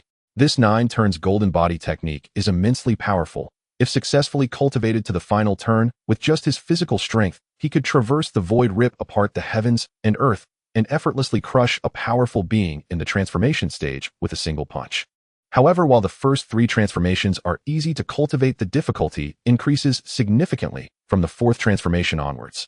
It requires 10-fold or 100-fold cultivation resources, as well as some top-tier rare materials to assist in the cultivation. To break through to the 4th transformation, he must gather 2 types of the essence of heaven and earth, 1 yin and 1 yang, merging them to allow his body to further metamorphose and condense into the 4th transformation golden body. The 4th transformation golden body is comparable to the early golden core stage.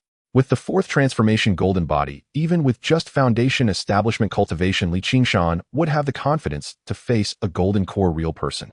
It's time to exit seclusion and look for new cultivation resources. He removed the formation at the cave entrance, and with a flash he appeared outside the desolate mountain. The sunlight was somewhat harsh, but he felt particularly refreshed. After orienting himself, he activated his escape light and flew towards the edge of the Dan Ding sect's territory. His goal was clear: to find a market or celestial city where scattered cultivators congregated, settled down, first assess the situation, and then plan for the future. Qingshan flew for about half a month and finally reached his destination, Xixia Celestial City. From a distance, he saw a magnificent celestial city nestled amidst a vast plain surrounded by towering mountains. The city walls soared high, shimmering with faint purple light, clearly fortified with a powerful city protection formation. Above the celestial city, various escape lights whizzed back and forth, resembling a meteor shower, with a level of prosperity far exceeding that of the market at the foot of the Chuanqiu Gate. At the city gate, there were cultivator guards, all at the late refining qi stage, orderly checking the identities of those entering the city. Qingshan paid a 10 low-grade spirit stone entrance fee and received a temporary identity jade plate before stepping into the city. Inside the city, it was bustling with activity. The wide streets were paved with a type of azure jade stone lined with shops offering various goods, pill pavilions, magical artifact stores, talisman shops, restaurants, and inns with cultivators bustling about their cultivation levels ranging from refining qi to foundation establishment. Occasionally he could sense fleeting auras of golden core real people. Truly this is the sacred land of scattered cultivators, the celestial city under Zixiao real person's jurisdiction. It is indeed magnificent. Qingshan thought to himself, secretly admiring it, while being more cautious in concealing his aura, maintaining his cultivation at the first level of foundation establishment, pretending to be a somewhat reserved, scattered cultivator. His primary objective for this trip was to find a stable place to settle down. After inquiring, he headed straight to the Qingshan Pavilion, which was responsible for renting caves in the Celestial City. The pavilion was quite spacious, and a shrewd-looking middle-aged steward was quickly calculating on an abacus behind the counter his cultivation at the peak refining qi stage.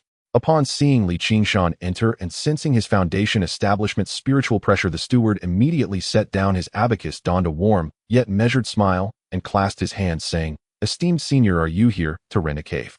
My surname is Qian, and I am the steward here. May I ask what your needs are?" Qingshan returned the greeting and calmly replied, "Steward Qian, greetings. I am Zhou Yun, a scattered cultivator new to this treasure land, and indeed wish to rent a quieter cave for cultivation and studying the art of alchemy." He deliberately emphasized his knowledge of alchemy to enhance his status and facilitate future dealings. An alchemist?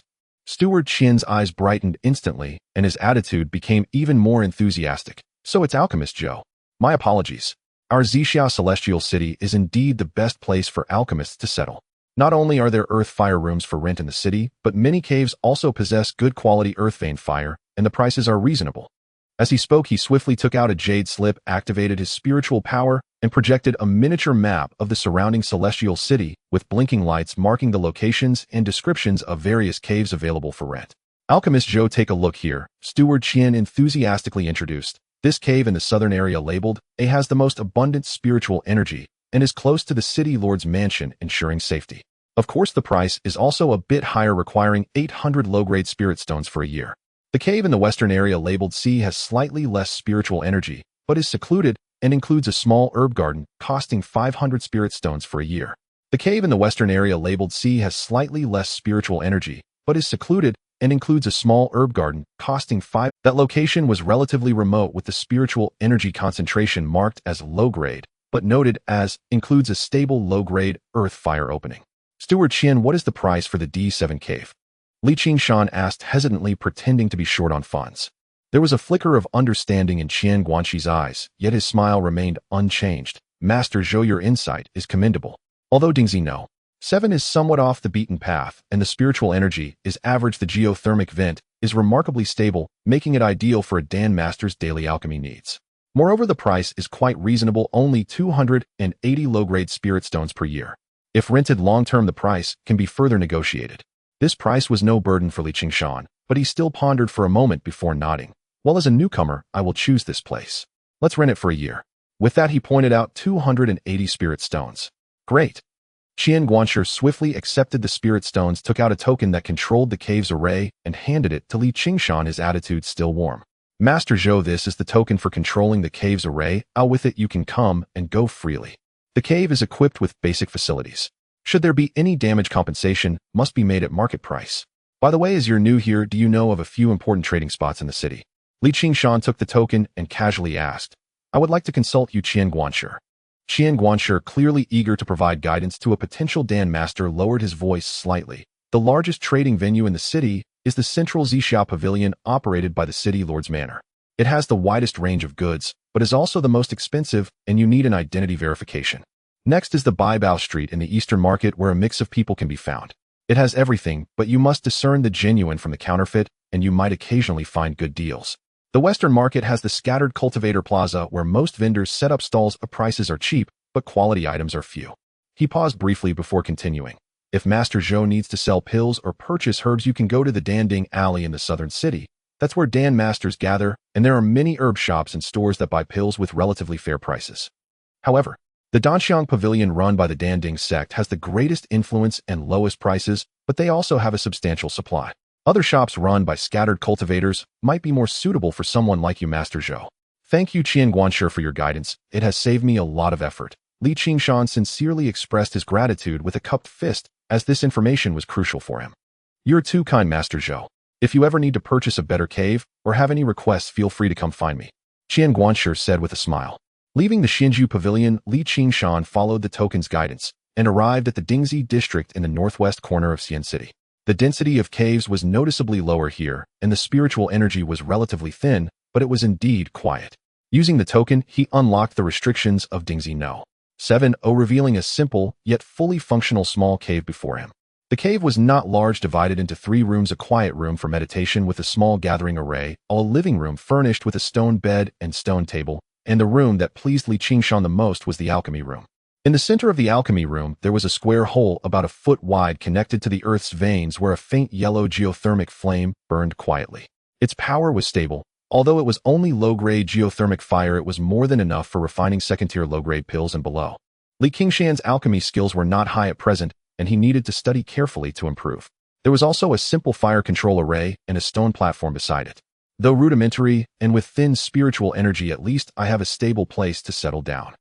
The stable geothermic fire is perfect to conceal my success rate in alchemy. Li Qingshan surveyed the cave where he might live for some time, and a rare sense of stability surged within him. After a century of wandering from Peach Blossom Village to Chuanxiu Gate, then battling in the secret realm and slaying demons in the capital, he finally had a temporary safe home in this unfamiliar Xian city. He carefully examined the cave's protective array. It was merely the most basic first-tier array, so he discreetly added several restrictions he knew and reinforced the core area slightly, with the Xian Huang array platform significantly enhancing its security. After finishing all this, he sat cross-legged in the quiet room and began to plan his next steps. With so few spirit stones left, the urgent task is to sell some unnecessary materials to replenish some capital. Then he would purchase a large amount of low-tier spiritual herbs to start practicing the alchemy techniques in the Danding scripture. He counted the materials in his storage ring that he had obtained from the secret realm, which he could not use, various beast materials, ores, and a few low-tier magical artifacts and spiritual tools, and his gaze gradually became resolute. "Tomorrow I will check out the Zixia Pavilion, Baibao Street, and Danding Alley," Li Qingshan thought to himself as he took inventory of the treasures he currently possessed. The most precious was undoubtedly the Rui gourd, which was also the foundation of his existence. Aside from that, there was the purple gold gourd and the high-grade Dan furnace, but he was currently not skilled enough to use them. Li Qingshan estimated that only by breaking through to the golden core stage would he perhaps have the hope to unlock these 2 treasures. In addition, there were the 4 high-grade spiritual tools he frequently used: the ice sword, the soul-destroying needle, the Xian Yuan shield, and the Xian Huang array platform. These 4 high-grade spiritual tools gave Li Qingshan the confidence to confront even the most accomplished Foundation establishment cultivators in battle. Additionally, he still had 5 high-grade spiritual talismans left, including 1 low-grade 3rd-tier teleportation talisman. Li Qingshan felt that his combat methods were still too singular and needed a more powerful trump card. "I need to prepare more high-grade spiritual talismans. If I can scatter several hundred high-grade talismans simultaneously, even a golden core expert would have to retreat. Especially for talismans, the more the better," Li Qingshan thought to himself. It was easy to obtain high-grade spiritual talismans by purchasing some low-grade second-tier talismans and placing them into the Rui gourd. He could enhance them into high-grade second-tier talismans. However, talismans were not so easy to obtain, as these were treasures left behind by golden core experts for their descendants to defend themselves. Acquiring them was not simple. On the second day, just as dawn broke, Li Qingshan left the Dingxi No. 7 cave. As Qian Guanshi had mentioned, the Zixia Pavilion was grand and imposing with strict guards, and those who entered were either rich or noble. Li Qingshan presented his temporary identity jade token and was allowed entry after a brief verification. The pavilion was divided into several floors. He directly stated his intention to sell a large quantity of materials and was led to a side room. He was received by an expressionless old man whose cultivation was at the mid-foundation establishment stage, with sharp eyes that clearly indicated his expertise in appraisal. "What items do you wish to sell?" the old man asked in a bureaucratic manner. Li Qingshan did not say much and placed several prepared storage bags on the table. The bags were filled with various beast materials, ores, and low-tier magical artifacts and spiritual tools obtained from the secret realm and from Xuanming, including 3 mid-low-grade spiritual tools from Xianming.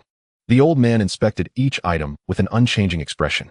The origins of these items were complex, some even bearing obvious dark faction auras or unique signs from the secret realm, yet he seemed unfazed.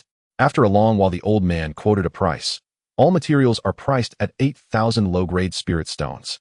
According to Zixia Pavilion's rules, items of unknown origin are priced at a 30% discount. If there are no questions, we can proceed with the transaction. This price was considerably lower than the market price, but as Qian Guanshi had said, it was safe and worry-free. Li Qingshan nodded in agreement. Okay. After completing the transaction and receiving 8,000 low-grade spirit stones, he immediately transferred them all into the Rui gourd. Leaving the Zixia pavilion, he did not rush to purchase other items, but returned to the cave. On the second day, within the auspicious gourd, 8,000 inferior spirit stones had transformed into 8,000 medium-grade spirit stones. 8,000 medium-grade spirit stones equate to 800,000 inferior spirit stones, rivaling the worth of a golden core cultivator. With these resources, I will be worry-free for a short while. Li Qingshan's gaze was bright, and his heart was immensely excited as he spoke. Leaving the cave abode, he headed towards the treasure street in the East Market. This place was entirely different from the orderly layout of the Zixia pavilion, as shops lined the streets on both sides, while many scattered cultivators set up stalls in the middle with the sounds of haggling and shouting filling the air, creating a chaotic yet vibrant atmosphere. A dazzling array of goods filled the market with the authenticity of items difficult to discern. Li Qingshan had a clear goal in mind, first searching for a talisman shop. He visited 4 or 5 shops of considerable scale, purchasing dozens of second-tier inferior talismans from each, covering types like attack, defense, evasion, and support. In total, he acquired 300 talismans, spending 300 medium-grade spirit stones. This expenditure would be considered extravagant for an ordinary foundation establishment cultivator, but in light of the vast fortune he had just obtained, it was insignificant. In the corner of the last talisman shop, he accidentally discovered a talisman treasure carelessly discarded in a cluttered box. The talisman treasure was a pale golden color shaped like a small knife, but its surface was covered in cracks, and its spiritual light was dim to the extreme. Shopkeeper, how much for this item? Li Qingshan's heart stirred as he picked up the talisman treasure. The shopkeeper's keen eyes lit up, and he said enthusiastically, "This is a third-tier inferior sun blade talisman treasure, our shop's prized possession. If you want it, you can take it for 300 medium-grade spirit stones, just to become friends." Shopkeeper, do you think him a fool? Although this is a talisman treasure, its spiritual power is nearly depleted. It can be used at most one more time before becoming completely useless. If you're sincere about selling, then it's 30 medium-grade spirit stones. Li Qingshan replied with a cold smile. 30 medium-grade spirit stones. Impossible, it should be at least 200 medium-grade spirit stones. 40 medium-grade spirit stones, no bargain. After some back and forth, Li Qingshan ultimately bought it for 50 medium-grade spirit stones. 50 medium-grade spirit stones for an attack of golden core level was a bargain for Li Qingshan, who urgently needed a trump card. He suppressed his joy and pretended to be reluctant before nodding to make the purchase. To others it might be a useless item, but for Li Qingshan, who possessed the auspicious gourd, this sun blade talisman treasure was truly a treasure. Afterward, he spent about 200 medium-grade spirit stones purchasing a large quantity of common spiritual herbs needed to refine first-tier and second-tier inferior pills, enough for him to practice for quite some time. Having completed his purchases, just as he was about to leave the treasure street, his peripheral vision caught sight of an inconspicuous stall at the street corner. The stall owner was a frowning old cultivator in the Qi refinement stage, with a few scattered pieces of or beast bones and several rusty ancient artifacts laid out haphazardly. What caught Li Qingshan's attention was a fist-sized gray lifeless stone egg mixed in with a pile of miscellaneous items. His heart stirred slightly as he squatted down, pretending to inspect a piece of, or while secretly extending a strand of his true essence towards the stone egg. Strangely, when the true essence touched the stone egg, it sank into it, as if it were a mud cow entering the sea. However, he faintly sensed a trace of weak, yet almost imperceptible vitality at the core of the stone egg that felt ancient and obscure. "Boss, what is this stone egg?" Li Qingshan casually picked up the stone egg and weighed it in his hand. The old cultivator, seeing a customer approaching, quickly replied, "Oh, fellow cultivator, you have a good eye. This is a cherished heirloom said to have been brought out from some ancient ruins. It is the egg of an ancient strange insect. If you want it, you can take it for 100 medium-grade spirit stones." Ancient strange insect. Boss, your story is not very convincing. This is clearly just a rather peculiar stone with no spiritual energy whatsoever. He'll buy it for 1 medium-grade spirit stone to use as a decoration. 1 stone. Impossible. This is an ancient treasure, at least 50 medium-grade spirit stones. The old cultivator said anxiously. After some haggling, they settled on 10 medium-grade spirit stones. The old cultivator had a look of having suffered a great loss, while Li Qingshan, expressionless, put away the stone egg, his heart filled with anticipation, planning to try nurturing it with the auspicious gourd when he returned. However, Li Qingshan was unaware that his series of extravagant purchases, especially spending dozens of medium-grade spirit stones on the useless talisman treasure, had already caught the attention of 3 scheming individuals. These were 3 foundation establishment cultivators, 1 in mid-stage and 2 in early stage, blending into the crowd, their greedy eyes exchanging glances. Big brother, look at that kid spending spirit stones like flowing water in the talisman and herb shops, and he's just an early stage foundation establishment. He must be a fat sheep, a slender cultivator whispered. The leading man with a dark face had a vicious look in his eyes, humph, especially that foolish purchase of 50 medium-grade spirit stones for a broken talisman, simply stupid. Follow him and figure out where he stays. We can't act within Zhixiao Immortal City. Wait until he leaves the city. They thought they were skilled at tracking, unaware that Qingshan's powerful divine sense had already captured their every move. 3 ignorant fools. Qingshan scoffed coldly in his heart, yet appeared unperturbed, as though completely unaware, as he leisurely made his way towards the Dingxi district cave abode. Returning to the Dingxi No. 7 cave abode, he activated the restrictions and immediately operated the Xianhuang array platform, reinforcing the Xianhuang earth vein spirit locking array. Instantly, the inside and outside were isolated, and the 3 tracking cultivators lost all perception of the cave abode. Damn it, this kid's cave abode formation has some tricks. It completely cut off detection. The dark-faced man cursed after sensing for a moment from a distance. Big brother, what do we do now? Wait. He has to come out eventually. He must leave the city. Keep a close watch here. The dark-faced man said viciously. Inside the cave abode, Qingshan completely disregarded the flies outside. He placed all 300 second-tier inferior talismans and the Sunblade talisman treasure into the auspicious gourd for nurturing. Then he took out the peculiar stone egg and examined it closely. If it weren't for his strong divine sense, he wouldn't have discovered the anomaly of the stone egg. Suddenly a bold thought arose in Qingshan's mind. If I put this stone egg into the auspicious gourd, will it receive a boost? With only 10 medium-grade spirit stones at stake, he wasn't too concerned and immediately placed the stone egg into the auspicious gourd as well. He would see what changes occurred the next day. Having completed all this, Qingshan took a deep breath and entered the alchemy room. The ground fire burned quietly, illuminating his calm and focused face. He took out the spiritual herbs needed to refine the most basic qi-gathering pill and began meticulously processing the herbs and controlling the temperature of the alchemy furnace according to the true classic of the alchemy cauldron. His alchemy skills were not advanced and could even be described as clumsy. However, having learned alchemy from Master Yin before, he had some foundational knowledge, and with the true classic of the alchemy cauldron, he had enough confidence and time to hone this skill. The ground fire flickered, and the fragrance of pills began to condense.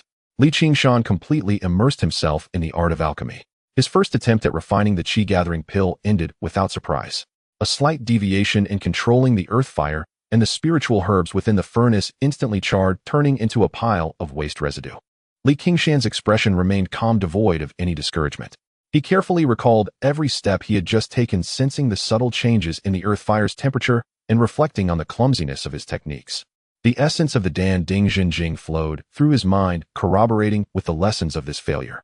He cleaned the furnace, reignited the fire, and added a second batch of materials. Failure, reflection, and another attempt. Throughout the entire day, he exhausted 10 sets of materials for the qi-gathering pill, yet not a single one succeeded. However, instead of dejection, his eyes grew brighter. Each failure deepened his understanding of fire control and the fusion of medicinal properties.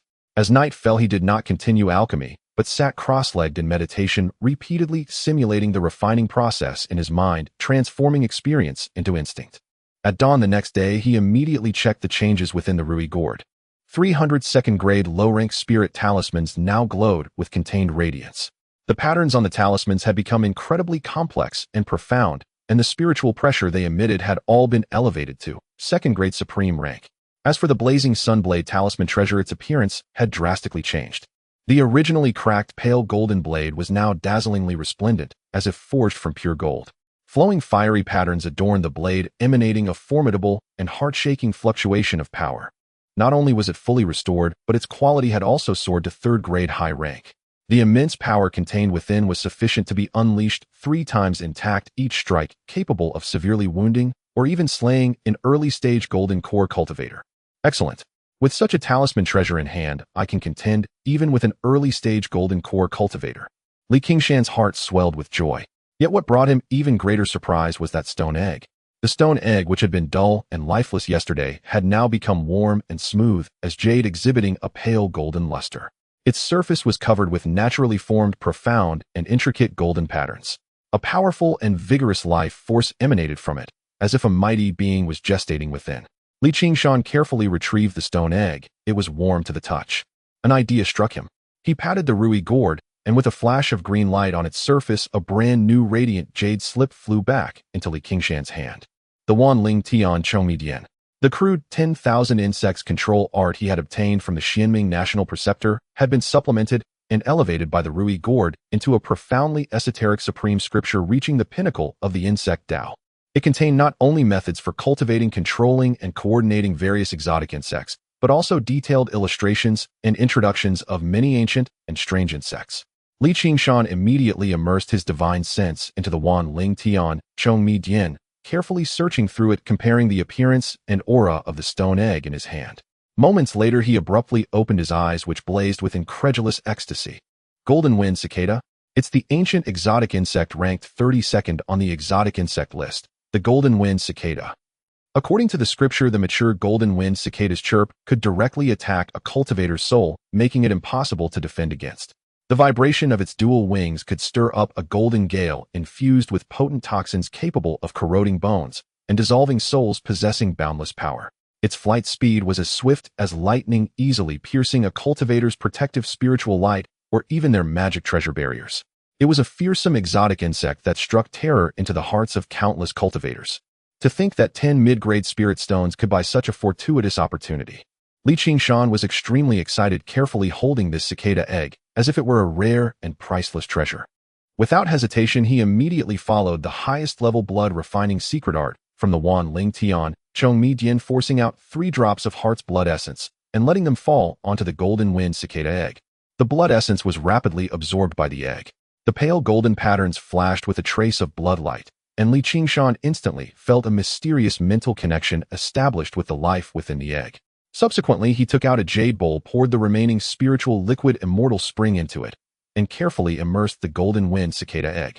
The golden patterns on the egg faintly glowed, slowly and steadily absorbing the pure energy from the spiritual liquid like breathing. After completing all this, Qingshan let out a long sigh of relief, a satisfied smile spreading across his face.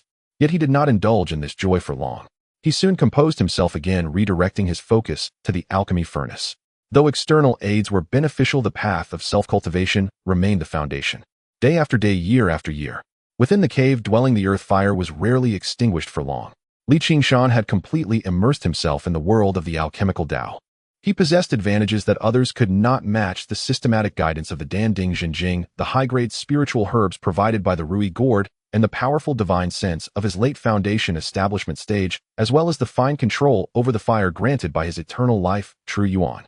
More importantly, he had a heart dedicated to the Tao, one that could endure solitude and maintain a steady mind.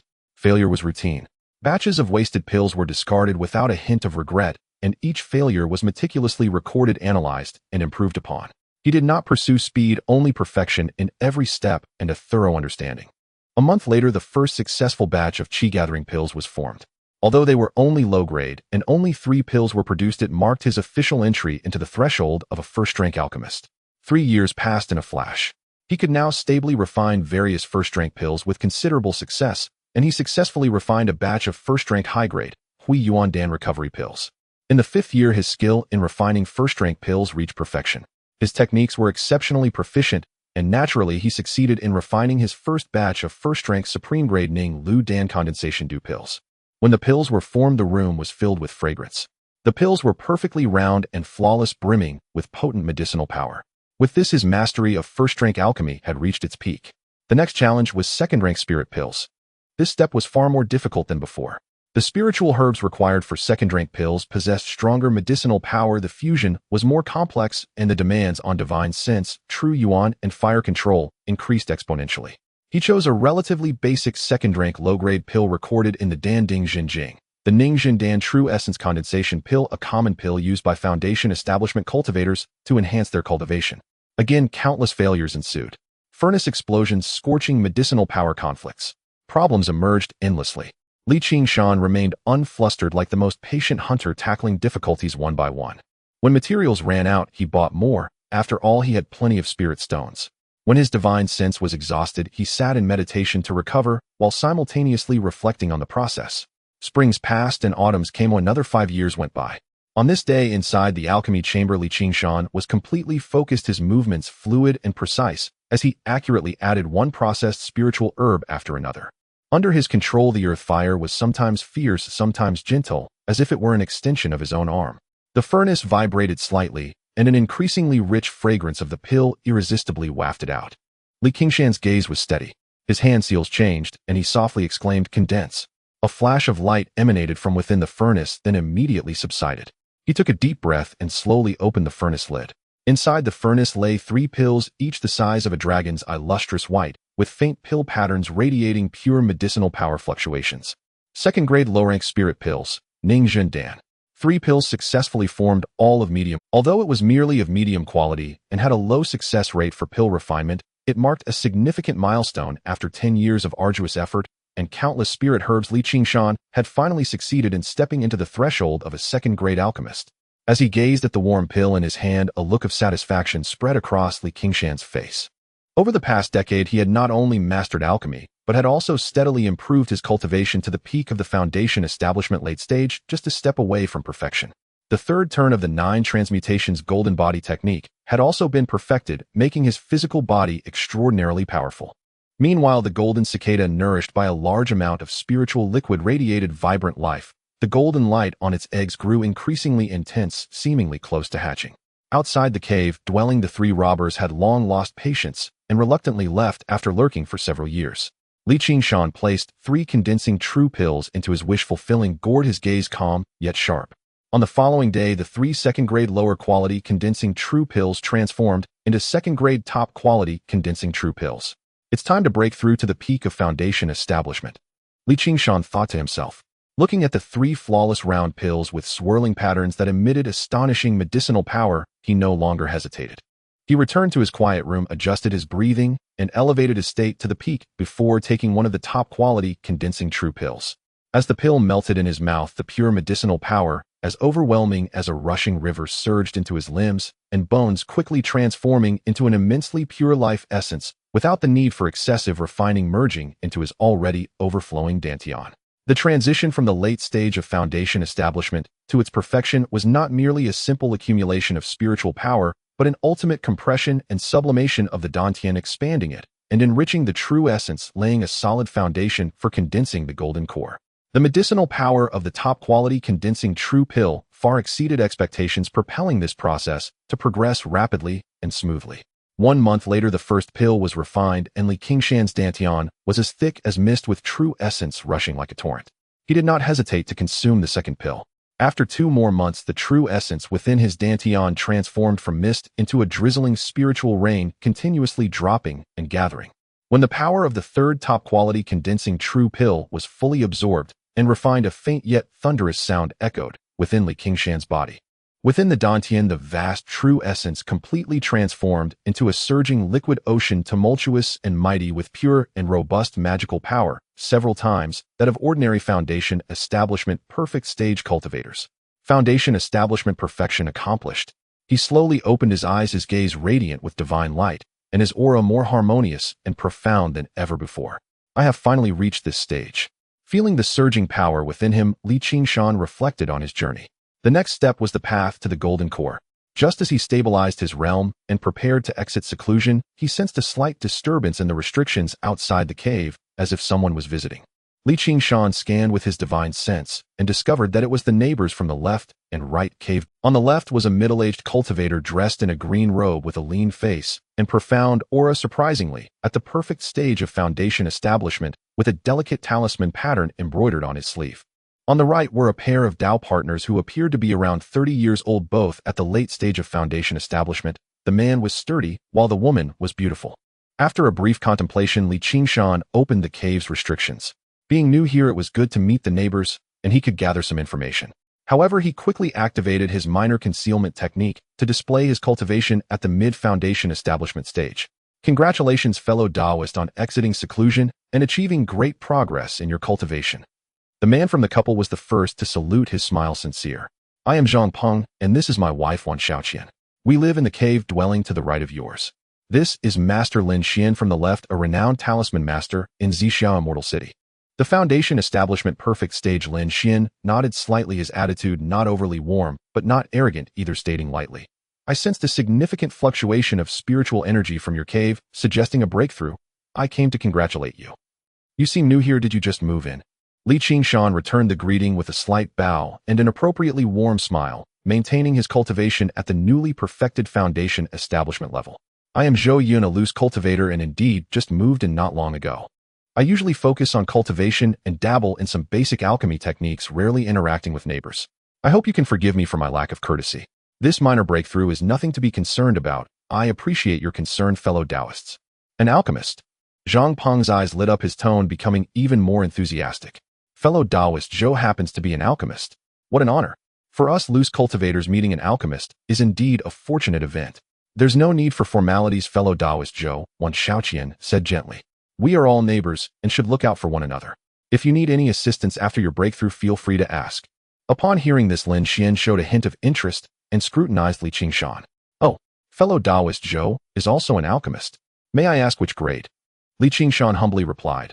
I wouldn't dare call myself a master. I just explore on my own and can barely refine some second-grade lower quality pills. My success rate is quite low and I feel ashamed. Even so, this was enough to evoke envy from Zhang Peng and his wife. Lin Xian nodded. Being a second-grade lower quality alchemist was not rare in Xiao Immortal City, but it was still worth making acquaintances. The few of them exchanged pleasantries at the entrance of the cave. Zhang Peng and his wife were quite talkative, showing great enthusiasm towards Qingshan, their new neighbor and alchemist. Lin Xian spoke little, but occasionally interjected, showcasing his broad knowledge. As they chatted, Zhang Peng seemed to remember something and lowered his voice, saying, Fellow Taoist Zhou, have you been aware that next month Xiao Pavilion will hold a large auction? Qingshan's heart stirred, his face revealing curiosity. Oh, an auction at Xiao Pavilion. I am new here, so I was not aware. I presume there will be many good items. Not just good items. Wan Shaoqian interjected with excitement. I heard the highlight of this auction will be a golden core pill. The news has spread like wildfire. Many cultivators at the late stage of foundation establishment and even leaders of small families are ready to go all out to compete for it. The golden core pill. Qingshan's heart raced, but he maintained a calm expression. The golden core pill. Indeed, it is enough to stir up a storm. The golden core pill, essential for forming the golden core and breaking into the golden core stage, was exactly what he needed at this moment. Lin Xian added casually. Besides the golden core pill, every Xiao auction features many rare treasures that are hard to come by, including techniques, magical artifacts, spiritual materials, and curiosities, all in abundance. If fellow Taoist Zhou is interested, you could witness it firsthand. Even if you can't afford the golden core pill, you might find some useful items. His words were quite pragmatic. The golden core pill was not something an ordinary loose cultivator could covet. Thank you, Master Lin, for the information. Such a grand event, I indeed wish to go and broaden my horizons. Qingshan said gratefully with a bow. At that moment, Zhang Peng rubbed his hands and, feeling somewhat embarrassed, said to Qingshan, Friend Zhou, may I be so bold as to ask if you would help us refine a batch of purple cloud pills? This pill is of medium quality, capable of enhancing our foundation establishment latest stage cultivation. We have prepared 3 sets of materials and we understand the rules. Regardless of how many pills are produced, we will only take 1 batch and there will be additional rewards. Qingshan frowned upon hearing this and pondered. Friend Zhang, friend, it is not that I am declining your it is just that I have just broken through and my realm is not yet fully stable and my alchemy skills are rudimentary, resulting in a low success rate. I fear I would waste the spiritual herbs you two have painstakingly gathered. How about we wait until my cultivation is stable, and if you still trust me, we can refine it then. His response was reasonable, politely declining the immediate request while leaving the door open for the future so as not to offend anyone. After all, his current persona is that of a newly advanced, somewhat average loose cultivator alchemist. Although Zhang Peng and his wife felt a bit disappointed, they understood and quickly said, No worries, it was our impoliteness. Then let's discuss it when it's convenient for friend Zhou. After chatting for a while longer, the 3 took their leave. After seeing off the neighbors, Qingshan returned to his cave abode, his mind racing. To refine a golden core. It seems I need to find a way to obtain it. Even if I can't bid for it, I must find out the whereabouts of the main ingredients listed in the formula. Qingshan thought to himself. He did not hold much hope for bidding on the golden core. After all, the golden core is extremely rare and precious, and its appearance would surely attract countless people to bid. Among them would be disciples from powerful sects like the Chunqiu sect. Competing with them is too dangerous. What Qingshan hopes for most is to obtain the materials for the golden core and then refine it himself. After all, his current alchemy skills are not bad, and after a few more years of research, refining a golden core would not be a difficult task. Although the formula for the golden core is in the Dan Ding Jinjing, the 3 main ingredients, pure yang golden vine, soul-settling flower, and Xianying grass, are all extremely rare. he decided to immediately visit Zixia Pavilion and Baibao Street to try his luck. First, he went to Zixia Pavilion. He directly expressed his desire to purchase high-grade spiritual herbs, and the one who received him was still that indifferent old man. Pure young golden vine, soul-settling flower, xianying grass. The old man lifted his eyelids to glance at Qingshan, and upon seeing that he was only at the mid-foundation establishment stage, his expression became even more indifferent. You really dare to think that way? These 3 spiritual herbs are the main ingredients for the golden core and are not ordinary items. Our pavilion currently has no stock. Even if we did, each one is worth over 10,000 spirit stones and usually only appears at auctions. As expected, Qingshan was not surprised, thanked the old man, and then turned to head towards the more chaotic Baibao Street. Baibao Street was still bustling with activity.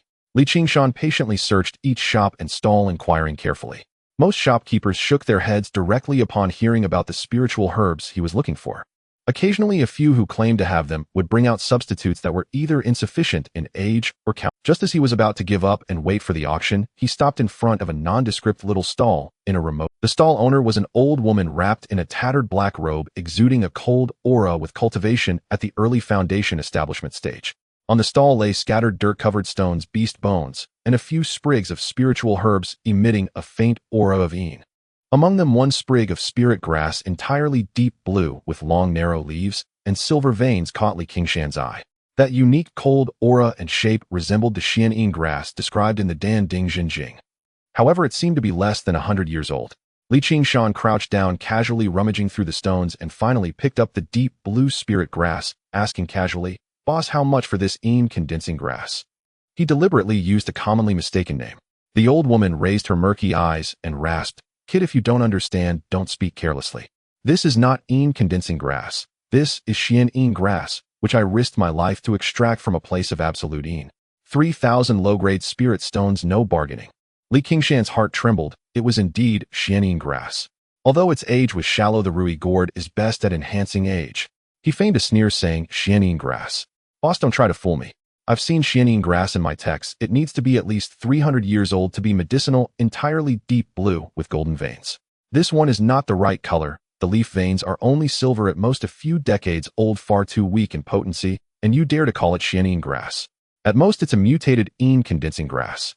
500 spirit stones, I'll take it." The old woman exposed looked somewhat displeased and huffed, "Humph, unappreciative kid. Even if its age is insufficient, it is still xianying grass. 2,000 spirit stones. 800. 1,500. 1,000. At most 1,000, no, otherwise you can keep it as a treasure." Qingshan pretended to leave. Fine, consider it a bargain for me today. 1,000 spirits." The old woman waved her hand, looking as if it pained her. Qingshan felt secretly delighted, promptly paying 1,000 low-grade spirit stones and acquiring this defective xianying grass. To others, its potency might be insufficient, but for Qingshan, with the Rui gourd enhancing this xianying grass to 300 years is not a big problem. With it, one of the 3 main ingredients for the golden core is settled. As for the pure young golden vine and soul-settling flower, he found no further leads after searching all of Baibao Street. It seems that hope can only rest on this upcoming Zixia auction. Qingshan thought to himself, casting his gaze toward the towering Zixia Pavilion in the city center. Just as Qingshan was weaving through the bustling Baibao Street, calculating the auction matters in his mind, he suddenly felt a strong sensation. A faint yet incredibly clear tremor established through the blood-refining secret method transmitted from the Rui gourd at his waist. It was that golden wind cicada egg. It was no longer just slowly absorbing the spiritual liquid, but was conveying an urgent desire to break free from its shell, as if a long-dormant life was striving to awaken. A wave of immense joy surged within Qingshan, and he lost the desire to wander any longer. He immediately turned around, and moving faster than before, discreetly navigated through the crowd and returned straight to his cave in the shaped area. Upon entering the cave, he immediately activated the Xian Huang array platform with all his might, maximizing the power of the Xian Huang ground pulse locking formation. Layers of earthy yellow light spread out, wrapping the entire cave tightly, ensuring that the internal and external breath, sounds, and light were completely isolated. This concerns an ancient miraculous insect. Not a trace of it can be leaked. After completing all this, he cautiously took out the jade bowl containing the golden wind cicada egg from the Rui gourd. The spiritual liquid in the bowl had long been absorbed, and at this moment the stone egg radiated a dazzling, yet gentle golden light, illuminating the entire alchemy room with brilliance. The intricate golden patterns on the surface of the eggshell seemed to come alive, flowing like liquid, emanating an ancient and powerful rhythm of life. Dong! Dong! A faint yet powerful vibration resonated from within the egg, as if a miniature heart was beating vigorously. With each thump, the surrounding spiritual energy rippled slightly. Qingshan held his breath, his gaze fixed intently on the golden-winged cicada egg, his heart filled with anticipation and a touch of nervousness. He could clearly sense that the small life within was gathering its final strength. Kacha! A sound extremely subtle, yet clear, echoed through the air. At the top of the shell, where the light was the brightest, a hairline crack appeared. Immediately, the crack spread downward as if it had a life of its own, rapidly branching out, quickly covering most of the eggshell. Kacha! Kacha! The cracking sound grew increasingly dense. Suddenly, all the golden light converged inward, retracting entirely into the egg. In the next moment, Wong! A sharp, invisible buzzing sound erupted violently from within the egg. This sound did not act upon the eardrum. Rather, it pierced directly through the flesh, striking fiercely at Qingshan's soul. Even though he was already prepared and had a blood connection with the cicada egg, he couldn't help but feel his soul tremble slightly, his vision momentarily blurring. Incredible! It has barely come into the world, and the sound of its chirping can already shake the soul of a perfected foundation establishment practitioner. Qingshan was astonished, followed by overwhelming joy. With the sound of its first cry, the cracked golden shell finally shattered completely. A dazzling golden light shot out from within, hovering in midair. As the golden light gradually retracted, the true form revealed itself. It was a cicada roughly the size of an infant's fist. Its body was not made of flesh and blood, but rather seemed to be carved from the purest gold and white jade, exuding a warm and mysterious luster. Its compound eyes were like two perfect rubies, sparkling with a lively yet cold light. Most astonishing were its wings. Thin as gossamer and almost transparent, they displayed a noble pale golden hue, with countless golden patterns growing naturally on the wing's surface, finer than strands of hair. These intricate patterns seemed to contain the ultimate principles of heaven and earth. As its wings trembled slightly, they produced a low hum that stirred the soul, along with tiny golden specks like dust that fell, beautiful yet deadly. It hovered there naturally, exuding an ancient, noble, and fierce aura. This was the ancient, miraculous insect, golden-winged cicada. Seemingly sensing the shared blood aura from Qingshan, the golden-winged cicada flapped its delicate wings, transforming into a nearly imperceptible golden thread that instantly appeared on Qingshan's fingertip. Its speed was akin to teleportation. Qingshan hadn't even had time to react. He only felt a slight coolness at his fingertip. Looking down, the exquisitely beautiful golden cicada affectionately rubbed its tiny head against his finger, conveying a complex sentiment of adoration, dependence, and a hint of innate ferocity. Through the blood connection, Qingshan could clearly perceive the terrifying power contained within this little creature. Once its delicate wings vibrated with full force, they could unleash a bone-corroding and soul-melting poisonous golden wind. Its cries as it grew would become terrifying sounds that could directly tear the soul apart, and its speed and natural gift allowed it to penetrate spiritual barriers as if they were nothing. Good, good, good, Qingshan exclaimed 3 times, his joy beyond words. He carefully cradled the golden-winged cicada in his palm, studying this miraculous creature of heaven and earth. According to the records in the 10,000 Spirits Celestial Insect Secret Classic, the golden-winged cicada possesses the strength of a second-tier low-grade creature upon birth, corresponding to the early stage of foundation establishment. But its true combat power, especially its attacks on the soul, and its mysterious speed, is sufficient to threaten mid-stage and even later-stage foundation establishment practitioners. Moreover, its potential is limitless. With continuous nourishment from spiritual materials and absorption of golden wind's malevolence, it can keep growing. Qingshan grew more enamored as he looked on. This little fellow would undoubtedly become a powerful trump card in his hand. He thought for a moment, and then drew a strand of pure spiritual liquid from his wishful gourd. The golden-winged cicada immediately emitted a joyful chirp, diving into the spiritual liquid and greedily absorbing it, its golden light seemingly brightening a little. From now on I shall call you Little Gold. Qingshan smiled and gently touched its cool, smooth carapace with his fingertip. Little Gold fluttered its wings and let out a light hum as if in response. After carefully returning the contented Little Gold back into the wishful gourd for proper nurturing, Qingshan gazed at the broken golden shells on the ground, still imbued with spiritual energy. It is said that the egg shells of miraculous insects at birth are also rare treasures. He carefully collected all the fragments as they might be useful for alchemy or artifact forging in the future. A month slipped by in the blink of an eye. The day of the Zhixiao auction finally arrived. On this day, the area outside Zixia Pavilion was bustling with people cultivators arriving from all directions, including several powerful foundation establishment practitioners with the occasional aura of a golden core expert brushing past.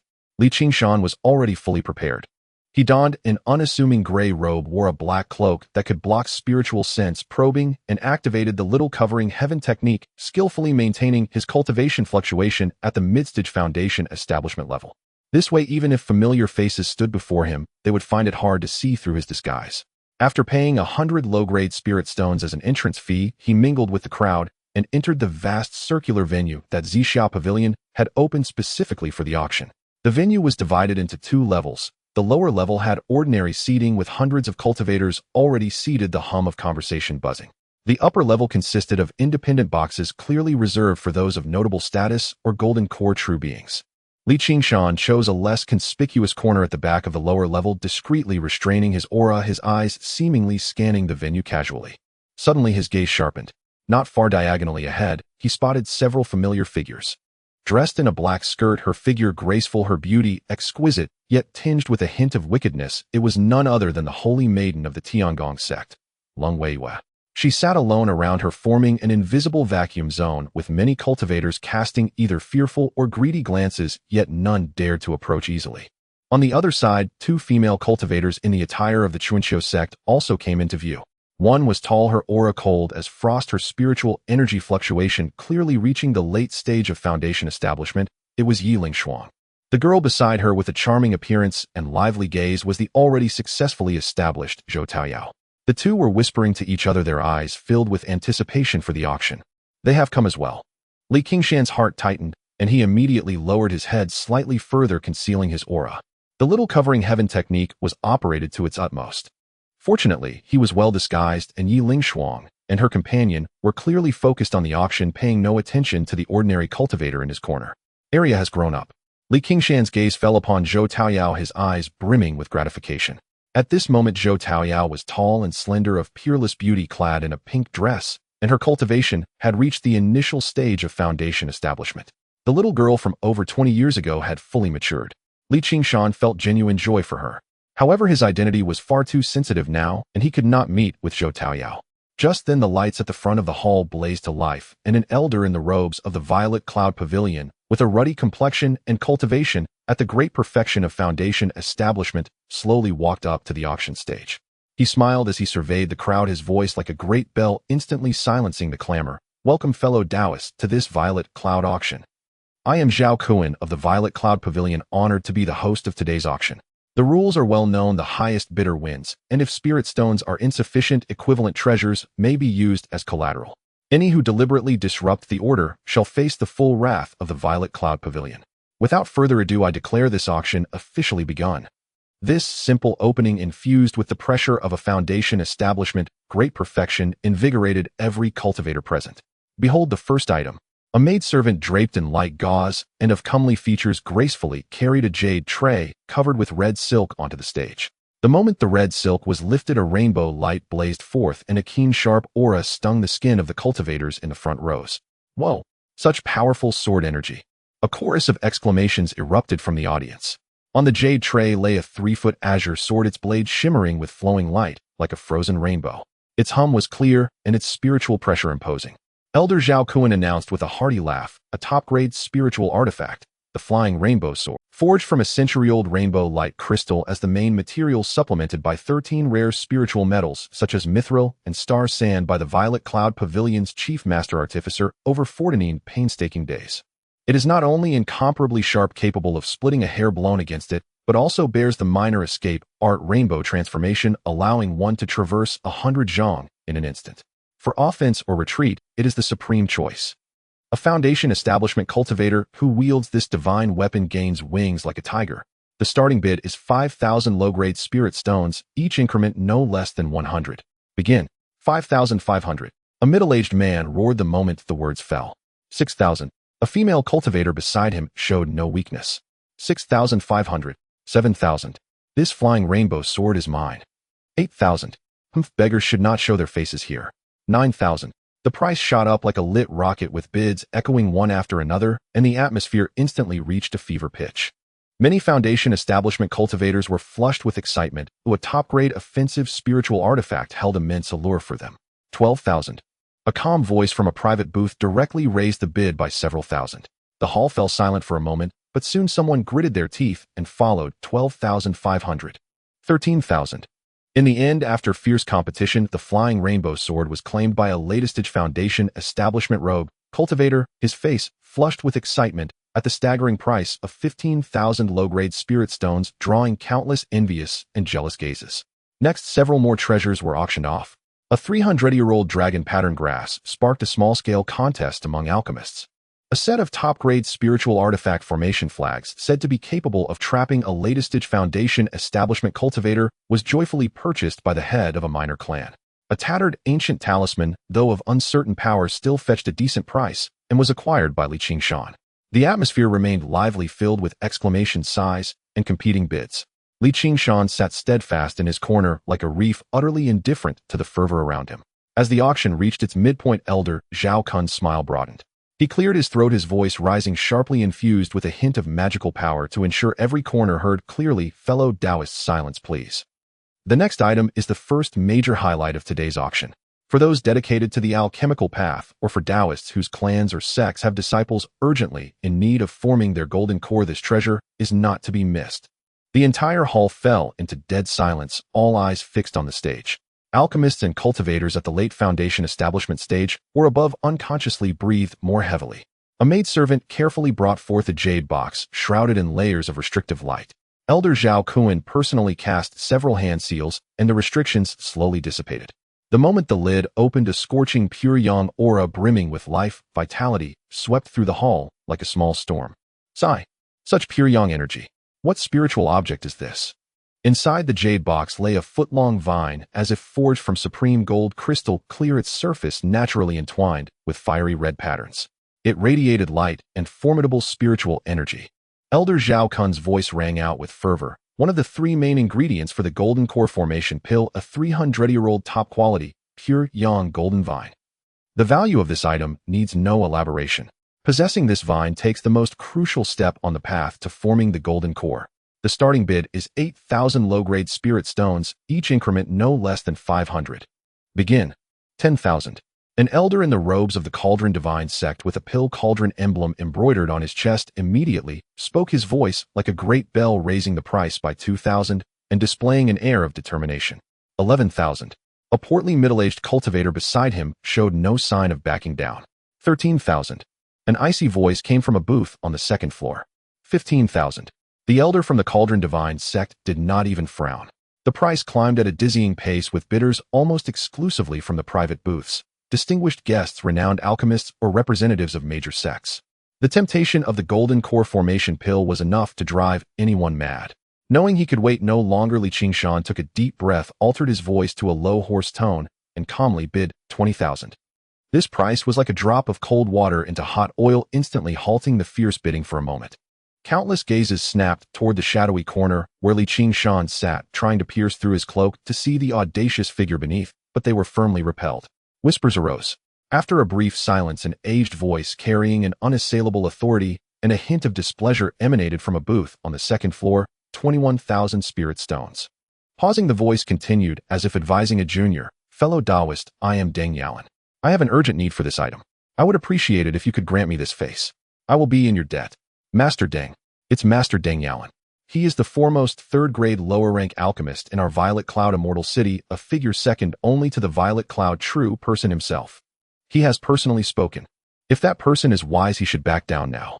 Offending Master Deng, does he ever want to buy pills in Violet Cloud immortal city again? A buzz of discussion swept through the hall. Almost everyone believed the cloaked figure should accept the situation and withdraw gracefully. Yet under everyone's gaze, Qingshan acted as if he hadn't heard the veiled threat in the kind offer, and calmly spoke again in the same flat, hoarse voice. 25,000. Gasps. The entire hall erupted in uproar. How dare someone so bluntly defy Master Deng's face? And add 4,000 spirit stones at once. Who was this formidable outsider?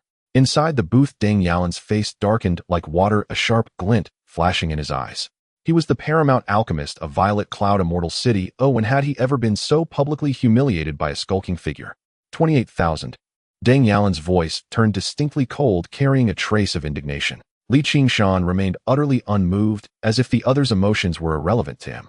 He raised the bid again, his voice still steady, yet carrying an unwavering finality. 35,000 spirit stones. Boom. The venue erupted into chaos. 35,000 spirit stones. For a single main ingredient. Mad? Utterly mad. Is this man deliberately opposing Master Deng? What a bold move. How deep must his pockets be? Deng Yalan's face had turned as dark as the bottom of a pot, his chest heaving slightly.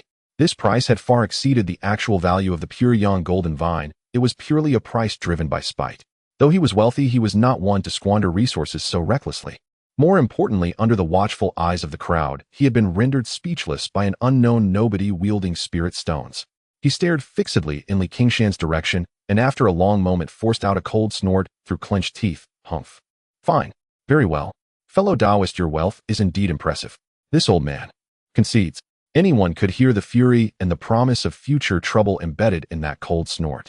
Elder Zhao Kuan, seeing this, quickly stepped in with a genial smile to smooth things over. 35,000 spirit stones.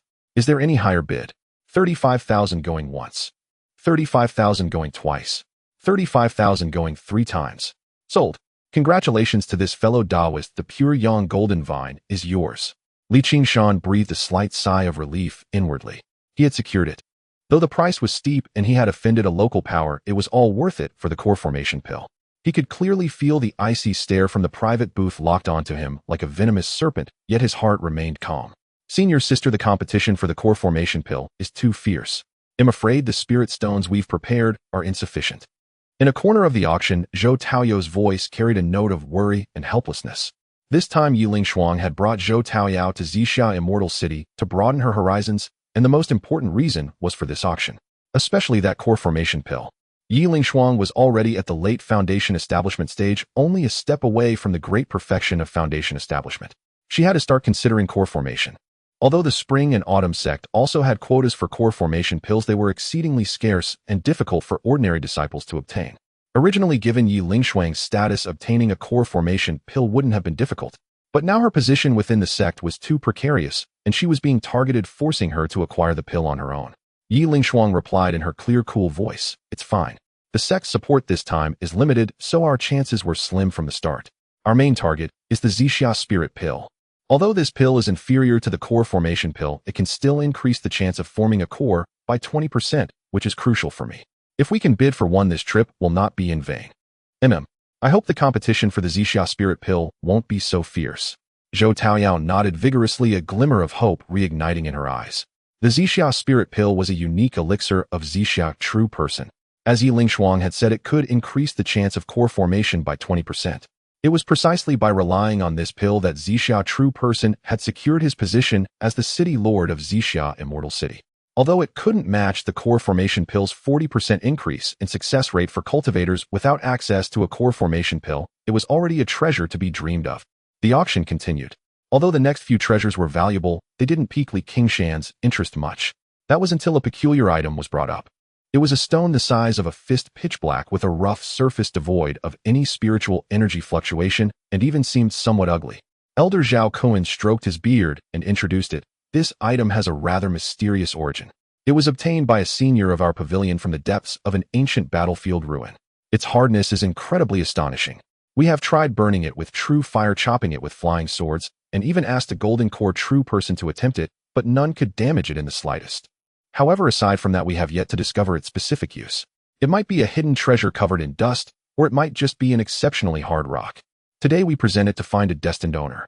The starting bid is 3,000 spirit stones, with each increment no less than 500. A wave of murmurs instantly swept through the audience. This black lump, 3,000 spirit stones. Has the Xixia Pavilion lost its mind? From an ancient battlefield. It sounds intriguing, but if it can't be used, what's the point of buying it as an ornament? Tisk tisk, too much of a gamble. Not worth it. The vast majority showed expressions of disinterest. Just as Elder Zhao Kuan was looking slightly disappointed and preparing to declare it unsold, a clear, cold, yet commanding voice sounded from the front row, 3,000 spirit stones.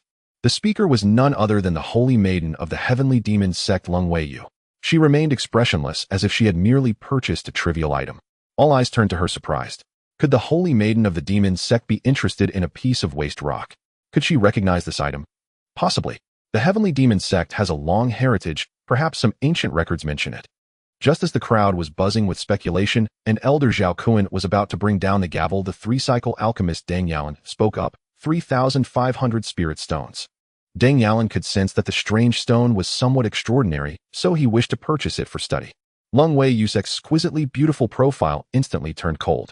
Her eyes, like icy blades, swept towards Deng Yalan's direction. Her red lips parted and her voice turned even colder. 5,000 spirit stones. 5,500 spirit stones. Deng Yalan followed unhurriedly. 10,000 spirit stones. Lung Wei Yu didn't hesitate for a moment, directly doubling the bid, demonstrating her determination to win and her deep financial reserves. This price stunned the entire hall. 10,000 spirit stones for a piece of scrap rock. Now no one doubted that this item was extraordinary. But seeing Lung Wei Yu's determination and the price already being high, no one dared to intervene. Deng Yalan frowned slightly. Seeing Lung Wei Yu's unyielding resolve, he weighed the situation and ultimately gave up, refraining from bidding further. As Lung Wei Yu paid for the spirit stones, she cast a cold glance at the corner where Deng Yalan was. The chill deep within her eyes made several nearby cultivators involuntarily shiver. This holy maiden of the Heavenly Demon sect certainly holds a grudge. But it's been 20 years, and she still hasn't formed her core. Why is that? A hint of confusion flickered in Qingshan's eyes. Although he was also quite interested in that strange stone, since Lung Wei Yu was so determined, he didn't place a bid. But Deng Yalan had only bid a few times before incurring her wrath. The holy maiden of the Heavenly Demon sect was indeed vengeful. However, Qingshan remembered that 20 years ago in the Xiantian secret realm, Lung Wei Yu was already at the great perfection of foundation establishment. Now she was still at that stage. Could it be? She's hiding her cultivation. Qingshan's heart tightened. If Lung Wei Yu was concealing her true cultivation level, she might already be a golden core true person. This woman has a narrow mind and holds grudges. Best not to provoke her. After this minor episode, the atmosphere in the venue was stirred to an even higher pitch. Finally, the auction arrived at its grand finale. The three top treasures. Elder Zhao Kun was brimming with energy, his voice infused with spiritual power resounding throughout the hall. Everyone. Silence, please. Next up is the highlight of today's auction. Present the first top treasure. A maidservant solemnly carried up a sandalwood tray covered with bright yellow brocade. As the brocade was lifted, a fierce aura that could shake one's soul erupted instantly. Lying quietly on the tray was an ancient-looking green talisman. Upon the talisman, the faint shadow of a miniature, almost transparent arrow slowly revolved, emanating a sharpness that seemed capable of tearing through the void itself. A third-grade superior talisman treasure, the void-piercing arrow talisman. Elder Zhao Kun's voice was filled with excitement. This talisman treasure was painstakingly refined by a late golden core true person who specialized in the Tao of archery. Once activated, it can transform into a void-piercing arrow that ignores ordinary defenses with devastating power and lightning speed. I dare to assert here that any early golden core cultivator without a powerful protective magic treasure will be either killed or severely injured by this arrow. It is the ultimate trump card for turning the tide in desperate situations and safeguarding one's Tao path. Starting bid 10,000 low-grade spirit stones. Each increment must be no less than 1,000. Let the bidding begin. Boom. The venue was in an uproar. A talisman treasure, and a third-grade superior one at that. It was equivalent to a full-powered strike from a golden core true person. 15,000 spirit stones. A cultivator at the great perfection of foundation establishment roared, his eyes bloodshot. 20,000 spirit stones. I must have this talisman treasure. You? 23,000 spirit stones. 30,000 spirit stones. No one else try to compete with me.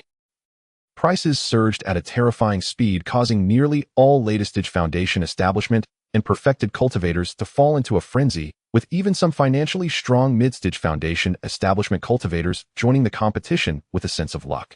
The bidding voices rose and fell, nearly drowning out the entire venue. 40,000.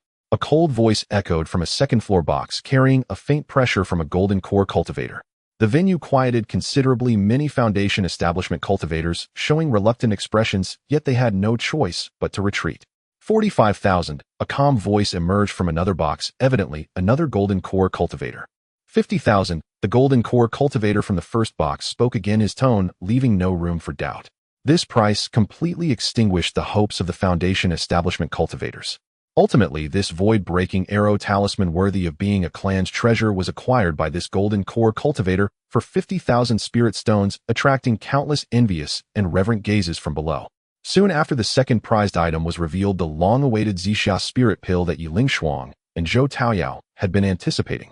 Elder Zhao Kuan raised a crystal-clear jade bottle inside, which lay 3 pills the size of longan shimmering with a dreamlike purple glow, their intricate patterns clearly visible, and the rich medicinal aroma could be faintly smelled even through the jade bottle, invigorating the spirit.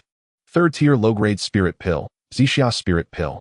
This pill was exclusively crafted by the city lord Zixia Jinren, capable of solidifying the foundation and greatly nourishing the golden core embryo, increasing the chances of forming a golden core by 20% for perfected foundation establishment cultivators.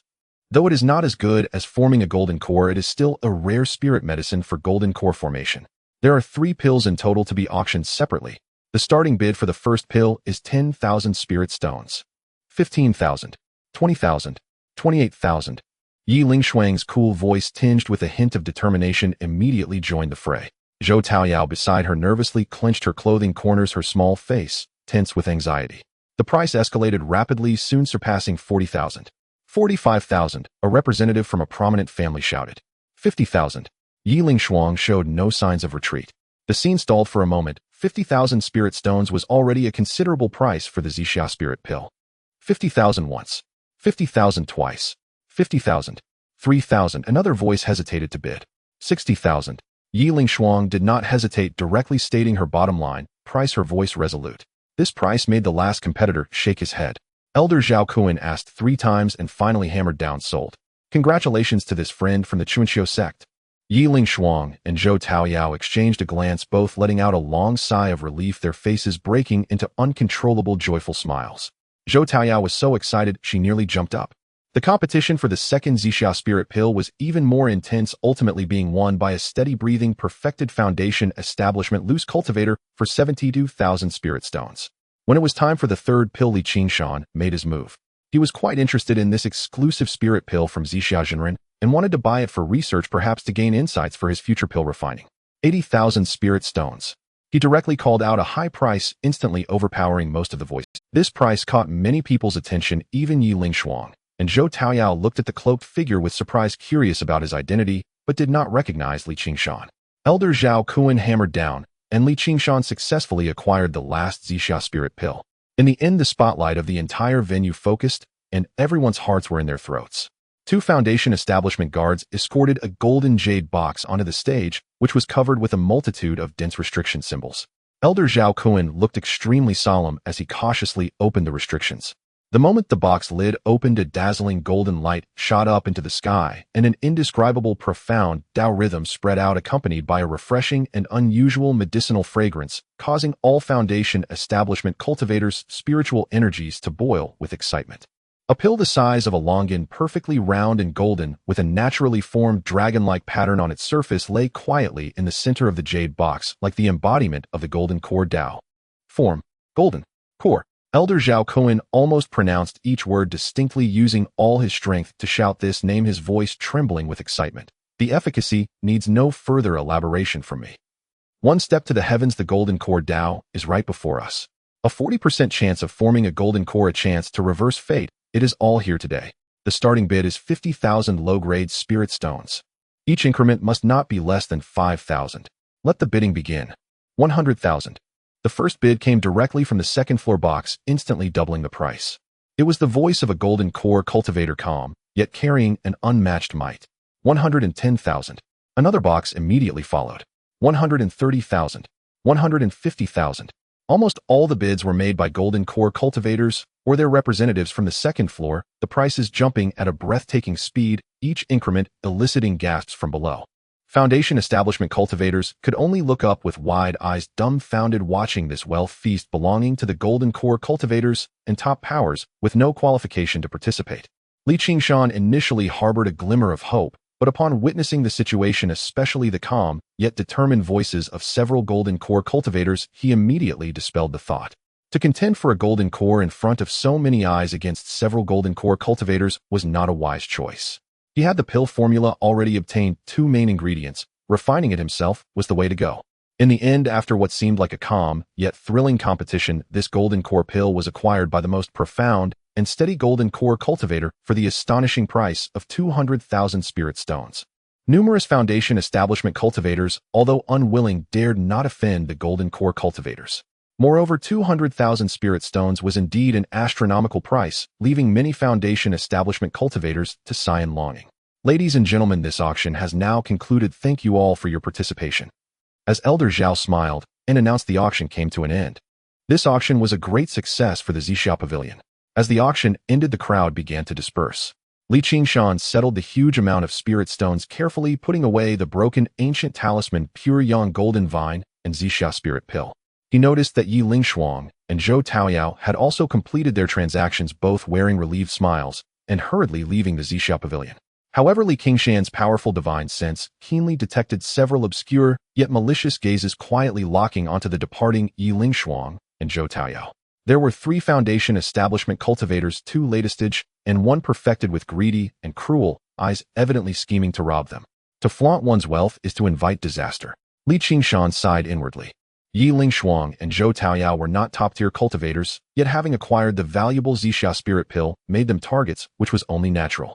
He initially did not wish to intervene, but thinking of Zhou Taoyao, the little girl who once called him Grandpa Qingshan, and the debt of gratitude he owed, this karmic tie was something he could not ignore. After all, had it not been for Zhou Taoyao, he would never have been able to enter the Qingshan sect and embark on the path of cultivation. Not to mention the Rui gourd was also picked up and gifted to him by Zhou Taoyao. All right, I will protect you for a while. Qingshan sighed lightly.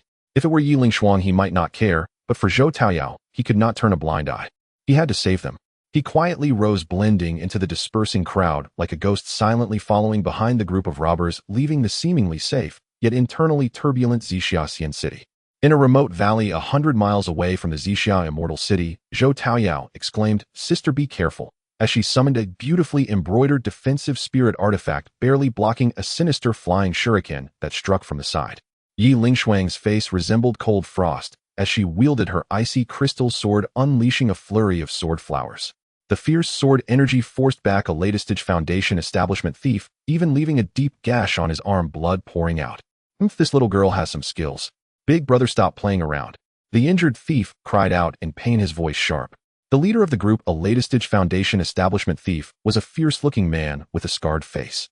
He sneered, as expected from a top disciple of the Qingshan sect, but unfortunately today you are destined to perish. I shall gladly take this high-grade spirit artifact, flying sword, and Zixia Spirit Pill. Without holding back any longer, a ghost-headed great knife suddenly appeared in his hand, the blade shrouded in a thick aura of bloodthirst, clearly having tasted countless blood. He slashed with a powerful stroke, a blood-colored blade aura tearing through the air, accompanied by a piercing howl, slicing towards Yi Lingshuang. Her face turned pale as she exerted all her strength to block with the icy crystal sword. Clang! A deafening sound of metal clashing echoed through the valley. Yi Lingshuang was struck hard. Her delicate body shook violently. A sweet taste filled her throat, and she spat out a mouthful of blood, being sent flying along with her sword, crashing heavily against the mountain wall, her breath instantly growing weak. The icy crystal sword in her hand dimmed slightly. Sister.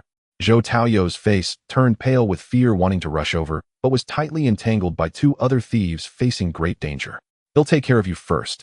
The scarred man revealed a fierce glint in his eyes, stepping forward, raising his ghost-headed great knife, ready to deliver a killing blow to the severely injured Yi Lingshuang. Simultaneously, a latestage Foundation establishment thief charged at Zhou Taoyao with a sinister grin. Zhou Taoyao's eyes widened in horror, unable to provide aid. Just at this critical moment, a barely perceptible dark light appeared faster than lightning, silently emerging from thin air, instantly slicing through the back of the latestage Foundation establishment thief, who was grinning and lunging at Zhou Taoyao. The thief's body stiffened abruptly, his sneer frozen on his face, the spark in his eyes dimming rapidly, like a candle extinguished by the wind, before he fell to the ground with a thud, breathless. A tiny red dot slowly oozed blood from his forehead. The soul destruction needle, specifically designed to harm the soul. A single strike was enough to kill a latestage Foundation establishment cultivator. This sudden turn of events left everyone stunned. Hua! The scarred man exclaimed in shock, hastily retracting his knife to defend, scanning the surroundings with uncertainty. Another latestage Foundation establishment thief was also frightened to the core, hurriedly retreating to stand back to back with the scarred man, nervously looking into the dark forest around them. A figure emerged from the shadows like a ghost, still cloaked, his face obscured, exuding a presence that didn't seem particularly powerful, as if blending into the surrounding environment. Who are you? Why are you interfering in our affairs? We are the Black Shot Trio. Please show us some respect. The scarred man shouted with a mix of anger and fear, attempting to intimidate the other party with his name. The Blackshaw trio was infamous among the nearby cultivators of Xixia Immortal City, known for their formidable strength and merciless nature, having caused the demise of countless cultivators. However, the response he received was a piercingly cold blade light. Qingshan couldn't be bothered to waste words. The icy sword suddenly unsheathed, transforming into a blue icy rainbow, striking directly at the scarred man. Before the sword even arrived, the chilling aura nearly froze the very blood within one's veins. Seeking death, the scarred man roared, channeling all his strength into the ghost-headed great knife to meet the attack. He was confident that his perfected foundation establishment cultivation combined with this bloodthirsty demonic knife would be enough to withstand the attack. Clang, crack. The sound of shattering echoed painfully. In the incredulous gaze of the scarred man, his prized high-grade spirit artifact demonic knife was effortlessly severed as soon as it made contact with the icy blue sword light, as if it were rotten wood. The icy sword did not lose momentum, continuing its descent. A top-grade spirit artifact. The scarred man's soul nearly left his body in terror, letting out a horrible scream, rolling away in a panic to dodge, but still too slow, losing his left arm to the shoulder, blood gushing forth. Big brother. Another thief was so scared that his liver and gallbladder were torn. Seeing Qingshan's gaze sweep over, he screamed, hastily slapping his storage bag, unleashing hundreds of poison black flying needles like a torrential rain towards Qingshan, while he himself turned to flee. Qingshan remained expressionless, with a top-grade golden shield talisman already in his hand, which he activated in an instant. A solid, resplendent golden shield appeared out of nowhere, making a series of metallic clinks as it blocked all the poison needles. At the same time, that deadly dark light, the soul destruction needle, silently shot out again, arriving first, instantly catching up to the thief, who had barely escaped Tenjiang. The thief's body stiffened, collapsing to the ground, following in his companion's footsteps. Almost simultaneously as the soul destruction needle was fired, Qingshan, holding the icy sword, moved with the blade, already pursuing the one-armed scarred man. The scarred man's face displayed despair and madness, gripping a short blade with his remaining arm, still wishing to fight back. Qingshan's eyes were icy, and in a flash the sword light gleamed. A massive head flew up, wearing an expression of fear and unwillingness, while the headless corpse fell heavily to the ground. In the blink of an eye, the three infamous Foundation establishment thieves, the Blackshaw trio, were all eradicated. The valley fell into a sudden silence, only the thick smell of blood wafting through the air. Yi Lingshuang struggled to stand, and Zhou Taoyao hurried over to support her. The two women looked at the sudden scene before them, watching the mysterious cloaked figure slay three men with ease, especially how the latest Foundation establishment thief leader was not even a match for him, their hearts filled with shock and fear. Thank you for saving us, senior. Yi Lingshuang forced herself to speak despite her injuries, respectfully bowing, her voice weak, yet full of gratitude. In her eyes, being able to so easily slay a perfected Foundation establishment cultivator, this person must undoubtedly be a Golden Core elder. However, she felt some confusion in her heart. Why would this person save them for no reason? Zhou Taoyao quickly followed suit, bowing with her big eyes curiously and fearfully glancing at Qingshan. Thank you for saving us, senior. Qingshan deliberately altered his voice, speaking in a hoarse and deep tone. No need for formalities. This place is not suitable for long stays. The commotion from the battle just now was quite loud, likely attracting others' attention. You two should quickly heal, then return to the Chuanqiu sect immediately, without any delay. His words carried an undeniable tone. Yes, we will heed your instructions, senior. Yi Lingshuang quickly nodded and took out healing pills to consume.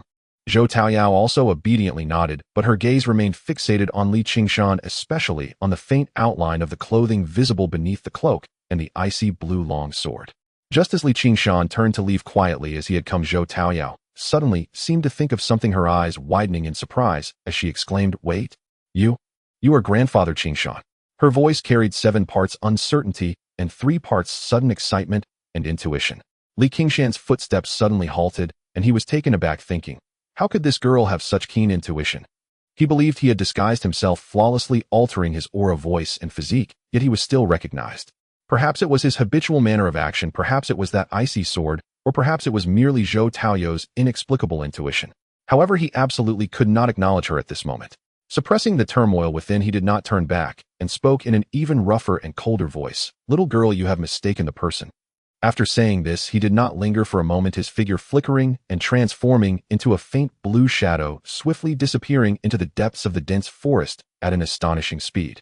Zhou Taoyao watched the direction in which he vanished, her mouth slightly agape, her eyes filled with confusion and a hint of stubbornness as she murmured, "Is it really? Not him. But that feeling." Yiling Shuang tugged at her and whispered, "Taoyao, don't speak recklessly. This senior's cultivation is profound. How could he be Li Qingshan?" Li Qingshan had already disappeared for over 20 years. He must have exhausted his lifespan and perished outside. "We should heal quickly and return to the sect immediately." Though she felt a trace of familiarity in that figure, she trusted more in the disparity of strength. The ability displayed by that senior far exceeded the Foundation establishment realm. As for Li Qingshan, he had left the Chuanxiu sect over 20 years ago and had never returned. Zhou Taoyao had asked about him several times and had searched multiple times, but to no avail. Yiling Shuang believed that Li Qingshan must have already exhausted his lifespan and perished. After all, a qi refining cultivator over 100 years old could not possibly establish a foundation. Zhou Taoyao pursed her lips and said nothing further, but the lively sparkle in her eyes flickered with the light of contemplation. In the distance, Li Qingshan stood atop an ancient tree watching as the two girls began to heal and cautiously made their way toward the Chuanxiu sect, finally feeling at ease. "Take care, little girl," he murmured softly to himself before turning and completely blending into the vast mountains and forest. After this incident, he felt increasingly that the surroundings of the Xixia fairy city were fraught with dangers necessitating greater strength to deal with everything calmly. Finding the soul-fixing flower and refining the golden core pill had become urgent. Li Qingshan quietly returned to his cave residence in the shaped area of Xixia Fairy City, methodically activating the formation to ensure absolute safety. He then sat cross-legged and took out the treasures he obtained from the auction one by one. The broken ancient talisman with its blurred patterns and unique material resonated with minimal spiritual energy fluctuations, the pure yang golden vine shimmering with golden light, and flowing fiery patterns exuded a scorching pure yang aura, and the Xixia spirit pill wreathed in violet mist was fragrant and inviting. Without hesitation, he carefully placed these 3 items into the Ru-Yi gourd in succession. After completing all this, he patiently adjusted his breathing and meditated, awaiting the arrival of the next day. The next morning, Li Qingshan immediately probed his divine sense into the Ru-Yi gourd. Indeed, the items inside had undergone a remarkable transformation. The first thing to come into his perception was the ancient talisman. It was no longer in its broken, dull state, but had become radiant with inner brilliance. The body of the talisman exhibited a jade-like texture, and the previously blurred patterns were now astonishingly clear, intricate, and profound, seemingly drawing upon the spatial power around it, radiating a vast aura far exceeding that of a third-tier talisman treasure. "This is a 4th-tier spirit talisman." Li Qingshan was struck with shock and joy. A 4th-tier talisman corresponded to the nascent soul stage level treasures.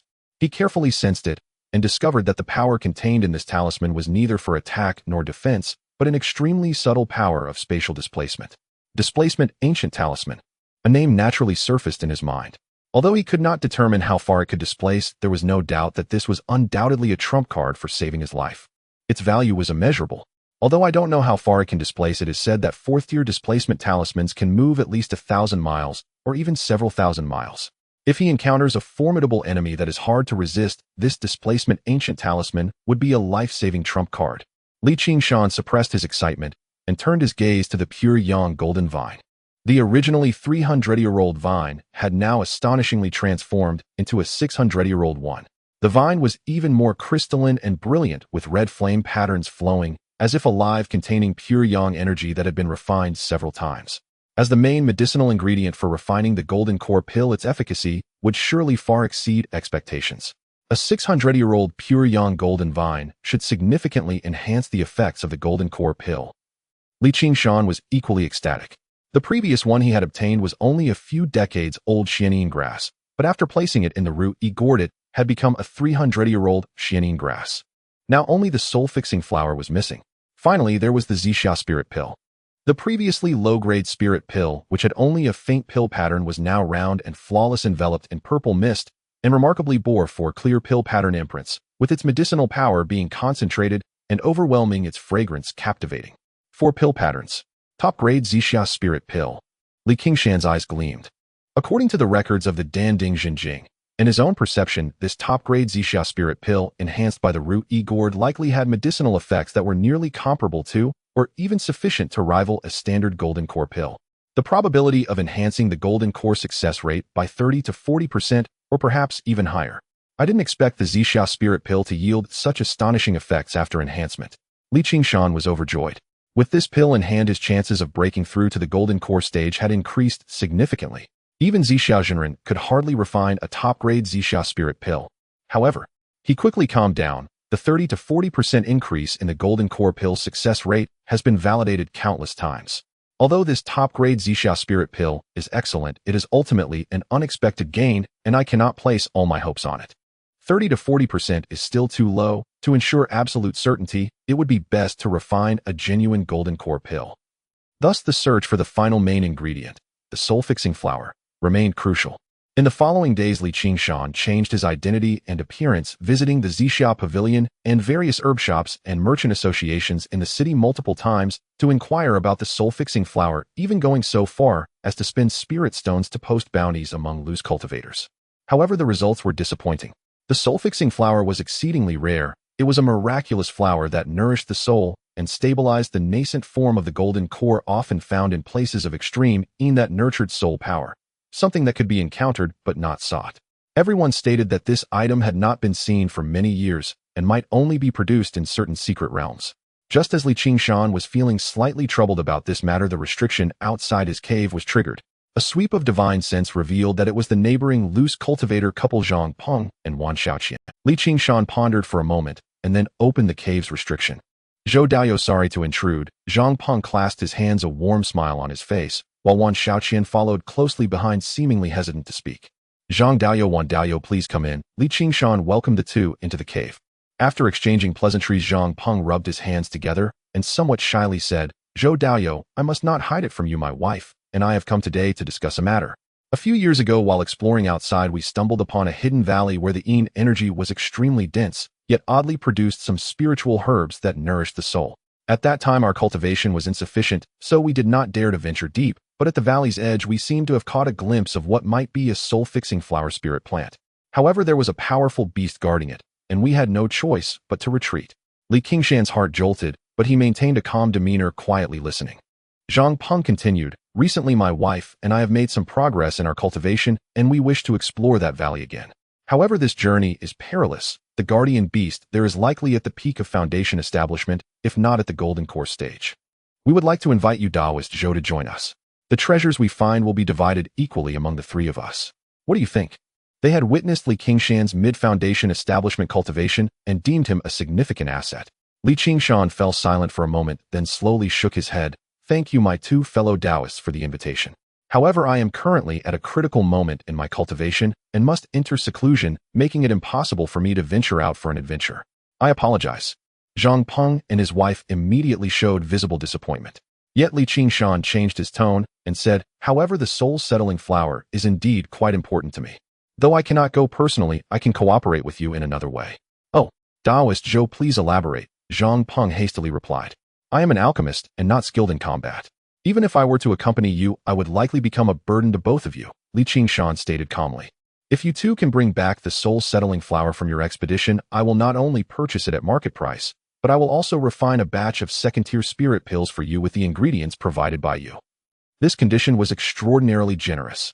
Refining a batch of second-tier spirit pills for free was already quite valuable, not to mention the spirit stone compensation and the priority for future alchemy services. For loose cultivators, building a good relationship with an alchemist was of great significance. Zhang Peng and Wan Xiaoqian exchanged glances, both seeing surprise and interest in each other's eyes. Their initial invitation to Qingshan was also aimed at having more security and sharing the risks. Now, without having to risk sharing treasures with a mid-foundation establishment cultivator, and instead gaining such a promise, it was truly an unexpected joy. Is what you said true, Taoist Zhou? Wan Xiaoqian couldn't help but confirm. There is no falsehood in my words, Qingshan nodded. You can establish a contract. All right. Since that is the case, my wife and I will make this journey for you, Taoist Zhou. Zhang Peng slapped his thigh and agreed. We will prepare and set off in 3 days. They immediately established a simple contract. After bidding farewell to the overjoyed Zhang Peng couple, Qingshan's gaze turned deep. He did not fully trust them, but it was a glimmer of hope. Sending them on an adventure while he only needed to pay the price of alchemy was undoubtedly the safest and most reliable choice. I hope they can bring back good news. He murmured to himself, turning back to his quiet chamber to continue honing his cultivation and comprehending alchemy, preparing thoroughly for the upcoming golden core formation. As time passed, the days in the cave were calm and fulfilling. Li Qingshan was entirely focused, immersing himself in the vast ocean of alchemy. With the guidance of the true alchemy classic and nearly limitless practice materials, his alchemy skills advanced at an astonishing pace. Shortly after successfully refining the condensing truth pill, he was not satisfied with just the low-grade second-tier pill and began attempting to create more complex mid-grade second-tier spirit pills. Failure remained the main theme. Batch after batch of waste pills were discarded, yet his heart was like a rock, and each failure transformed into valuable experience. Finally, after a moment of clarity and with techniques flowing like clouds and water, the pill furnace opened, revealing 3 pills with a greenish glow and clear pill patterns quietly resting at the bottom of the furnace. Mid-grade second-tier spirit pill by Yuan Dan. 3 pills produced, all of low-grade quality. Although the quality was low and the success rate was also low, this marked the official entry of his alchemy skills into the realm of mid-grade second-tier pills. This was a qualitative leap. Just a month after he first achieved success in alchemy, sounds were heard outside the cave. It was Zhang Peng and Wan Xiaoqian returning. Their robes were somewhat tattered, their breaths slightly unstable, and they bore some unhealed wounds, clearly having gone through a fierce battle. But their faces were filled with uncontainable joy and excitement. Daoist Zhou, we have lived up to our promise. Upon seeing Li Qingshan, Zhang Peng could not wait to take out an object sealed in a special jade box. As the jade box opened, a cool breeze instantly filled the air, revealing a peculiar spiritual. It stood about half a foot tall, displaying a semi-transparent gray-white color with long slender leaves resembling condensed clouds and mist. At the top of the plant bloomed a similarly semi-transparent flower resembling a lily of the valley, swaying gently, without wind, emitting soft glows that brought tranquility to the mind. It was indeed the final main ingredient for forming the golden core, the soul-settling flower. Moreover, judging by its age and quality, it was at least 300 years old. Li Qingshan felt an overwhelming joy in his heart, unable to suppress his smile. This is wonderful. Thank you both, my fellow Taoists. You have worked hard this time. Wan Xiaoqian, still feeling a sense of fear, said, Taoist Zhou, you do not know that the guardian beast was a ghost leopard on the verge of breaking through to the 3rd tier. It was extremely difficult to deal with and adept at soul attacks. My husband and I nearly did not make it back. In her words, there was both fear and pride in their ultimate success. Li Qingshan solemnly accepted the jade box, and after checking it was correct, he sincerely said, You two have kept your promise. I will not go back on my word. I can start refining the spirit pills I promised you at any time. Additionally, I am willing to purchase this soul-settling flower at the market price of 20,000 low-grade spirit stones. Saying this, he directly pointed out 200 medium-grade spirit stones and handed them to Zhang Peng. The couple was both surprised and delighted. They had thought Li Qingshan would only pay the promised reward, but did not expect him to buy the soul-settling flower at market price. This was simply an unexpected windfall. After some hesitation, seeing Li Qingshan's insistence, they gratefully accepted it. They provided the necessary ingredients for the pills, and Li Qingshan immediately opened the furnace, refining a batch of mid-grade second-tier Pei Yuan Dan, producing 5 pills, all of mid-grade quality, leaving Zhang Peng and his wife overjoyed and immensely grateful to Li Qingshan. At the same time, their regard for Li Qingshan grew even deeper. A mid-grade second-tier alchemist was worth cultivating a good relationship with. After sending off their joyful neighbors, Li Qingshan gazed at the soul-settling flower in his hands, feeling a surge of emotions. The 3 main ingredients, pure yang golden vine, xianyin grass, and soul-settling flower, were finally all gathered. Yet he did not let joy cloud his judgment. Forming the golden core was a 3rd-tier spirit pill, and the difficulty of refining it was extremely high, far beyond that of second-tier pills. Even with the best ingredients, without sufficient alchemical skill, and being in peak condition, the failure rate would still be astonishing. He suppressed the urge to open the furnace immediately and made a calm decision to continue consolidating his foundation. In the following 3 years, Li Qingshan lived an increasingly monotonous and regular life. He no longer deliberately sought to elevate his cultivation, but focused all his energy on 2 things. First, obsessively studying every detail about forming the golden core and other 3rd-tier recipes in the true alchemy classic, repeatedly simulating and analyzing. Second, meticulously honing his spiritual power, divine sense, and physical body, refining his peak foundation establishment state to true perfection, smooth and flawless, as easy as moving his fingers. His alchemy skills steadily improved under such extreme focus, and finally, by a stroke of luck, he successfully refined a batch of upper-grade second-tier jade liquid pills. Although only 2 pills were produced, both of low-grade quality, they marked his true achievement as an upper-grade second-tier alchemist. At this time, he had reached the age of 130.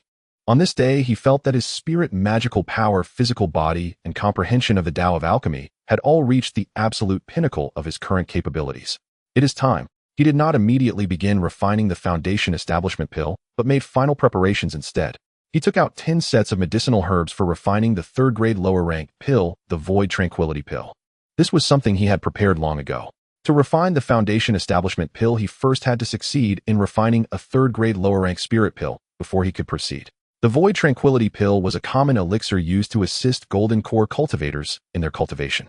Its difficulty was far lower than that of the foundation establishment pill, but it was still of the third grade.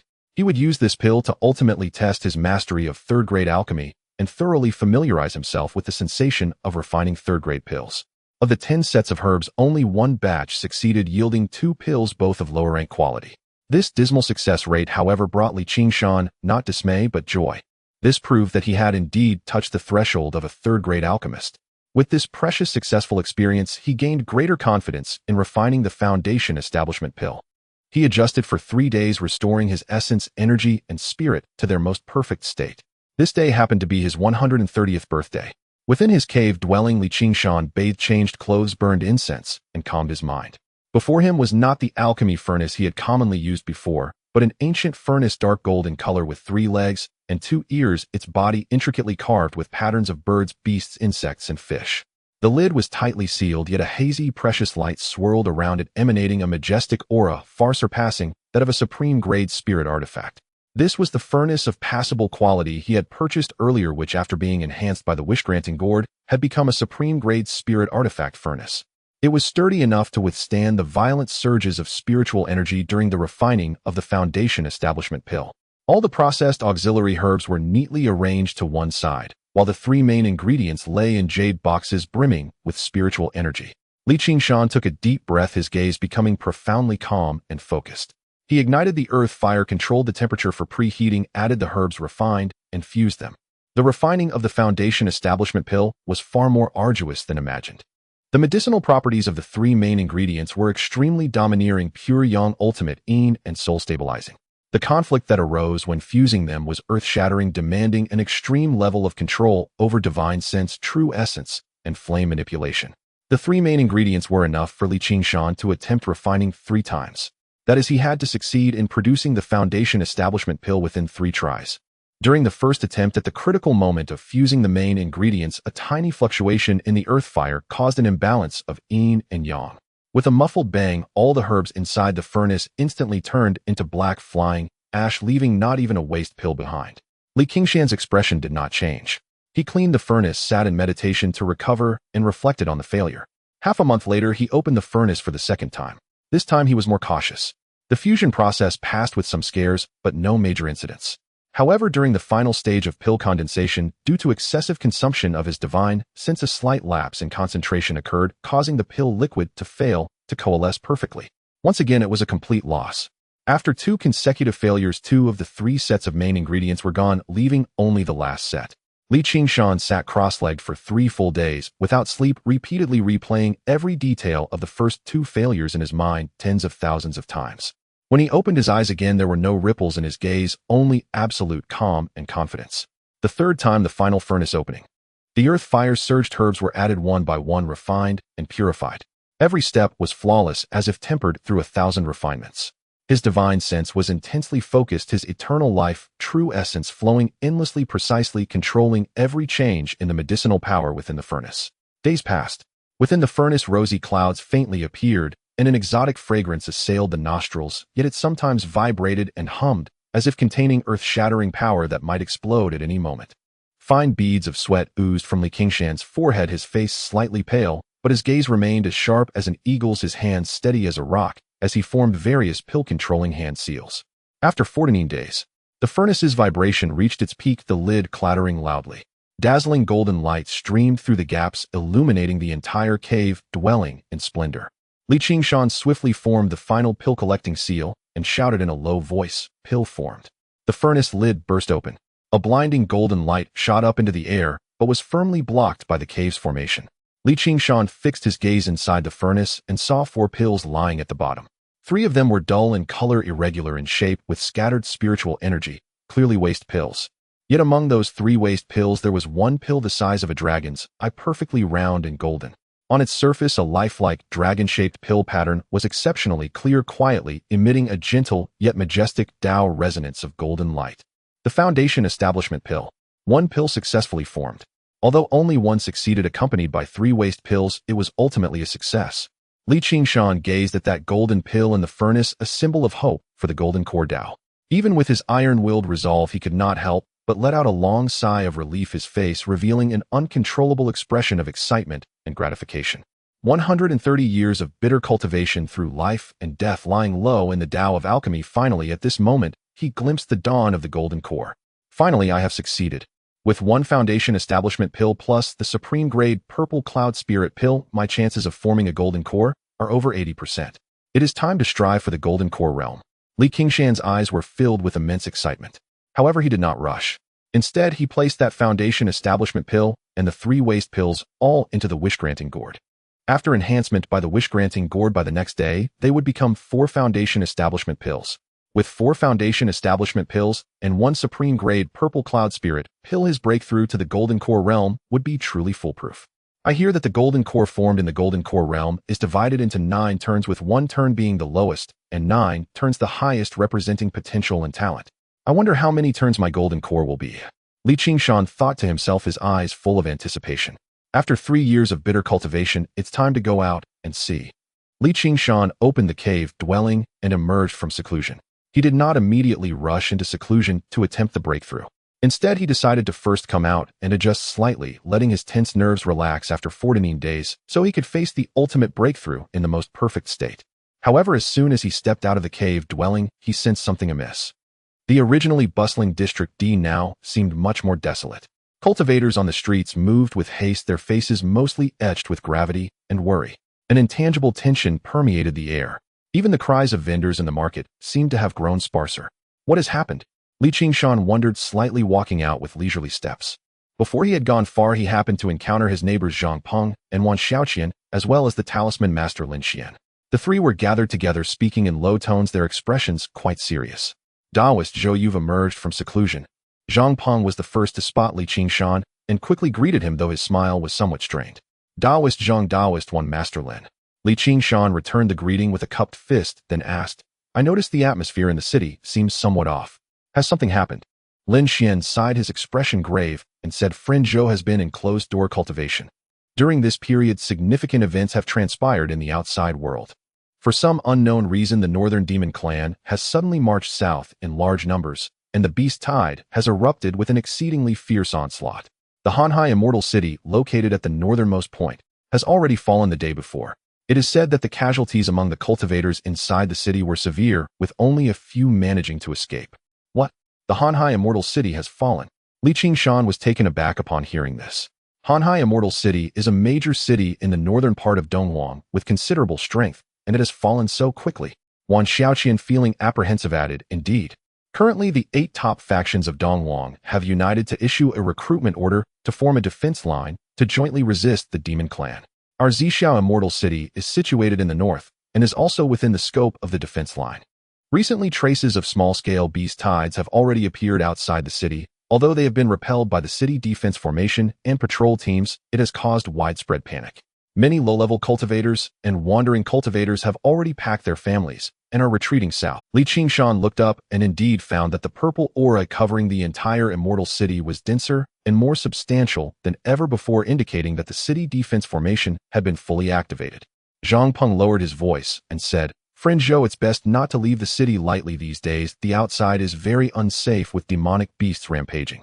Furthermore, it is said that the City Lord's Mansion may soon begin to forcibly recruit Foundation Establishment cultivators within the city to join the patrol teams or be dispatched to various perilous locations to guard and slay demonic beasts. This news made Qingshan's heart sink. Forcibly recruiting. If it were any other time, it would be one thing, but he is currently in the critical phase of breaking through to the Golden Core. He cannot afford to be disturbed, let alone be sent to undertake a dangerous mission. A strong sense of crisis surged in his heart. He must quickly form his Golden Core. Only by forming the Golden Core can he ensure a degree of self-preservation in this chaotic world. He immediately bid farewell to Zhang Peng and the others and hurried back to his cave. However, what he feared came to pass. Not long after he returned to the cave's restrictions were triggered. With a sweep of his divine sense, Qingshan's heart sank. Three cultivators stood outside the cave. The leader wore the attire of a steward elder from Xia Immortal City, with a cultivation level at the late stage of foundation establishment, followed by two early-stage foundation establishment guards from the city lord's mansion, their expressions stern. As expected, the time had come. Qingshan took a deep breath, adjusted his expression, and opened the cave's restrictions. The leading steward elder remained expressionless and presented a token stating, "By order of the city lord's mansion, the demon clan has invaded our territory and the immortal city is in peril. We are now recruiting all foundation establishment cultivators within the city to jointly resist the external enemy. Please follow me to the city lord's mansion to report and await assignment." Qingshan's thoughts raced, but he feigned a troubled expression and cupped his hands, saying, "This elder, please proceed. I am Zhou Yun, and it's not that I am unwilling to serve the immortal city, but I am merely an alchemist. I usually only focus on refining pills and am not accustomed to combat. I fear that I would be more of a hindrance than a help on the battlefield." An alchemist? The steward elder's expression softened slightly. Alchemists, weaponsmiths, talismans, and other specialized talents are generally treated with respect and are usually not sent to the front lines for combat. Exactly.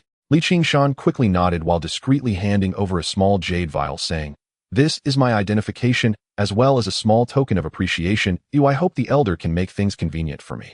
The steward elder's divine sense swept over the vial and found it contained 3 round translucent second-grade high-quality buendan, which is quite valuable. A glint of surprise flashed in his eyes, and his attitude immediately became much friendlier. He took the vial, pretended to examine a second-grade pill that Qingshan casually presented as evidence, and pondered, "What you said, Alchemist Joe, makes sense. Sending a distinguished alchemist to the front lines for combat is indeed a waste of talent. However, during wartime, the city lord's mansion has a great demand for pills." Qingshan immediately interjected, "I understand. While I may not be skilled in combat, I do have some insights into alchemy. I am willing to refine spirit pills for the city lord's mansion just to contribute a small amount. What do you think?" The steward elder pondered for a moment and said, "That's fine. Since you are a second-grade alchemist, you will refine 3 batches of second-grade healing or restorative spirit pills for the city lord's mansion each month with the materials provided by the city lord's mansion. How does that sound?" "No problem," Zhou Yun readily agreed. 3 batches of second-grade spirit pills, if the success rate is decent, would be worth far more than dispatching a foundation establishment cultivator to the front lines. The steward elder would also benefit from this. A smile finally broke out on the steward elder's face as he tucked the jade vial into his sleeve and nodded, saying, "Alchemist Zhou is very understanding. This is excellent. Then it is settled. At the beginning of each month, someone will deliver the materials to your cave. You can focus on refining pills within the city to support the defense line. As for the recruitment matter, I will cancel it for you." "Thank you, elder." Qingshan cupped his hands in gratitude. After seeing off the satisfied steward elder, Qingshan closed the cave, and his expression grew serious again. The crisis was temporarily averted, but the external environment had already deteriorated. He returned to the quiet room and looked at the Rui gourd. "After one night, there will be 4 golden cores. At that time, I will break through to the golden core stage." He sat cross-legged, eliminating all distractions and adjusting his state to the peak of perfection. On the second day, Qingshan, filled with excitement and trepidation, immersed his divine sense into the Rui gourd. Indeed, within the gourd's space, 4 flawless golden cores the size of Longyan were quietly floating. Each one emitted a more dazzling golden aura than the golden core he had formed yesterday. On the surface of the pills, the dragon-shaped pill patterns became increasingly clear and lively, as if they were about to burst forth and soar into the sky. The overwhelming pure medicinal power was almost breaking free from the gourd's space, causing Qingshan's true yuan to resonate and leap with joy. 4 premium golden cores. Good, good, good. With these 4 premium golden cores, I have no worries about breaking through to the golden core stage. In fact, perhaps I can even cultivate a golden core of 7 turns or more. Qingshan was extremely excited. Each golden core above 7 turns possesses the potential for a nascent soul, and there is even a chance to break through to the transformation realm, which would make him a true golden core prodigy. He carefully took these 4 supreme spiritual pills, which represented the path of the golden core, and placed them into a specially made jade vial, sealing it with multiple restrictions. Just then, there was a commotion outside the cave as the people from the city lord's mansion delivered the materials needed for the 3 batches of second-grade spirit pills to be refined this month. Qingshan collected his thoughts, accepted the materials, and began the Tendi alchemy process. He did not treat this lightly, but approached the alchemy with seriousness. Firstly, it was not the time to invite trouble, and secondly, it was also a way to contribute a little to resist the demon clan. After 10 days, all 3 batches of pills were successfully refined, Although they were not top quality, the success rate and quality were quite good. When the steward elder came to collect the pills and saw these decent quality spirit pills, his smile grew even wider. Seizing the opportunity, Qingshan handed over a storage bag containing 300 medium-grade spirit stones, whispering, "Elder, I have recently had an epiphany and need to enter seclusion to break through my bottleneck, which could take a few months or even up to a year." The elder in charge scanned the storage bag with his divine sense, his heart filled with joy, though he feigned contemplation on the surface. After a moment he smiled and said, "Since Master Zhou Dan needs to enter seclusion for a breakthrough, this is a matter of priority, and naturally cultivation takes precedence. The matter of the elixirs can be discussed later after the friend exits seclusion. I wish you great success in advance." He accepted the heavy gift, and seeing Qingshan so compliant was naturally pleased to make things convenient. After all, there were plenty of alchemists within the Xixia immortal city, so the absence of Qingshan was inconsequential. 30,000 spirit stones were a generous gift that he could not possibly refuse. Having sent off the elder and resolved his concerns, Qingshan felt unburdened. He returned to his quiet room, activated all protective formations, and adjusted his state to the peak of perfection. All preparations are in place. Starting today, I will push for the golden core. A glint of determination flashed in Qingshan's eyes, filled with anticipation. In fact, Qingshan possessed a heavenly spirit root, making the breakthrough to the golden core stage not a difficult task for him. Even without achieving the golden core, he could still advance to the golden core stage. However, to condense the strongest golden core and establish the most solid foundation of the Tao, he needed the assistance of the golden core's formation. He understood better than anyone that a more stable foundation would lead to a further future. With the supreme elixir enhanced by the wish-fulfilling gourd, there was no need for him to risk a hard struggle for the golden core, which was not in line with Qingshan's character. For him, everything should be based on stability. As he began the push for the golden core, Qingshan did not rush. First, he took out a third-grade low-level vitality elixir and swallowed it. As the elixir melted upon entry, a warm, yet overwhelming medicinal power surged through his limbs and bones in an instant. It did not directly assault the bottleneck, but instead nourished his flesh meridians, dantian, and even soul, like the finest spring rain, making them more resilient, transparent, and vibrant, laying the most solid foundation for the upcoming golden core. He did not rush to condense the golden core, but aimed to adjust his state to perfection with the help of the vitality elixir. Several days later, as the medicinal power of the Xixia elixir completely unfolded, Qingshan felt as if he had undergone a rebirth, achieving an unprecedented state of perfection. No longer hesitating, he took out a supreme golden core elixir and placed it in his mouth. Boom! At the moment the elixir dissolved, it was as if cold water was dropped into boiling oil, or like a mountain was thrown into a calm sea. An unimaginable, terrifying medicinal power erupted violently, akin to billions of raging golden torrents instantly flooding into his meridians and surging into his dantian. Qingshan let out a muffled groan, his face turning crimson. A tearing pain coursed through his entire body, and his dantian felt as though it was about to explode. The power of the golden core elixir was far beyond that of the Xixia elixir, overwhelming and unparalleled. He dared not delay for an instant and immediately operated the Qingshan true art with all his might. The advantage of having a heavenly spirit root was fully displayed at this moment as the spiritual energy between heaven and earth surged into the cave like it was summoned, penetrating through the formations and flowing into his body, assisting him in guiding and refining the wild medicinal power. The Qingshan True Yuan was originally known for its purity, longevity, and vitality. At this moment, it began to undergo a qualitative transformation under the catalysis of the golden core. Within the dantian, the vast ocean-like liquid Qingshan True Yuan began to spin wildly, forming a massive vortex at its center. At the center of the vortex, the pressure increased and the temperature rose. The pure liquid True Yuan was being compressed to the extreme, faintly emitting a light golden glow. The first step, condensing the embryonic form of the golden core. This was an extremely painful and lengthy process.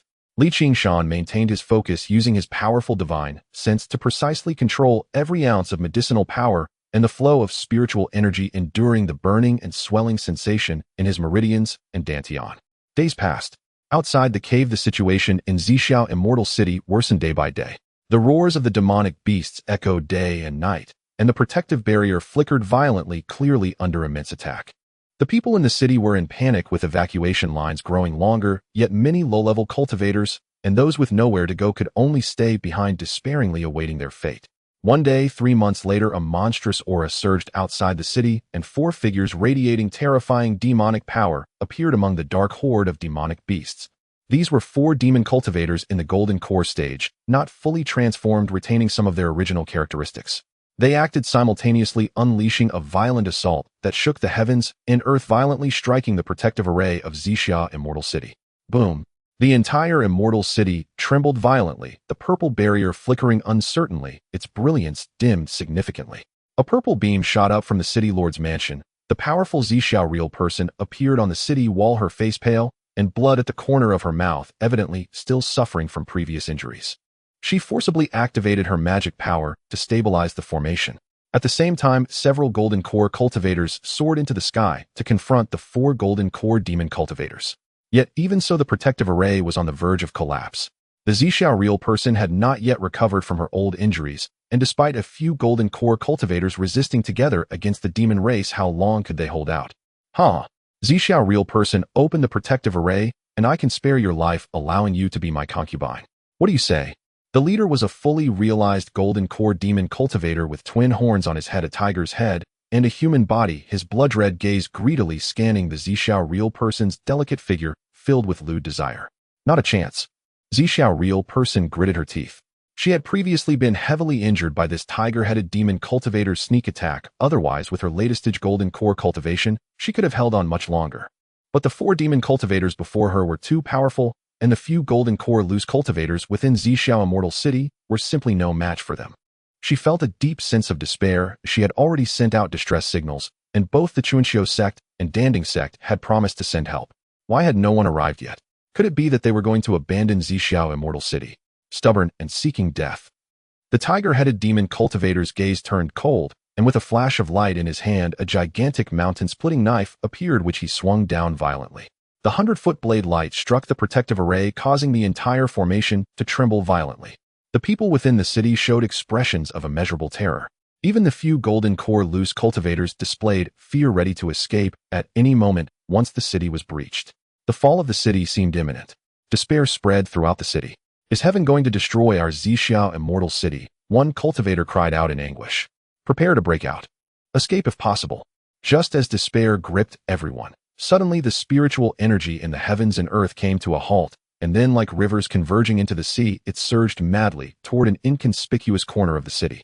The speed was astonishing, and the concentration was so high that it formed a visible massive vortex of spiritual energy in the air. At the center of that vortex was the Dingxi district.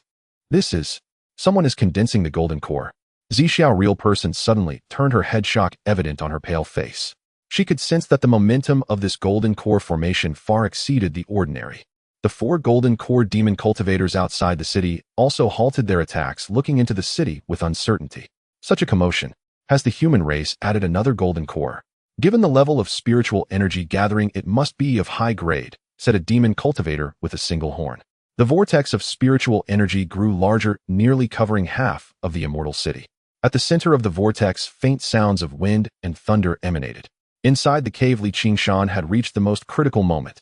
Within his dantian, the embryonic form of the golden core was already stable, but it was merely an ordinary 3-turn golden core. Without hesitation, he swallowed the second supreme golden core elixir. An even more violent medicinal power surged in, driving the golden core to spin wildly. With each rotation, the golden core became more solid, smaller, and its golden hue deepened, radiating a more profound Tao rhythm. 4th turn, 5th turn, 6th turn. The speed of the golden core's rotation increased rapidly as the medicinal power was absorbed frantically. Qingshan gritted his teeth, exerting all his divine sense to restrain the golden core, guiding the medicinal power, while the long-life true art operated at its peak, causing the heavenly spiritual root to frantically absorb the external spiritual energy. At this stage, every turn the golden core advanced required energy and bore pressure multiple times greater than before. Qingshan felt his divine sense begin to sting, as if his dantian was about to be torn apart by the frantically rotating golden core. Without hesitation, he swallowed the 3rd golden core pill. He even swallowed the last supreme purple cloud spirit pill simultaneously. Congeal for me, he roared in his heart. The characteristics of the long-life true art were activated to the extreme, and the powerful vitality repaired the damaged meridians and dantian as pure true essence continuously poured into the golden core. 7th turn, 8th turn. The golden core had shrunk to the size of a pigeon egg, its entire body seemingly forged from pure gold, shining brilliantly, with 9 indistinct patterns faintly emerging. At this stage, it was already the legendary 8th turn golden core, 1 in 10,000. Yet Qingshan could sense that this was far from his limit. His foundation was too solid with the heavenly spiritual root, the long life true art, and several supreme spirit pills. His potential was beyond this. A determined glint flashed in his eyes as he swallowed the last 4th supreme golden core pill. Boom! A deafening sound akin to the heavens and earth opening erupted within his dantian. The 8th turn golden core trembled violently, its rotation speed suddenly soaring again. The last indistinct pattern instantly became incredibly clear. 9 patterns perfectly manifested surrounding the golden core, like 9 miniature golden dragons coiling around it. 9th turn golden core. Completed. At the moment the golden core reached perfection in its 9th turn, a dazzling golden beam of light indescribable in its brilliance burst through the restrictions of Qingshan's cave, piercing through the protective barrier of the purple cloud immortal city, soaring into the clouds. Within the beam of light, faint sounds of dragon roars and phoenix cries echoed as profound golden symbols manifested and vanished around the beam, with the vast Tao rhythm permeating the heavens and earth, illuminating the entire battlefield in resplendent glory. Above the sky, the clouds were dyed golden and streaks of rosy light descended, filling the air with a fragrant aroma for miles. Such a powerful celestial phenomenon, could it be the legendary 9th turn golden core, has emerged? How is this possible? The purple cloud real person on the city wall exclaimed in shock, her beautiful eyes filled with disbelief. Such a terrifying celestial phenomenon must be at least an 8th turn golden core, or even a 9th turn golden core. A monster capable of condensing a 9th turn golden core has emerged among the human race. Outside the city, 4 golden core demon cultivators simultaneously changed color, their eyes bursting with intense killing intent. The 9th turn golden core, a legendary qualification, signifies invincibility among the same tier and holds immense potential to reach the nascent soul or even god transformation realm. Such a person, once grown, will surely become a great enemy of the demon race. At all costs, breach this city. We absolutely cannot allow him to stabilize his realm. The tiger-headed demon cultivator let out a fierce roar, first revealing part of his true form as a massive black tiger phantom appeared, crashing violently against the city's protective barrier. The other 3 demon cultivators also reacted, exerting all their strength to command the endless tide of beasts below, launching an unprecedented frenzied attack. The purple cloud immortal city plunged into an even greater crisis. Inside the cave, Qingshan slowly opened his eyes, his gaze calm, yet deep within it seemed as if the stars of the universe were rising and falling.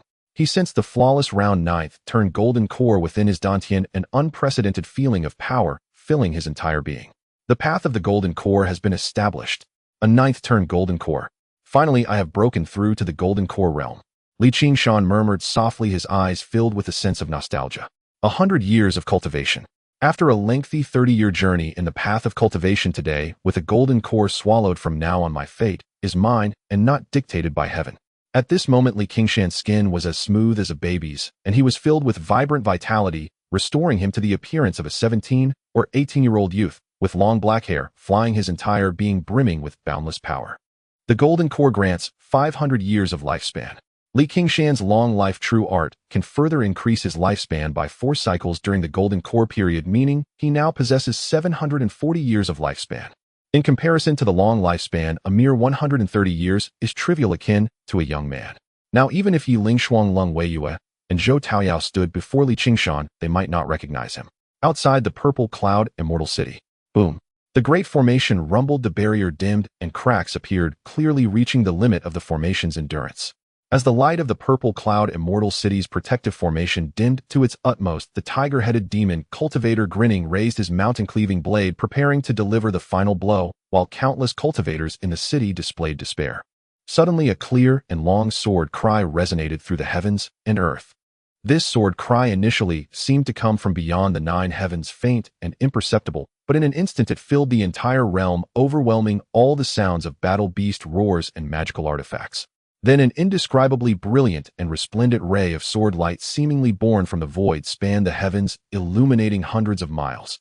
This sword light was not particularly thick, yet it was refined to the utmost, containing the supreme sword intent capable of severing cause and effect, vanquishing all laws.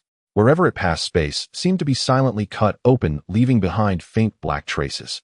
The tiger-headed demon cultivator, preparing to strike, felt his first stand on, and a terrifying sense of crisis originating from the depths of his soul, making him break out in a cold sweat.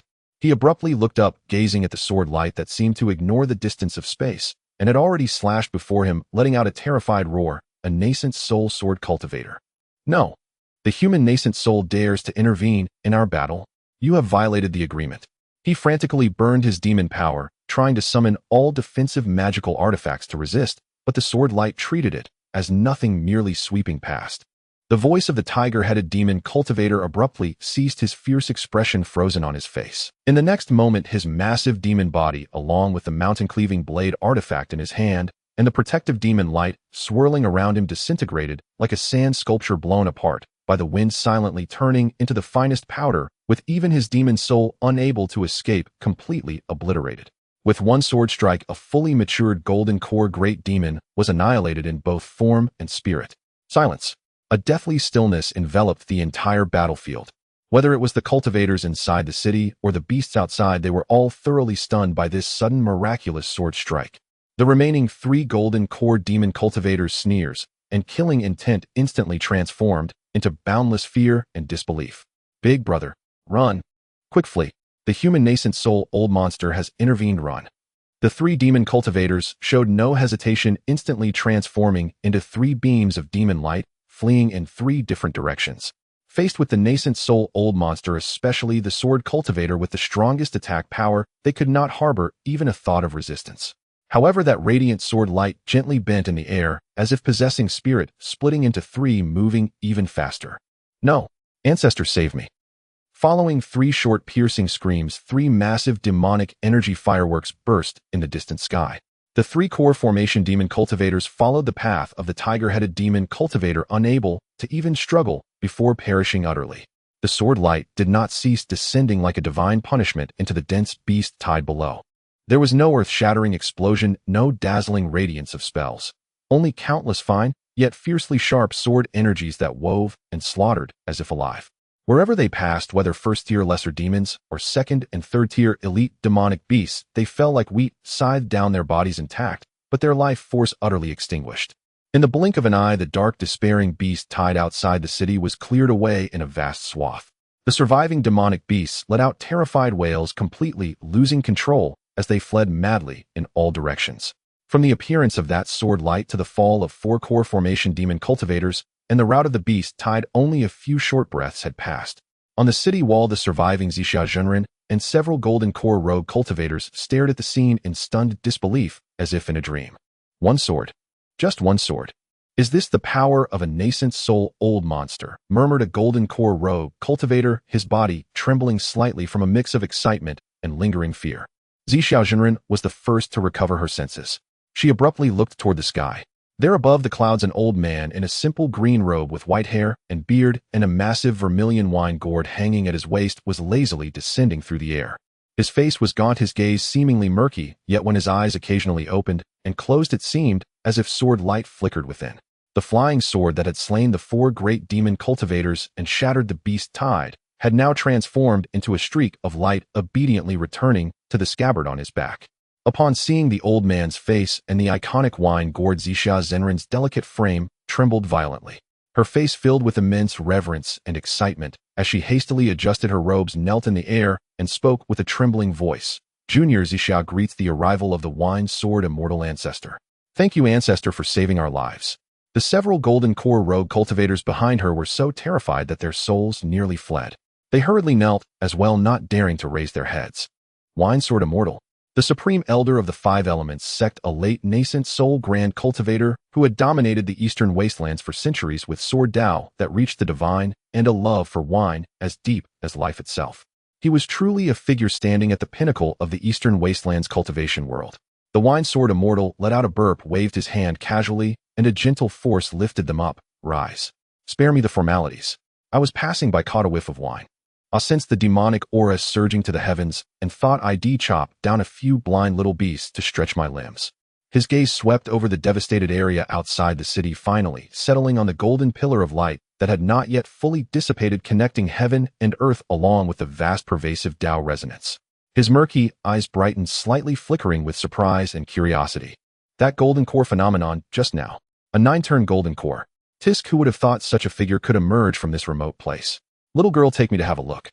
The wine sword immortal spoke to Zixia Zhenren, his tone casual, yet carrying an undeniable authority. Zixia Zhenren's heart trembled as she quickly bowed in response. Yes. Ancestor, please follow me. Only now did she realize that the wine sword immortal's descent was not entirely to rescue Zixiao Immortal City. More importantly, it was likely for that mysterious cultivator who had condensed a 9-turn golden core. Suppressing the shock and curiosity within her, she personally led the way, flying with the wine sword immortal toward the Ding district, where Li Qingshan's cave dwelling was located. The two arrived at the entrance of Li Qingshan's cave. The prohibitions at the entrance had already been shattered during the breakthrough, yet the residual formation fluctuations and the newly formed golden core's vast, overwhelming aura remained clearly discernible. The wine sword immortal did not barge in directly. Instead, he stood casually at the cave entrance, lifted his wine gourd, and took a gulp, clicking his tongue in wonder. Oh. Such pure and condensed golden core aura with foundations so solid, it's astounding. Truly a 9-turn golden core, without a doubt. This little fellow is lucky, and his foundation is even more remarkable. Zixia Zhenren stood respectfully by his side, her mind churning like a tempest. She had originally thought it was some prodigy from a major sect in seclusion here for a breakthrough, but now it seemed even the wine sword immortal didn't recognize this person. Could it be a rogue cultivator? But for a rogue cultivator to condense a 9-turn golden core, this completely overturned her understanding. Inside the cave, Li Qingshan, who had just completed his breakthrough and was carefully experiencing the mysteries of the golden core, Dao, had long since perceived everything outside through his powerful divine sense. From the wine sword immortal's heaven-shaking sword strike that slew the horde of demons to the fact that he was now standing right outside his cave, he saw it all clearly. A late nascent soul grand cultivator, and a sword cultivator at that. Had he come specifically to see him? Countless thoughts flashed through Li Qingshan's mind. Was this a blessing or a curse? What did the other party intend? But he quickly calmed down. Given the other's strength, if he harbored malice, there would be no need to wait. Since he treated him with courtesy, he must not lose his composure. He took a deep breath, straightened his robes, which were slightly disheveled from the breakthrough, and a calm smile appeared on his youthful, handsome face as he walked slowly out of the cave. The stone door of the cave slowly opened, and Li Qingshan walked out. At this moment, having broken through to the golden core stage, and due to the characteristics of the eternal true art, his appearance had reverted to that of a 17 or 18-year-old youth. His skin was lustrous, his eyes like stars, and despite the simple green robe, it could not conceal the vast ocean-like newly formed golden core aura within him. Even more striking was that the aura was pure and flawless, perfectly harmonious, faintly carrying a Tao resonance that struck awe into the heart, far beyond that of ordinary golden core cultivators. The wine sword immortal's initially lazy gaze sharpened the moment Li Qingshan appeared.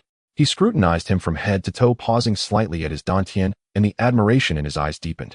This fellow Taoist, this is the supreme elder of the 5 Elements sect, senior wine sword immortal. Zixia Zhenren spoke first to Li Qingshan, as if offering a reminder. "'Tis a bone age of no more than 130, yet you've condensed a 9-turn golden core.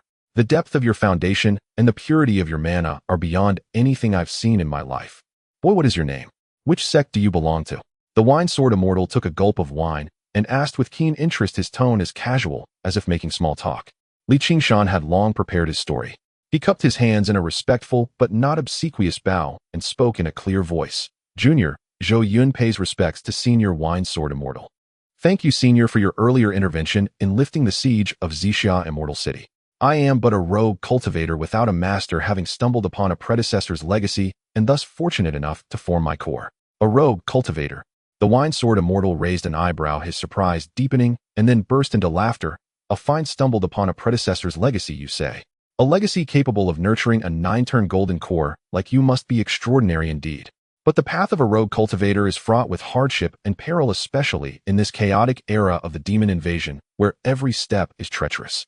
He shifted the topic directly and asked, "Boy, I find you agreeable. Your talent and temperament are both top-notch.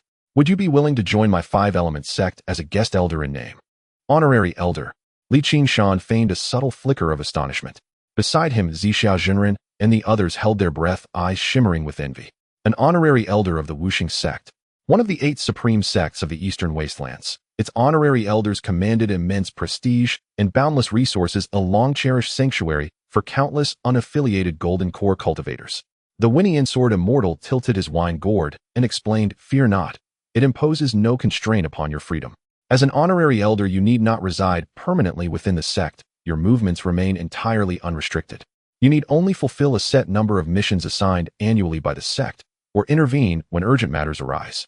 In return, the sect shall grant you protection, cultivation resources, and access to its treasured scriptures. What say you, O? Qingshan weighed the offer swiftly in his mind. As the Winnian sword immortal had implied, in times of chaos, sheltering beneath a mighty tree offers unparalleled advantage. The Wuxing sect was a pinnacle sect. Its protection was indispensable. Moreover, his future cultivation, particularly the continuation of the longevity true art for the nascent soul stage and the rare heavenly materials required for body refinement, demanded vast resources and privileged intelligence. Joining the Wuxing sect was unquestionably the optimal path forward. The title of honorary elder offered both convenience and remarkable autonomy, precisely what he desired. He hesitated only briefly before bowing deeply and solemnly declaring, "I am profoundly honored by your esteemed recognition. My gratitude is beyond words. I accept the appointment as honorary elder of the Wuxing sect and vow to fulfill my duties with unwavering devotion." Excellent. Decisive. The Winnian sword immortal nodded approvingly, as if he had anticipated this outcome all along. With a casual flick of his wrist, he tossed forward a palm-sized token, neither metal nor wood, etched with profound, esoteric patterns of the 5 elements. This is the Wuxing sect's honorary elder token, the Wuxing token. It grants you unrestricted passage across most of the sect's territories and serves as irrefutable proof of your status. As for the sect's specific regulations and privileges, senior elders will brief you upon your arrival. Qingshan caught the token, its surface warm and smooth beneath his fingertips, pulsing faintly with an unusual energy and a delicate, almost imperceptible resonance of formation artistry. "I must depart for the northern front. I've no time to escort you back. The ancient demons there have grown restless," said the Winnian sword immortal, taking another swig of wine. "Simply report to the Wuxing sect's main mountain gate at your earliest convenience." Its location: the Wuxing mountain range in the central province. You need only ask any local cultivator and they'll point you there without hesitation. Without waiting for Qingshan's reply, he blurred, dissolving into the air like mist, and vanished utterly, leaving behind only a lingering wine-scented whisper that drifted slowly through the stillness. "Young one, cultivate diligently. Do not squander your ninefold, transformed golden core. I shall await you at the Wuxing sect." He arrived in haste, departed in haste, unfettered, unrestrained, embodying the very essence of a transcendent master. The moment the Winnian sword immortal departed, the oppressive aura lifted instantly.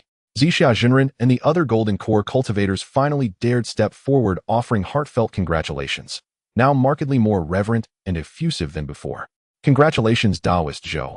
No, henceforth we must address you as Elder Zhou. Congratulations on refining the ninefold, transformed golden core, and on earning the favor of the venerable Winnian sword immortal, securing your appointment as honorary elder of the Wuxing sect. A double blessing, truly cause for celebration." Zixia Jinren beamed, with radiant charm, her tone laced with deference. A future nascent soul powerhouse and an honorary elder of the Wuxing sect was worth every ounce of her devoted cultivation of goodwill. "Congratulations, Elder Zhou. Elder Zhou, should you ever find yourself with spare time, we humbly beg your continued guidance and patronage." The other golden core cultivators hurriedly bowed in unison and presented gifts, rare spirit herbs, exotic ores, each gesture a quiet investment in future kinship.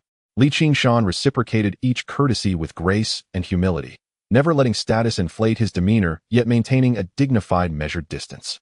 He accepted their offerings and exchanged polite, unhurried pleasantries. Once the formalities concluded, Qingshan did not linger in Zixia Immortal City. He knew word of his ninefold, transformed golden core would soon spread. Remaining here risked turning him into a focal point, perhaps even attracting perilous attention.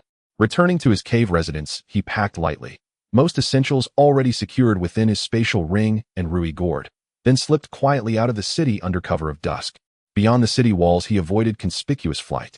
Instead, he activated the minor heaven-concealing art, suppressing his aura to the level of a late foundation establishment cultivator, and subtly altered his features, rendering himself unremarkable, before ascending on a steady, unhurried streak of light toward the Wuxing sect in the central province.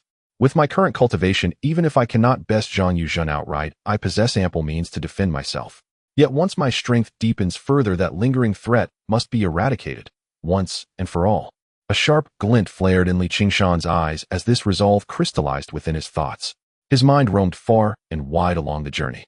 From a youth in Peach Blossom Village to a menial servant at the Chunqiu sect, now a refiner of the ninefold, transformed golden core and honorary elder of the Wuxing sect. His path had been arduous, fraught with hardship, yet blessed with extraordinary fortune. Now that he had ascended beyond the golden core stage, the Wuxing sect would become his next pivotal way station on the Taoist path. Yet his ambitions stretched far beyond it. Above the golden core lay the nascent soul, then the divine transformation. The road to immortality stretched infinitely onward, vast and profound.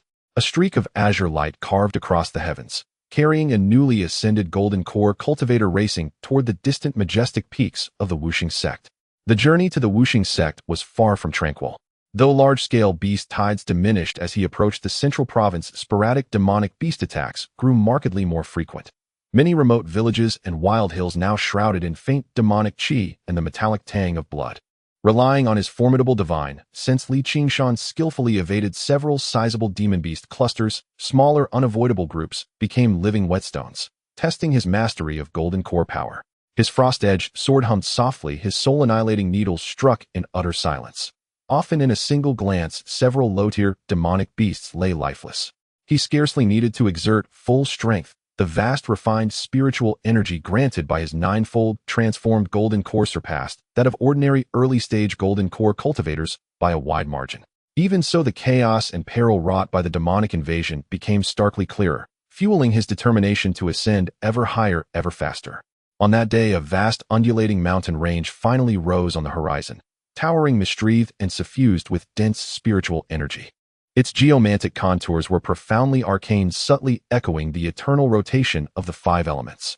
5 colossal peaks, like celestial pillars, soared highest, each radiating a distinct luminescence: gold, azure, sapphire, crimson, and amber, piercing the clouds. At the mountain gate stood a grand jade archway inscribed with 3 ancient majestic characters imbued with Taoist resonance: Wuxing sect. Below it, disciples stood guard, vigilant, disciplined, each cultivating at or above the foundation establishment stage. Qingshan descended his light, subdued his aura to reveal only early golden core cultivation, and stepped forward. Halt. This is the Wuxing sect's mountain gate. State your business, please. A guarding disciple stepped forward, voice respectful yet composed. Qingshan produced the Wuxing token and handed it over. I am Zhou Yun, summoned by the venerable Winian sword immortal to report for duty as honorary elder of this sect. The disciple accepted the token, examining it carefully, especially attuning to its unique 5 elements resonance and the unmistakable seal of an honorary elder, then immediately bowed deeply, returning it with both hands. Forgive this disciple's ignorance. Elder Zhou has arrived. Please follow me. I shall notify the senior elder at once. The disciple on duty sent out a communication talisman, and soon a golden core cultivator dressed in elder robes arrived, riding on a beam of light. After confirming Qingshan's identity and token, the elder, surnamed Lu, spoke very courteously. Elder Zhou, the master, has given instructions. If you arrive, I can directly take you to the main hall of the main peak. Following Elder Lu into the Wuxing sect, Qingshan truly experienced the magnificent atmosphere of a top-tier sect. The concentration of spiritual energy within the sect far exceeded that of the outside world. The peaks were beautiful, with flying waterfalls and flowing springs, pavilions and towers nestled among them, spiritual cranes soaring, while disciples either flew on their instruments or engaged in spell exchanges. A scene of immortal grandeur contrasting sharply with the war-torn reality outside. The main hall of the main peak was grand in stature.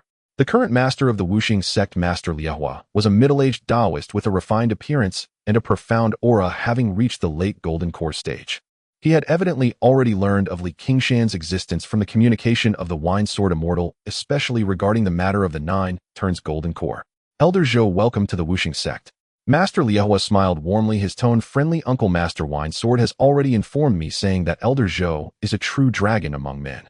Meeting you today, indeed you are extraordinary.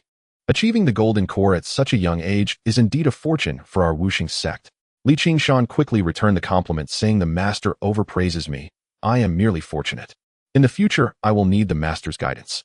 After exchanging a few pleasantries, Master Liehua personally assisted Qingshan in registering his identity as a guest elder and handed him a jade slip containing the sect's rules, maps, and permissions. According to the sect's custom, guest elders reside at Tianquan Peak. The environment there is serene with abundant spiritual energy, and the elders are close to each other for mutual support. Master Liehua continued, handing over a set of array flags and tokens for controlling the formation. This is the token for the cave dwelling in the Bing area of Tianquan Peak. Elder Zhou may proceed to establish a cave dwelling on your own. As a guest elder, the sect will provide 1,000 spirit stones and 1,000 contribution points each month. Junior brother can obtain more resources by completing sect tasks. The first 3 floors of the scripture pavilion are also open to Junior Brother, where you can exchange contribution points for techniques and spells. The procedures were handled very smoothly, and Master Liehua clearly intended to cultivate a good relationship with this promising guest elder. Elder Zhou, you have just broken through to the Golden Core realm and probably do not have any magic treasures yet, right? If you do not mind, I would like to gift you this Taichung sword, a low-grade, third-tier magic treasure. Master Liehua said with a smile, then took out a light blue long sword radiating an extraordinary brilliance. Thank you, Master. Qingshan expressed his gratitude respectfully, his heart filled with joy, for he had been worried about not having a magic treasure and did not expect the master to be so generous. He accepted the Taichung sword. After thanking him, Qingshan was guided by a disciple to Tianquan Peak. Although Tianquan Peak was located in the outer region of the Wuxing sect, the spiritual energy there remained abundant. The Bing area consists of more than a dozen independent peaks separated by several miles and enveloped in formations, ensuring they did not interfere with each other. Qingshan found his designated peak and used the token to open the protective formation. The peak was not particularly tall, but had a beautiful view with a small spiritual vein running through it, rich in spiritual energy. At the midpoint of the mountain, there was a ready-made cave entrance, spacious inside, equipped with a pill refining room, a weapon forging room, a spiritual beast chamber, and a medicinal garden, though it needed to be arranged by himself. Qingshan was quite satisfied with this. He immediately got to work placing the Xian Huang array platform, which he obtained from Xuanming, at the core of the cave, fully activating the Xian Huang earth vein locking spirit array and layering many prohibitions he had mastered. At the moment all the formations were activated, the entire cave seemed to be isolated from the world. The internal and external energies completely severed, a sense of security washing over him. Finally, I have a truly stable place to settle down. Qingshan sighed in relief, feeling a weight lift from his heart. With the Wuxing sect as his backing and such a secret cave, he could finally temporarily relax his ever-watchful nerves and calmly plan his future cultivation. Sitting cross-legged in the quiet room, Qingshan began to carefully assess his current situation and future plans. Now that I have achieved the 9 turns Golden Core, the Qingshan True Art has smoothly entered the Golden Core chapter, and I have no worries about subsequent techniques. I just need to cultivate step by step. However, my combat power seems to lag behind. My few top-grade magic weapons, the Ice Sword, the Annihilation Needle, and the Xian Yuan Shield, were formidable during the Foundation establishment stage, but against Golden Core cultivators, especially those in the mid to late Golden Core stages, they appear somewhat lacking. Although third-tier talismans are powerful, they are consumables. Even though I have the Taichung sword now, it is still not enough. The urgent task is to cultivate several powerful third-tier spells and refine a few suitable third-tier magic treasures for myself. I immersed my divine sense into the Jade Slip to check the list of third-tier spells available for exchange at the script. The Wuxing sect had a profound heritage with a dazzling array of third-tier spells across various attributes, including attack, defense, evasion, and support, leaving him dazzled. This requires careful selection, aligning with my own spiritual roots and techniques. As for magic treasures, Qingshan pondered. The best choice, of course, is to refine a magic treasure of one's own. A personal magic treasure is connected to the cultivator's mind, nourished within their dantian, growing alongside their cultivation, far surpassing other magic treasures of the same tier, and wielding it becomes second nature. A personal magic treasure can even be used in the nascent soul stage and beyond. In the Golden Core chapter of the Qingshan True Art, there is a recorded method for refining a personal magic treasure known as the Qingshan Sword Array. It is not about refining a single sword, but rather a set of 36 Qingshan Judgment Swords. Once this sword array is successfully refined, its power is limitless, integrating offense and defense, and it can also embody the true meaning of longevity with sword energy that flows endlessly. However, the refining conditions are extremely strict. The main materials require the heart of a longevity spiritual wood over 10,000 years old and thunder tribulation spiritual liquid, while the auxiliary materials require dozens of rare heavenly materials, such as the essence of pure gold and breath soil, making the refining process incredibly complex, requiring a deep understanding of the art of crafting. Longevity spiritual wood over 10,000 years. Thunder tribulation spiritual liquid. Qingshan looked at the names of these materials and couldn't help but smile wryly. Each of these items is a peerless treasure, hard to come by. To gather them all, who knows how many years it will take. Although a personal magic treasure is wonderful, it cannot be rushed. For now, I should first exchange or purchase a few ready-made third-tier magic treasures for self-defense, and then slowly collect the materials needed to refine the Qingshan Judgment Sword. I have made up my mind. Once I settle down, I will go to the sect's marketplace and scripture pavilion to take a look, first choosing a few practical third-tier spells, then seeking 1 or 2 suitable low-grade or mid-grade third-tier magic treasures. After settling down briefly in the cave dwelling, Qingshan set off toward the scripture pavilion of the Five Elements sect. Located near the main peak, the scripture pavilion was an imposing 9-story pagoda shimmering with precious light and heavily guarded. Guarding the scripture pavilion was an elder in the late golden core stage dressed in a black robe with a stern. He examined Qingshan's guest elder token. His expression softened slightly as he said, "Taoist Zhou, you may enter the first 3 levels of the scripture pavilion. As a newly appointed guest elder, you are entitled to choose one technique or spell for free. Do anything beyond that will require contribution points to exchange for." "Thank you." Qingshan nodded in response. He then entered the scripture pavilion. Inside, the space was vast, filled with jade slips on countless shelves categorically storing numerous techniques, spells, secret arts, and miscellaneous texts, dazzling the eyes of anyone who entered. He directly bypassed the technique section. The true longevity technique pointed directly to the Tao and was far superior to anything here. His target was the spell section, especially the escape and attack spells. The number of third-tier spells was far fewer than that of second-tier spells, but each was exceptionally profound and powerful. Qingshan carefully flipped through the introductory jade slips. Blazing Fire Technique, a low-grade third-tier spell, controls fierce flames to burn mountains and boil seas. Mysterious Ice Cage, a mid-grade third-tier spell, harnesses extreme cold to trap enemies and extinguish their souls. Thick Earth Barrier, a high-grade third-tier spell, possesses formidable defense, nearly unbreakable at the same tier. Golden Light Shadow Sword, a high-grade third-tier spell, differentiates sword light, making it difficult to discern real from illusion. Various spells excited him, but the subsequent exchange prices made him click his tongue in dismay. Many required tens of thousands, or even hundreds of thousands of contribution points, while he had just started and only had 1,000. Fortunately, newly appointed guest elders had the opportunity to select one technique or spell for free. He patiently searched and finally stopped in front of a rather ancient-looking jade slip. Sixfold Thunder Body, a high-grade third-tier spell. It draws upon the power of heavenly thunder to refine the body. When cultivated to perfection, the body transforms into thunder unmatched in speed and can manifest 6 shadow clones with half the power of the original, integrating offense and defense with unpredictable transformations. Note, this technique is extremely difficult to cultivate, requiring one to endure the pain of thunder refining and has high demands on physical strength. However, once mastered, its power is comparable to an ordinary low-grade 4th-tier spell. This is it. A glint of brilliance flashed in Qingshan's eyes. This technique combines escape, attack, and clone capabilities, and its immense power was exactly what he needed. Especially considering the high physical requirements, his 9 turns golden body technique had already reached the 3rd turn's perfection, making his physical body formidable and completely satisfying the conditions. As for the suffering from thunder refining compared to the path of longevity, what was it? Without hesitation, he chose Sixfold Thunder Body, utilizing his free selection opportunity. As for the other tempting spells, he would have to come back later after accumulating enough contribution points. He took the jade slip of Sixfold Thunder Body out, handed it to the elder guarding the pavilion for a copy, and then left the scripture pavilion. Now that I have a spell, the Sixfold Thunder Body will suffice for my training for a long time. I should check the market to see if I can purchase some magical treasures. Qingshan thought to himself as he inquired and arrived at the internal market of the Five Elements sect. The market was quite large, with numerous shops and a bustling crowd of disciples. At the center of the market, the most magnificent buildings were the Five Elements Treasure Pavilion and the Wanbao Pavilion. The Five Elements Treasure Pavilion is part of the Five Elements sect. Meanwhile, the Wanbao Pavilion has a remarkable background, claiming to have branches spread throughout the eastern wilderness with dozens to hundreds of branches and considerable strength. After hesitating for a moment, he walked straight into the Wanbao Pavilion. The shopkeeper of Wanbao Pavilion was a kindly old man in the early golden core stage whose surname was Qian. "Esteemed Taoist, may I know your name? What would you like to purchase? Our Wanbao Pavilion has a full range of magical treasures, elixirs, talismans, and formations, all available." Qingshan asked. "Shopkeeper, I am Zhou Yun, and I would like to buy a 3rd-tier magical treasure.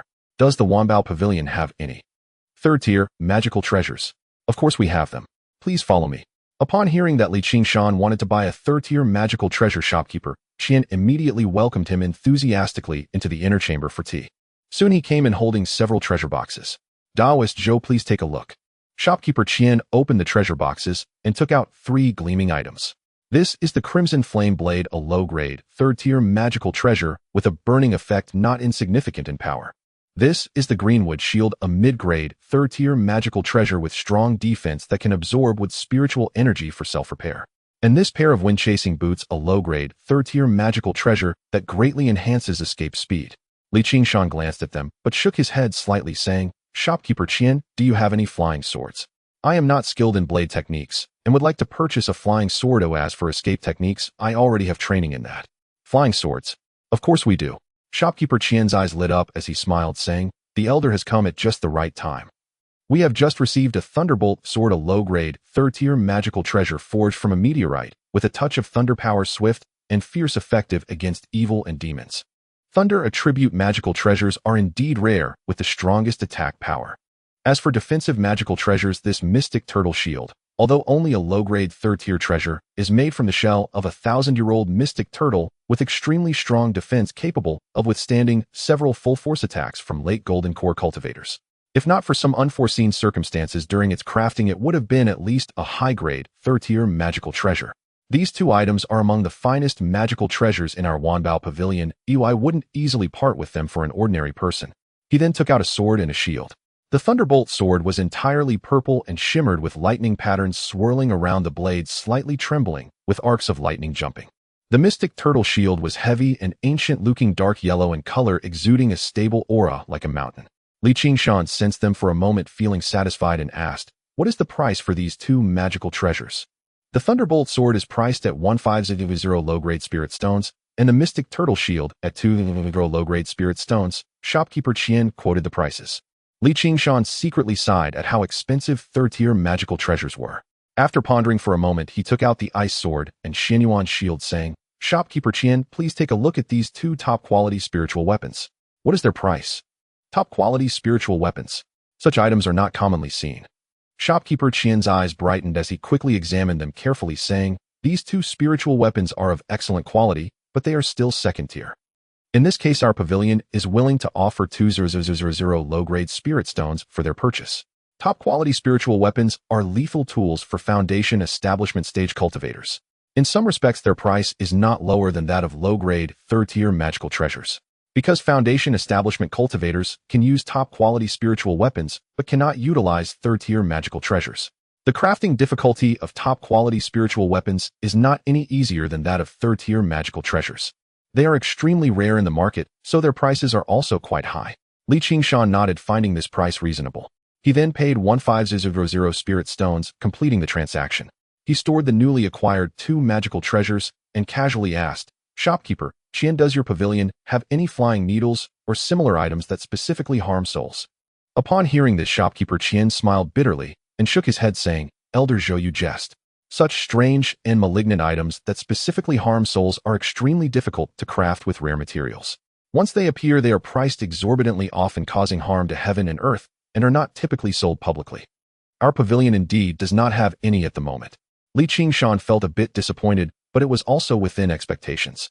At this moment, Shopkeeper Qian lowered his voice and said, "Elder Zhou, a month from now our pavilion will host a small exchange meeting for golden core cultivators. There will be many peers bringing rare items to trade or barter, and perhaps you will find what you need there. Would the elder be interested?"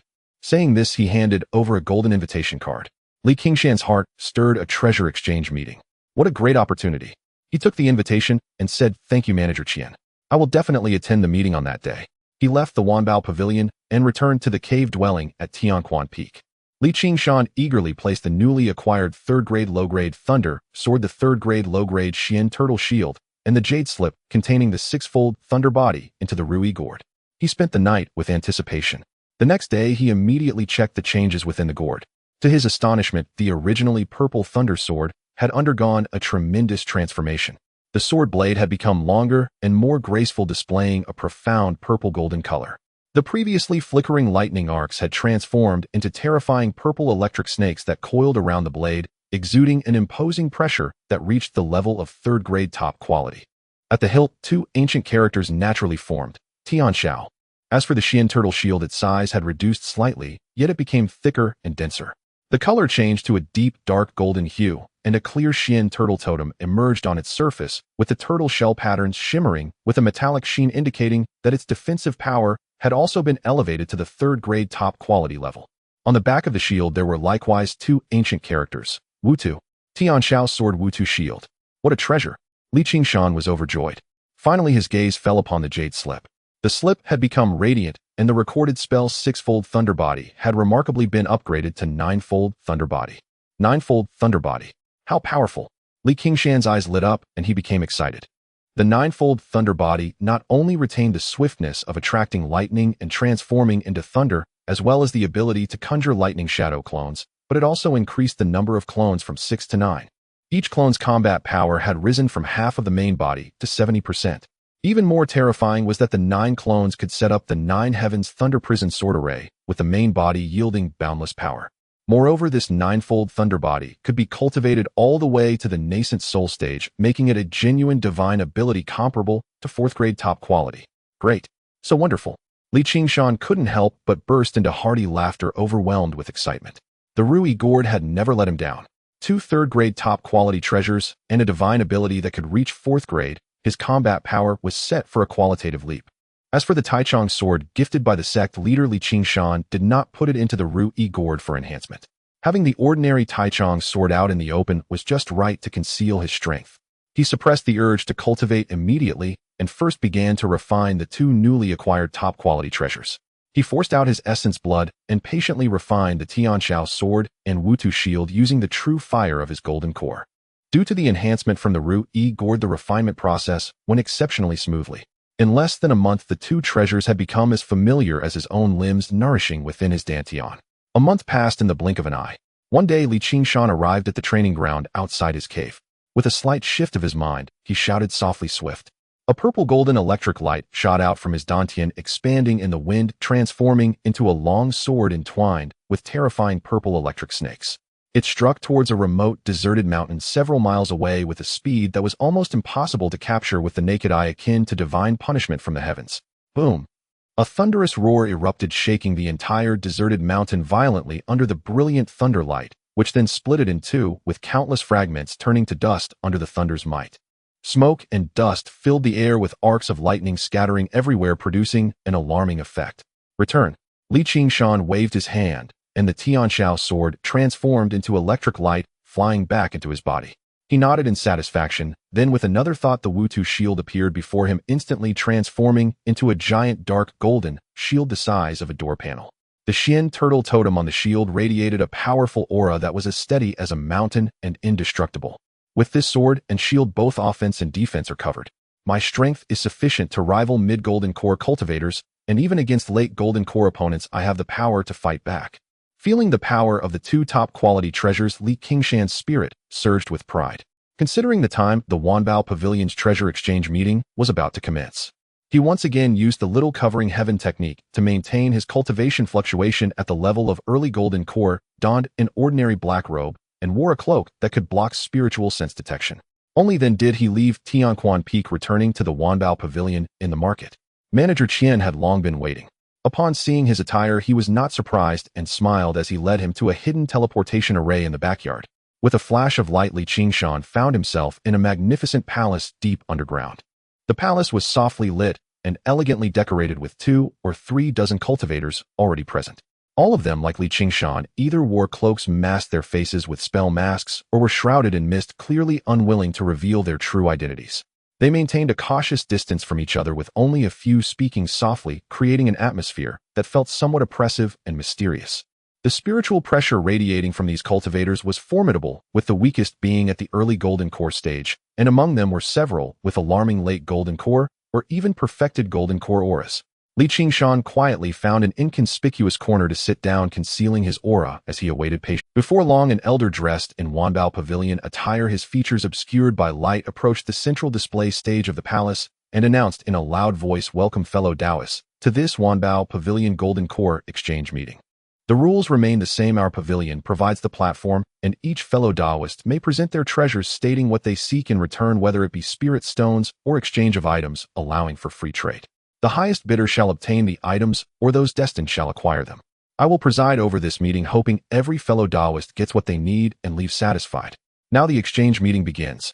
As his voice fell after a brief silence, a hoarse-voiced cultivator stepped onto the stage. He took out a bright red spirit mushroom that looked as if it were burning with flames. "This is the Earth Fire Heart Mushroom from 500 years ago, a treasure for fire attribute alchemy, and can also be directly consumed to refine golden core true fire. It can be exchanged for equivalent gold attribute, 3rd grade refining materials, or 100,000 low-grade spirit stones." Immediately, several people in the audience were intrigued, and it was ultimately exchanged by a cultivator for a piece of secret silver the size of a fist. With the trading initiated, the atmosphere gradually became lively. One rare treasure after another, usually hard to come by, was presented on the display stage. There was the third-grade mid-quality demonic treasure 100 Souls banner that exuded a terrifying aura, the third-grade upper-quality trapping formation 9 Palace Misty Heaven Array disc that could instantly trap mid-golden core cultivators, a jade slip recording a rare third-grade upper-quality escape technique Blood Shadow Escape, and even one of the main ingredients said to enhance the probability of forming a fetus, the 1000-year fetus cultivating grass. Each treasure's appearance triggered a subtle stir and spiritual sense probing. Bidding voices and haggling echoed continuously. Qingshan was dazzled by the sights, inwardly lamenting the wealth of these golden core cultivators and the resource pooling ability of the 5 elements sex market. Both the Blood Shadow Escape and the fetus cultivating grass greatly tempted him, but the former's demonic escape technique was incompatible with his cultivation, while the latter's price had soared to astronomical figures, leaving him to sigh in longing. During this time, he also saw several impressive soul-type treasures presented, such as a string of soul-capturing bells that could attack the soul, but the quality was only third-grade low-grade, and its function was singular, failing to meet his expectations. At this moment, a short and stout cultivator cloaked in a robe stepped onto the stage, pulling out an ancient bronze small mirror. The mirror's surface was blurry, seemingly covered by a layer of gray mist with intricate runes carved on its back and a dark gem embedded in the center. This treasure is called the Soul Calming Mirror, a third-grade low-rank artifact. The short, stout cultivator's voice was low. Once activated, it can lock onto a cultivator's soul, causing their spirit to tremble, their consciousness to blur momentarily, and their movements to slow. It is especially adept at restraining ghosts and spirit entities. I seek to exchange it for a third-grade high-rank attack talisman artifact or pills that can advance cultivation in the early golden core stage. A soul-calming artifact. Qingshan's heart stirred. This was precisely what he needed. Though merely a third-grade low rank, its soul-calming effect sounded remarkably mystical, a perfect tool to compensate for his lack of spiritual attack methods. A few others in the audience also showed interest. Pills for advancing early golden core cultivation were acceptable, but a third-grade high-rank talisman artifact was exceedingly rare. A third-grade high-rank talisman artifact required damaging the origin of a third-grade high-rank artifact, sealing part of its power into a talisman. Ordinary golden core cultivators would not easily do such a thing. They guessed the old man had obtained the talisman artifact for a junior.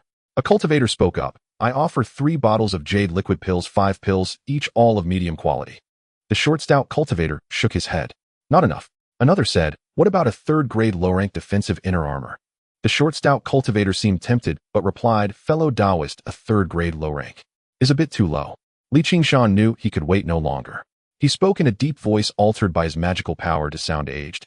I have here a third-grade high-rank blazing sun blade talisman artifact containing 3 full-force strikes from a late golden core cultivator, plus a bottle of third-grade low-rank void spirit pills, 5 in total. Though low-grade, they are highly effective for early golden core cultivators. Exchange this for your soul-calming mirror. How about it? A third-grade high-rank talisman artifact, and an offensive one at that. It was equivalent to 3 extra life-saving or killing trump cards. Its value far exceeded that of an ordinary third-grade low-rank artifact. Coupled with a bottle of third-grade pills, this offer instantly silenced the hall. The short, stout cultivator's body visibly trembled, clearly deeply tempted. A talisman artifact could save lives at critical moments or be given to juniors, while the pills steadily advanced cultivation. Both were practical. He hesitated no longer and immediately said, good. It's a deal as fellow Taoist proposes. The two ascended the platform and under the host's witness completed the transaction. Qingshan handed over the talisman artifact and pills, carefully receiving the heavy, soul-calming mirror. It felt cool to the touch, and he could sense the peculiar soul force fluctuations within. The transaction complete, Qingshan was satisfied. Though the blazing sun blade talisman artifact was immensely powerful, it was still useful at the foundation establishment stage, but for Qingshan now it held little value. A full-force strike from him was no weaker than one from the talisman artifact. Trading it away caused him. Subsequently, several treasures caught his eye, such as a third-grade high-rank flying sword and a set of immensely powerful combined artifacts, but his purse was light. The items he had left were either insufficient for exchange or he was reluctant to part with, so he could only watch from the sidelines.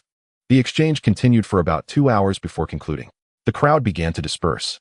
Qingshan also rose to leave, but the host quietly approached him, handed over a new gilded invitation, and transmitted a message. Fellow Taoist, our pavilion will host another such exchange in a year where more rare items may appear. You are welcome to attend again. Li Qingshan's heart stirred slightly as he accepted the invitation and tucked it away. The 10,000 Treasures Pavilion indeed possessed considerable influence, capable of regularly organizing such high-level trading meets. Leaving the underground palace and returning to the surface, Li Qingshan did not linger. He went straight back to his cave dwelling on Tianquan Peak. After activating all the restrictions, he eagerly took out the soul-calming mirror and carefully placed it into the wish-granting gourd. I wonder what surprises this mirror will bring after a night of nurturing, he murmured to himself, full of anticipation. To others, the soul-calming mirror was merely a third-grade low-rank artifact, but to Li Qingshan, after enhancement by the wish-granting gourd, it would become a third-grade high-rank artifact. Its value would skyrocket tenfold or 100-fold. Li Qingshan spent the night in eager anticipation. The next day, as expected, the third-grade low-rank soul-calming mirror had been completely transformed. The mirror's body had changed from ancient bronze to a deep, dark, mysterious black. Its material was neither metal nor jade, and it felt cool to the touch. The surface had become as smooth as obsidian, clearly reflecting one's image, yet upon close inspection, it seemed capable of drawing in one's very soul. The runes on the back had grown more intricate and profound, and the gem at the center had become a point of swirling, evident dark light, emitting a soul force fluctuation that made one's heart tremble.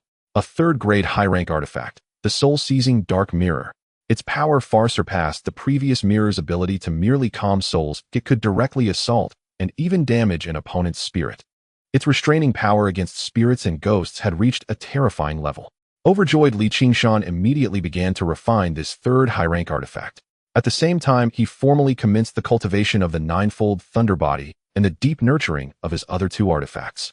The process of cultivating the ninefold thunder body was far more painful and arduous than refining artifacts. He chose stormy nights to channel lightning on the mountain peak outside his cave dwelling. Initially, he could only guide the faintest traces of free-floating thunder energy into his body. Even so, the violent destructive force made his entire body convulse violently. His meridians felt as if they were being torn apart, and the scent of burnt flesh emanated from his muscles. He steadied his mind, circulated the ninefold thunder body technique, and used his eternal life, True Yuan, to envelop and refine each trace of lightning, merging it into his flesh-golden core and magical power. Each session of lightning tempering felt like enduring a cruel torture. Yet under the dual refinement of the 9 revolutions golden body art and the thunder force, his physique grew increasingly resilient, and his speed and reflexes improved at a visible rate. His magical power gradually acquired a domineering thunder attribute, doubling the might of his lightning-based spells. 3 months passed quietly in this monotonous, painful, yet rewarding cultivation. One day in his meditation chamber, Li Qingshan suddenly snapped open, his eyes a flash of purple lightning flickering in them. He let out a low shout, and lightning radiance burst forth around him. Crackle! A figure identical to his own, formed entirely of dazzling silver thunder, abruptly stepped out from within him. This thunder avatar had distinct features and sharp eyes, its body crackling with wild arcs of lightning. The spiritual energy fluctuations it emitted were roughly 70% of his original bodhis. The first layer of the ninefold thunder body, the thunder avatar clone, was complete. With a thought from Li Qingshan, the thunder avatar transformed into a bolt of lightning, darting and maneuvering within the cave dwelling at a speed barely visible to the naked eye.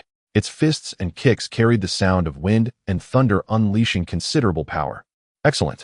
With this thunder avatar aiding me, whether for engaging foes in battle or exploring dangerous places, I have an extra layer of formidable protection. Li Qingshan nodded in satisfaction and retracted the thunder avatar into his body. After 3 months of arduous cultivation, his early golden core stage was now thoroughly stabilized. He wielded his 3 high-rank artifacts with perfect ease, as if they were extensions of his own limbs. Moreover, he had mastered the first layer of the thunder body. Compared to when he first formed his golden core, his strength had more than doubled. Though delighted by the surge in his power, Li Qingshan soon discovered a predicament: poverty. Cultivating the ninefold thunder body and nurturing his magical treasures demanded vast quantities of spiritual energy and resources, yet the monthly stipend from the sect was but a drop in the bucket. The high-tier spells that ignited his envy within the sutra repository and the celestial materials needed to forge his life-bound treasure all required an immense amount of sect contribution points. With the wish-fulfilling gourd in hand, Li Qingshan did not lack spirit stones. However, contribution points were not easily obtained. They could only be earned by undertaking sect missions and making contributions to the sect. I must find a way to earn contribution points. After a moment's deliberation, Li Qingshan decided to leverage his strength, alchemy. Upon exiting seclusion, he headed straight to the mission hall of the 5 Elements sect. The mission hall was thronged with people who disciples and elders alike were perusing or handing in assignments. Qingshan walked directly to the counter where tasks were issued. The attendant on duty was an elder named Yang, a golden core mid-stage cultivator with a kindly countenance. Qingshan presented his guest elder token. Elder Yang, I am Zhou Yun. I wish to take on some alchemy tasks. Elder Yang, evidently aware of the newly arrived guest elder, smiled. So it's Elder Zhou. Alchemy tasks there are indeed. May I ask what grade of pills you are capable of refining? As he spoke, he produced a jade slip listing various alchemy assignments. Qingshan swept his divine sense over it, pondered briefly, then said, I should be competent to refine third-grade lower-tier pills like the Void Tranquility pill and the Solar Essence pill. A flicker of surprise passed through Elder Yang's eyes. Third-grade alchemists were rare, especially those of a wandering cultivation background. He confirmed, Are you certain, Elder Zhou? These tasks have requirements for success rate and quality. If you fail to meet them, you will need to compensate for part of the material loss. I am willing to give it a try. Qingshan nodded. Excellent. Elder Yang's smile broadened, his demeanor growing warmer. As it happens, there is a task here for 3 batches of Void Tranquility pills. The sect provides the materials requiring a success rate no lower than 30% and 5 finished pills to be turned in. Completing the task yields 3,000 contribution points. For each additional pill successfully refined, you earn an extra 1,000 points. Would Elder Zhou be interested? He'll take it. Qingshan agreed readily. A 30% success rate was not high for him. It posed no pressure at all. Accepting the mission and collecting the materials, he returned to his cave dwelling to stoke the furnace and begin alchemy. He did not use the wish-fulfilling gourd to enhance the materials, but relied solely on his genuine alchemical skill, meticulously controlling the terrestrial fire and processing the medicinal herbs. 10 days later, all 3 batches of Void Tranquility pills were successfully completed. He deliberately controlled the success rate and quality, ultimately obtaining 8 lower-grade Void Tranquility pills exceeding the task's requirements. When he delivered the pills to the mission hall, Elder Yang inspected them, his face lighting up with pleasant surprise. 8 pills. A success rate approaching 40%. Elder Zhou, you are truly a master of hidden depths. Here are your contribution points, please accept them. He transferred 6,000 points into Qingshan's identity token, his attitude increasingly respectful. Should any alchemy tasks arise in the future, I will be sure to notify you first, Elder Zhou. Thank you, Elder Yang. Qingshan cupped his hands in gratitude. Over the following 3 months, he successively took on and completed 2 more third-grade lower-tier alchemy tasks, earning another 5,000 contribution points. Qingshan now possessed a total of 11,000 contribution points. Though still far from enough to exchange for those top-tier treasures, he had at last secured a stable income, and in the mission hall initially established the image of a third-grade alchemist with commendable Tao of alchemy skills. 11,000 contribution points were sufficient to acquire a decent third-grade spell. However, Qingshan was in no hurry. After all, the ninefold thunder body was not yet fully cultivated. Spells should be valued for their quality, not quantity. Amidst cultivation and alchemy, Qingshan never forgot the 2 supreme treasures he had obtained from the core region of the Xintian secret realm: the unopenable third-grade top-tier alchemy furnace and the mysterious purple gold gourd. One day, feeling his state had peaked, his golden core initial stage cultivation firmly stabilized, and his divine sense greatly strengthened by the tempering of the ninefold thunder body and his realm advancement, he decided to attempt opening the alchemy furnace once more. Within the quiet chamber, Qingshan held his breath and concentrated, placing before him the 3-legged twared furnace, ancient in design, exuding a dense, weighty aura. He pressed both hands against the furnace wall, and his vast golden core mana, like the surging torrent of a great river, poured into it without cease. Simultaneously, his formidable divine sense, far surpassing that of cultivators at the same stage, transformed into incorporeal tendrils, meticulously probing every restriction within the furnace, seeking the key to open it. The furnace hummed and resonated, ancient runes on its surface lit up one by one, emanating a force of resistance.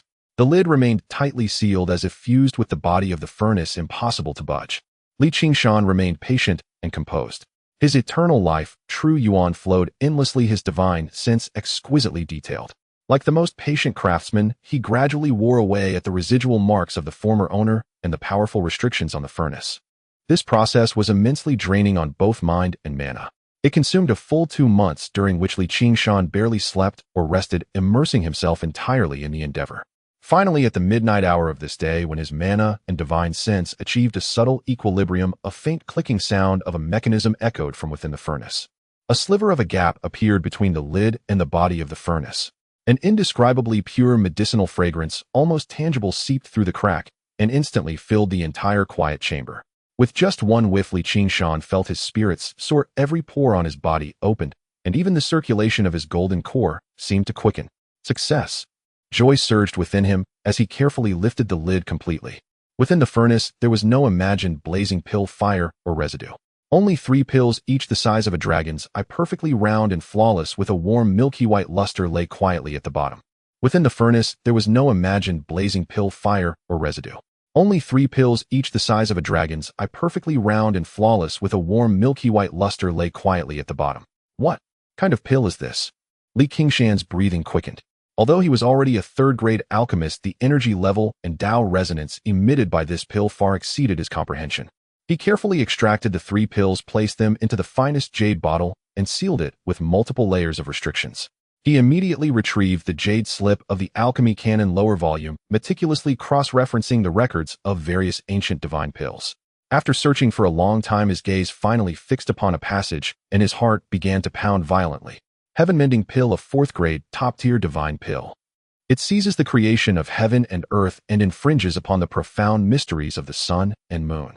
Its main ingredients are chaos, primordial chi, and creation azure lotus, supplemented by over 100 types of tinthasanier spiritual herbs refined by supreme pill fire for a millennium to form the pill. On the day the pill is completed, celestial anomalies occur, astonishing both gods and ghosts. Its sole effect is to defy fate and alter destiny, augmenting one's lifespan.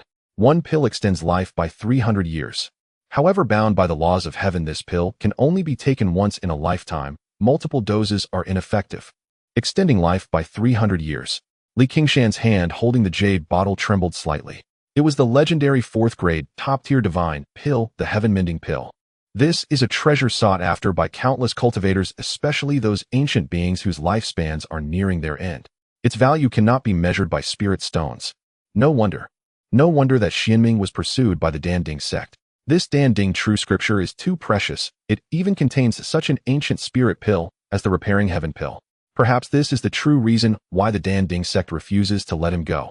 Qingshan suddenly realized, his heart filled with shock.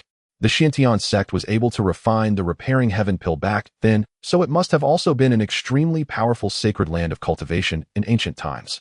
Qingshan speculated in his heart. After calming his excited emotions, he shifted his gaze to the already opened alchemy furnace. A Tier 3 top-grade alchemy furnace. With this alchemy furnace, the quality of the pills he refines in the future will surely improve significantly. However, this Tier 3 top-grade alchemy furnace was previously stored in my Rui gourd. Why hasn't its grade increased? Could it be because there are other people's soul imprints on it, or is it due to some restrictions? A trace of confusion flashed in Qingshan's eyes. Now that the alchemy furnace has been opened, perhaps I can continue to enhance its grade through the Rui gourd. Qingshan's heart stirred slightly. After pondering for a moment, he immediately stored the alchemy furnace back into the Rui gourd. He thought for a while and took out a repairing heaven pill. Perhaps the repairing heaven pill could also be further enhanced. A night passed without incident. The next day, when he checked the Rui gourd again, he was still deeply shocked despite being mentally prepared. The alchemy furnace, which was originally a Tier 3 top-grade furnace, had completely transformed. Its body had become thicker and more ancient, its color turned to a dark red, as if it had been steeped in the passage of countless ages, and it seemed to contain eternal flames that would never extinguish. On the walls of the furnace, reliefs of the sun, moon, stars, flowers, birds, fish, and insects emerged vividly, depicting the essence of Tao. On top of the furnace lay a majestic Qilan beast exhaling flames. The pressure emanating from the entire alchemy furnace far exceeded that of the previous Tianxiao sword and Wutu shield, reaching a whole new level. On one side of the furnace body, 2 ancient fire symbols naturally formed. Burning Heaven, a Tier 4 top-grade alchemy furnace. Burning Heaven furnace. According to the information flooding into his mind, this furnace could not only be used to refine Tier 4 and even higher-grade pills, but the success rate would increase and the quality would be even higher. It could also serve as a powerful offensive magic treasure capable of summoning the burning heaven flames with boundless power sufficient to burn mountains and boil seas. It is a treasure that even nascent soul stage cultivators dream of. Burning Heaven furnace. What a magnificent burning heaven furnace. Qingshan was overwhelmed with excitement, caressing the furnace's body fondly. With this furnace, he now had a powerful trump card for alchemy and combat in the future. He suppressed the urge to immediately refine the burning heaven furnace and took out the repairing heaven pill. The originally milky white repairing heaven pill had now undergone a transformation, turning into a light golden color adorned with mysterious pill patterns. Moreover, the repairing heaven pill vibrated with a hum, seemingly possessing a strong spirit, shaking violently in Qingshan's hand, as if wanting to fly away. Could this be a Tier 5 spirit pill? Qingshan's heart shook violently, his eyes filled with disbelief. It is said that when spirit pills reach Tier 5, they develop sentience and can even fly away. This was recorded in legends. Looking at the repairing heaven pill before him, Qingshan was filled with shock. Could it be that the Rui gourd had directly upgraded the repairing heaven pill to Tier 5? A Tier 5 repairing heaven pill is said to extend one's lifespan by 500 years, which is an unimaginable treasure. Qingshan was extremely excited, forcefully suppressing the urge to consume it immediately. He stored the pill away. As for the other two repairing heaven pills, he did not use the Rui gourd to enhance them, as they were not needed for the time. Being so, he stored them away for now. After calming his mind, the last and most mysterious treasure was taken out, the purple gold gourd from the core of the secret room. This gourd appeared to be plain and unremarkable, its purple gold surface devoid of any shimmering light, lightweight, as if it were hollow inside. Qingshan took a deep breath and tried to refine it again. He forced out his blood, which dripped onto the gourd, but it was as if water droplets fell onto a lotus leaf, sliding off instantly, without being able to penetrate, even a little. He activated the golden core true fire to burn it, but the gourd showed no response. He attempted to probe with his divine sense, yet it was blocked by a gentle yet unresistible force, unable to penetrate. No matter what method he used, this purple gold gourd remained unmoved, showing no reaction whatsoever. Qingshan ceased his futile attempts, gazing at the purple gold gourd in his hand with an incredibly profound and fervent expression. Tier 4, or even the legendary Tier 5 Transcendent Spirit Treasure. He recalled the terrifying guardian array and the specifications of the altar in the secret realm, feeling even more that this purple gold Tier 4, or even the legendary Tier 5 Transcendent Spirit Treasure. He recalled the terrifying guardian array and the specifications of the altar in the secret realm, feeling even more that this purple gold gourd had an astonishing origin. It seems that at least nascent soul stage cultivation is required to even begin refining this treasure. Qingshan murmured, not feeling discouraged, but rather filled with boundless anticipation. He carefully stored the purple gold gourd deep in the Rui gourd for nurturing. He had a premonition that this treasure might become one of his greatest supports on his future path. Inside the cave, Qingshan reviewed the harvest, from this time his emotions surging. A Tier 4 top-grade repairing heaven pill, a Tier 5 repairing heaven pill, a Tier 4 top-grade burning heaven furnace, and a mysterious, at least Tier 5 purple gold gourd.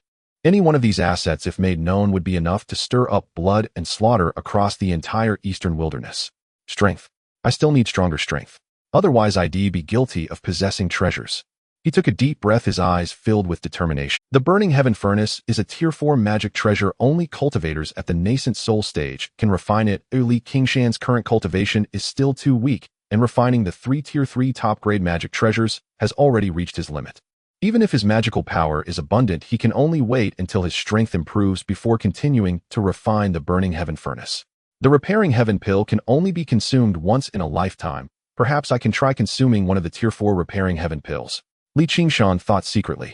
According to the records in the Danding True Scripture, although the repairing heaven pill is a Tier 4 spirit pill, its effects are gentle, mainly aimed at extending lifespan, so it can be consumed at the golden core stage without worrying about being overwhelmed. He dared not consume the Tier 5 repairing heaven pill. The Tier 4 one might not pose a problem, but the gap to Tier 5 was still too great, and he might be directly overwhelmed. He gazed at the 2 milky white spirit pills containing immense vitality in the jade bottle, his thoughts racing. Although I still have nearly 600 years of lifespan, the path of longevity is long and uncertain. Who wouldn't want to live longer? Moreover, this repairing heaven pill has gentle properties, can be consumed at the golden core stage, and can help boost cultivation.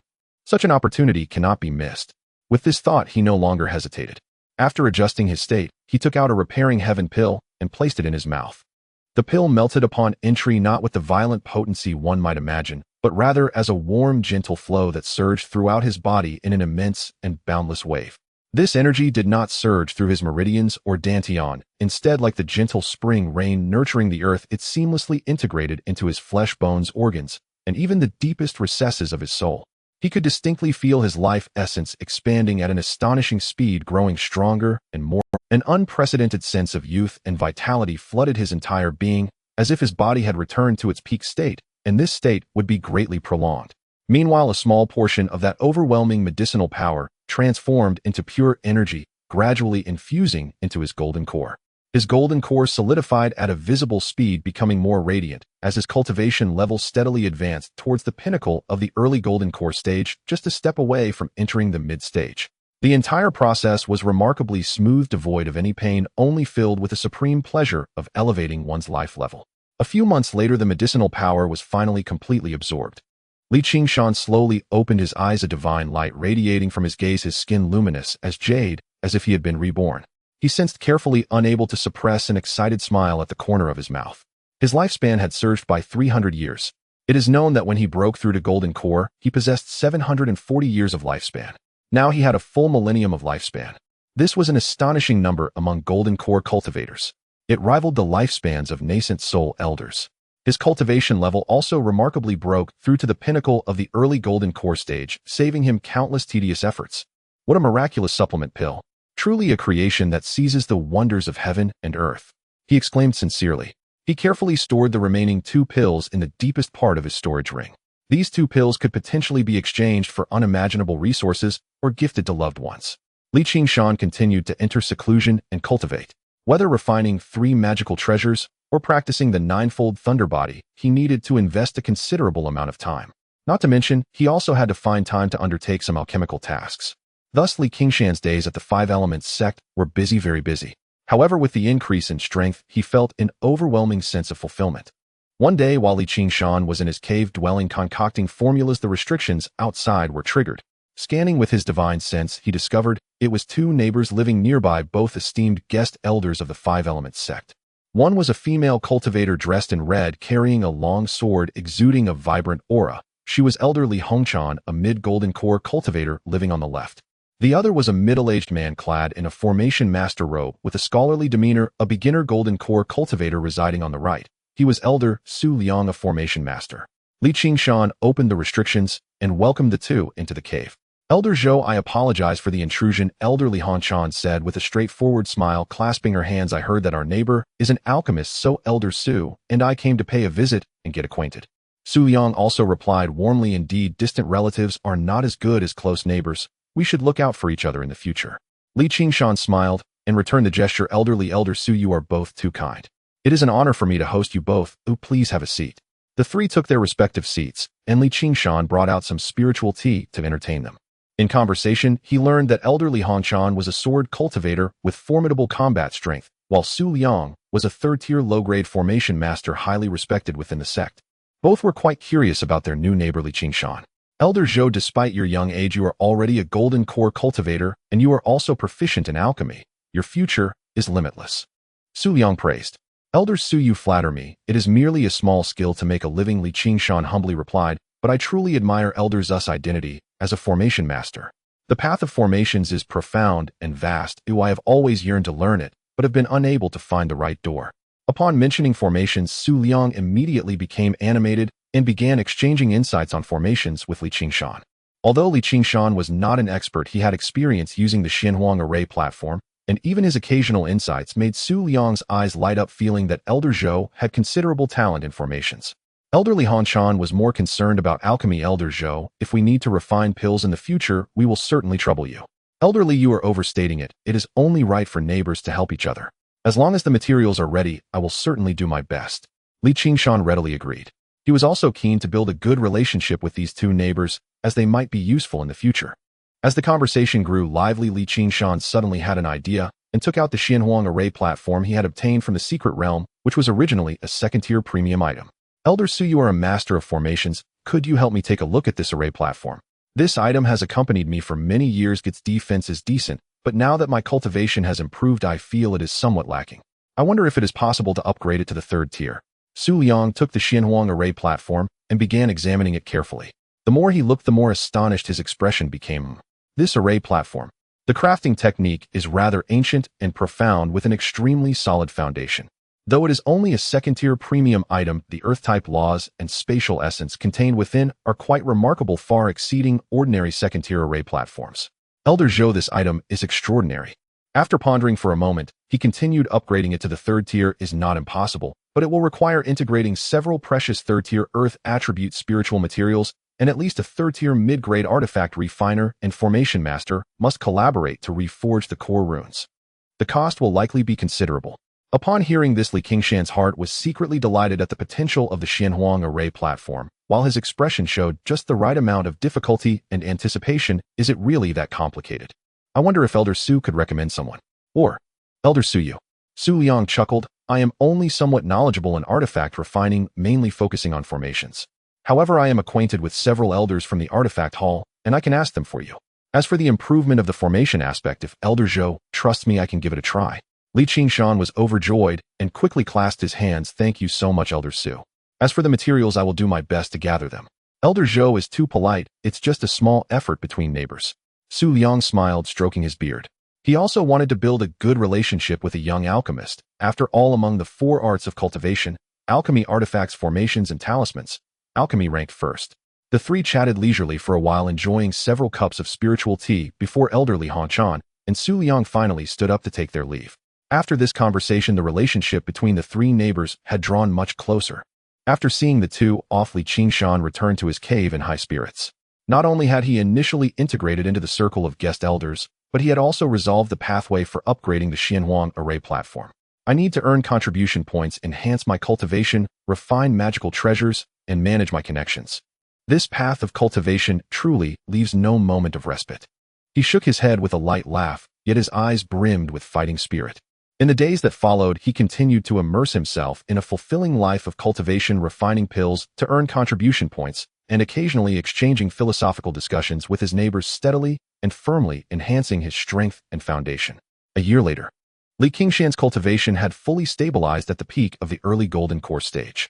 His 3 top-grade magic treasures were wielded with ever-increasing proficiency, and the first layer of the 9-fold thunder body, the Thunder Shadow, had been condensed into a tangible form capable of splitting apart at a mere thought with the speed of lightning.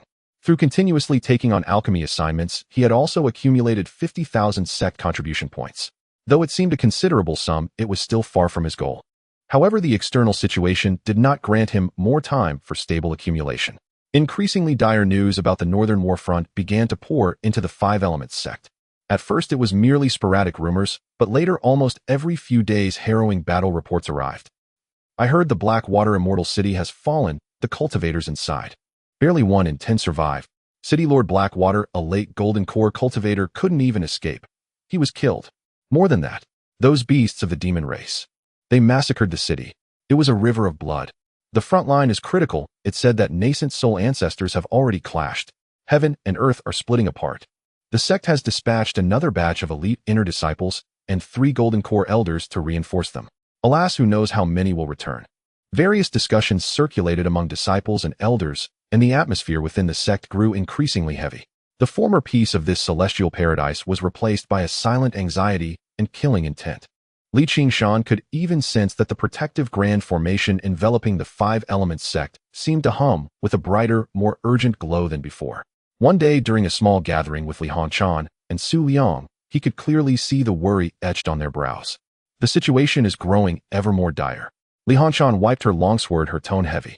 I've heard the demon race is serious this time. Several ancient demons who have slumbered for years have awakened. We as guest elders are usually supported by the sect.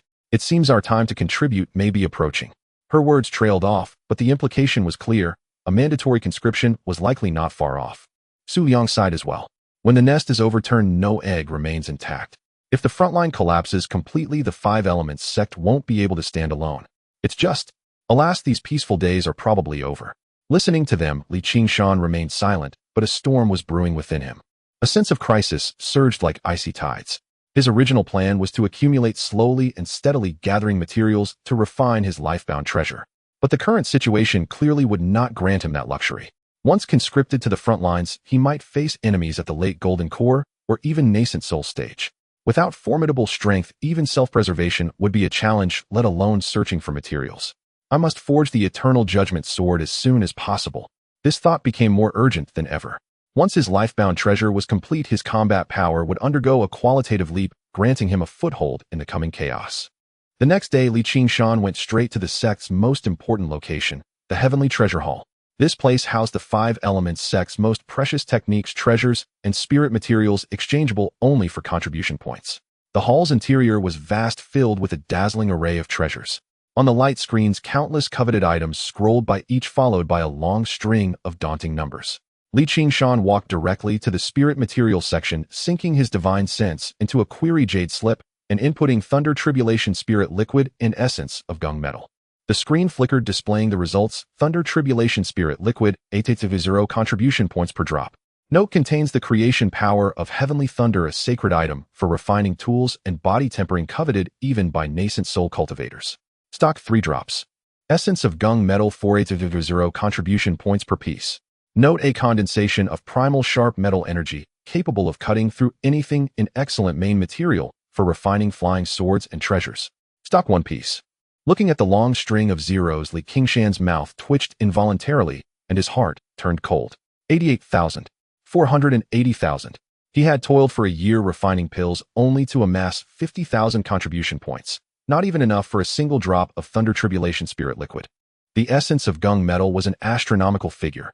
Indeed, the materials for a top-tier life-bound treasure are beyond the reach of ordinary golden core cultivators. He took a deep breath, forcing down his disappointment and anxiety. Scaling back his expectations, he searched for several auxiliary materials needed for forging the Eternal Judgment Sword. He spent 20,000 contribution points to exchange for 2 pieces of deep-sea mystic silver and a small bottle of starlight sand. This nearly exhausted his savings from over half a year. Holding the exchanged materials as he walked out of the heavenly treasure hall, Li Qingshan's mood grew even heavier. The main materials were so rare. Would he truly have to wait for over a decade, or even several decades? He refused to accept it. After leaving the heavenly treasure hall, Li Qingshan did not return to his cave dwelling, but went directly to the 10,000 treasures pavilion in the marketplace, seeking out the familiar manager Qian. After dismissing the attendants, Li Qingshan got straight to the point, a hint of barely concealed urgency in his voice. Manager Qian, I wish to inquire about some refining materials. Does your pavilion have any connections? Manager Qian smiled genially. Elder Zhou, please speak freely. Our pavilion has branches throughout the eastern wastelands and is fairly well informed. Li Qingshan lowered his voice.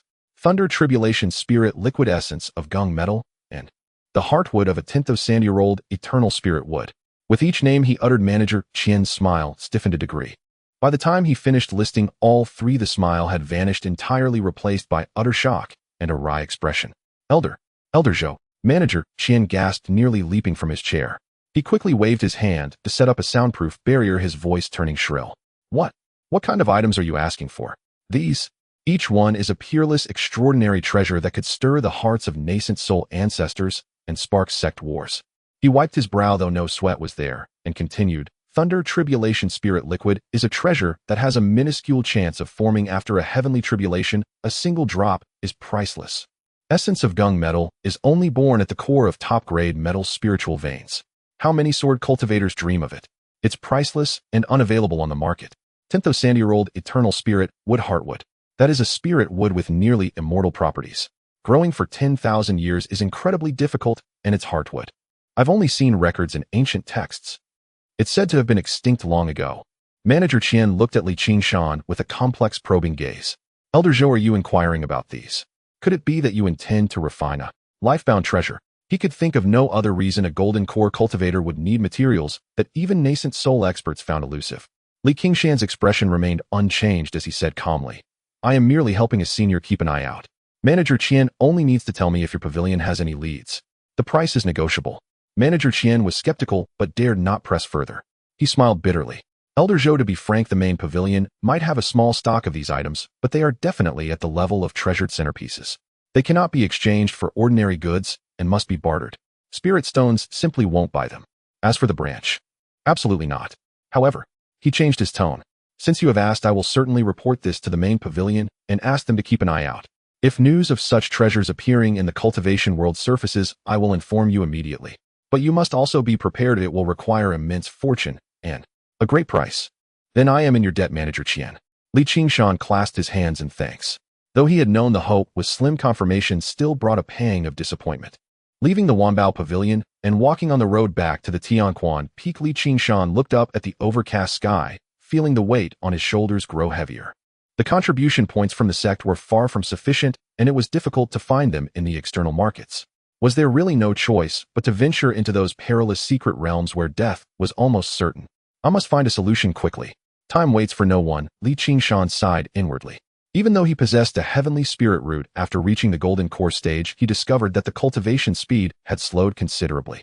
As he was now at the peak of the early golden core stage, breaking through to the mid-golden core stage would likely require 10 years if not longer. And who knew how much longer it would take to break through to the late golden core stage? But would the Northern Plains demonic clan give him that much time? No wonder most cultivators only craft their life treasures upon reaching the nascent soul stage. The cost of a life treasure is simply not something an average person can bear. Qingshan mused quietly. Upon returning to his cave dwelling, he was pleasantly surprised. The visitor was his neighbor Su Liang. Though he bore a hint of fatigue, he wore a satisfied smile, as if he had just completed a masterpiece. Elder Zhou, I did not fail to live up to your expectations. Su Liang smiled as he handed Qingshan an object. It was the mysterious yellow formation platform. But at that moment the platform had undergone a significant transformation. Its size had slightly increased, now exhibiting a deeper and more substantial earthy yellow hue, and the originally enigmatic runes had become even more intricate and precise, faintly resonating with the energy of the earth. The surface of the formation platform shimmered with internal brilliance, and the fluctuation of spiritual energy emanating from it had indeed reached the level of a low-grade third tier. More importantly, its foundation had not changed due to the enhancement. Instead, the ancient and profound charm had grown even richer. Elder Su, this. Qingshan was both surprised and delighted as he received the formation platform, clearly sensing the stronger defensive power and more stable spatial isolation it contained. Thank you, Elder Su. This favor I will remember forever. He hurriedly expressed his gratitude and handed over a jade bottle he had prepared in advance, containing 5 high-quality low-grade third-tier pills he had personally refined. Su Liang did not decline, smiling as he accepted it. Elder Zhou, you are too polite. This formation platform has a great foundation. I merely added a finishing touch. If you ever need assistance with formations in the future, do not hesitate to come to me. After seeing off Su Liang, Qingshan fondled the newly acquired low-grade, third-tier mysterious yellow formation platform, and suddenly a thought flashed through his mind like lightning. Wait, this formation platform has been reforged by Elder Su and enhanced with new materials, which essentially makes it a new treasure. So can it still be enhanced by the Rui Gourd? This idea made his heart race. Previously, any treasure or spell once enhanced by the Rui Gourd could not be enhanced again. But this mysterious yellow formation platform was different. It had been altered by external forces. Without hesitation, he immediately placed the freshly acquired low-grade, third-tier, mysterious yellow formation platform, still warm to the touch, carefully into the Rui Gourd. He spent a restless yet hopeful night. The next morning, Qingshan rushed to check the situation inside the gourd. He saw the mysterious yellow formation platform quietly floating, its form undergoing another transformation. Its size had shrunk back to its original dimensions, but its color had turned to the purest hue of the mysterious yellow divine stone. It was completely round, and the runes had vanished as if returning to simplicity and authenticity. Yet the fluctuation of spiritual energy and the Tao charm it exuded had reached an astonishing height. High-grade, third tier. Moreover, the earth vein power and spatial stability it contained far surpassed that of ordinary high-grade, third-tier formation plates. It really worked. Qingshan could not help but pump his fist in joy. He had discerned a pattern items enhanced by the Rui Gourd could not be enhanced again. However, if the item had undergone essential strengthening and changes through external means such as being reforged by a tool master or having new materials added, it could be considered a new item and thus could be enhanced again by the Rui Gourd. This discovery was significant. It meant that in the future he might be able to use similar methods to allow some treasures that had already been maximized to possess further potential. After the excitement, Qingshan quickly calmed down. Though this discovery was indeed gratifying, the most important thing right now was to enhance his own strength to face the impending crisis. The materials for crafting his life treasure were still out of reach, and he could not force the issue. Therefore, the urgent task was to break through his realm. Transitioning from the peak of the early golden core stage to the mid-golden core stage was no small hurdle. Ordinary cultivators might spend decades or even hundreds of years in arduous effort. But Qingshan was different. He had an unlimited supply of high-grade pills. Even nascent soul elders could not afford to be as extravagant as Qingshan, having an endless supply of high-grade spiritual pills for cultivation. He immediately started a furnace and took a month to meticulously refine 2 batches of mid-grade, third-tier Qinghua spirit pills. These pills were highly effective for breaking through the minor bottleneck of the mid-golden core stage. He deliberately controlled the process, and although both batches produced 10 pills which were all of low-grade quality, it also meant that Qingshan had made significant progress on the path of a third-tier alchemist. Afterward, he placed all 10 mid-grade Qinghua spirit pills into the Rui Gourd. The next day, 10 pills the size of Longan with clear pill patterns and exuding tremendous potency and vitality appeared in his hands. Whether I can break through depends on this. Li Qingshan adjusted his state and activated all the prohibitions in his cave, especially fully activating the enhanced mysterious yellow earth vein locking spirit formation, completely isolating the inside from the outside. He took out a high-grade Qinghua spirit pill and swallowed it. As the pill dissolved, its pure yet immensely powerful medicinal energy surged through his limbs and bones like a tidal wave, ultimately flowing into his golden core. The 9 turns golden core spun wildly, greedily absorbing this pure energy, becoming more radiant, solid, and robust at a visible rate. The bottleneck, which was originally just a step away, began to loosen under this powerful medicinal force. Days passed by. The spiritual energy in the cave swirled, and Li Qingshan's aura climbed higher and higher. One day, 6 months later, boom, it was as if silent thunder had exploded in the quiet room. Li Qingshan's aura suddenly surged to an entirely new level. The golden core in his dantian had increased in size, radiating brilliant light, and the magic power it emitted was far greater in both quantity and quality than before. He's reached the mid-golden core stage success. He slowly opened his eyes, his gaze radiant, feeling the thick and pure longevity true essence surging within him like a mighty river. A powerful confidence surged within him. The advantages brought by the 9 turns golden core were now fully evident. Ordinary mid-golden core cultivators could not compete with the richness of his magic power, and its purity was even harder to match. He felt that his magic power was already comparable to that of an average late golden core cultivator. Moreover, combined with the fully refined high-grade offensive magic treasure, the Tianxiao, sword the defensive treasure, the Wutu, shield the mysterious and unpredictable soul capture mirror, and the first-level cultivation of the 9-fold Thunder Body and Thunder Shadow clone. Li Qingshan was absolutely confident that even against late golden core cultivators, he had the strength to fight. Even if he faced a fully realized golden core cultivator with his various means, he was confident he could escape. Below the nascent soul, I can finally stop worrying excessively about my own safety. He let out a long breath. The heavy stone that had pressed on his heart for over a year finally lifted. The enhancement of his strength brought greater confidence and composure. Although the materials for crafting his life treasure were still elusive, at least he now had more time and stronger capabilities to search for them. At the mid-golden core stage, even with an unlimited supply of high-grade spirit pills, breaking through to the late golden core stage will still take at least 10 years. There is no need to rush to improve my cultivation. In the time ahead, I should take as many sect missions as possible to earn contribution points, hoping to obtain the Thunder Tribulation Spirit Liquid and the essence of Gung Metal as soon as possible. Li Qingshan thought quietly to himself. After breaking through to the mid-golden core stage, Li Qingshan did not rush to elevate his cultivation again. As he anticipated, every minor breakthrough at the golden core stage was far more challenging than during foundation establishment. Even with an endless supply of top-quality elixirs, transitioning from mid to late golden core required a long and arduous process, one that could not be hurried. He shifted his focus back to earning contribution points and collecting materials. For the next few months, he was almost immersed in the task hall and the alchemy room.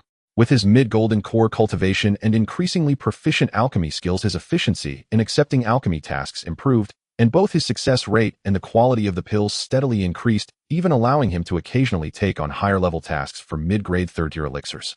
Over the months, he accumulated nearly 20,000 contribution points. Meanwhile, through the network of connections from Manager Qian of the Wanbao Pavilion, he spent spirit stones and some elixirs to successfully purchase most of the supplementary materials needed to forge the Eternal Life Judgment Sword. Now he was only short of the 3 most critical and rare main materials: the heart of the Millennium Longevity Spirit, with Thunder Tribulation Spiritual Liquid and essence of Gung Metal. However, the battle reports from the northern border were increasingly suffocating. The demon army seemed to have launched a full-scale offensive, with the human defense lines retreating steadily, suffering heavy losses, and even news of fallen golden core cultivators reaching them. The atmosphere within the 5 Elements sect was unprecedentedly tense, with the protective formation activated all day long, and the number of patrolling disciples increased several-fold. One day, a blazing communication talisman suddenly flew into Li Qingshan's cave, and the imposing aura it carried made him stiffen. It was a direct message from the sect master, the true fire master. The message was succinct: summon the guest elder Zhou Yun Su Liang and Li Hanchan to report immediately to the main peak hall. What was meant to come has finally arrived. Li Qingshan felt a sinking feeling in his heart, knowing that the summons were unavoidable. He adjusted his robe and calmly exited the cave, coincidentally encountering the equally grave-looking Su Liang and Li Hanchan. The 3 exchanged glances, all seeing the seriousness in each other's eyes, and without further words they tacitly flew towards the main peak. Inside the main peak hall, the atmosphere was solemn. The sect master, the true fire master, sat at the head, his expression grave, exuding a suppressive pressure typical of a late golden core.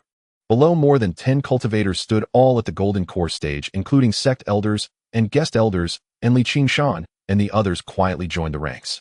The true fire master's gaze swept over the crowd like lightning as he spoke in a low but clear voice. Elders, the northern border is in grave peril. The demon clan is rampaging and is now at the gates of the Eagle's Beak Pass. This pass is the last critical point of our eastern wild defense, as well as the northern gateway of our Five Elements sect. If it falls, the demon horde will surge in, and the consequences will be unimaginable. The formation of the pass is damaged and elixirs are in short supply. I am summoning you all to immediately head to the Eagle's Beak Pass for support. Elder Su Liang, you are proficient in formations, and you must assist in strengthening and repairing the pass grand formation as quickly as possible. Elder Zhou Yun, you are responsible for the alchemy room. Do everything you can to refine healing and restorative elixirs to ensure supplies for the front lines. Elder Li Hongchan, you along with several other elders will assist in defending a section of the city wall and slay the invading enemies. Your tasks are crucial relating to the survival of the pass, and there must be no failures. His gaze fell on Li Qingshan and Su Liang, and his tone deepened. We will follow the sect master's orders. Everyone responded in unison, and no one dared to voice dissent. At this moment, the true fire master changed his tone, raising his voice with an undeniable resolve. In extraordinary times, we must take extraordinary measures. I promise that any who respond to this summons and can hold the Eagle's Beak Pass for 100 days without fail will be given priority to choose any item from the sect's treasure hall upon their victorious return. As soon as these words were uttered, it was as if a giant stone had been thrown into a calm lake. The breathing of all the golden core cultivators in the hall became heavy, and their eyes burst with incredulous brilliance. Any item from the treasure hall.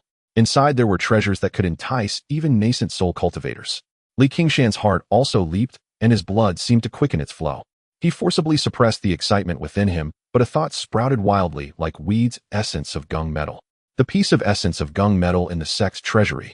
That piece requires 480,000 contribution points, the exorbitantly priced material that made him sigh with longing. If he could hold for 100 days, he could directly obtain it.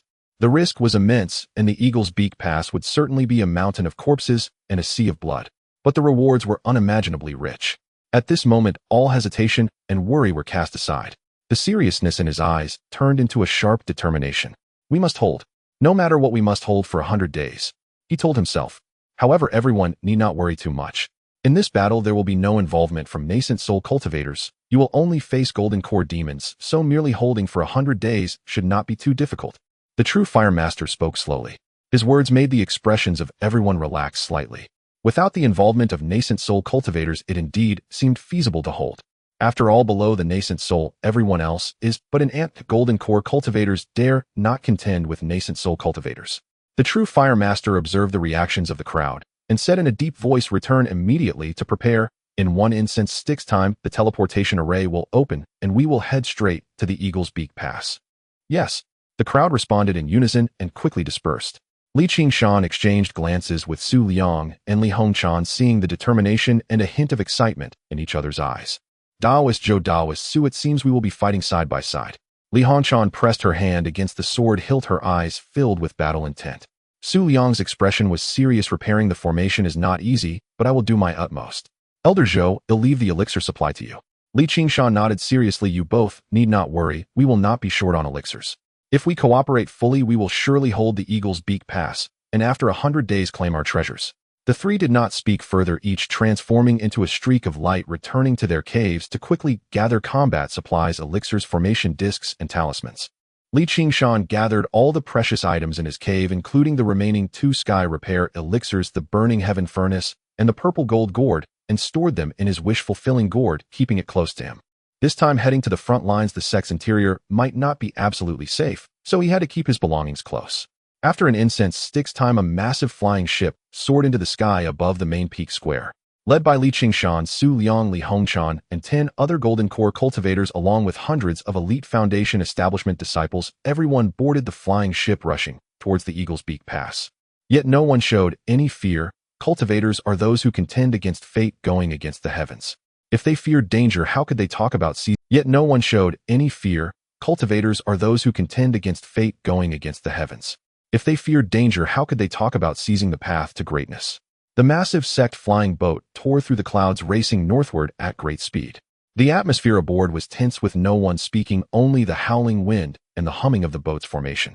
Everyone focused on adjusting their breathing, optimizing their state to face the impending fierce battle. Days later, a range of towering and treacherous mountains resembling the beak of a giant eagle came into view, extending into the northern wilderness. Nestled between the mountains was a magnificent fortress built against the slopes, its towering walls adorned with flickering runes, yet numerous signs of damage and charred marks were evident, clearly having endured a brutal conflict. A faint smell of blood and gunpowder filled the air, causing unease. This was the crucial stronghold of the eastern wilderness defense, the Eagle Beak Gorge. The flying boat gradually descended onto a platform behind the fortress. Several cultivators were already waiting there. The three leaders emanated imposing auras, all of them at or above the late Golden Core stage. One of them dressed in the attire of the spring and autumn sect, with a graceful figure and an alluring yet icy countenance, bore an ancient long sword on her back. It was none other than Zhang Yuzhen, an old acquaintance of Qingshan. Her cultivation had reached the late Golden Core stage, and her aura was even deeper than in the past. The next was a chubby, middle-aged man clad in the unique spirit beast robe of the Beastmaster sect, always wearing a cheerful expression, yet the occasional glint in his eyes revealed that he was far from as benign as he appeared. Beside him lay a fully crimson lion-tiger-like third-tier spirit beast with a single horn. This was Lu Sanbao, an elder of the Beastmaster sect at the late Golden Core stage. The final figure was a tall, solemn-faced, middle-aged cultivator dressed in the battle armor of the five elements sect, his aura the most profound, having reached the pinnacle of Golden Core. He was Chun Xuanlong, the highest authority of the five elements sect in this area. "Fellow Taoist, you have worked hard," he said, stepping forward with a resonant voice exuding a calming stability. "I am the person in charge here, Chun Xianlong. These two are Zhang Yuzhen from the Spring and Autumn sect and Lu Sanbao from the Beastmaster sect. The situation is urgent, so let's dispense with idle chatter. Please follow me as we allocate defensive duties." The group followed Chun Xianlong into the main fortress, where a massive military map floated in the air, detailing the enemies' and allies' positions with the red markers indicating the terrifying advances of the demon race. Chun Xianlong quickly introduced the current situation. The demon race has assembled 5 major tribes, led by 5 late Golden Core demon cultivators, attacking in waves. Not only are they individually powerful, but they are also skilled at using low-tier demon beasts as cannon fodder to exhaust our formations and living forces. They even understand some crude yet potent battle formation techniques, making them extremely difficult to deal with. Lu Sanbao interjected, still wearing his smiling demeanor, but the content of his words made it hard to smile. Those scruffy beasts and scaled fellows have really put in a lot of effort this time. A few days ago, one wave of attack nearly breached the Iron Wall formation to the west, but thankfully Old Chun brought people in time to hold it up. Zhang Yuzhen coldly remarked, "Although the demon race's offensive is fierce, it is not without flaws. There are still gaps to be found in their battle formations. The key is that we must defend the array eyes at all costs to ensure the main formation remains intact. Once the formation is broken, the loss of the fortress is only a matter of time." Chun Xianlong nodded and began to allocate tasks. Newly arrived fellow Taoists reinforced the various defensive lines.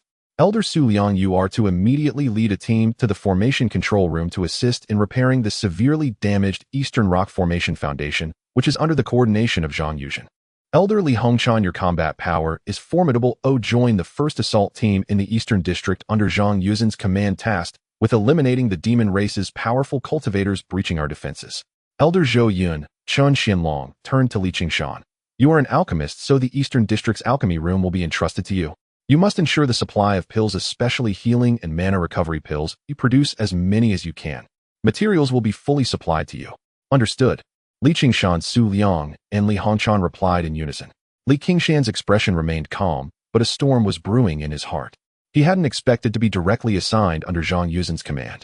He glanced at Zhang Yuzhen, who seemingly did not recognize him despite his changed appearance and altered aura, merely nodding politely as she conducted her duties. Li Qingshan suppressed the surge of killing intent within him. Now was not the time. Preserving the fortress was the primary goal. Once the tasks were assigned, everyone immediately sprang into action. Guided by a Foundation establishment disciple from the Eastern District, Li Qingshan arrived at the alchemy room located further back. Though it was called an alchemy room, it was actually a massive stone cave reinforced by formations bustling with dozens of alchemists busy refining pills. The air was thick with potent medicinal aromas, and the ground was littered with various spirit herbs and materials mingled with the smell of blood from the injured being brought in. Upon entering, he spotted two familiar figures diligently working with medicinal materials. It was Yi Lingshuang and Zhou Taoyao. They are here too. Li Qingshan's eyes revealed a trace of surprise. Yi Lingshuang still maintained her icy demeanor, but fatigue and determination were evident in her brows, her cultivation having reached the peak of foundation establishment. Zhou Taoyao had matured significantly, her cultivation at the late foundation establishment stage, diligently assisting nearby with swift movements. They noticed Li Qingshan too, curiosity flashing in their eyes, but not recognizing him, they simply nodded politely before returning to their tasks. With the battle situation urgent, no one had the leisure to socialize. Li Qingshan quickly immersed himself. He inspected the alchemy room and found the efficiency lacking. Many alchemists had limited skills, resulting in a low success rate, and most were refining low-tier pills, which had limited effects for golden core cultivators. He immediately took over command, demonstrating his exceptional alchemical skills and organizational capabilities. He grouped the alchemists, optimized the process, and personally handled the refining of the most crucial third-tier, healing, and mana recovery pills. The ground fire roared under his precise control, with batches of high-quality pills being rapidly produced, far exceeding the efficiency of others, drawing the attention of the other alchemists. Even Yi Lingshuang and Zhou Taoyao showed hints of surprise and admiration. This alchemist from the Five Elements sect was indeed extraordinary. Meanwhile, outside the fortress, the deafening sounds of battle and the roars of demon beasts erupted once again. Another wave of demon race attacks had begun. Li Hongchan had already ascended the eastern city wall. In the distance, a dark mass of demon beasts surged like a tide, the sky obscured by various demon birds. From the demon race camp, 5 powerful demonic auras soared into the sky. Unmistakably, the 5 late golden core demon cultivators. Form the formation. Defense. Zhang Yuzin's icy voice echoed across the eastern city wall. Cultivators poured their spiritual energy into the formation, causing the formation on the walls to glow brightly, coalescing into a massive light shield. Boom, boom, boom. Countless demon beasts and demon techniques struck against the light shield, producing deafening sounds. The light shield shook violently, the runes flickering erratically. Attack! With a command from Zhang Yuzhen, countless flying swords, magical treasures, and techniques poured out from behind the light shield, raining down into the throngs of demon beasts, causing massive casualties. Yet there were simply too many demon beasts, as if they could never be killed. Moreover, some powerful third-tier demon beasts charged madly against the light shield, enduring the attacks. Not good. The energy at the formation eye is unstable, a cultivator exclaimed. At this moment, Su Liang was in the underground array control room, sweating profusely as he led the formation masters to urgently repair and reinforce the foundation of the array, his fingers swiftly casting countless spells to stabilize the crumbling rock array. Li Hongchan shouted fiercely, transforming into a beam of sword light, bursting through the light shield and charging into the horde of demon beasts. As the sword light swept through, blood and flesh flew as she specifically targeted those demon beasts attempting to disrupt the array eye or pose the greatest threat to the light shield, displaying unparalleled bravery. The battle instantly reached a boiling point. At every moment, cultivators were injured and carried down from the city wall, sent to the alchemy rooms and medical clinics in the rear. Li Qingshan remained expressionless, his subordinates moving even faster as bottles of elixirs were being refined and immediately taken by waiting disciples to the city wall. He understood deeply that every elixir he refined could relate to the life of a fellow cultivator, determining whether the defensive line would hold. He had to hold his ground for 100 days to obtain that piece of gung metal essence. Before that, Li Qingshan would naturally devote himself to alchemy, even temporarily setting aside his grievances with Zhang Yuzhen. The fortress defense battle continued cruelly and fiercely. A sense of crisis enveloped the entire Eagle Beak Gorge as everyone tightened their nerves. The bloody and brutal defense battle persisted like a meat grinder for an entire month. When the retreat horn of the demon clan finally sounded in the sky, the surviving cultivators atop the Eagle Beak Gorge fortress nearly collapsed to the ground, many unable to even tend to their wounds before falling into a deep sleep.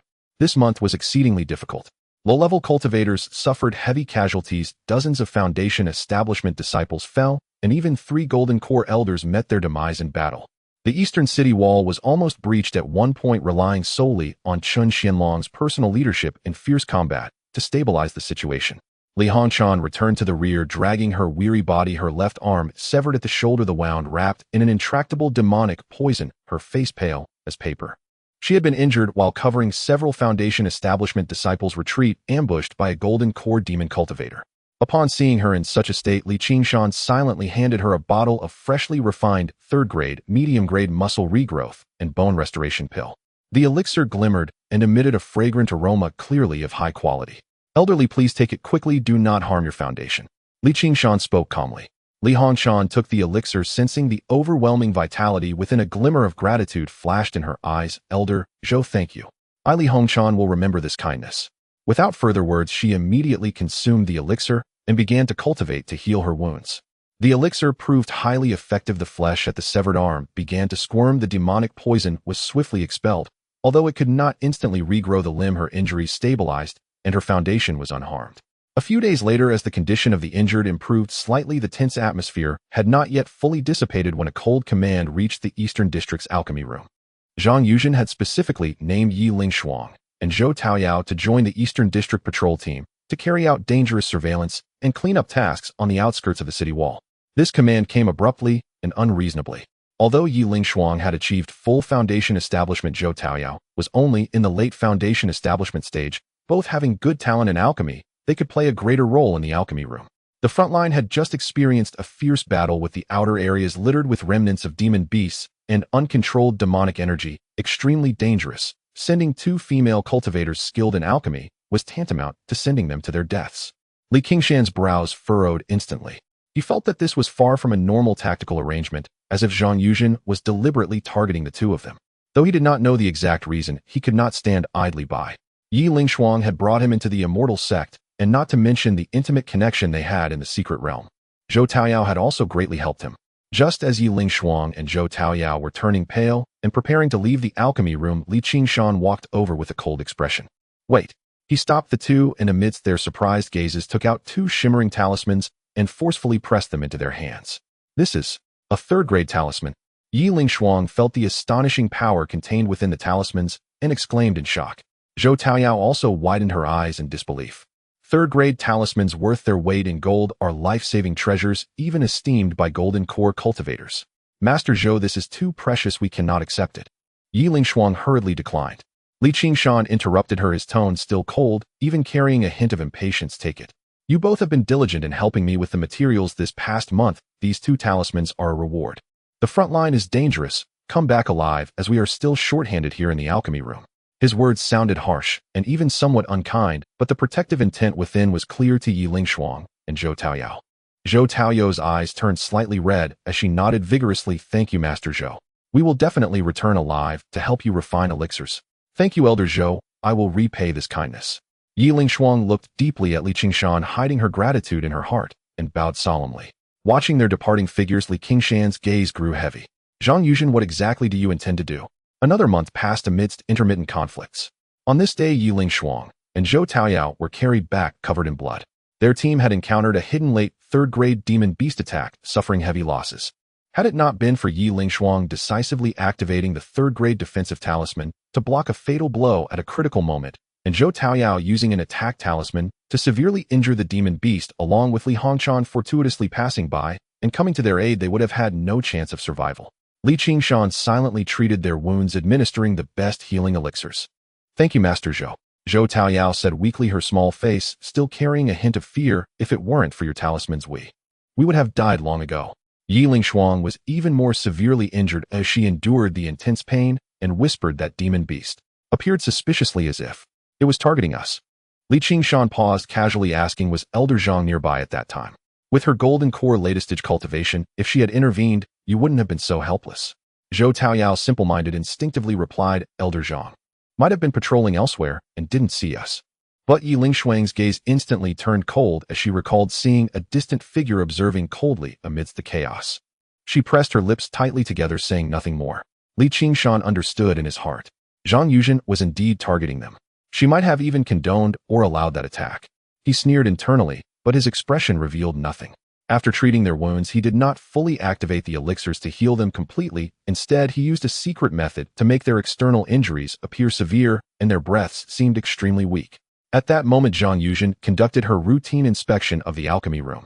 Upon seeing Yi Lingshuang and Zhou Taoyao lying there breathless and covered in scars, her brow furrowed slightly. Li Qingshan stepped forward immediately, his tone carrying a hint of dissatisfaction and complaint. Elder Zhang, could you perhaps assign 2 different people next time? Both Master Yi and Master Zhou are adept at handling medicinal materials. With their assistance, the efficiency of alchemy could increase by 30%. With injuries like these, the supply of elixirs on my end is about to run out. The frontline battle is intense. If elixirs become scarce, the responsibility. Zhang Yuzhen glanced at the pitiful appearance of Yi Lingshuang and Zhou Taoyao, and upon hearing the potential impact on the supply of elixirs, her gaze shifted subtly. Her actions regarding Yi Lingshuang and Zhou Taoyao were exceedingly discreet and could not be made public, but if this affected the overall defensive situation, it would be hard for her to explain to Qin Xianlong and Lu Sanbao. She spoke lightly, her tone betraying no emotion. Since their injuries have not healed, and they are useful to the alchemy room, let them stay in the alchemy room to assist for now. As for the personnel at the front line, I will make other arrangements. That would be best. Li Qingshan cupped his hands in acknowledgement and turned to continue his busy tasks. Zhang Yuzhen cast a cold glance at Yi Lingshuang before turning to leave. After she left, Yi Lingshuang looked complexly at Li Qingshan's departing figure, her eyes filled with gratitude. She knew that it was Elder Zhou who had protected them in this manner. His back looked somewhat familiar. Yi Lingshuang squinted at Li Qingshan's figure, a hint of puzzlement in her gaze, as if she felt she had seen him somewhere before. His back looks somewhat familiar. Yi Lingshuang squinted at Li Qingshan's figure, a hint of puzzlement in her gaze, as if she felt she had seen him somewhere before, but could not recall where. Zhou Taoyao also sighed in relief and whispered, "Fortunately, we don't have to go to the front line anymore. We must heal well. Elder Zhou saved us, and we must remember this." Yi Lingshuang said earnestly. Zhou Taoyao nodded heavily. Elder Zhou's cold demeanor, yet warm heart, touched her deeply, reminiscent of her feelings towards Grandpa Qingshan during her childhood. If only Grandpa Qingshan were still alive. Zhou Taoyao felt a bit dejected. In the days that followed, Yi Lingshuang and Zhou Taoyao remained in the alchemy room to recuperate and assist. Li Qingshan would occasionally guide them on some alchemy techniques, greatly benefiting them, and they grew increasingly grateful to this seemingly cold, yet warm-hearted Elder Zhou. The battle on the city walls remained brutal, though the frequency seemed to have slightly decreased. The 100-day deadline drew closer day by day amidst the struggles of blood and fire. Li Qingshan calculated the days, observing the dwindling alchemical materials in his storage ring, his gaze growing sharper. He was determined to acquire the essence of gung metal, and he also noted down the account with Zhang Yuzhen. After the 100 days, he would settle it slowly. With only 10 days left until the deadline, the atmosphere inside the fortress was tense to the extreme. Everyone gritted their teeth, hoping the darkness before dawn would pass swiftly. However, at this critical moment, a secondary formation on the eastern defense line, which had already been severely damaged from previous battles, collapsed under the relentless assault of the demon race. Roar! Accompanied by a deafening beast roar, a flood of demon beasts surged in through the breach like a dam bursting. In an instant, screams, the sounds of battle, and the explosions of spells erupted into chaos. The defense line was torn open in an instant, and chaos quickly spread. Hold the line. Everyone hold your ground. Those who retreat will die. Zhang Yuzhen's icy and sharp voice rang out, carrying a barely perceptible hint of panic. She ordered all the cultivators capable of moving, including logistics personnel, to rush forward and block the breach. The command also reached the alchemy room. Elder Zhang has ordered that all cultivators immediately head to the eastern breach for support. Those who disobey will be dealt with by military law. A Foundation establishment cultivator covered in blood rushed in, shouting. Li Qingshan furrowed his brows, knowing that this was not the time to hesitate. If the defense line completely collapsed, everyone would die. Follow me. Stay close and don't fall behind. He shouted to the pale-faced Yi Lingshuang and Zhou Taoyao, his figure flashing as he led the charge out of the alchemy room. The two girls dared not delay and immediately followed closely behind. The breach had turned into a scene of carnage. Human cultivators were locked in a frenzied battle with the invading demon beasts, with casualties falling every moment.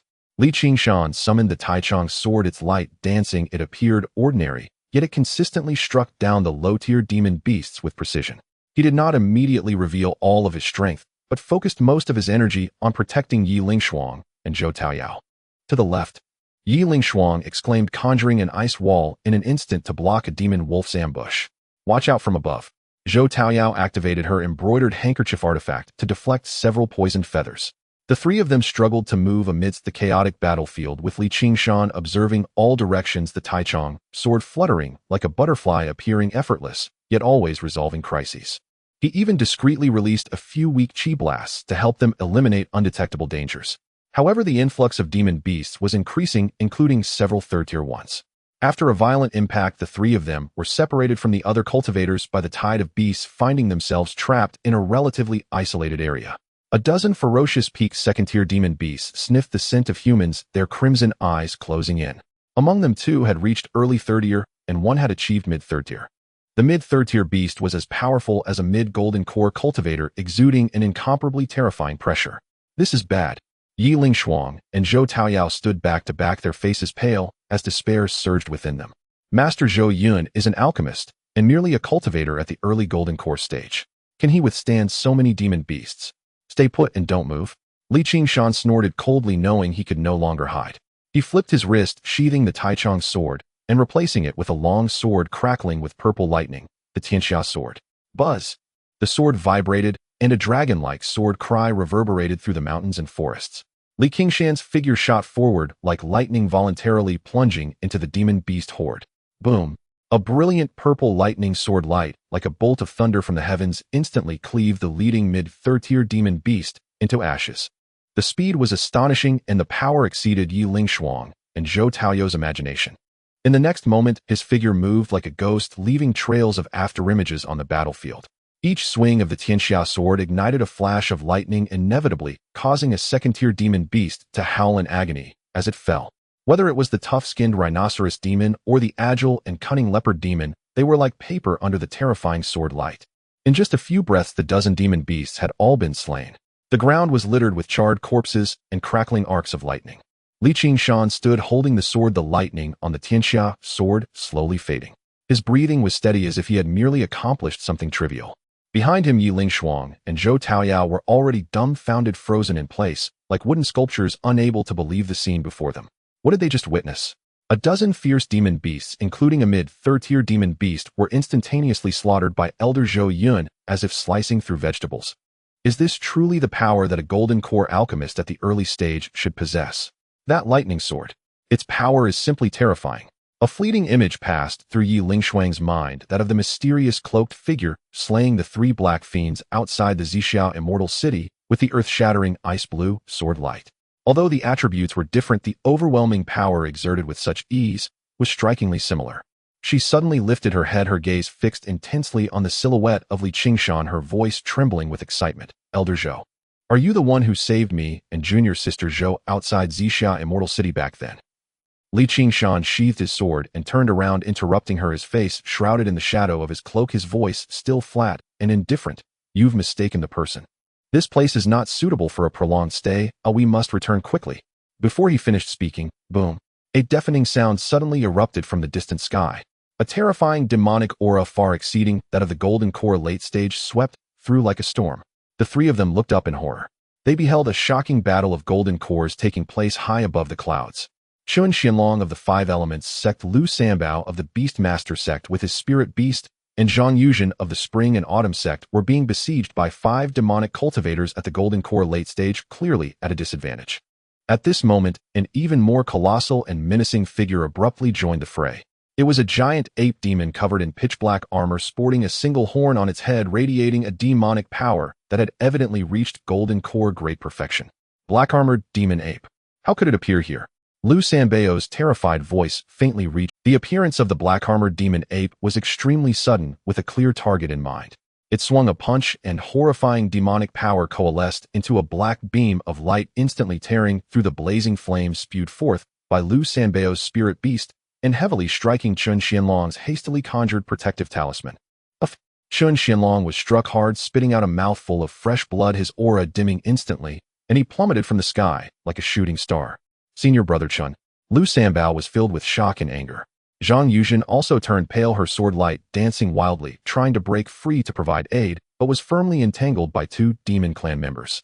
The situation took a rapid turn, teetering on the brink of collapse. The highest combat power, Chen Xuanlong, was severely injured in an instant, leaving the remaining two utterly unable to withstand the five demon cultivators, plus the Golden Core Great Perfection demon ape. Yi Lingshuang and Zhou Taoyao watched this scene, their faces turning pale as paper. If Qingshan fell, the Eagle Beak Gorge would undoubtedly be breached. Qingshan's gaze was locked onto the high-altitude battlefield, his eyes shifting dramatically. Zhang Yuzhen was not worth lamenting, but if both Qingshan and Lu Sanbao fell in battle, the fortress would be doomed. His 100-day agreement and the essence of gung metal would all turn to dust. More importantly, the appearance of that Golden Core Great Perfection demon was too strange. Was there a conspiracy behind it? In an instant, he made a decision. He abruptly turned to Yi Lingshuang and Zhou Taoyao and quickly said, "You must run back immediately and find a place to hide." The fortress should still have a backup formation that can hold for a moment. Elder Zhou, what about you? Zhou Taoyao asked anxiously. I will go take a look.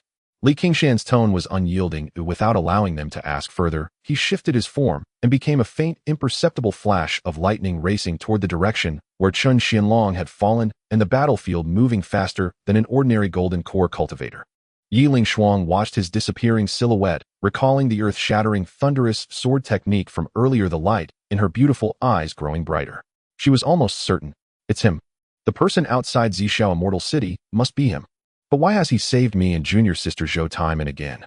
She murmured to herself, a surge of tumultuous emotions rising within her filled with an indescribable complexity. She tugged at the still-dazed Zhou Taoyao. We must go. Let's not waste the opportunity that Elder Zhou has created for us.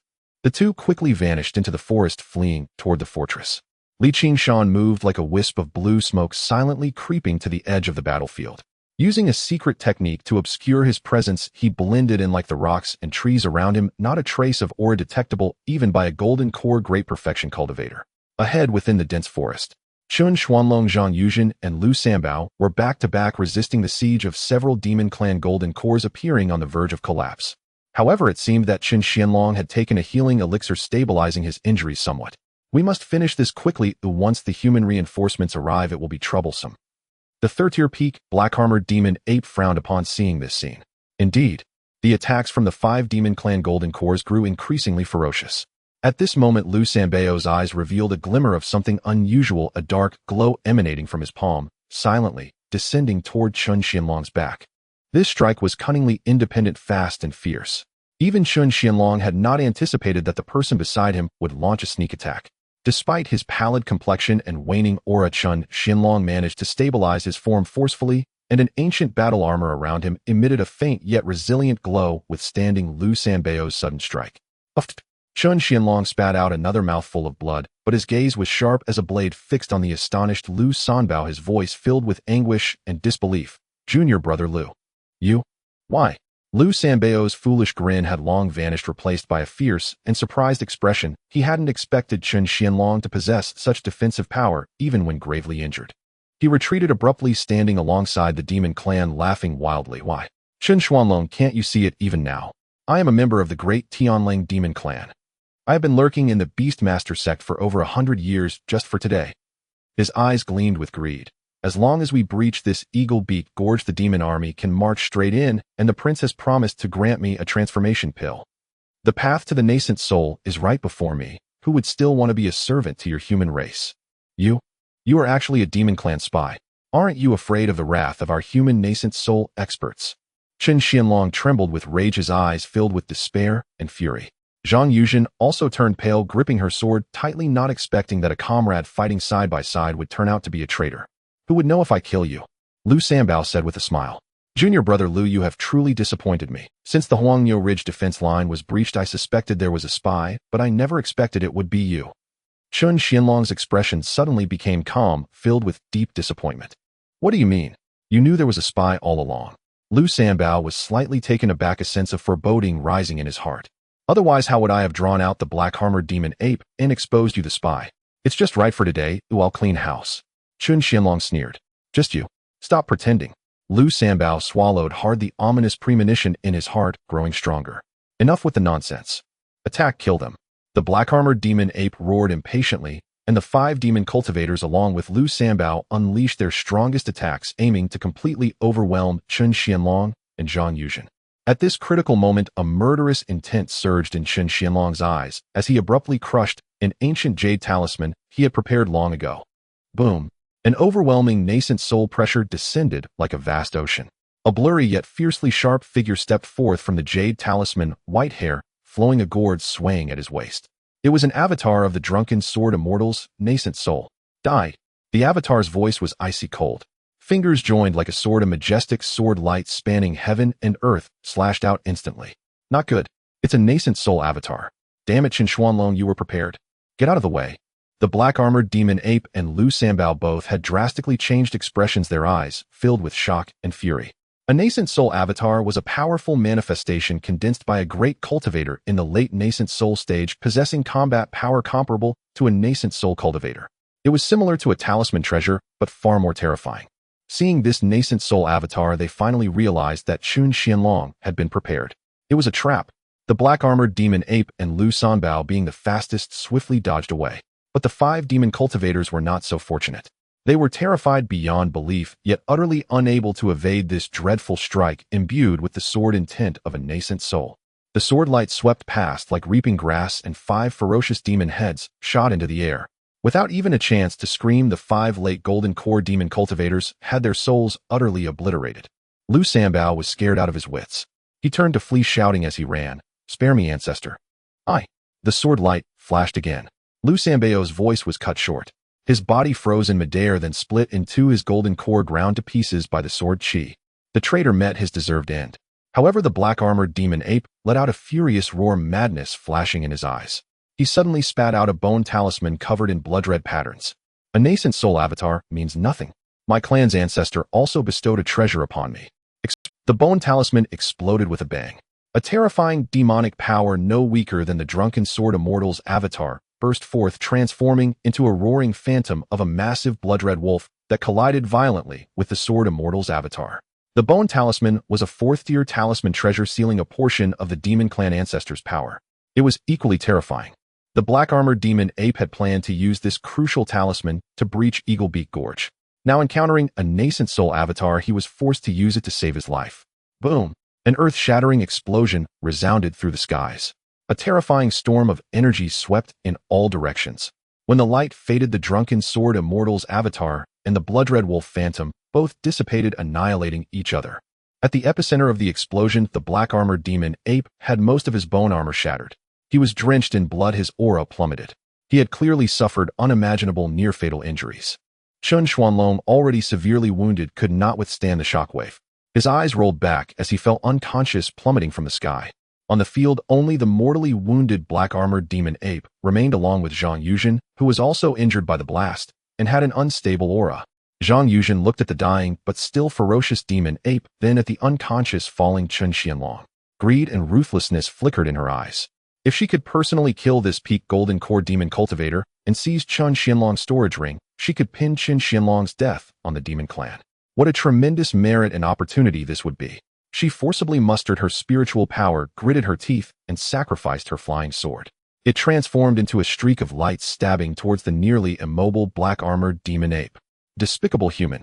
The black-armored demon ape roared, using his last strength to swing his claw in defense. At the same time, a beam of golden core light shot from his mouth. Clang! The flying sword was knocked away. Zhang Yuzhen was also struck by the golden core beam, damaging her internal organs. She spat out a mouthful of blood, her face turning paler. But seeing that the demon ape seemed to be at his last gasp, the ruthlessness in her eyes deepened. She was about to launch another fierce attack. Just then she caught a glimpse of a figure flying up from the forest below. It was Qingshan. Zhang Yuzhen was momentarily stunned, then overjoyed, as if grabbing a lifeline. She hurriedly shouted, "Elder Zhou." Perfect timing. Quick! This fiend is at his last gasp. Join forces with me to kill him. This is a monumental achievement. Without any suspicion, she channeled all her power into her flying sword, trying to restrain the demon ape. Qingshan flew closer, his expression calm as he surveyed the scene. He took in the dying yet still fierce black-armored demon ape and the struggling Zhang Yuzhen. He sneered inwardly. These golden core cultivators, with their endless trump cards and mutual scheming, were still vying for credit and profit even now. It was both chilling and alarming. He feigned a nod and said in a deep voice, "Hold on, Elder Zhang. They'll help you." With that, he flew towards Zhang Yuzhen as if to fight alongside her. Seeing this, the black-armored demon ape's single eye revealed despair and an even more frenzied, murderous intent. Zhang Yuzhen was secretly pleased, fully driving her flying sword and urging, "Quick! Elder Zhou, attack its left flank." Before she finished speaking, suddenly a change occurred. As Qingshan reached behind Zhang Yuzhen, a cold light flashed in his eyes. His long-suppressed aura erupted instantly. The sword in his hand was no longer the ordinary Taichung sword, but the heavenly firmament sword wreathed in thunder and lightning. Without a moment's hesitation, without a shred of doubt, SSSHH. A dazzling, violent purple thunder sword light, with the speed of lightning, did not strike the black-armored demon ape. Instead, it pierced straight through Zhang Yuzhen's Dantian Qi Si from behind. "You!" The joy and urgency on Zhang Yuzhen's face instantly froze, replaced by extreme shock, bewilderment, and utter disbelief. She lowered her head with difficulty, staring at the purple sword tip protruding from her abdomen. She felt the excruciating pain of her golden core being torn apart by the terrifying thunder force and her cultivation base draining away wildly. She twisted her head violently and met a pair of eyes as cold as ice, devoid of any emotion. What? She opened her mouth, blood gushing out, but she could no longer utter a clear sound. Even in death, she could not understand why Zhou Yun had to kill her. Was he not afraid of the spring and autumn sect's revenge? Qingshan flicked his wrist, and the thunder sword chi erupted, instantly extinguishing all her life force. Zhang Yuzhen, the golden core elder who had once hunted him to the ends of the earth, her eyes completely dimmed. Her fragrant soul dissipated, and her corpse fell. All this happened in the blink of an eye. The black-armored demon ape who had been resigned to death was stunned. His single eye was filled with shock and delight. Panting heavily, he laughed hoarsely. Good. Killed well. Are you a brother infiltrating from my clan, or a traitor among humans? Whoever you are, well done. Quick, save me. I will surely report to the Demon Emperor and grant you a magnificent reward. Nascent soul pills, infant-forming sacred water, even better treasures. He thought Qingshan was an ally or a human traitor swayed by greed. Qingshan slowly turned around, his expression wooden as he looked at the black-armored demon ape who had only one breath left. He walked forward step by step. The black-armored demon ape was still excitedly promising, "Yes, save me. Future riches and honors." Just as Qingshan approached within one zhang, a sharp light flashed in his eyes. The soul-capturing nether mirror hidden in his sleeve was suddenly activated. An intangible, formless beam of dark light targeting the soul instantly shone upon the black-armored, already severely injured, and on the verge of death. The black-armored demon ape's soul was fragile. Being fully illuminated by this third-tier top-grade treasure specialized in restraining souls, he let out a miserable scream. His single eye instantly lost its luster, his consciousness plunged into chaos, and tearing pain, his body stiff and immobile. Die! How could Qingshan miss such an opportunity? The heavenly firmament sword once again erupted with shocking thunder light. Boom! The thunderous sword strike, like divine punishment, descending precisely, sliced through the thick neck of the black-armored demon ape. A massive ape had its face frozen in shock, and confusion flew into the air. In its fading consciousness, it might have still been thinking of rewards and nascent soul pills. The peak golden core demon cultivator had fallen. Qingshan moved swiftly, gathering the storage artifacts from Zhang Yuzhen and the black-armored demon ape, along with all the demon cores and beast corpses, as these were excellent materials for refining. He also caught the unconscious Chun Xianlong as he fell. He quickly cleaned up the scene, erasing any traces of his actions, especially the unique aura of the soul-capturing mirror and the Tianxiao sword, creating the illusion that the three had perished together or had fallen prey to an unknown expert. Having completed all this, he glanced at the chaotic battlefield, and without hesitation took Chen Xuanlong, transforming into a beam of escape light, rushing toward the Eagle Beak Gorge fortress, his expression calm as water, as if he had merely performed an inconsequential task. Qingshan sped along with the unconscious Chun Xianlong, and soon encountered a team that had come to search for rescue. He immediately took out the high-quality healing elixir he had refined for Chun Xianlong to consume. As the elixir entered his stomach, the pure medicinal power spread, nourishing Chun Xianlong's severely damaged meridians and organs. After about the time it takes for an incense stick to burn, Chun Xianlong groaned and slowly opened his eyes. What greeted his eyes were the concerned gaze of Qingshan and the familiar cultivators around the fortress. "Master Chen, you are awake," exclaimed a disciple of the Five Elements sect beside him. Chun Xianlong struggled to sit up, immediately causing pain to flare and drawing a sharp breath. He looked around anxiously and asked, "What is the situation? Is that demon ape dead? What about Elder Zhang?" Qingshan revealed a pained and fearful expression, slowly saying, "According to the premeditated explanation, Elder Chen, after you fell unconscious, I happened to search nearby. I saw that the black-armored demon ape was at its last gasp, yet it suddenly went on a rampage, and Elder Zhang, unfortunately, perished." He paused and continued, filled with grief and anger, seeing that the demon ape was exhausted. "I exerted all my strength and fortunately managed to slay it. This is how I was able to bring you back." Hearing this, Chun Xianlong's face displayed a complex expression filled with silence over Zhang Yuzhen's death, heartache over Liu Sanbao's betrayal, and a lingering fear of having survived a catastrophe. Hearing this, Chun Xianlong's face displayed a complex expression filled with silence over Zhang Yuzhen's. "If it were not for your timely arrival, I fear I would have fallen victim as well, and the Eagle Beak Gorge would not have been preserved. This is a life-saving grace that I will remember forever." Qingshan quickly humbly replied, "Elder Chen, you flatter me. As fellow humans, helping each other is our duty. I merely happened to be there and contributed my meager strength." Chun Xianlong shook his head solemnly, stating, "No need to be overly humble. Credit is credit." He pondered for a moment and told those around him, You all step back. I have words to discuss with Elder Zhou. After the crowd withdrew, Qingshan looked at Qingshan and sincerely asked, Elder Zhou, on the battlefield, all the spoils of war, including Elder Zhang's belongings, Lu Sanbao's, and the black-armored demon ape's remains were all taken by you, right? Qingshan's heart stirred as he immediately took out his storage bag, saying, Indeed, all the spoils are here. I collected them in advance, intending to hand them over to you once you awoke. As he spoke, he was about to hand the storage bag to Qingshan. Qingshan waved his hand, interrupting him with an undeniable tone. No need to refuse. That is what you deserve. If it were not for you, those items would either be destroyed in the battle or fall into unknown hands, potentially aiding the enemy. You taking them is the best outcome.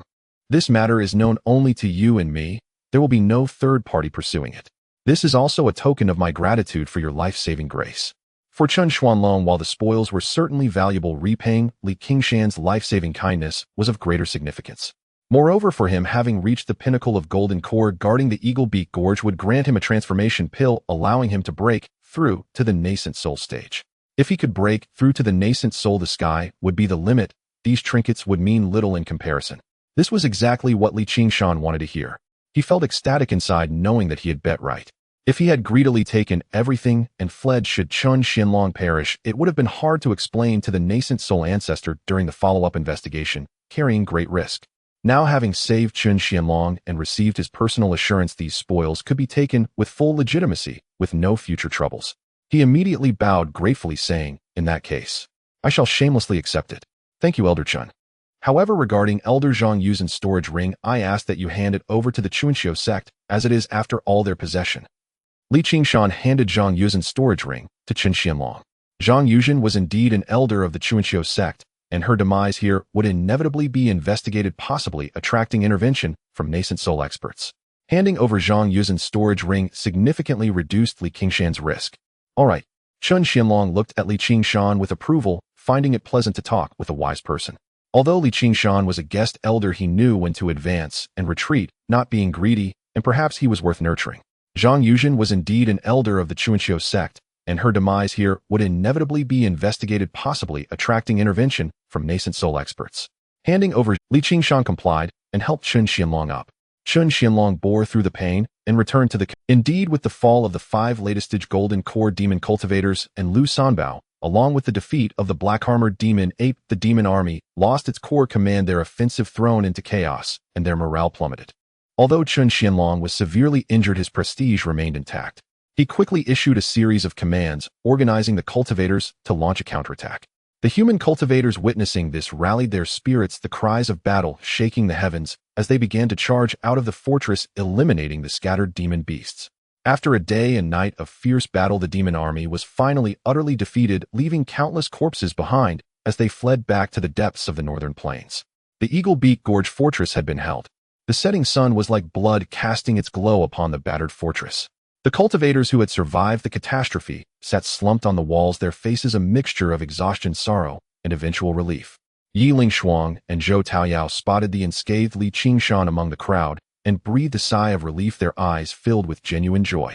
They approached him and softly inquired, Elder Zhou, it is truly great to see you unharmed. Qingshan nodded at them without saying much and turned back to his busy tasks. He needed to assist in treating the injured and to forge a large quantity of healing elixirs. Qingshan also fulfilled his promise, providing him with an unlimited supply of spiritual materials from the storeroom. Night fell, and peace was finally temporarily restored. Qingshan set up layers of restrictions in his temporary residence and quietly activated the Xianyuan Earth Vein locking spirit array, ensuring everything was foolproof before he excitedly began to tally the gains from this astonishing battle. He first took out all the spoils. In an instant, the entire room was filled with the shimmer of jewels and the overwhelming presence of spiritual energy. First were the demon cores from the 5 latest-stage golden core demon cultivators and the black-armored demon ape. 6 demon cores in total, each containing terrifying energy.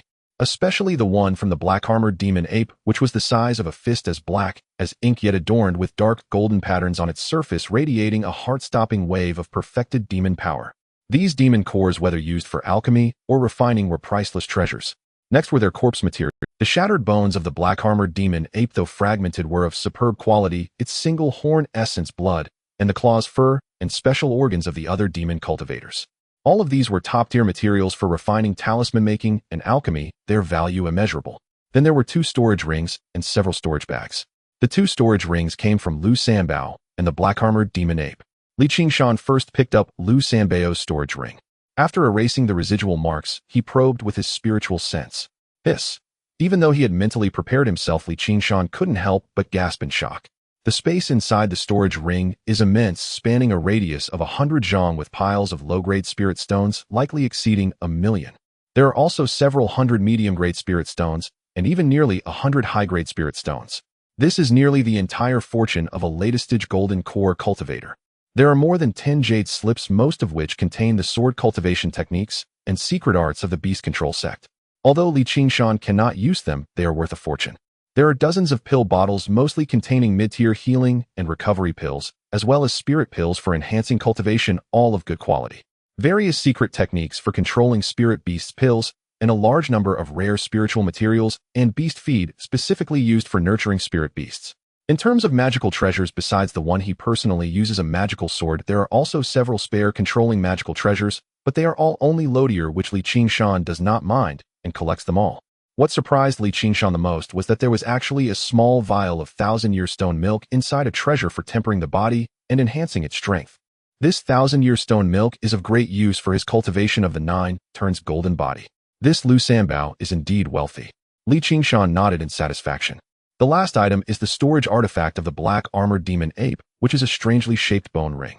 The contents are relatively savage with fewer spirit stones, but there are numerous rare ores and spiritual materials unique to the northern plains, as well as many demon beast inner cores and materials emanating a strong vitality, clearly from its usual hunting. Among them, several ores flashing with thunderlight and a bead exuding an extreme cold aura caught Li Qingshan's particular attention. Upon observation, Li Qingshan discovered that the ores flashing with thunderlight are actually 4th-tier refining materials, thunderfall iron. The extremely cold bead is also a 4th-tier refining material very similar to the legendary ice. The ice spirit pearl is said to be a treasure for nurturing weapon spirits. This bead is definitely extraordinary, but whether it is the ice spirit pearl will have to wait until I return and consult the texts. Li Qingshan thought to himself.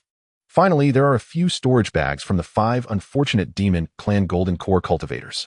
The spirit stones and pills inside are not many, but there are numerous bloodstained jade slips and various rare refining materials and precious spiritual herbs, all of which they had stolen. The value is also extremely high. After counting, Li Qingshan looked at the mountain of treasures before him, and even with his resolute heart, he could not help but feel a surge of excitement.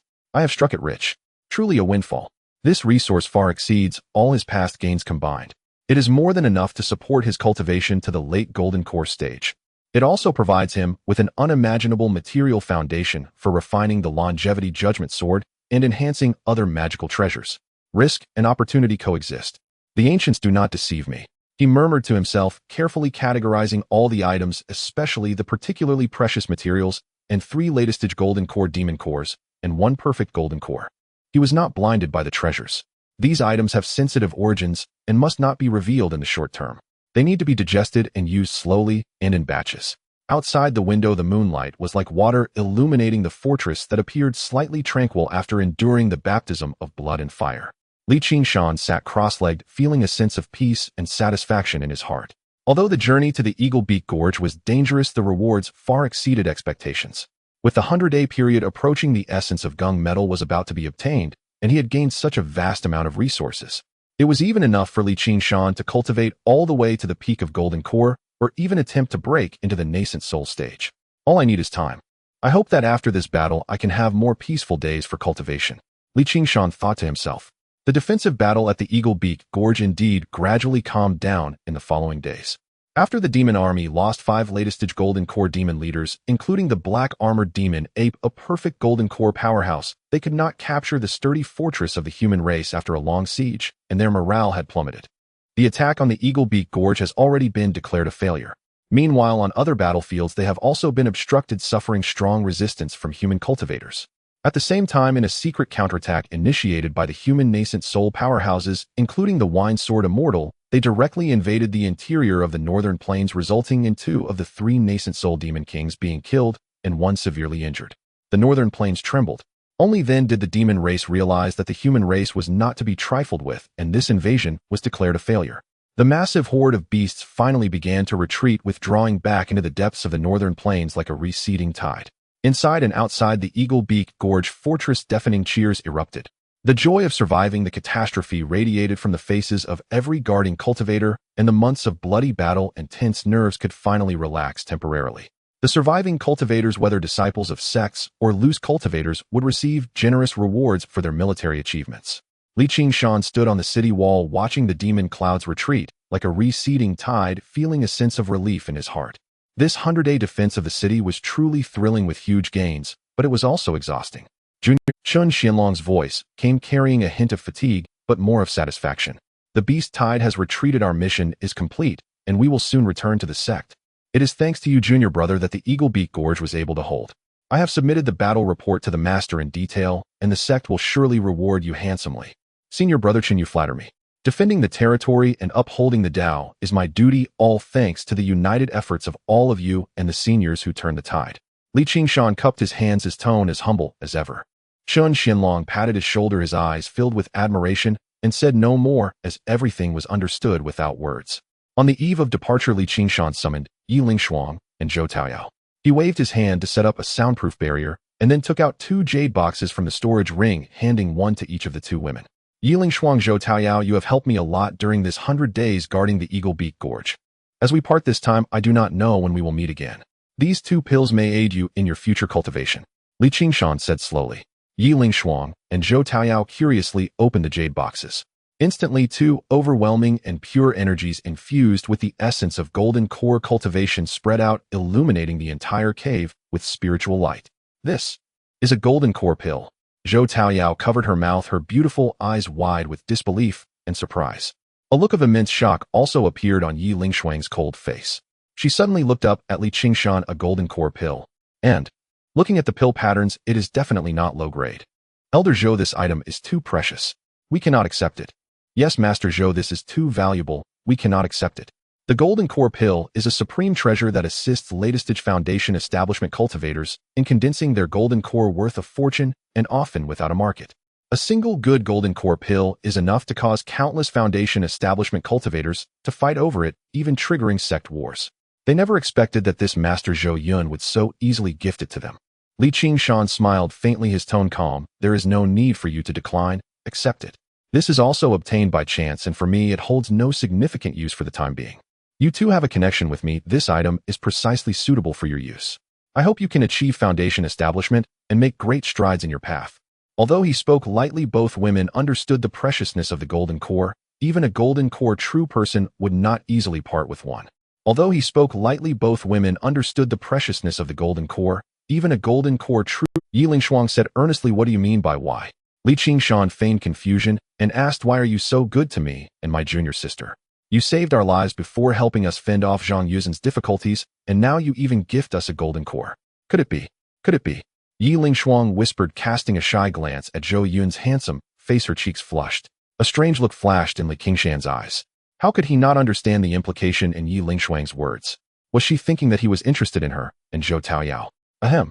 There is no need for the 2 fairies to overthink it. It is simply that during this time you have helped me greatly. This is our fate. Please accept the golden core without any psychological burden. Qingshan said awkwardly. Zhou Taoyao's face was also flushed as she secretly glanced at Zhou Yun, her heart racing. She understood Yi Lingshuang's meaning as well. If Zhou Yun were not interested in them, how could he help them time and again? Good. Thank you, Elder Zhou. Yi Lingshuang suppressed her unusual emotions and thanked him earnestly. Qingshan breathed a sigh of relief and hurriedly turned to leave. A few days later, the flying vessel of the 5 Elements sect arrived at Eagle Beak Gorge, welcoming the surviving disciples back triumphantly. The return journey was exceedingly smooth. At the mountain gate of the 5 Elements sect, clouds and mist swirled, and cranes sang in chorus. Knowing that the expedition team had returned safely, the sect leader, Master Li Hua, personally led several golden core elders to greet them at the mountain gate, bestowing great honor. Welcome back, esteemed elders and disciples. Master Li Huo's voice rang like thunder, a smile on his face. You have fought bravely, guarding our human territory and elevating the reputation of our 5 Elements sect. You have worked hard. After a few formalities, Chun Xinkong stepped forward and once again before the sect leader and the elders detailed Qingshan's astonishing achievements and heroic contributions at Eagle Beak Gorge. Upon hearing this, the elders all displayed looks of astonishment, their gazes towards Qingshan filled with admiration and scrutiny. This young man not only had exceptional alchemy talent, but had also slain a peak golden core demon. Truly extraordinary. No wonder the Grand Elder valued him so highly. Master Lihua clapped his hands and laughed. Elder Li is indeed the lucky star of our Five Elements sect. Our Five Elements sect rewards merit generously. Elder Li, since Junior Brother Chen has stated you are the main contributor to this battle, the sect will not be stingy. As previously mentioned, you may choose 2 treasures from the treasure hall along with a reward of 200,000 contribution points. Hearing this, the surrounding disciples could not hide their envy. Even Li Hongchan and Su Liang were extremely envious. Originally, the sect leader had promised them 1 treasure each. But for Li Qingshan it was 2. One must know that any treasure within the treasure hall would be worth its weight in gold, coveted by countless golden core cultivators. Choosing 2 treasures from the sect's treasure hall was an immense blessing. Not to mention, there were also 200,000 contribution points. Li Qingshan's heart stirred. The moment he had been waiting for had finally arrived. 2 treasures, huh?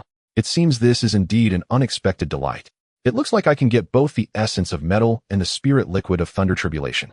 Li Qingshan was exceedingly excited. After the welcoming ceremony, he wasted no time heading to the treasure hall to prepare to select those 2 treasures. Five Elements Sect Treasure Hall. This hall is located deep within the main peak's belly, a crucial area of the sect heavily guarded where ordinary disciples would find it difficult to step foot in even once in their lifetime. Only those who have made great contributions to the sect with the sect leader's permission or sufficient contribution points may enter to choose treasures. Li Qingshan was led by a stoic elder of the late Golden Core stage through layers of gleaming formations, stepping into the hall.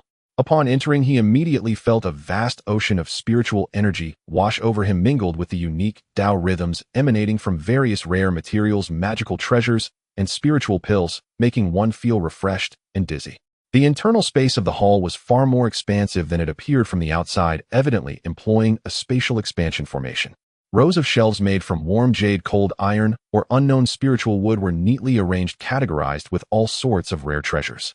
There were flying swords with flowing auspicious light, ancient bronze alchemy cauldrons, spiritual herbs sealed in jade boxes that still emitted tremendous medicinal power, and ores with various colored auras containing different elemental powers. Even though Li Qingshan was immensely wealthy and had witnessed the collections of Lu Sanbao and the black-armored demon ape, he couldn't help but be secretly amazed at the depth of the Five Elements sect. Though these treasures might individually be worth less than the 4th-tier materials, he possessed their variety and sheer number were sufficient to sustain a large sect for thousands of years. Elder Zhou, please proceed. You have 1 incense sticks time. Whatever you choose, just inform me, the overseeing elder said in a flat voice, closing his eyes at the door of the hall and saying no more. Li Qingshan gathered his thoughts, and his powerful spiritual sense spread out like quicksilver, rapidly sweeping over row after row of shelves. His target was very clear: essence of metal and spirit liquid of thunder tribulation, as well as any treasures that could be of great use in refining his life-bound magical treasure or enhancing his cultivation. Soon his gaze fixed on a solitary jade platform in the northwest corner. There floated a mineral about the size of an infant's head, entirely exhibiting a pure platinum color, continuously radiating a sharp and unmatched aura. Just catching sight of it made his eyes sting slightly, as if an invisible sword energy were slicing through his line of sight. Essence of metal. Indeed it is here. Li Qingshan was excited in his heart as he hurried forward. Feeling the extremely pure and sharp aura, he confirmed that this was one of the most crucial materials needed to forge the Eternal Judgment Sword. Its quality was even better than he had anticipated. He forcibly suppressed the urge to take it immediately and continued searching.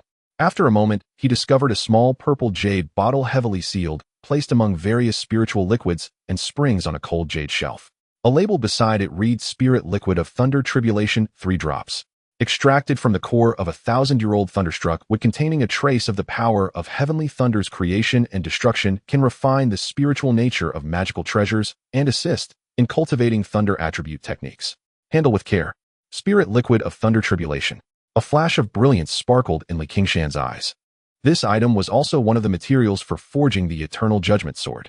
Though not essential, if it could be integrated into his life-bound flying sword, it would surely imbue it with a trace of heavenly thunders, might greatly enhancing its power. Moreover, it might also offer unexpected benefits for dealing with heavenly tribulations in the future. This is it.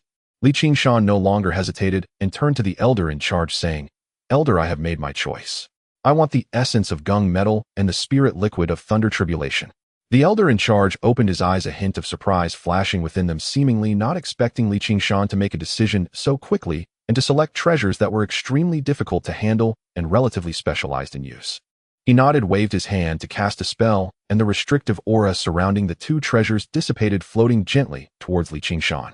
The gung metal is sharp, oh be cautious when touching it. The spirit liquid of thunder tribulation is violent, use it with care, the elder reminded, which was rare for him. Thank you for the reminder, elder.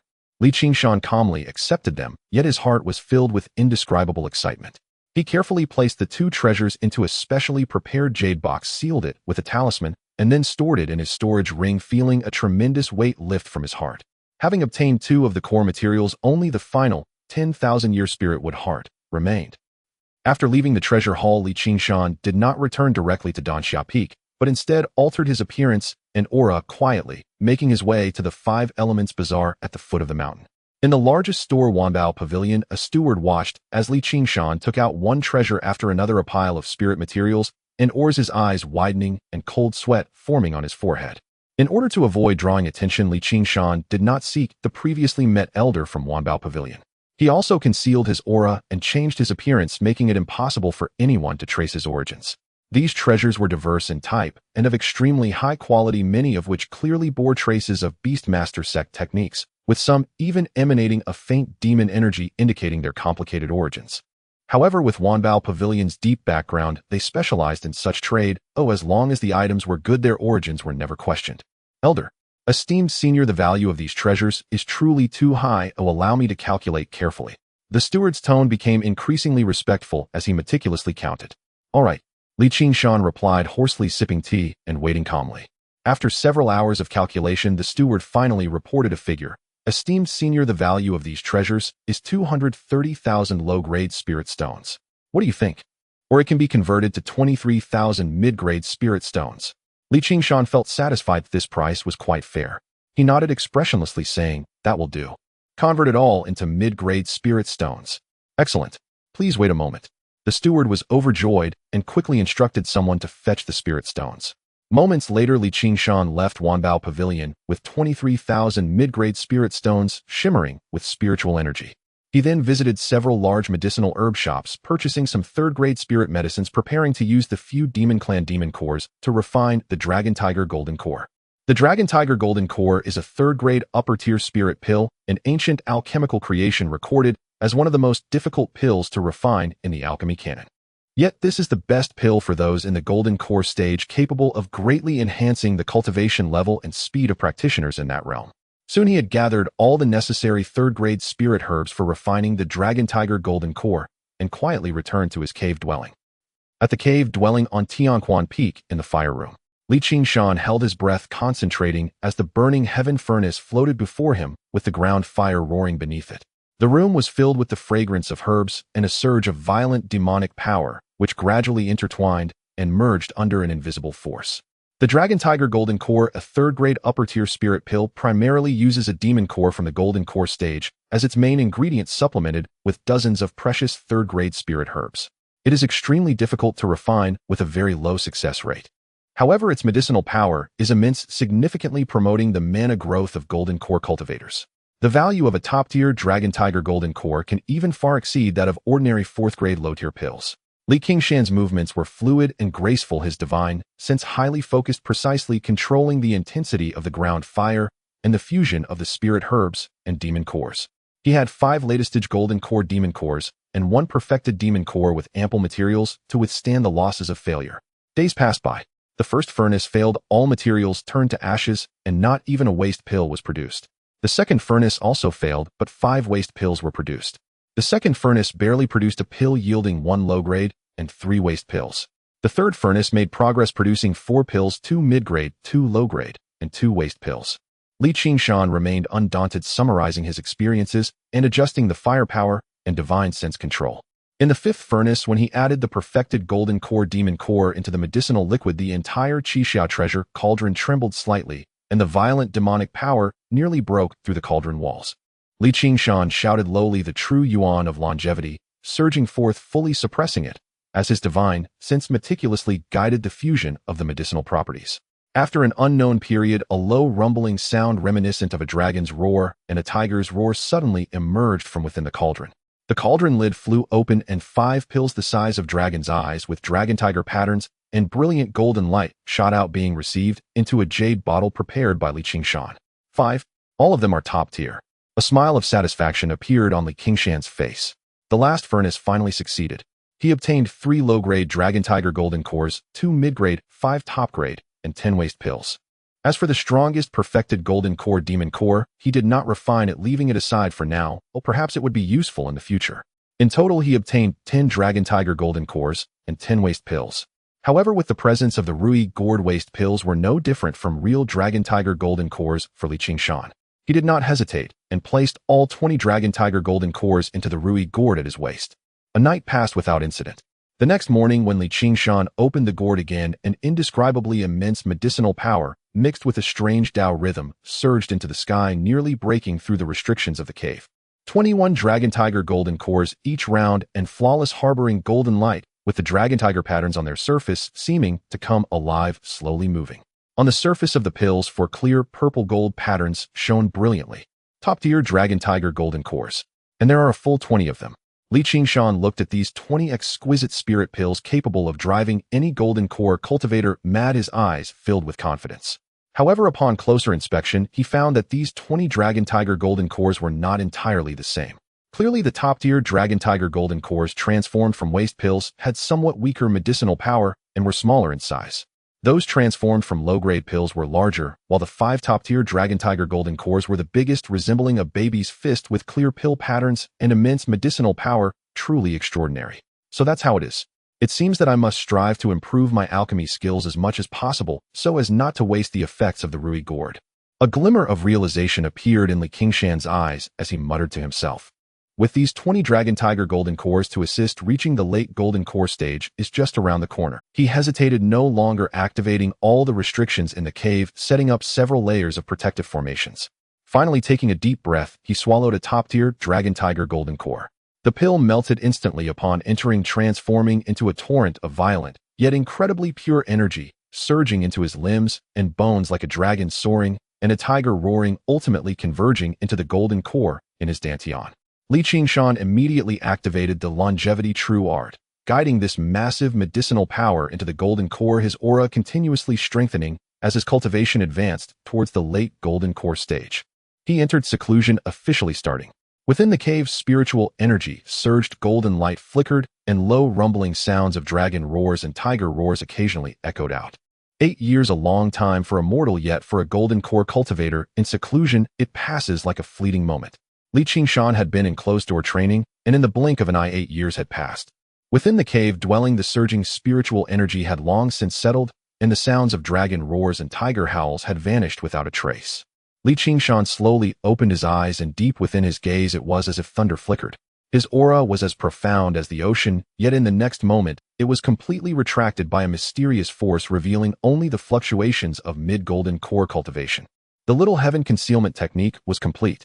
He looked inward at his dantian, where the golden core, the size of a pigeon egg, had become even more solid and resplendent, its surface covered with intricate patterns containing a vast amount of magical power, far surpassing that of cultivators of the same rank. His cultivation had officially entered the late golden core stage. The dragon tiger golden core was indeed a treasure, allowing him to break through to the late golden core stage in just 8 years. In the golden core realm, breaking through to a minor realm could take decades or even centuries. Even with Qingshan's heavenly roots, it would likely take at least 30 years of methodical cultivation to reach the late golden core stage. The dragon tiger golden core had significantly shortened this process. At 140 years old, with late golden core cultivation, the nascent soul is within reach. Qingshan murmured to himself, his eyes filled with anticipation. It was a joy that came from the depths of his heart. Moreover, above his dantians, Qi 3 indistinct purple lightning figures hovered, exuding a violent, yet dignified aura, having been cultivated from the ninefold thunder body technique. With a mere thought, he could split into 3 lightning figures which bore no difference from his true form, possessing not only speed, but also the ability to attack enemies, simultaneously wielding 70% of his original combat power. 8 years of hard training have finally borne fruit. Qingshan slowly exhaled a breath of turbid air, his aura slicing through the stillness like a sword, leaving a shallow mark on the ground.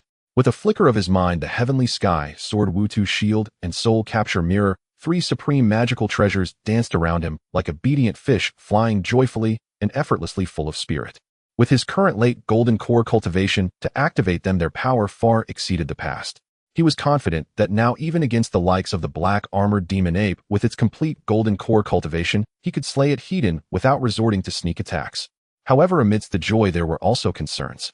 The crafting of his life-bound treasure, the longevity judgment sword, was still stalled at the final hurdle of obtaining the 10,000-year spiritual wood heart. Furthermore, the next step of cultivating the ninefold golden body technique required finding 2 opposing attributes of yin and yang evil qi to temper his body, which similarly required immense opportunities. The life-bound treasure must be successfully refined, only missing the last 10,000-year spiritual wood heart. And for the ninefold golden body technique, this body cultivation method will greatly enhance my means of survival. Qingshan thought to himself. While closed-door cultivation can indeed enhance my magical power realm, the opportunities on the path of immortality ultimately require me to seek them outside. I'm glad to be out of seclusion, Qingshan mused. He stabilized his cultivation at mid-golden core and carefully checked that there were no flaws about him before waving his hand to open the cave's restrictions. After 8 years without stepping out, a thin layer of dust had settled outside the cave. Sunlight streamed down, slightly blinding. As he took a deep breath of the fresh mountain air, a communication talisman flew into his hand like it had sensed his presence. It was a message from senior brother Qingshan. Junior brother Zhou, if you are out of seclusion, hurry to Tianshu Peak to meet me. Qingshan's heart stirred. He wondered what urgent matter senior brother Qin had. He adjusted his robes, and with a flash of his figure transformed into a streak of azure light, heading towards the main peak, Tianshu Peak. Tianshu Peak, the cave dwelling of Qingshan. When Qingshan descended, reported his name, the door quickly opened. Qingshan appeared at the entrance, sizing Qingshan up, and his eyes immediately burst with joy. Mid-golden core. Good. Excellent. Junior brother Zhou, you truly are a prodigy. In just 8 short years you have broken through from early to mid-golden core. Such a speed of progress is indeed astonishing, truly deserving of the ninefold golden core. Qingshan patted Qingshan on the shoulder with great admiration and satisfaction. He had no doubt that Qingshan was hiding his cultivation, believing him to be exceptionally gifted and diligent in his training. Qingshan's heart stirred. The little heaven concealment technique had indeed not been seen through, and he felt a sense of relief. He smiled slightly and humbly said, senior brother is overpraising me. It's merely a stroke of luck and some prior accumulation that allowed me to break through. Compared to senior brother's complete golden core cultivation, I am still far behind. Haha, no need for such modesty. You have been cultivating for a short time, and to achieve this result is already a fortunate event for our sect. Qingshan laughed heartily and welcomed Qingshan into the cave dwelling, where they took their seats as host and guest. After exchanging pleasantries, Qingshan's expression became serious. Junior brother, your timing in exiting seclusion is just right. If you had delayed for another year or 2, you might have missed a great opportunity. Oh, what opportunity is that? Qingshan's heart stirred, and he inquired. 3 months from now, the Wanbao Immortal City, located at the edge of the central continent, will hold the Ansi Very 100 Years Wanbao Conference. Qingshan's eyes sparkled with anticipation. This is a rare event in the entire cultivation world. Not only will major sects and merchant associations gather, but countless loose cultivators will also bring their treasured items for trading. Rare treasures, magical techniques, spiritual pills, and rare materials. There are countless things you can imagine and some that you cannot. Occasionally, even treasures that would entice a nascent soul ancestor may appear. The Wanbao Conference. Qingshan's heart involuntarily quickened. This might be the best opportunity for him to seek the 10,000-year spiritual wood heart and yin and yang evil qi. Qingshan continued, I won't hide this from you, junior brother. I have been stuck at the peak of the golden core for many years, and I am striving to collect materials to refine the transformation pill. I cannot afford to miss this Wanbao Conference. I would like to invite you to accompany me so we can look out for each other. Your alchemy skills are extraordinary and your vision must be exceptional. Perhaps you can find what you need at the conference.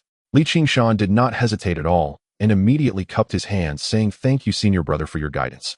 I have long yearned to attend such a grand event and am willing to accompany you. He had been worried about where to search for those 2 crucial items, and Qingshan's invitation was like a timely rain. With this experienced senior brother by his side, not only would it save him much trouble, but his safety would also be more assured. Great. Then it is settled. Qingshan was very pleased with Qingshan's agreement. Let us each prepare, and in 2 months we will set off for Wanbao Immortal City. Hopefully in this journey we will both achieve our wishes. I will not disappoint your expectations, senior brother. Qingshan responded earnestly, his heart already filled with anticipation for the Wanbao Conference. Perhaps the opportunity to refine his life-bound treasure and break through the bottleneck of body refinement lies within that once in 100 years immortal city event. In the following 2 months, Qingshan did not enter seclusion. He understood that the Wanbao conference was a chaotic mix of opportunities and risks, and he had to be fully prepared. Especially, he needed sufficient spirit stones and treasures to exchange for the items he desired. He first took several decent third-tier magical artifacts obtained from the black-armored demon ape and a few demon clans, and placed them in batches into the Rui gourd. After a night of nurturing in the gourd, these magical artifacts all transformed into exquisite third-tier treasures, shining with spiritual light and greatly enhanced in power. Although these treasures were not as handy as his life-bound artifacts like the Tianxiao sword, they were excellent bargaining chips, whether for exchanging treasures or, if necessary, for self-detonation to harm enemies. More importantly, he needed spirit stones. He took out all the remaining high-grade spirit stones, he had more than 100, and placed them solemnly into the Rui gourd. The next day, when 100 high-grade spirit stones suffused with spiritual energy and almost liquefying shimmering with a halo akin to Taoist runes appeared before him, even Qingshan, who was mentally prepared, found himself momentarily breathless. High-grade spirit stones. These were strategic resources that nascent soul ancestors would only use when cultivating powering top-level formations, or even for ultra-long-distance teleportation, their value far exceeding that of high-grade spirit stones, often difficult to find in the market. These 100 high-grade spirit stones would be his greatest confidence in bidding for his desired treasures at this Wanbao conference. Furthermore, he revisited the 5 elements market, spending a fortune to purchase over 100 various third-tier spiritual talismans. From offensive talismans like the Flame Dragon Roar Talisman and Metal Sword Chi Talisman to defensive ones like Mystic Turtle Bodyguard Talisman and 5 Elements Escape Talisman, as well as auxiliary types like Conceal Breath Talisman and Break Restriction Talisman, the variety was abundant. After being refined by the Rui gourd, these talismans transformed into exquisite third-tier talismans, with their powers surging dramatically. Qingshan was confident that if he unleashed these 100 exquisite talismans simultaneously, the resulting torrent of destruction would even make a nascent soul ancestor retreat, in fear, perhaps even suffer serious injury. With all preparations completed, the 2-month period had arrived. Qingshan met with Chun Xuanlong, and the two rode the light of escape, leaving the 5 Elements sect and speeding towards the distant edge of Zhongzhou. There was no conversation along the way. Both were outstanding golden core cultivators moving at incredible speed. Occasionally, when encountering some unwise individuals, they would quickly flee upon sensing Chun Xianlong's overwhelming golden core pressure. Half a month later, the outline of a magnificent and towering giant city appeared on the horizon. Wanbao Immortal City. This city was not built on flat ground, but relied on several gigantic mountain ranges with pavilions and buildings nestled by the water-stacked layer upon layer reaching into the clouds. The city walls flickered with various spiritual lights, evidently fortified with extremely powerful anti-aircraft and protective formations. Countless streams of escape light came from all directions, pouring into the city like rivers returning to the sea, among which were even a few presences as powerful as or surpassing Qin Xianlong. At the city gate, the 4 golden characters Wanbao Immortal City shone brilliantly, emanating a majestic spiritual pressure rumored to be pinned by the ancestor of the Wanbao Pavilion. Wanbao Immortal City is the headquarters of the Wanbao Pavilion, with a unique status and extraordinary power. It is said that several nascent soul ancestors are stationed in Wanbao Immortal City with strength not inferior to the 8 major sects of the Eastern Wilderness, and it is even referred to as the 9th major sect. There are also rumors that Wanbao Immortal City even has a transformation god ancestor stationed, though no one has ever seen this. Chun Xianlong led Qingshan smoothly into the city, heading directly towards a tranquil courtyard marked with the 5 Elements sect insignia in the west. This was the 5 Elements sect's outpost in Wanbao Immortal City, with disciples from their sect stationed there year-round. After settling in, Chun Xianlong hurriedly left, clearly to visit old friends or gather news about the materials for the transformation pill. Unable to contain his curiosity, Qingshan strolled out of the outpost and blended into the surging crowd of the Immortal City. The streets were wide enough for 10 carts to pass side by side, with shops lining both sides, their signs dazzling. Almost all were various merchant associations, auction houses, refining shops, and pill pavilions. The air was filled with a unique aura mixed with various spiritual herbs, magical artifacts, and talismans, with the concentration of spiritual energy even denser than that at the 5 Elements sect's mountain gate. He browsed several large shops filled with a dazzling array of treasures, many 4th-tier materials rarely seen outside, which had clear price tags here, yet their prices were enough to make ordinary golden core cultivators hesitate.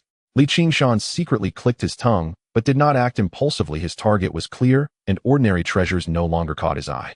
As he walked, he arrived at a relatively noisy area at the edge of the immortal city. This was a designated free market area where countless cultivators spread cloth on the ground to set up stalls with the sounds of shouting and bargaining endlessly. Here, genuine and fake items mixed together, testing the eye for detail and luck. Qingshan slowed his pace, his divine sense sweeping quietly over each stall like a fine net. Most were ordinary goods, and even the occasional decent materials did not pique his interest. Just as he was about to leave, his gaze inadvertently swept across a stall in the corner. The stall owner was a latest-stage Foundation establishment elder with a troubled expression, and the items on the stall were mostly broken magical artifacts and low-tier medicinal materials, with no one showing interest. Just as he was about to leave, his gaze inadvertently swept across a stall in the corner. The stall owner was an elderly man with white hair and a shrewd gaze, his cultivation at the late stage of Foundation establishment.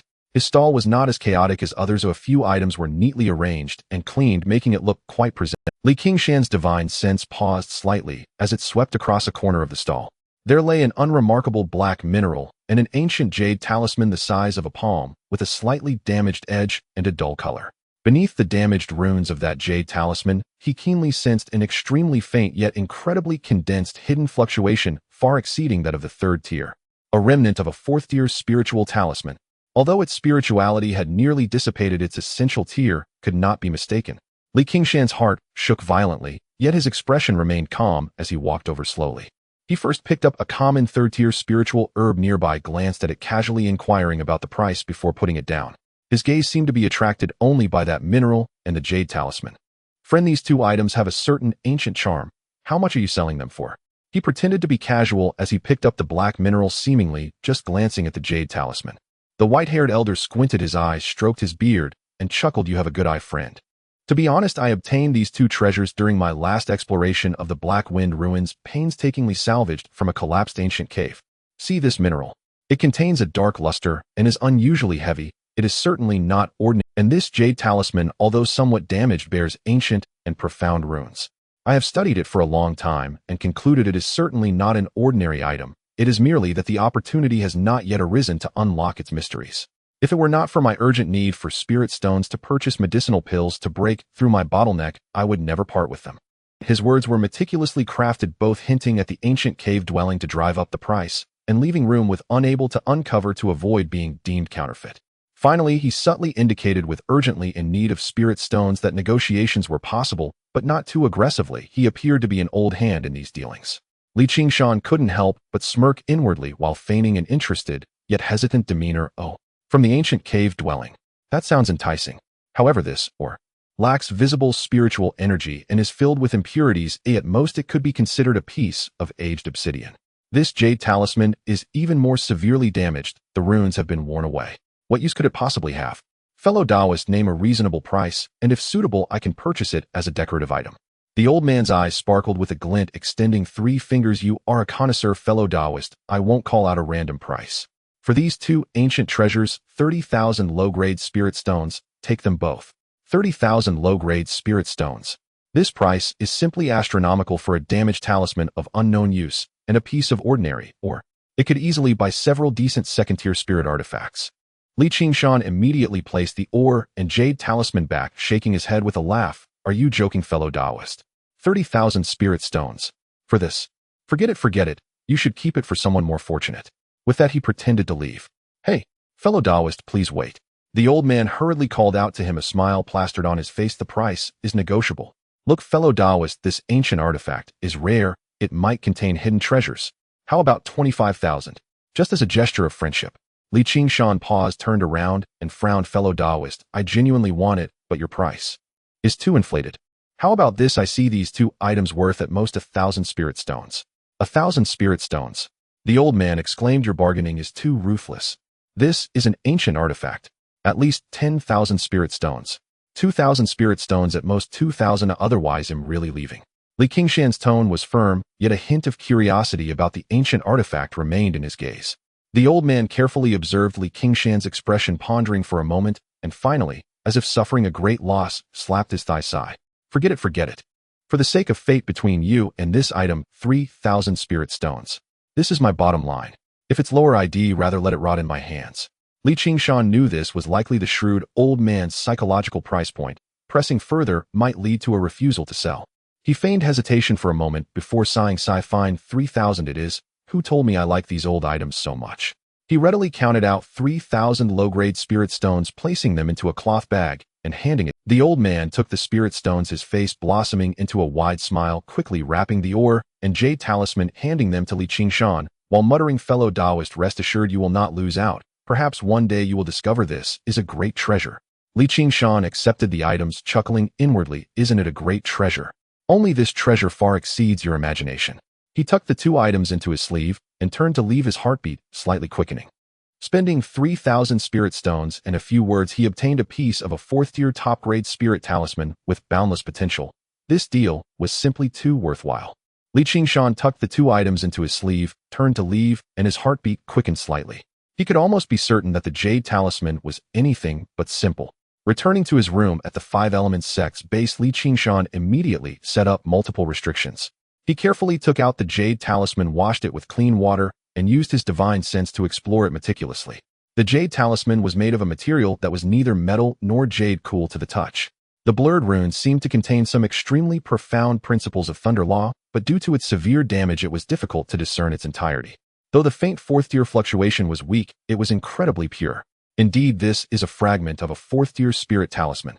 Unfortunately, it is too damaged to be used, and it's hard to determine what kind of spirit talisman it is. Had it been someone else buying it, they would have surely lost out. Qingshan murmured, his eyes flashing with excitement, "But I have the Rui gourd." He no longer hesitated and solemnly placed the worn jade talisman into the yellow gourd at his waist.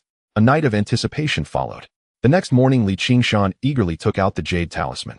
To his astonishment, the previously worn and dull jade talisman had undergone a tremendous transformation. It now radiated a profound purple-gold hue, warm to the touch, with a restrained brilliance. The surface runes that were once unclear had now become remarkably distinct, with intricate silver patterns flowing across the talisman's surface, like living creatures, and tiny purple sparks leaping and flickering between them, exuding a heart-stirring celestial might. A majestic, dignified, and overwhelmingly potent aura spread out. Had it not been for the restrictions in place, it would have likely startled the entire base momentarily. At one corner of the talisman, 4 ancient symbols of the Thunder Path surged into Qingshan's mind. 9 Heavens, Thunder Control, True Talisman. Detailed information about this talisman instantly became clear. Crafted from the essence of the purple sky, divine thunder, its power is overwhelmingly potent, specifically designed to counteract demonic techniques, protect against evil spirits, and for cultivators' nascent souls, it has a devastating restraining effect, containing a hint of the might of heavenly tribulation, wielding immense deterrent power against nascent soul cultivators. It's actually a 4th-tier top-grade spirit talisman. Qingshan grasped the jade talisman that seemed to roar with thunder in his palm, his joy spilling over. Only spirit talismans above the 4th tier can truly be called true talismans. True talismans hold a thread of the might of heaven and earth, possessing the power to devastate realms. It is said that 5th-tier true talismans are truly unfathomable, impervious to all. Qingshan never expected to inadvertently purchase a true talisman. This was simply a super trump card tailor-made for him. Even nascent soul cultivators would likely be envious upon seeing this true talisman. However, this could become Qingshan's life-saving treasure. With this talisman in hand, even when facing nascent soul cultivators, he now had real leverage to threaten them and even turn the tide of battle. He carefully concealed the 9 Heavens Thunder Control True Talisman close to his body, feeling the destructive power within, and his heart was filled with a sense of security. A few days later, the Wanbao Conference officially commenced. The first event was the most lively treasure exchange fair held in the core building of Wanbaoxian City, the Grand Wanbao Tower. The entire tower was fully open today, with thousands of cultivators bustling about, the air filled with lively chatter and the shimmer of treasures. Upon entering the tower, one could easily become dazzled by the sights. Major sects, cultivation families, renowned trading houses, and even highly skilled loose cultivators had set up temporary booths within the tower, displaying the treasures they wished to trade or showcase, surrounded by cultivators inquiring about prices and discussing them. "Junior brother, let's split up to look around. If you find anything, send me a message," Chun Xianlong said with clear intent, heading straight for the areas likely to sell high-tier spirit medicines, as he aimed to gather the spirit medicines and rare materials needed for refining transformation pills. Qingshan nodded in agreement, then blended into the crowd, his divine sense acting like a precise weather vane, carefully scanning each display booth. His primary goal was the 10,000-year spirit wood heart, followed by the yin-yang malevolent qi.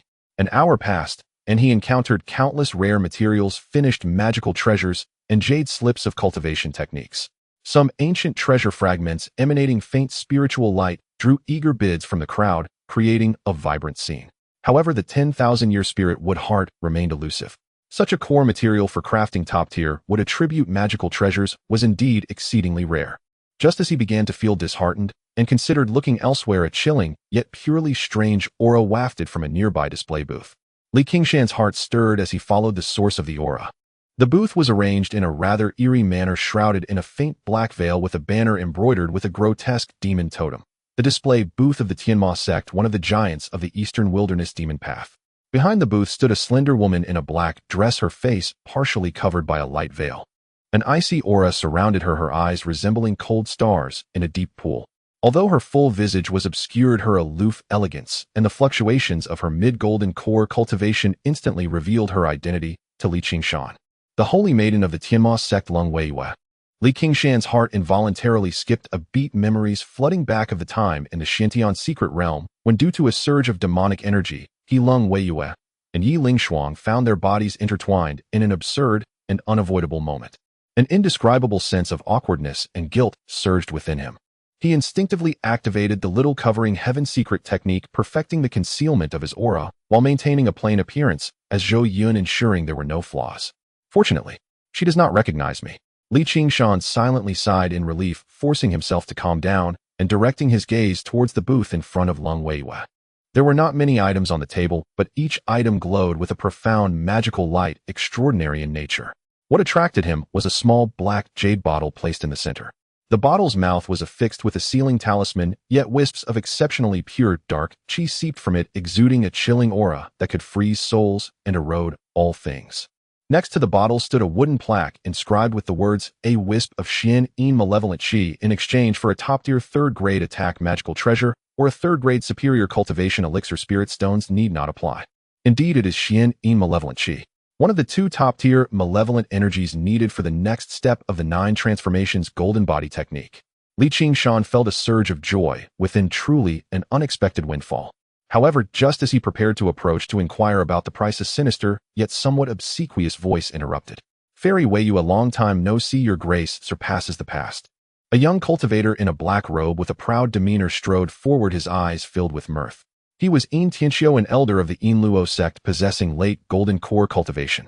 He approached the Tianma sect booth wearing what he considered a charming smile, his gaze fixed intently on the veil. "This wisp of Xian Yin malevolent qi aligns perfectly with my cultivation technique, and I happen to be searching for it, yet here it is with the fairy." Lung Weiyue cast him a cold glance, her voice still frigid. "Elder Yin, the conditions are written on the plaque." Yin Tianxiu seemed accustomed to her indifference, chuckling nonchalantly. "Of course, I understand the fairy's rule." With a flick of his wrist, an exquisite cold jade box appeared in his palm. As he slightly opened the lid, a rich medicinal fragrance instantly wafted out, revealing a pill the size of a longan swirling with elixir light and adorned with 3 clear cloud patterns.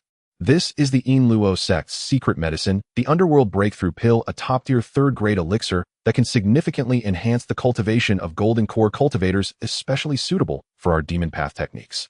How about this pill in exchange for the fairy's wisp of malevolent qi?" Yin Tianqi's tone carried a hint of pride. This elixir was extremely precious even to him, making it a suitable offering that showcased his strength to win the fair maiden's favor. A low murmur of astonishment rippled through the crowd. A top-tier third-grade elixir was a rare find for both the righteous and the demonic paths. Everyone believed that this transaction was likely to succeed. Lung Weiyu's gaze lingered on the pill for a moment, seemingly in contemplation. Yin Tianqi's smile grew wider. Just then Qingshan stepped forward, his voice calm and unruffled. "Fairy, I am also interested in that malevolent qi." Yin Tianxiu frowned, displeased at this unknown cultivator interrupting him. Noticing the stranger's mid-golden core cultivation, a flicker of disdain crossed his eyes. "Friend, do you not see that I am currently negotiating with Fairy Long? There is always a sequence to things, is there not? Moreover, with your shabby appearance, can you even offer a top-tier third-grade magical treasure or elixir?" Qingshan ignored him and simply clasped his hands towards Lung Weiyue, saying, "I am willing to exchange this item." As he spoke, a flash of light appeared in his hand, revealing a pair of boots. These boots had an ancient and smooth design, showcasing a blue hue with an invisible wind seemingly flowing across their surface, coalescing into profound runes. A light and ethereal aura, swift as the wind, naturally emanated from them. These were the top-tier third-grade wind-chasing boots. Though both the magical treasure and elixir belong to the top-tier third grade, the difficulty of crafting magical treasures and their material requirements were typically higher, making them generally more valuable. Particularly such auxiliary magical treasures that could greatly enhance survival and mobility were exceedingly rare. In terms of value, these wind-chasing boots were worth at least 10 times more than the underworld breakthrough pill. Lung Weiyu's eyes brightened, instantly captivated by the wind-chasing boots. Clearly, a top-tier magical treasure was of greater value compared to the underworld breakthrough pill.